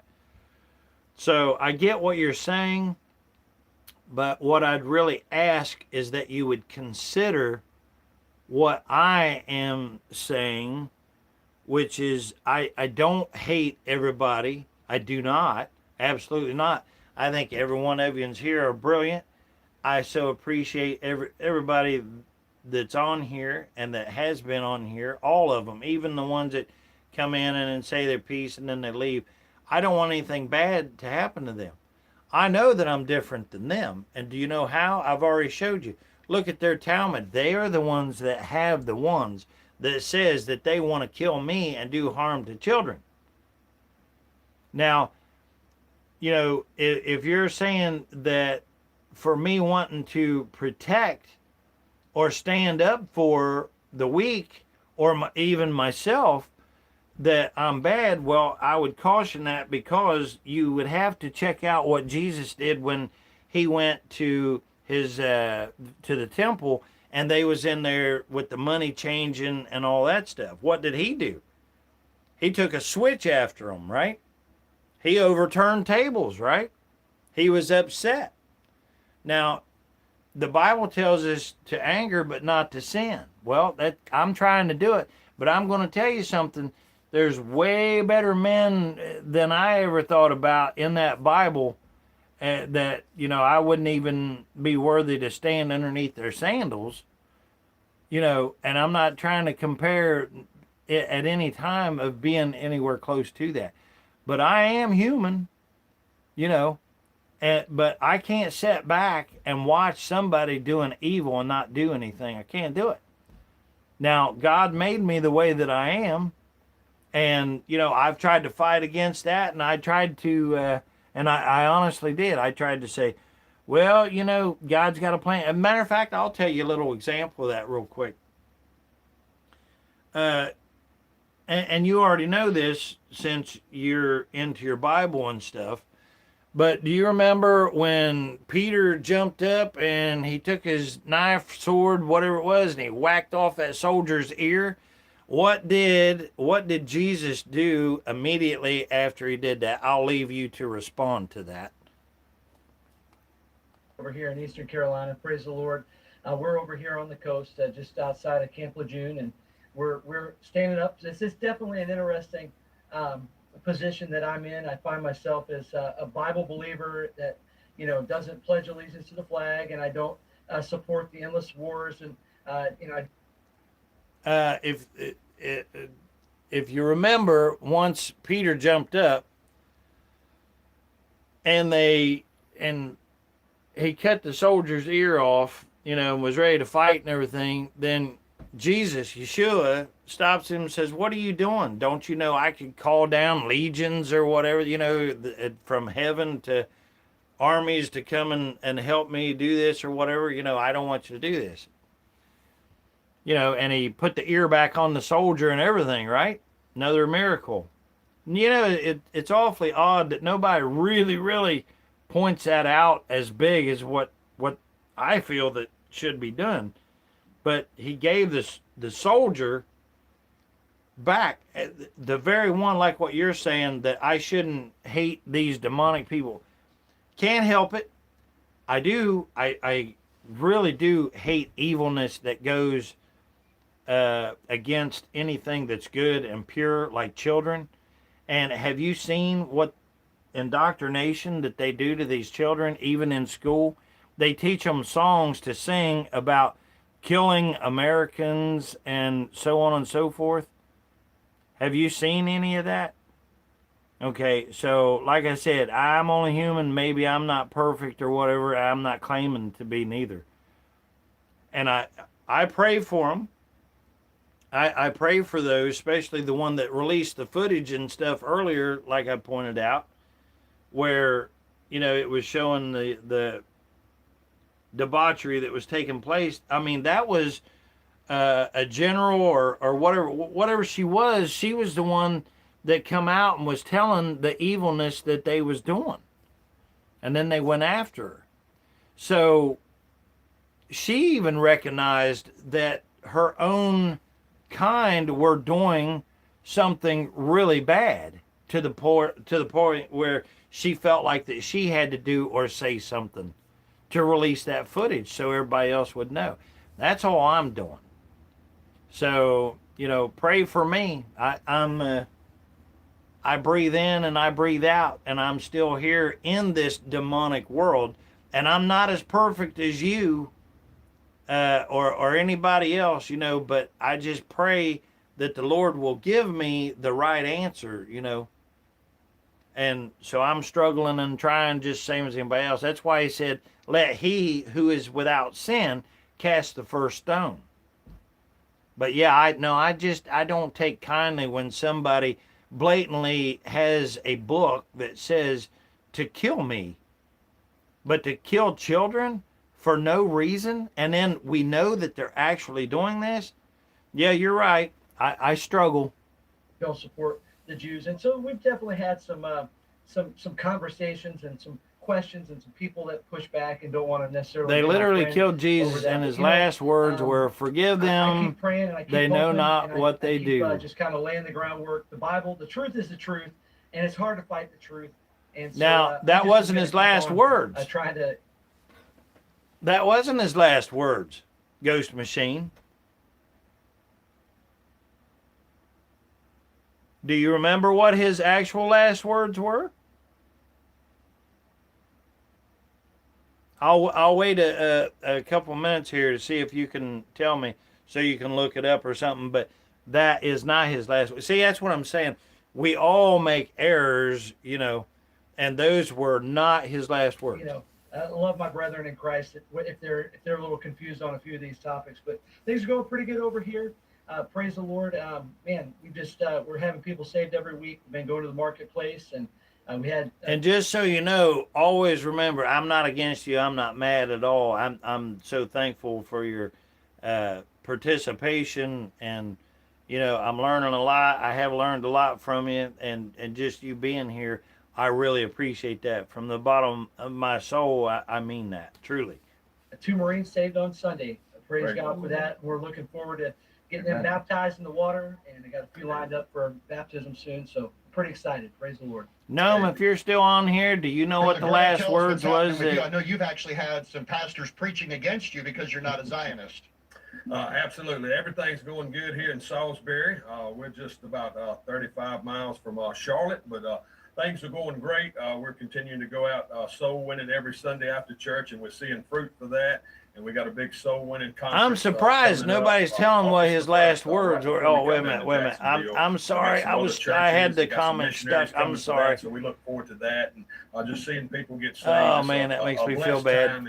I don't know how many times I've done it. I've been reading something and then not realize that I don't have the comments scrolling I still up. consider my friends, but I thought we was a little bit tighter than that. I knew their stance on Israel and dispensationalism, and I put out some videos how that God's chosen people are those who have been born again. And Law isn't parable. You're adding to his word when you do that. What? Commented and said that I was preaching the same doctrine as the Ku Klux Klan, and I messaged him back and said that was highly disrespectful. And one brother said that if he had not had Tulsi says Jesus rose up and ate bread with the disciples. Yeah, he did to prove that he was alive. Stuff, and other pastors that are hyper dispensationalist and talking about that Jesus preached a different gospel from Peter, and Peter preached a different gospel from Paul, and there are multiple plans of salvation. And of course, when you try to pin them down on these issues, they always say, well, you have to rightly divide the word of truth. I said, look, I'm tired of hearing rightly divide the word of truth. I believe that, but what you're saying is just crazy. And I don't believe Tulsi says can't preach Jesus in Israel. Yeah, no kidding. They don't even want to say his name, right? That is something that you have to be taught, in my opinion. Amen. Amen. Very true. Curtis it is a man-made doctrine, and it is destroying unity in churches. It's Monster Truck, Free Palestine. Christians do not have a duty to take the life of the innocent. Glad you're here. We're commanded to spare the life of the innocent. We're commanded to give life through eternal life by preaching the gospel. This is our main call. And this Noahide laws that are coming on the entire world. Ghost Machine. My point being, we are putting mortal interpretation above his law. Well, we're not trying to. That's not what we're trying to do at all. What we're trying to do is we have a serious issue taking place here, and I'm just not willing to put up with being steamrolled. That's not me. That's not my kind. I'm not going to do that. You know? Now, if your interpretation of being a Christian or something like that means that you're going to let somebody come and cut your child's head off in front of you, maybe that's what you, maybe you can do that. I can't do that. And I will not stand by why they're literally saying that children, if they're not of their kind, are animals, and they already showed and told, you can go look it up, of what they do to children, you know? So, I just can't roll like that. I'm not one of those. I'm not there, you know? If that means that I don't go to heaven, then I don't go to heaven, because the Lord knows my heart. He made me how I am. I'm not saying I'm right. I'm not saying that's right. But I can tell you this. I know that there are a lot of really bad people who wind up doing really good things. Maybe that's who I am. I don't believe so. You know, the Bible says in order to be saved that I need to believe in the Father, the Son, and the Holy Ghost. I need to believe that in Jesus, that he came here in the living flesh, and that he died, and that he rose on the third day out of that grave. It says that I have to be baptized, you know, and that I have to repent. And everything that it says for me to do, I have done. And I know that your soul and your heart has to be pure and clean. And I know that it is. I don't wake up and I'm not the one that said, I think I just want to go kill some children today. Like they have a literal book, the Talmud, that tells them to do that. You know? I didn't see if anybody put it up there what the last words that Jesus said on the cross. But I think that I've allowed enough time now, so I'm just going to say his last words on the cross was, "It is finished." That's what his last words was. And then he gave up the ghost. Is going to be so oppressive. It is going to put everybody in a box. Now, here's the thing. When we think of laws, you know, a lot of people are like, I don't want to be boxed in. But I really believe that the majority of the world that wants to live an unclean life, an ungodly life, they will not be affected by these laws at all. It will be the Bible-believing Christian that they will be affected. It's the one that says, I'm trusting in Jesus, the Lord Jesus Christ, as my God and Savior. We are the ones that will be under Ghost attack. Machine says, I never said you can't defend yourself and get other Christians on our for the side weak. and aware and Yeah, awake but of this. remember, then, I'm just talking to you also. I'm not mad or I'm not angry, not at you at all. Honest to goodness.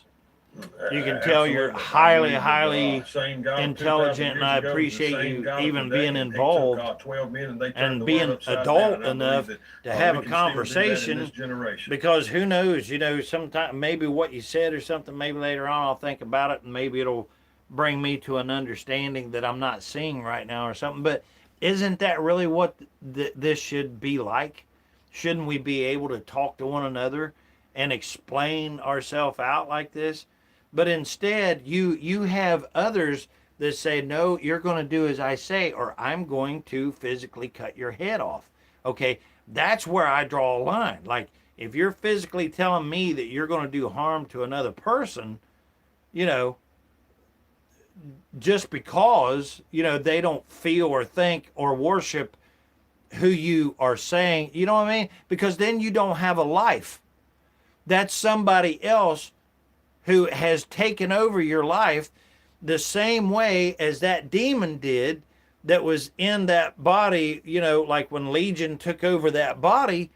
Okay, the poor soul in there had nothing to say. He had no control over what was going to happen. He wasn't even there.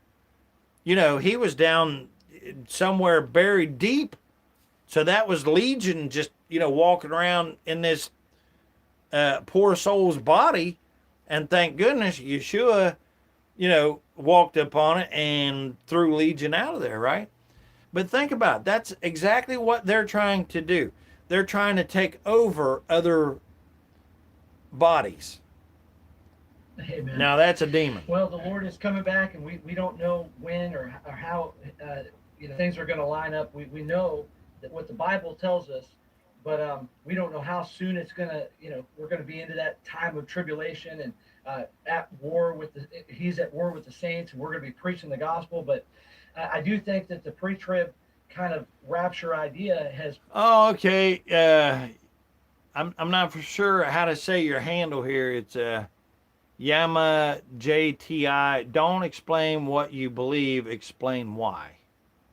Put a lot of people I'm not into sure what I mean there. cruise control mode, just kind of coasting. Tulsi, God's that gonna get was us out a here before movie things get plus too bad.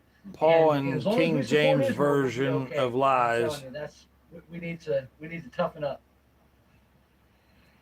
Amen. It falls back on us in our everyday life. And one of the illustrations I was giving in a recent sermon, when you use your credit card, I always tell them, I put it on my forehead and I bow down and I say, one day they're going to put a chip in our forehead and we're going to bow down, and people, I want a reaction where they say, no, don't do that.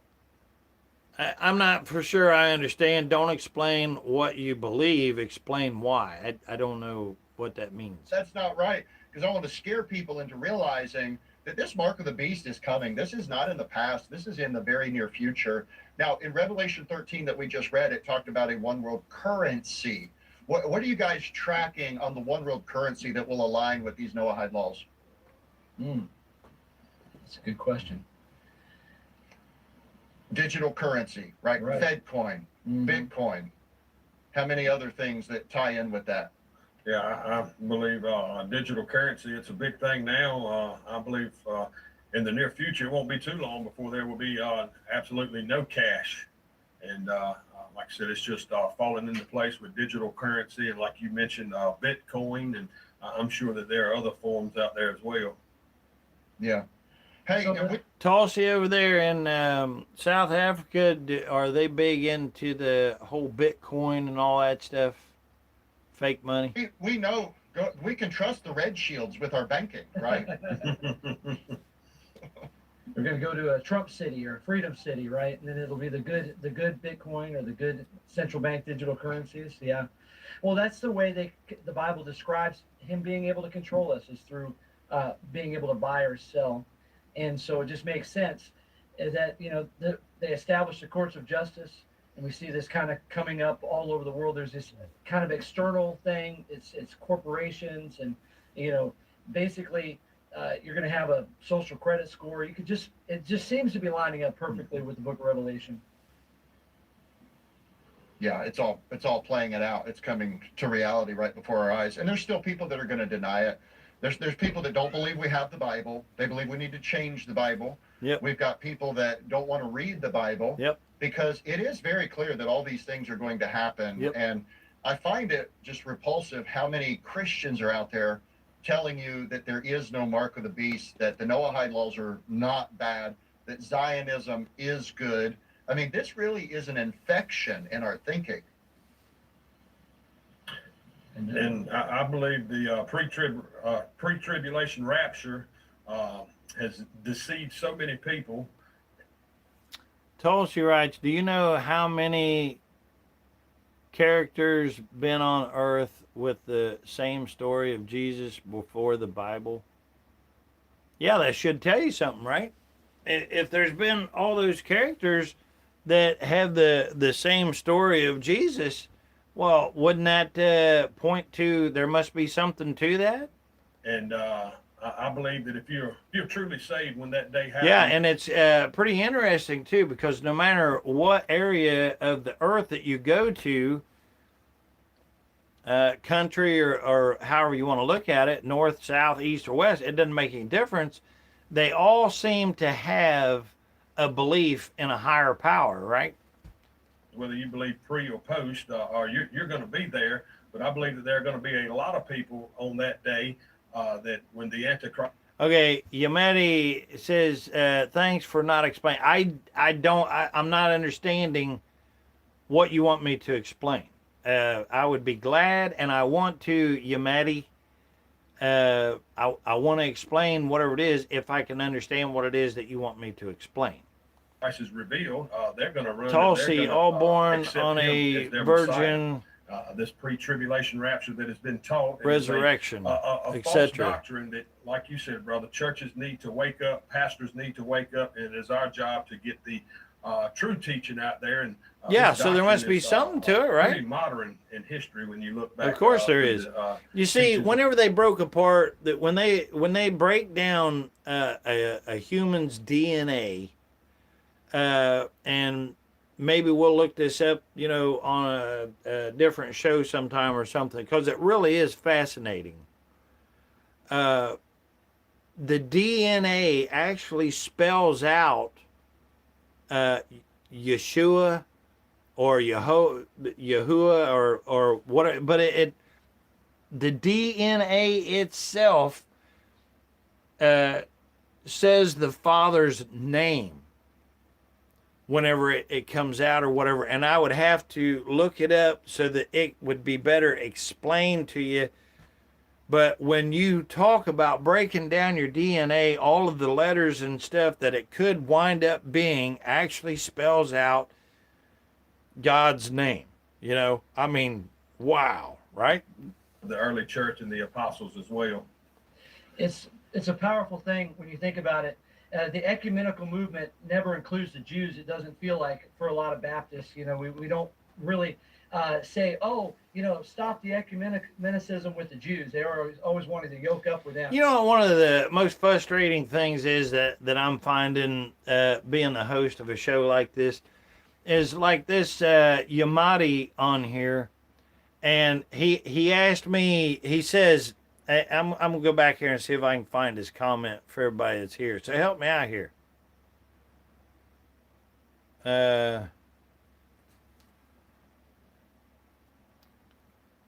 He says something about explaining, not the way I feel, but explain or something like that. And I hate that because I don't want it to be lost in translation. I would like to respond, don't explain what you believe, explain why. Okay. So he wants me to explain why I believe. That is interesting how he's putting that.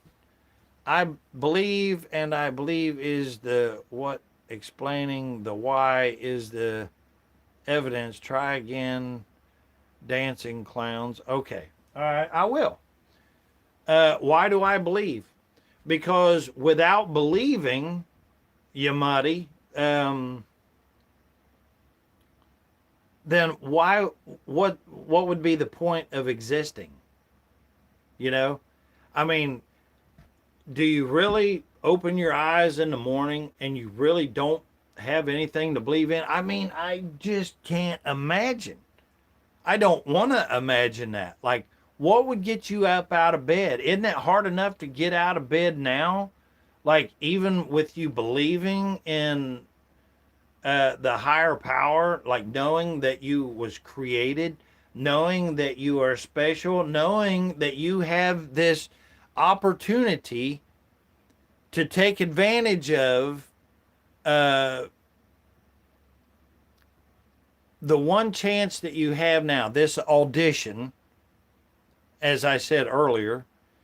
But that's what this is. Your life right here, living, breathing in earth right now, is your audition to see if you're worthy or if you can be worthy enough to believe in God. the Father, the Son, and the Holy Ghost. So this is your opportunity. Break off with all the other Christian denominations, but we need to kind of get locked into what the Bible actually teaches about, who our explaining with questions, going against us. Yeah, did the best I could there for you, Yamati. If that's not good, I don't know what to tell you, brother. I did the best I could. If I disappointed you, I'm so sorry. I'll probably lose sleep tonight, Ghost Machine, asking you shall receive, seeking you shall find, knock and the door shall open. Over and over again in the book Yeah, of Acts. Absolutely.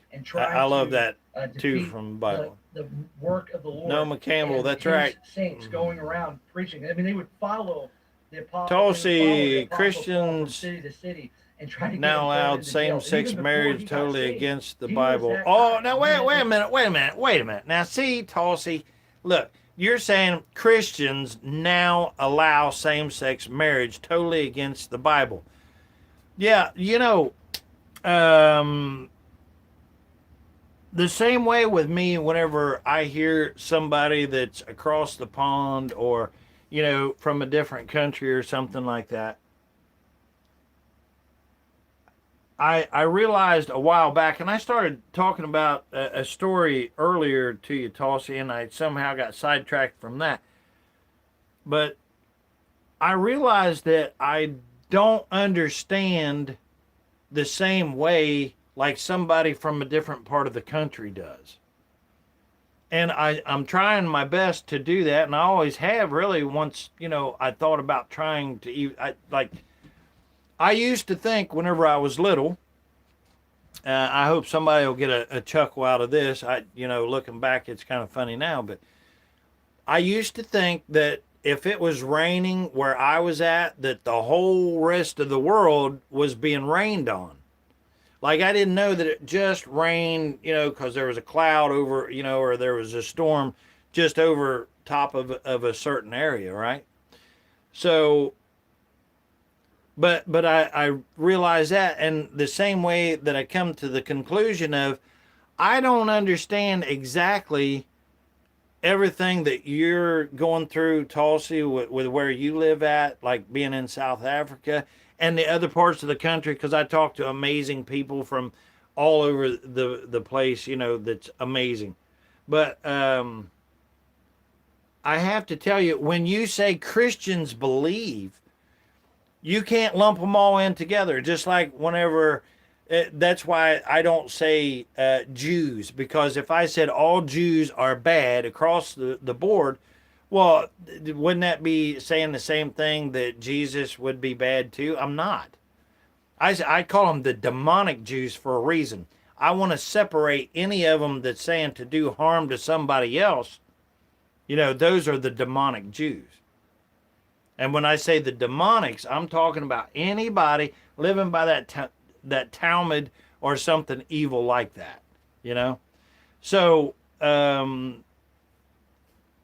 to say that Christians are allowing same sex, and you're right, that is nasty and foul. It is against the Bible, the moral law, God's law, and it even speaks that not to lay. And that's what I was talking about earlier also. It's like, I don't know how, and I don't want to know how.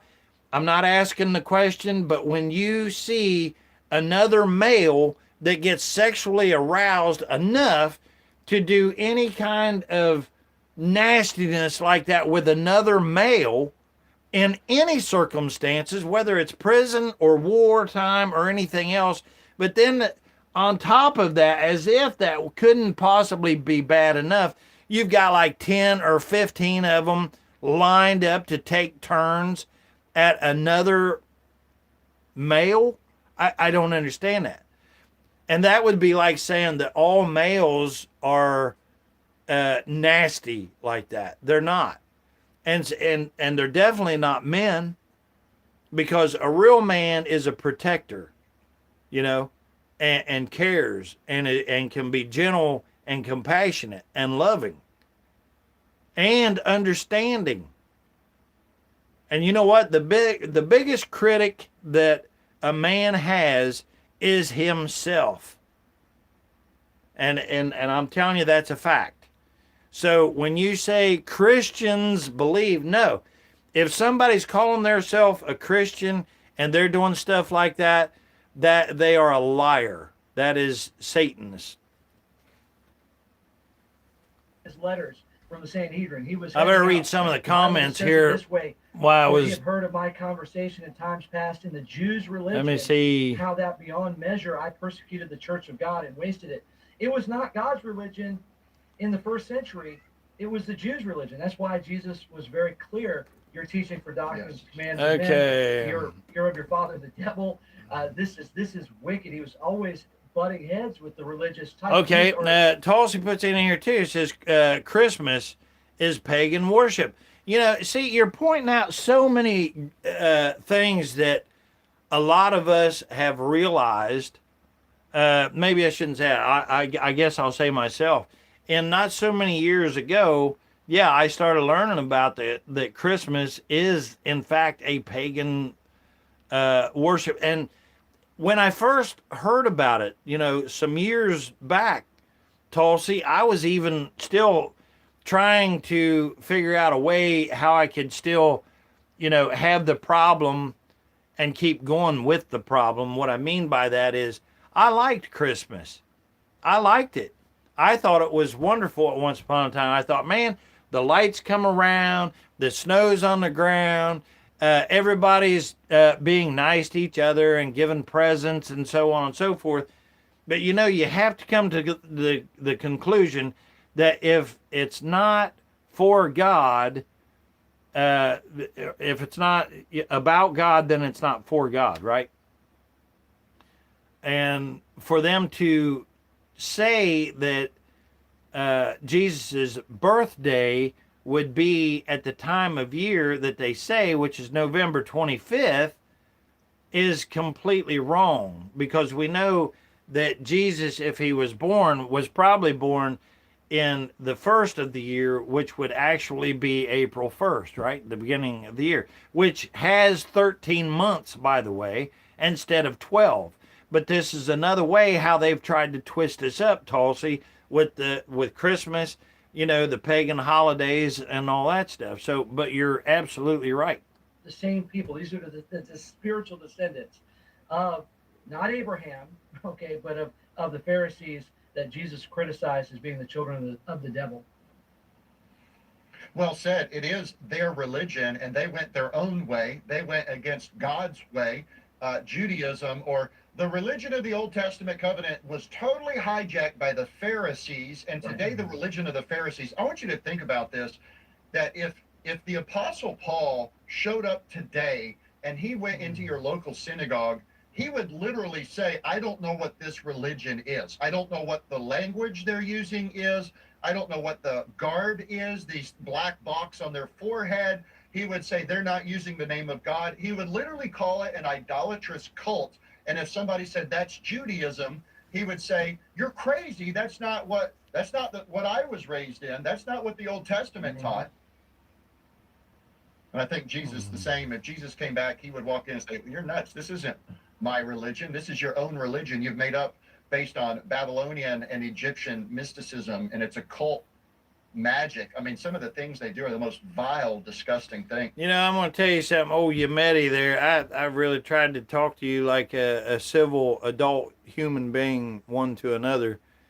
You know, but it doesn't matter what I've tried to do. I think you might have a little bit of possession going on there. So I'm going to pray that you get released from that. I don't think that you're all bad. I think that you're wanting to be a part of something. And I have tried my best to explain to you. And you are on my channel. I'm not at your channel. This is my channel that you came to. So when I say I believe, okay, well, you're here because of me, and this is my channel. I am the host of my channel, and I am trying to be the most gracious host that I possibly can to you. I appreciate you being here, and I'm glad that you're participating and stuff. But when you start saying stuff like that, you're just stepping kind of out of bounds there. So I'm just going to ask for you to reel that in. If I haven't explained something, that's one thing. You know, I don't mind, like, you know, trying it a different way or something. But when you start saying, you know, I believe, you know, mocking me for saying that, I don't care if you mock me. You're on my channel. You're here because of what I'm doing. Now you go start a channel, and if you get somebody to show up over there, then more power to you. You do your thing. But I'm doing what I feel that I should be doing right now.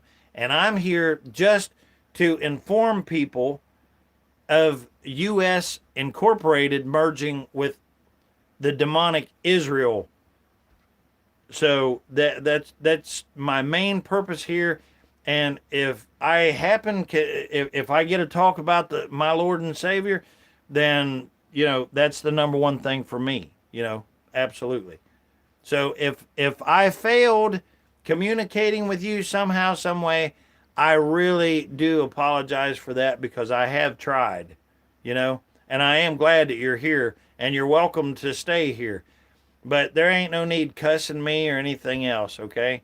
And telling me to grow the F up and all that. That's uncalled for, man. I'm doing the best I can, you know, and apparently if you'd be running the world, we wouldn't have problems anyway, right? God bless you, man. We're praying for you. Tulsi, can't kill people and say Jesus died for my sins. We will all account for our sins and decisions. Yeah, oh, absolutely. Yeah, we're all going to be standing in front of the true judge, aren't we? Noma says, okay, free to make any comments you want, but please do not be disrespectful. Yep, I agree with that. Ghost Machine, your heart is filled with hate and it's spilling out of your... I appreciate it. Thanks, Ghost Machine. Yeah, I don't want to be like that. I really don't want anybody to feel like that they're not welcome. I mean, because I truly, really enjoy them being here. I really do. But I think sometimes frustration must take over certain people or something like that. But I really am trying my best. If I'm not explaining something, you know, ask me. But I will tell you my opinion. I will tell you how I feel. And I will tell you how I believe. You know, I'm not saying that I can't learn and adjust accordingly if I need to. And, you know, who they honor are guys like this, Maimonides, Rambam. And I want you to notice this comment that he pulled up here. A descendant of Noah who transgresses one of these 7 commandments is liable by death of the sword. This is the decapitation that we saw in Revelation chapter 20, verse 4. And I'm telling you, the Masons and the Jews and the Catholics have been working fervently to take that verse out of your Bible, or to just simply tell you it does not apply to us anymore, that it's already happened. Ghost Machine, the way, the truth, and the life. Yep. In the Bible, that it gives us such solid truth in one place. Oh, absolutely. And it's all, I mean, it gives you the timeline. The Lord is going to come back after these folks here have you know, died and so forth. They've gone through the mark of the beast, et cetera, and it gives us strength as Christians. I mean, we may have to face that one day. I mean, we've had it really good in America. Amen. Yeah, we've been blessed. Zap Stereo. Yeah, and so if True you're watching Fire. this right now, if you're not aware of Revelation 20, verse 4, it is Thanks for being here, of events Zap Stereo. that exactly warns us of why they're trying to establish these 7 laws of Noah that, again, at a glance, Tulsi, you want me to tell you a secret? Who is executing Yeah, we got judgment? too many secrets now, don't we? Establish the court of judgment. Whose court is it? It is a rabbinical court. It is rabbis that blaspheme the name of Jesus that want to rule the world. They want to rule the finances. They want to rule the internet. They want, and by the way, have you guys seen this? And you know that right now there's legislation passing in America about the Israeli technology. The rapture concept, period, is made up. With this? It was I heard a little introduced bit, in the not late much. Let me just Google it. 1800s by Brother John Mike, what have you Nelson heard? Darby. Well, so there's been some pushback by people like Thomas Massey. It sounds like it's going through. It's been passed at least to some degree. I'm not sure. Steve But, yes, National Johnson, Defense I truly Authorization need Act. God to And help from my me memory, and I think it's a little to forgive me.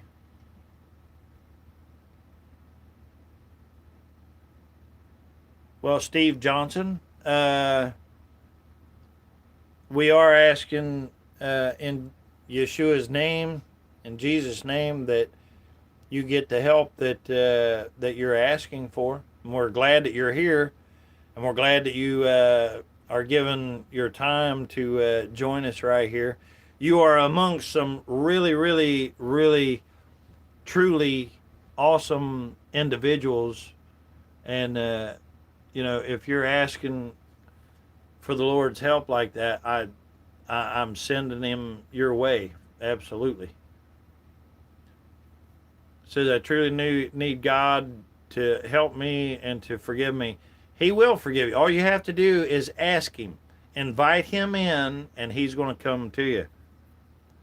Just mean it. That's the key to it all. It's like if you're asking for something 1 minute and just because you're bored or something like that, it's not going to happen. But if you're really tired and sick of this life, matter of fact, the Bible says if you hate this life, that you will gain your life for eternity with him. And let me tell you, I hate this life here, brother. So, Steve Johnson, you know, really, man, I'm telling you, you got this. You're not alone. You're not the only one feeling that way. Even Christians out here that's been a long time Christians who are walking hand in hand with the Lord right now.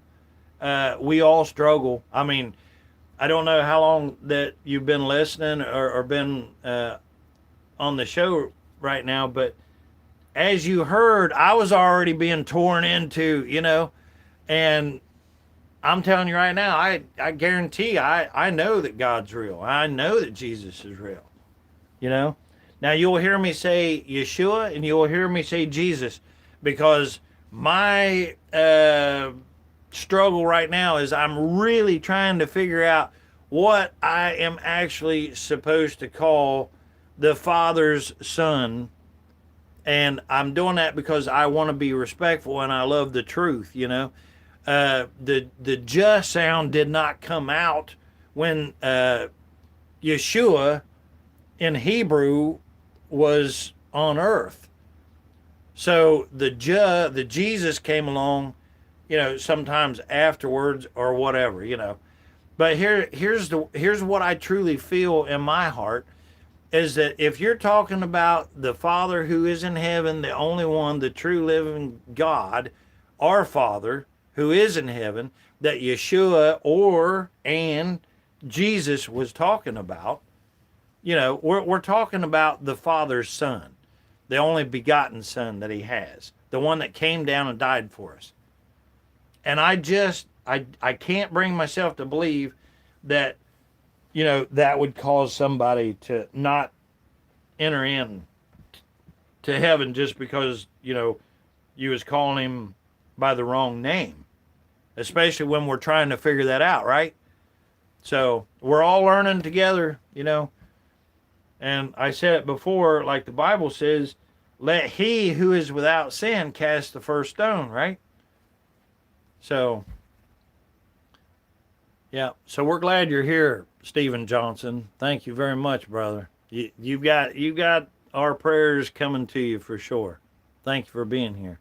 Ghost Machine, Steve, you're halfway there. Fear of God is the beginning of wisdom. There you go. See, look at there.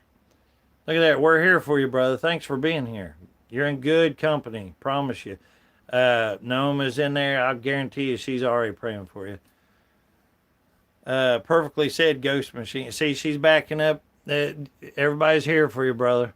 We're pulling for you. You truly, truly, truly are amongst family right here, right now. So we're glad to have you here. Tulsi, big secret is God, the Heavenly Father, creator of all, loves you more than a mother loves her children. Well, you know what? That's not so big of a secret to me, but you know what? I'm sure there's a lot of people that probably need to hear that, Tulsi. So that's good stuff. They try to keep that a secret, don't they? Let's see. Dennis Bernathy, 1885. The millennial reign will take place on earth under Messiah Emmanuel. Okay, let's see here. In the book of Isaiah, it says, and the promised son, he shall be called Emmanuel. Oh, you know what? You're right. You know what? You are right. Wow. You know what? Man, thanks for that. You know what? That is so true. Right now, is Emmanuel, that would be translated from what though? So how would you say Emmanuel in Hebrew, right? So how would you say that? Yeah, that's really good. I don't know why I never connected that, but you're right. Greg Maxwell, Jesus Christ is Almighty God. Revelations 1:8. Oh, absolutely, absolutely, totally agree with that. Yeah. Little too much to say that it's merging. Good our stuff, military, but guys. it's basically Wow. merging like the research and development of our country. Now, I don't know if you know this. I watched a documentary recently, but the biggest business, the biggest form of income for the Israeli people is their weapon systems. So they are developing. Steve Johnson, ain't nobody forgetting about you, brother. Not at all. We're here for you. They're basically If developing all of these weapons packages and you have anything you want to ask or say or anything, we're here. And David and all these types of things. And they're using them to enslave and just systematically wipe out this people group over there. Oh, you know what? Emmanuel means God is with us. You're right. It does mean that. But how do you say that in Hebrew? Like, what's the conventions will you give where they're setting up booths and like showing videos hereafter for the joys of this world? Tulsi, yep. There's this huge data harvesting where they set up these surveillance systems in their country, and then they're like getting all that information, and then they're blackmailing the leaders of those foreign countries. I believe it was Argentina, some other countries that they were doing it too. So a wild thing that's going on with that. But us getting further connected and sharing like research, kind of like Dennis Bernathy gave them or that so spy now you that know got out of jail. what to Somebody call it. pardoned him. I can't remember, but basically So we now you gave know them the what to call entire it. nuclear program, and they still won't admit that they have them, but everybody knows they have 200 or 300 nuclear weapons. And I'm more worried. You know, I got to tell you, I think you're definitely onto something there, Dennis Bernathy. So I tell you what, yeah, I don't like it at all. Emmanuel with it, yeah. I don't think that National Defense Authorization Act ought to pass at all. Anyway, let alone merging some sort of research and development, sharing technology, and all of that. Well, now you guys heard that they're going to end the Iran war. You heard that, right? That's what they said. Greg Maxwell, yeah, you guys are spot on, man. Thank you so much. You know, I'm telling you, I'm digesting that. I really am. You know, whenever you go, when you sit down to eat, right? I used to, drop my head down and I'd run through a prayer or whatever, and I really wasn't making no connection with God, right? But He doesn't really want us to pray that way. He wants us to have a true, meaningful. It's like if you're going to say thank you, it's kind of like when you walk in to a store and they're like, "Hi, welcome to so and so," and you can tell they're just being paid and they've been told and made to do that. Even though I've told them all the time, it's like, don't say that to me. I know you've been told to, but tell them I told you not to or something. So I really make it a conscious effort to make a genuine connection with the Father and Emmanuel, that, you know, that I'm not just running through something that I'm not really applying my soul to. So I really, really, truly try to make the connection before I start my prayer. You know, I try to take a couple of seconds to make that true. But you're right, the Emmanuel thing, yeah, I am truly, truly chomping on that for sure. 60 days or whatever. Dumb thing, unconstitutional. It's ridiculous. And it amazes me how many churches just line up right behind Israel and send money over there and just support the modern state of Israel to the ends of the earth. And if you stand up against that and say that you're you're not for Israel, then you know, I think I just realized something. I think I was saying Dennis, but it's Denise. And please forgive me, because I'm trying. What I'm trying to do is not say something, you know, that would offend, you know, somebody, because words do matter. And so, Denise, if you could forgive me, it is Denise. I am female. So, you know, I just now seen that you wrote that. I'm just now reading that. So I figured it out before you said that, luckily, thankfully. But now I can see Denise is, yeah.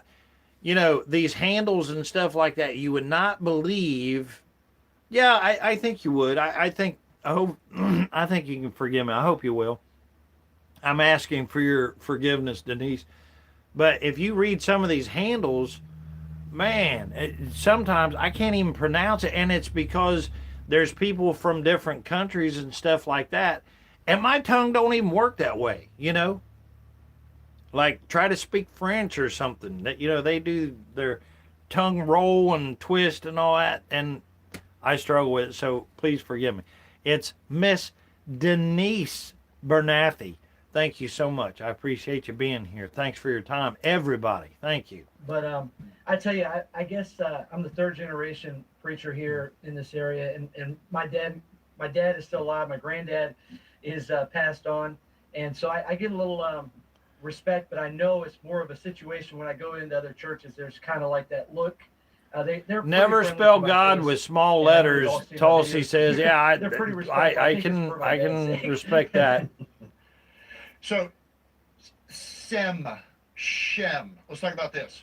No Ghost machine going through the motions or autopilot is what they call it. Yeah, absolutely. And I found myself doing that, and I really try not to do that. The true Jew, according to the Bible, is the one that's saved by faith in Jesus Christ.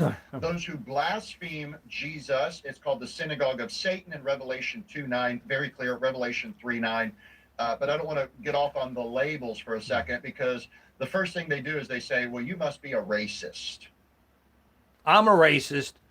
If it means hating people that hate people, I'm a racist when it comes to that, because I can't stand people that hate people. Now, are you a racist? Maybe that makes me a hypocrite too. I don't know. People say. Amen. Denise. Amen. And says, no problem, it's all in love. It is. Thank you for responding back with that, because I'm sitting there thinking, she ain't saying nothing. I'm a joke. Bloodline. Thank you very much for being here. Thanks for your time, all of you. Conspiracy, that doesn't make you an anti-Semite. I am not a racist. I am not opposed to the sons of Shem. Worship none but God first. I'm not commandment. Against anybody you're right. For their blood. God's very clear. He made all nations of good one stuff, blood. Tulsi. We believe that to be true. We know it's a fact. Our salvation is covered by the blood of Jesus Christ. We believe in salvation by grace, not by race. And when people use the anti-Semite, saved by grace, not by race. I like that. Do you hear that? Oh, you're an anti-Semite if you don't support the modern-day nation of Israel. You must love the Muslims. We need to call them out and rebuke them, because they are lying against the truth. The religion of Judaism is anti-Christ, and they are trying to set up the beast and his next temple to deceive the entire world. And we want to save some people from some grief. Maybe it's not yet God's time. It sure seems like we're in the end times, but maybe it's not yet his time. And he wants us to stand up for the truth and get a generation saved and have a revival in our neighborhood and get some people on fire for the Lord and go out and preach the gospel. I believe those things. I really do.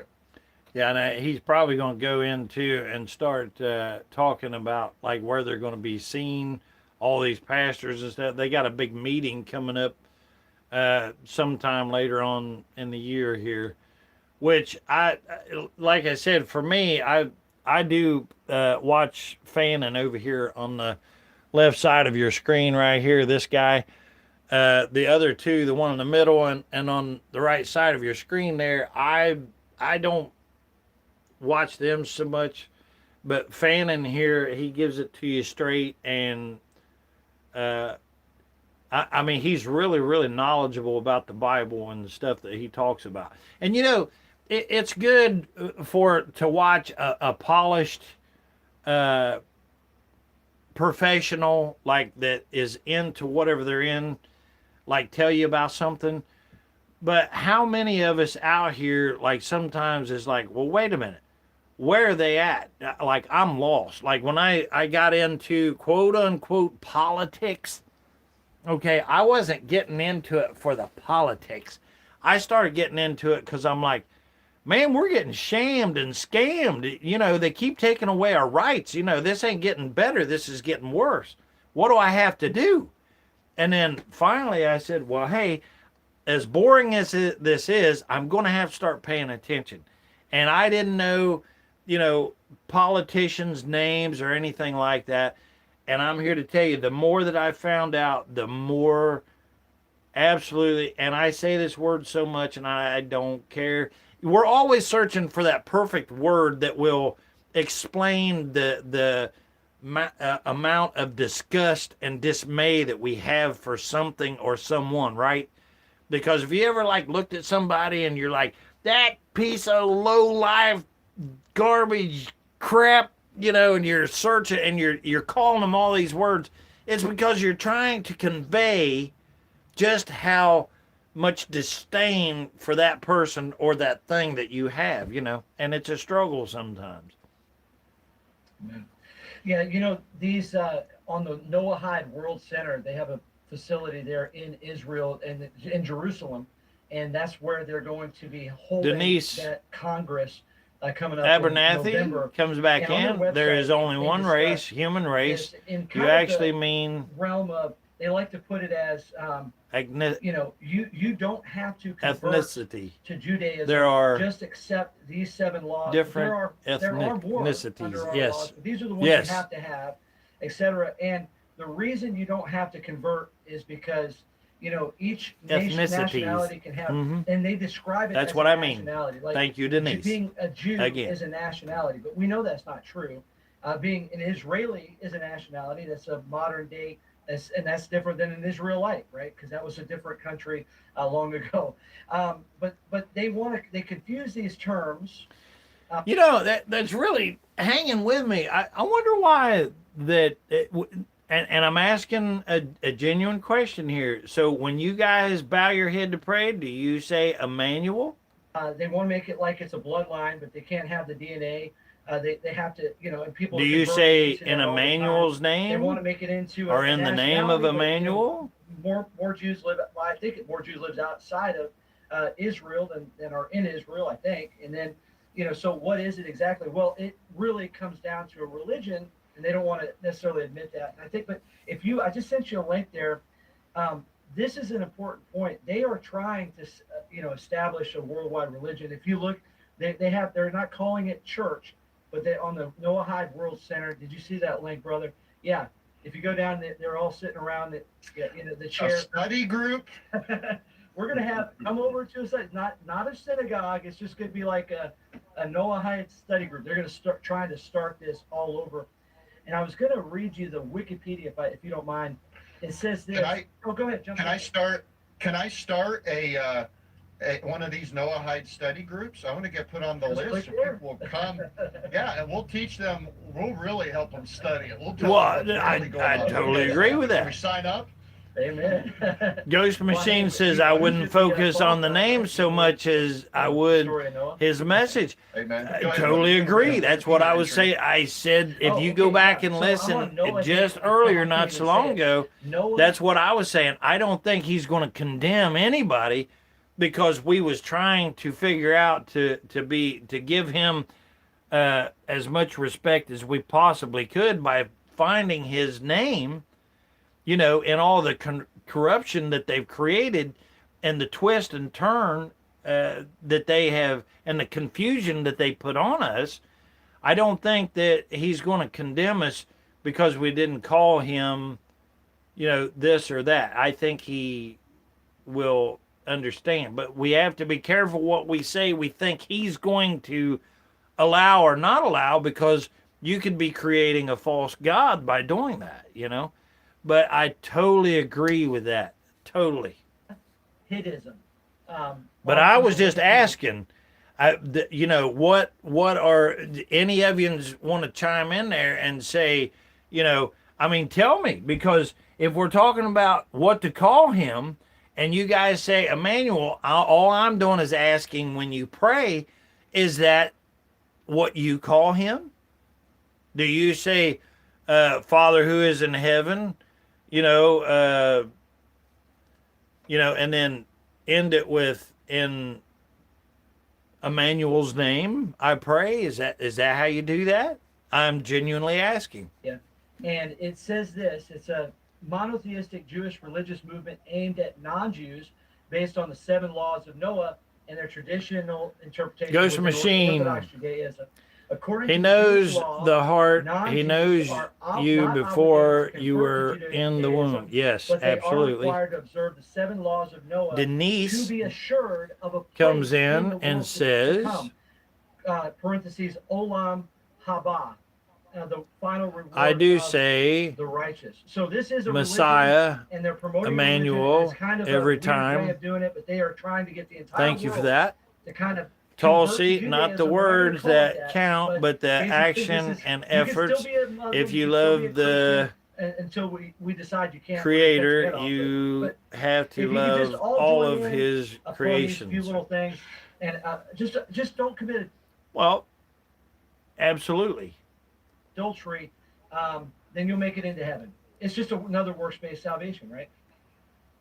And I believe that that website that you had pulled up, somewhere on there, it says that when they meet in November. That's really interesting, because I'm telling you, this is going to be something that I am going to be really pondering on for quite some time. But it does make sense, because the Bible does say, and will be called Emmanuel, you know, which is Jesus with us. Where there will be representatives Or God from with us. 6 different continents Yes. meeting there as well. Yeah, it did. And it's got some You some guys very are brilliant. strange terminology that they use. Let's go back to that. What was the gospel? Go ye into all the world and purge the heretics. Is that what we're supposed to do? No? Did I misunderstand that? Got the wrong With one Bible. witness. I must have that. Hey guys, and the Catholic Bible issue is a real deal, because it changes who Jesus is, and it changes end times doctrine. It changes salvation doctrine. We are under attack. The Bible, there's a conspiracy to change the Bible, and there's one book, it's called Codex Vaticanus. Yeah. Okay, so I'm back on their website. Let's see if I can find that, because I saw that earlier where it says 5 pillars. Let's see, let's unpack this. The signing of a founding charter, right? This is where they're trying to allow the court to judge them. Come to beautiful Jerusalem and bow down at the wall as you praise a false god, right? Maybe it was on this one. Yeah, it was somewhere on the website. If you believe in Hashem, I don't believe in Hashem. I believe in the Lord Jesus Christ. Amen. There it is. Yep. 6 continents. So I have another question for y'all. Again, this is legitimate. So, not that anybody has directly said it, but indirectly, like I pick up from certain comments and stuff like that, that everyone kind of acts like, no, you're supposed to love everybody. Okay, so if you're supposed to love everybody, are we saying even the ones who want to murder other children? Because, I mean, does anybody know about what does it say about am I not my brother's keeper? You know? So are we supposed to just say, well, you know, those people want to kill those people, or those people want to kill me? And I'm saying people to try to be extremely generous here and not say demonics, you know. But for me, I'm legitimately wanting to know what y'all's feelings on that. I mean, are you saying that you would set back even knowing that not only have they said it, and not only have they done it, and not only are they doing it right now, but are continuing and will continue to do it, that you just set back and you say, well, we'll pray for them not to do that? That's my question. It's one mission. Let's see if I can just zoom that in right there. Okay. Delegates from Japan, India, Colombia, Nigeria, and the Philippines and France and the United States and beyond, all returning home with structure, peers, and a mandate. Okay, guys, help me out here. Now, what's a synonym for mandate? Oh. Law. Command. Yep. Law. So these are the world laws. So some would say, well, this isn't the 7 laws of Noah being enforced. This is just those who want to submit to it, begging Jerusalem to give us a court of rabbis to judge the world. Well, to me, I mean, what are we doing here? We're setting up. Yeah, and here's a good comment. There are no 7 laws of Noah in Scripture. Of course Exactly. not. But there are in the Jewish Bible. Yep. But you're not going to find that in the Holy Bible, right? Mm-hmm. This is why, again, there's a conspiracy to change the Bible. We covered that early on. We actually showed that their primary scripture is not even found in the Bible. They quote the book of Zechariah, something that doesn't even exist, not at all. They've completely manufactured it. They've made a new verse that doesn't exist anywhere. So you have these laws are in Sanhedrin 56, Well, 57, 58, you know, 59. that's one of their And we all know who the Sanhedrin prerogatives. are, right? They believe, you know, if they don't like something, they just make it up and throw it in there. Here's what we want. You know, Do as thou wilt. That's Aleister right. Crowley, you know, killed Christ. House of Satan. And he allowed it for his glory. And we're Do as thou wilt. And the gospel is a gospel of peace. We are called to be peacemakers. If it feels good, do it. Not to be warmongers. We don't believe in this. We're going to go get them over there so they don't get us over here. That is the spirit of fear. That is anti-Christ. You know, if I can motivate you by fear and box you in a corner, then you're not going to act righteously. You're not going to be godly. It's not a sound mind, right? And as Christians, there's one solution, and that's getting other people saved. And I really believe that in these last days, God is going to open doors for us Christians that we can actually get Muslims saved, Mormons saved, Jehovah's Witnesses saved, Catholics saved, because they're lost. Orthodox are preaching a false gospel. Jews are coming to Christ right now as they hear the truth, because what happens, the second generation or third generation of Jews, they're seeing the perversion and debauchery, hypocrisy and abuse, and they say, I want nothing to do with that system. And then we come out of love and we say, I don't care what your blood is, I don't care what your religion is. God loves you, and his name is Jesus Christ. Yep. The gospel is the power of God unto salvation, and it's quick and powerful. I mean, don't be discouraged about, you know, receptivity and all of that, but think about the power of God. See, for me, the only way that would be anything for me right there that I would add to what he just said is, when you start talking about you're going to harm another one, okay, then I don't know. Then that's when I, if you want to call it fall apart, or that's when I, go the way that I do. But who's to say that I'm actually going the wrong way? I mean, I don't know how that's going the wrong way. People there probably, and 3,000 of them got saved. So we don't have a lot around here, and I've never had the privilege personally to lead a Jew to the Lord, but I sure am looking forward to that day, and I hope I do. People practice the Amen. opposite of the Ten I had Commandments. one last year. Well, I had one this year, and that's really kind neat, of and what, both of them they're raised saying in it, with these here but come out Noahide of it, laws and I and just stuff. think it's so awesome Tulsi. just being able to hear that confession. This one young lady, and she just said, "This is so good." Because I was after I preached the whole gospel, she had to hang up with Jesus being God. I showed her from the Bible. A and she said, slave "Well, if and a it's in there, I slave believe master it." And I about the showed her a bunch Bible, of totally verses, and she's different like, "Okay." meanings. Yeah. And then she was excited. She calls on the name of the Lord. She just had this moment of rejoicing and a good spirit. And then she says, "This is so good," because I was raised as a Jew. And that's awesome. Praise the That's Lord. really just a neat opportunity. Hey, now guys, I want to bring this back up because I get Ghost Machine, in response to what I asked. So yes, the law is love them. That doesn't mean you can't stop them or put them down to stop them from hurting the children again. Yeah, I'm all about putting them down.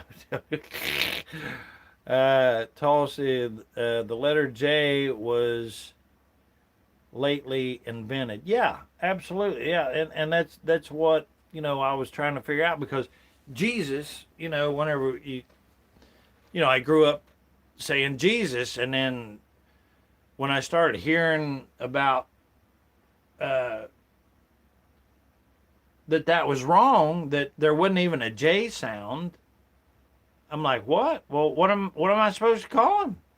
And back then I couldn't get no real clear answers or not, because as hard as this is to believe for a lot of people, I was around before the internet. Imagine that. to see you guys in the flesh real soon, August the 5th through the 9th. We're having a revival. Best religion, treat people how you want to be treated. Absolutely. Now, I get that, Tulsi. Yes. Treat people how you want to be treated. That's right. So, but here's the thing. Who goes first, Tulsi? Who goes first? I'm asking the question to you.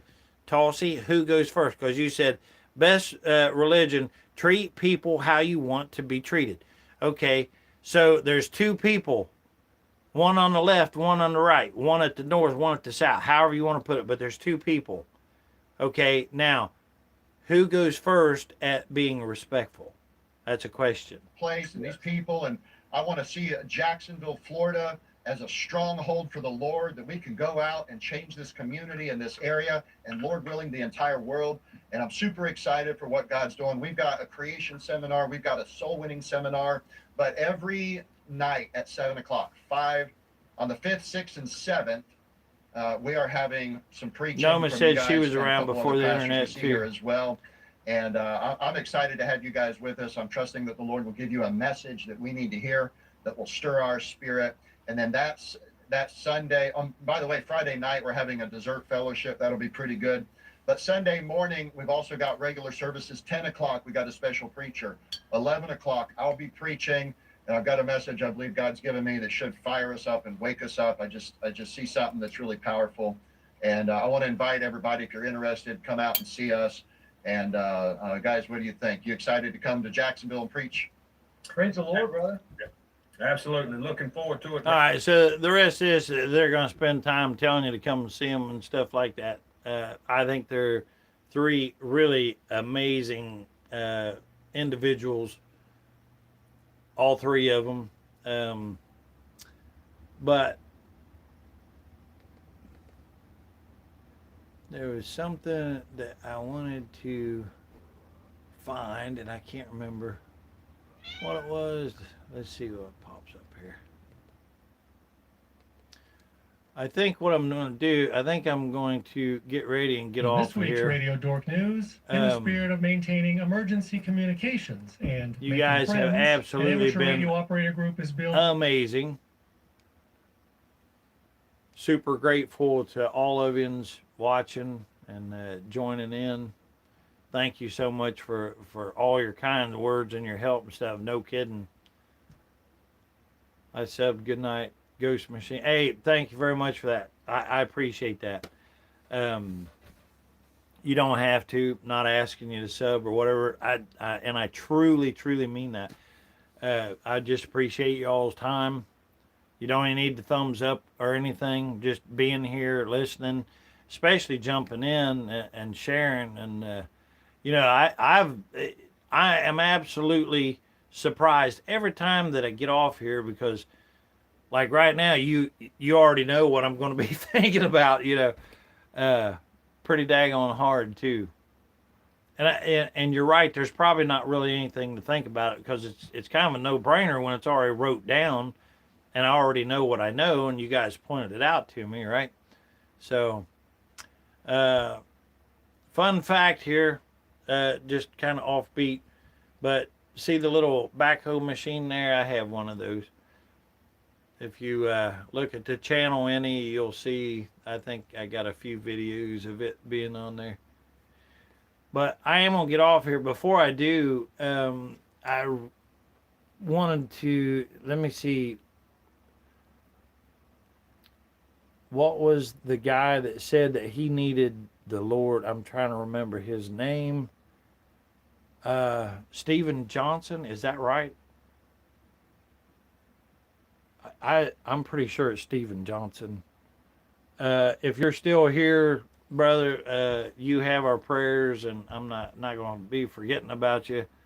Grab on to the Lord and just try to surround yourself with like-minded, kind-hearted people. So whatever you're going through, we're praying that you get relief from it. And if you would, I'll ask everybody to pray for me because I've been struggling. You guys have no idea how much you've helped me this evening. And I mean that from the bottom of my heart. Listen, I'm going to sign off here. I'll jump back on here tomorrow evening.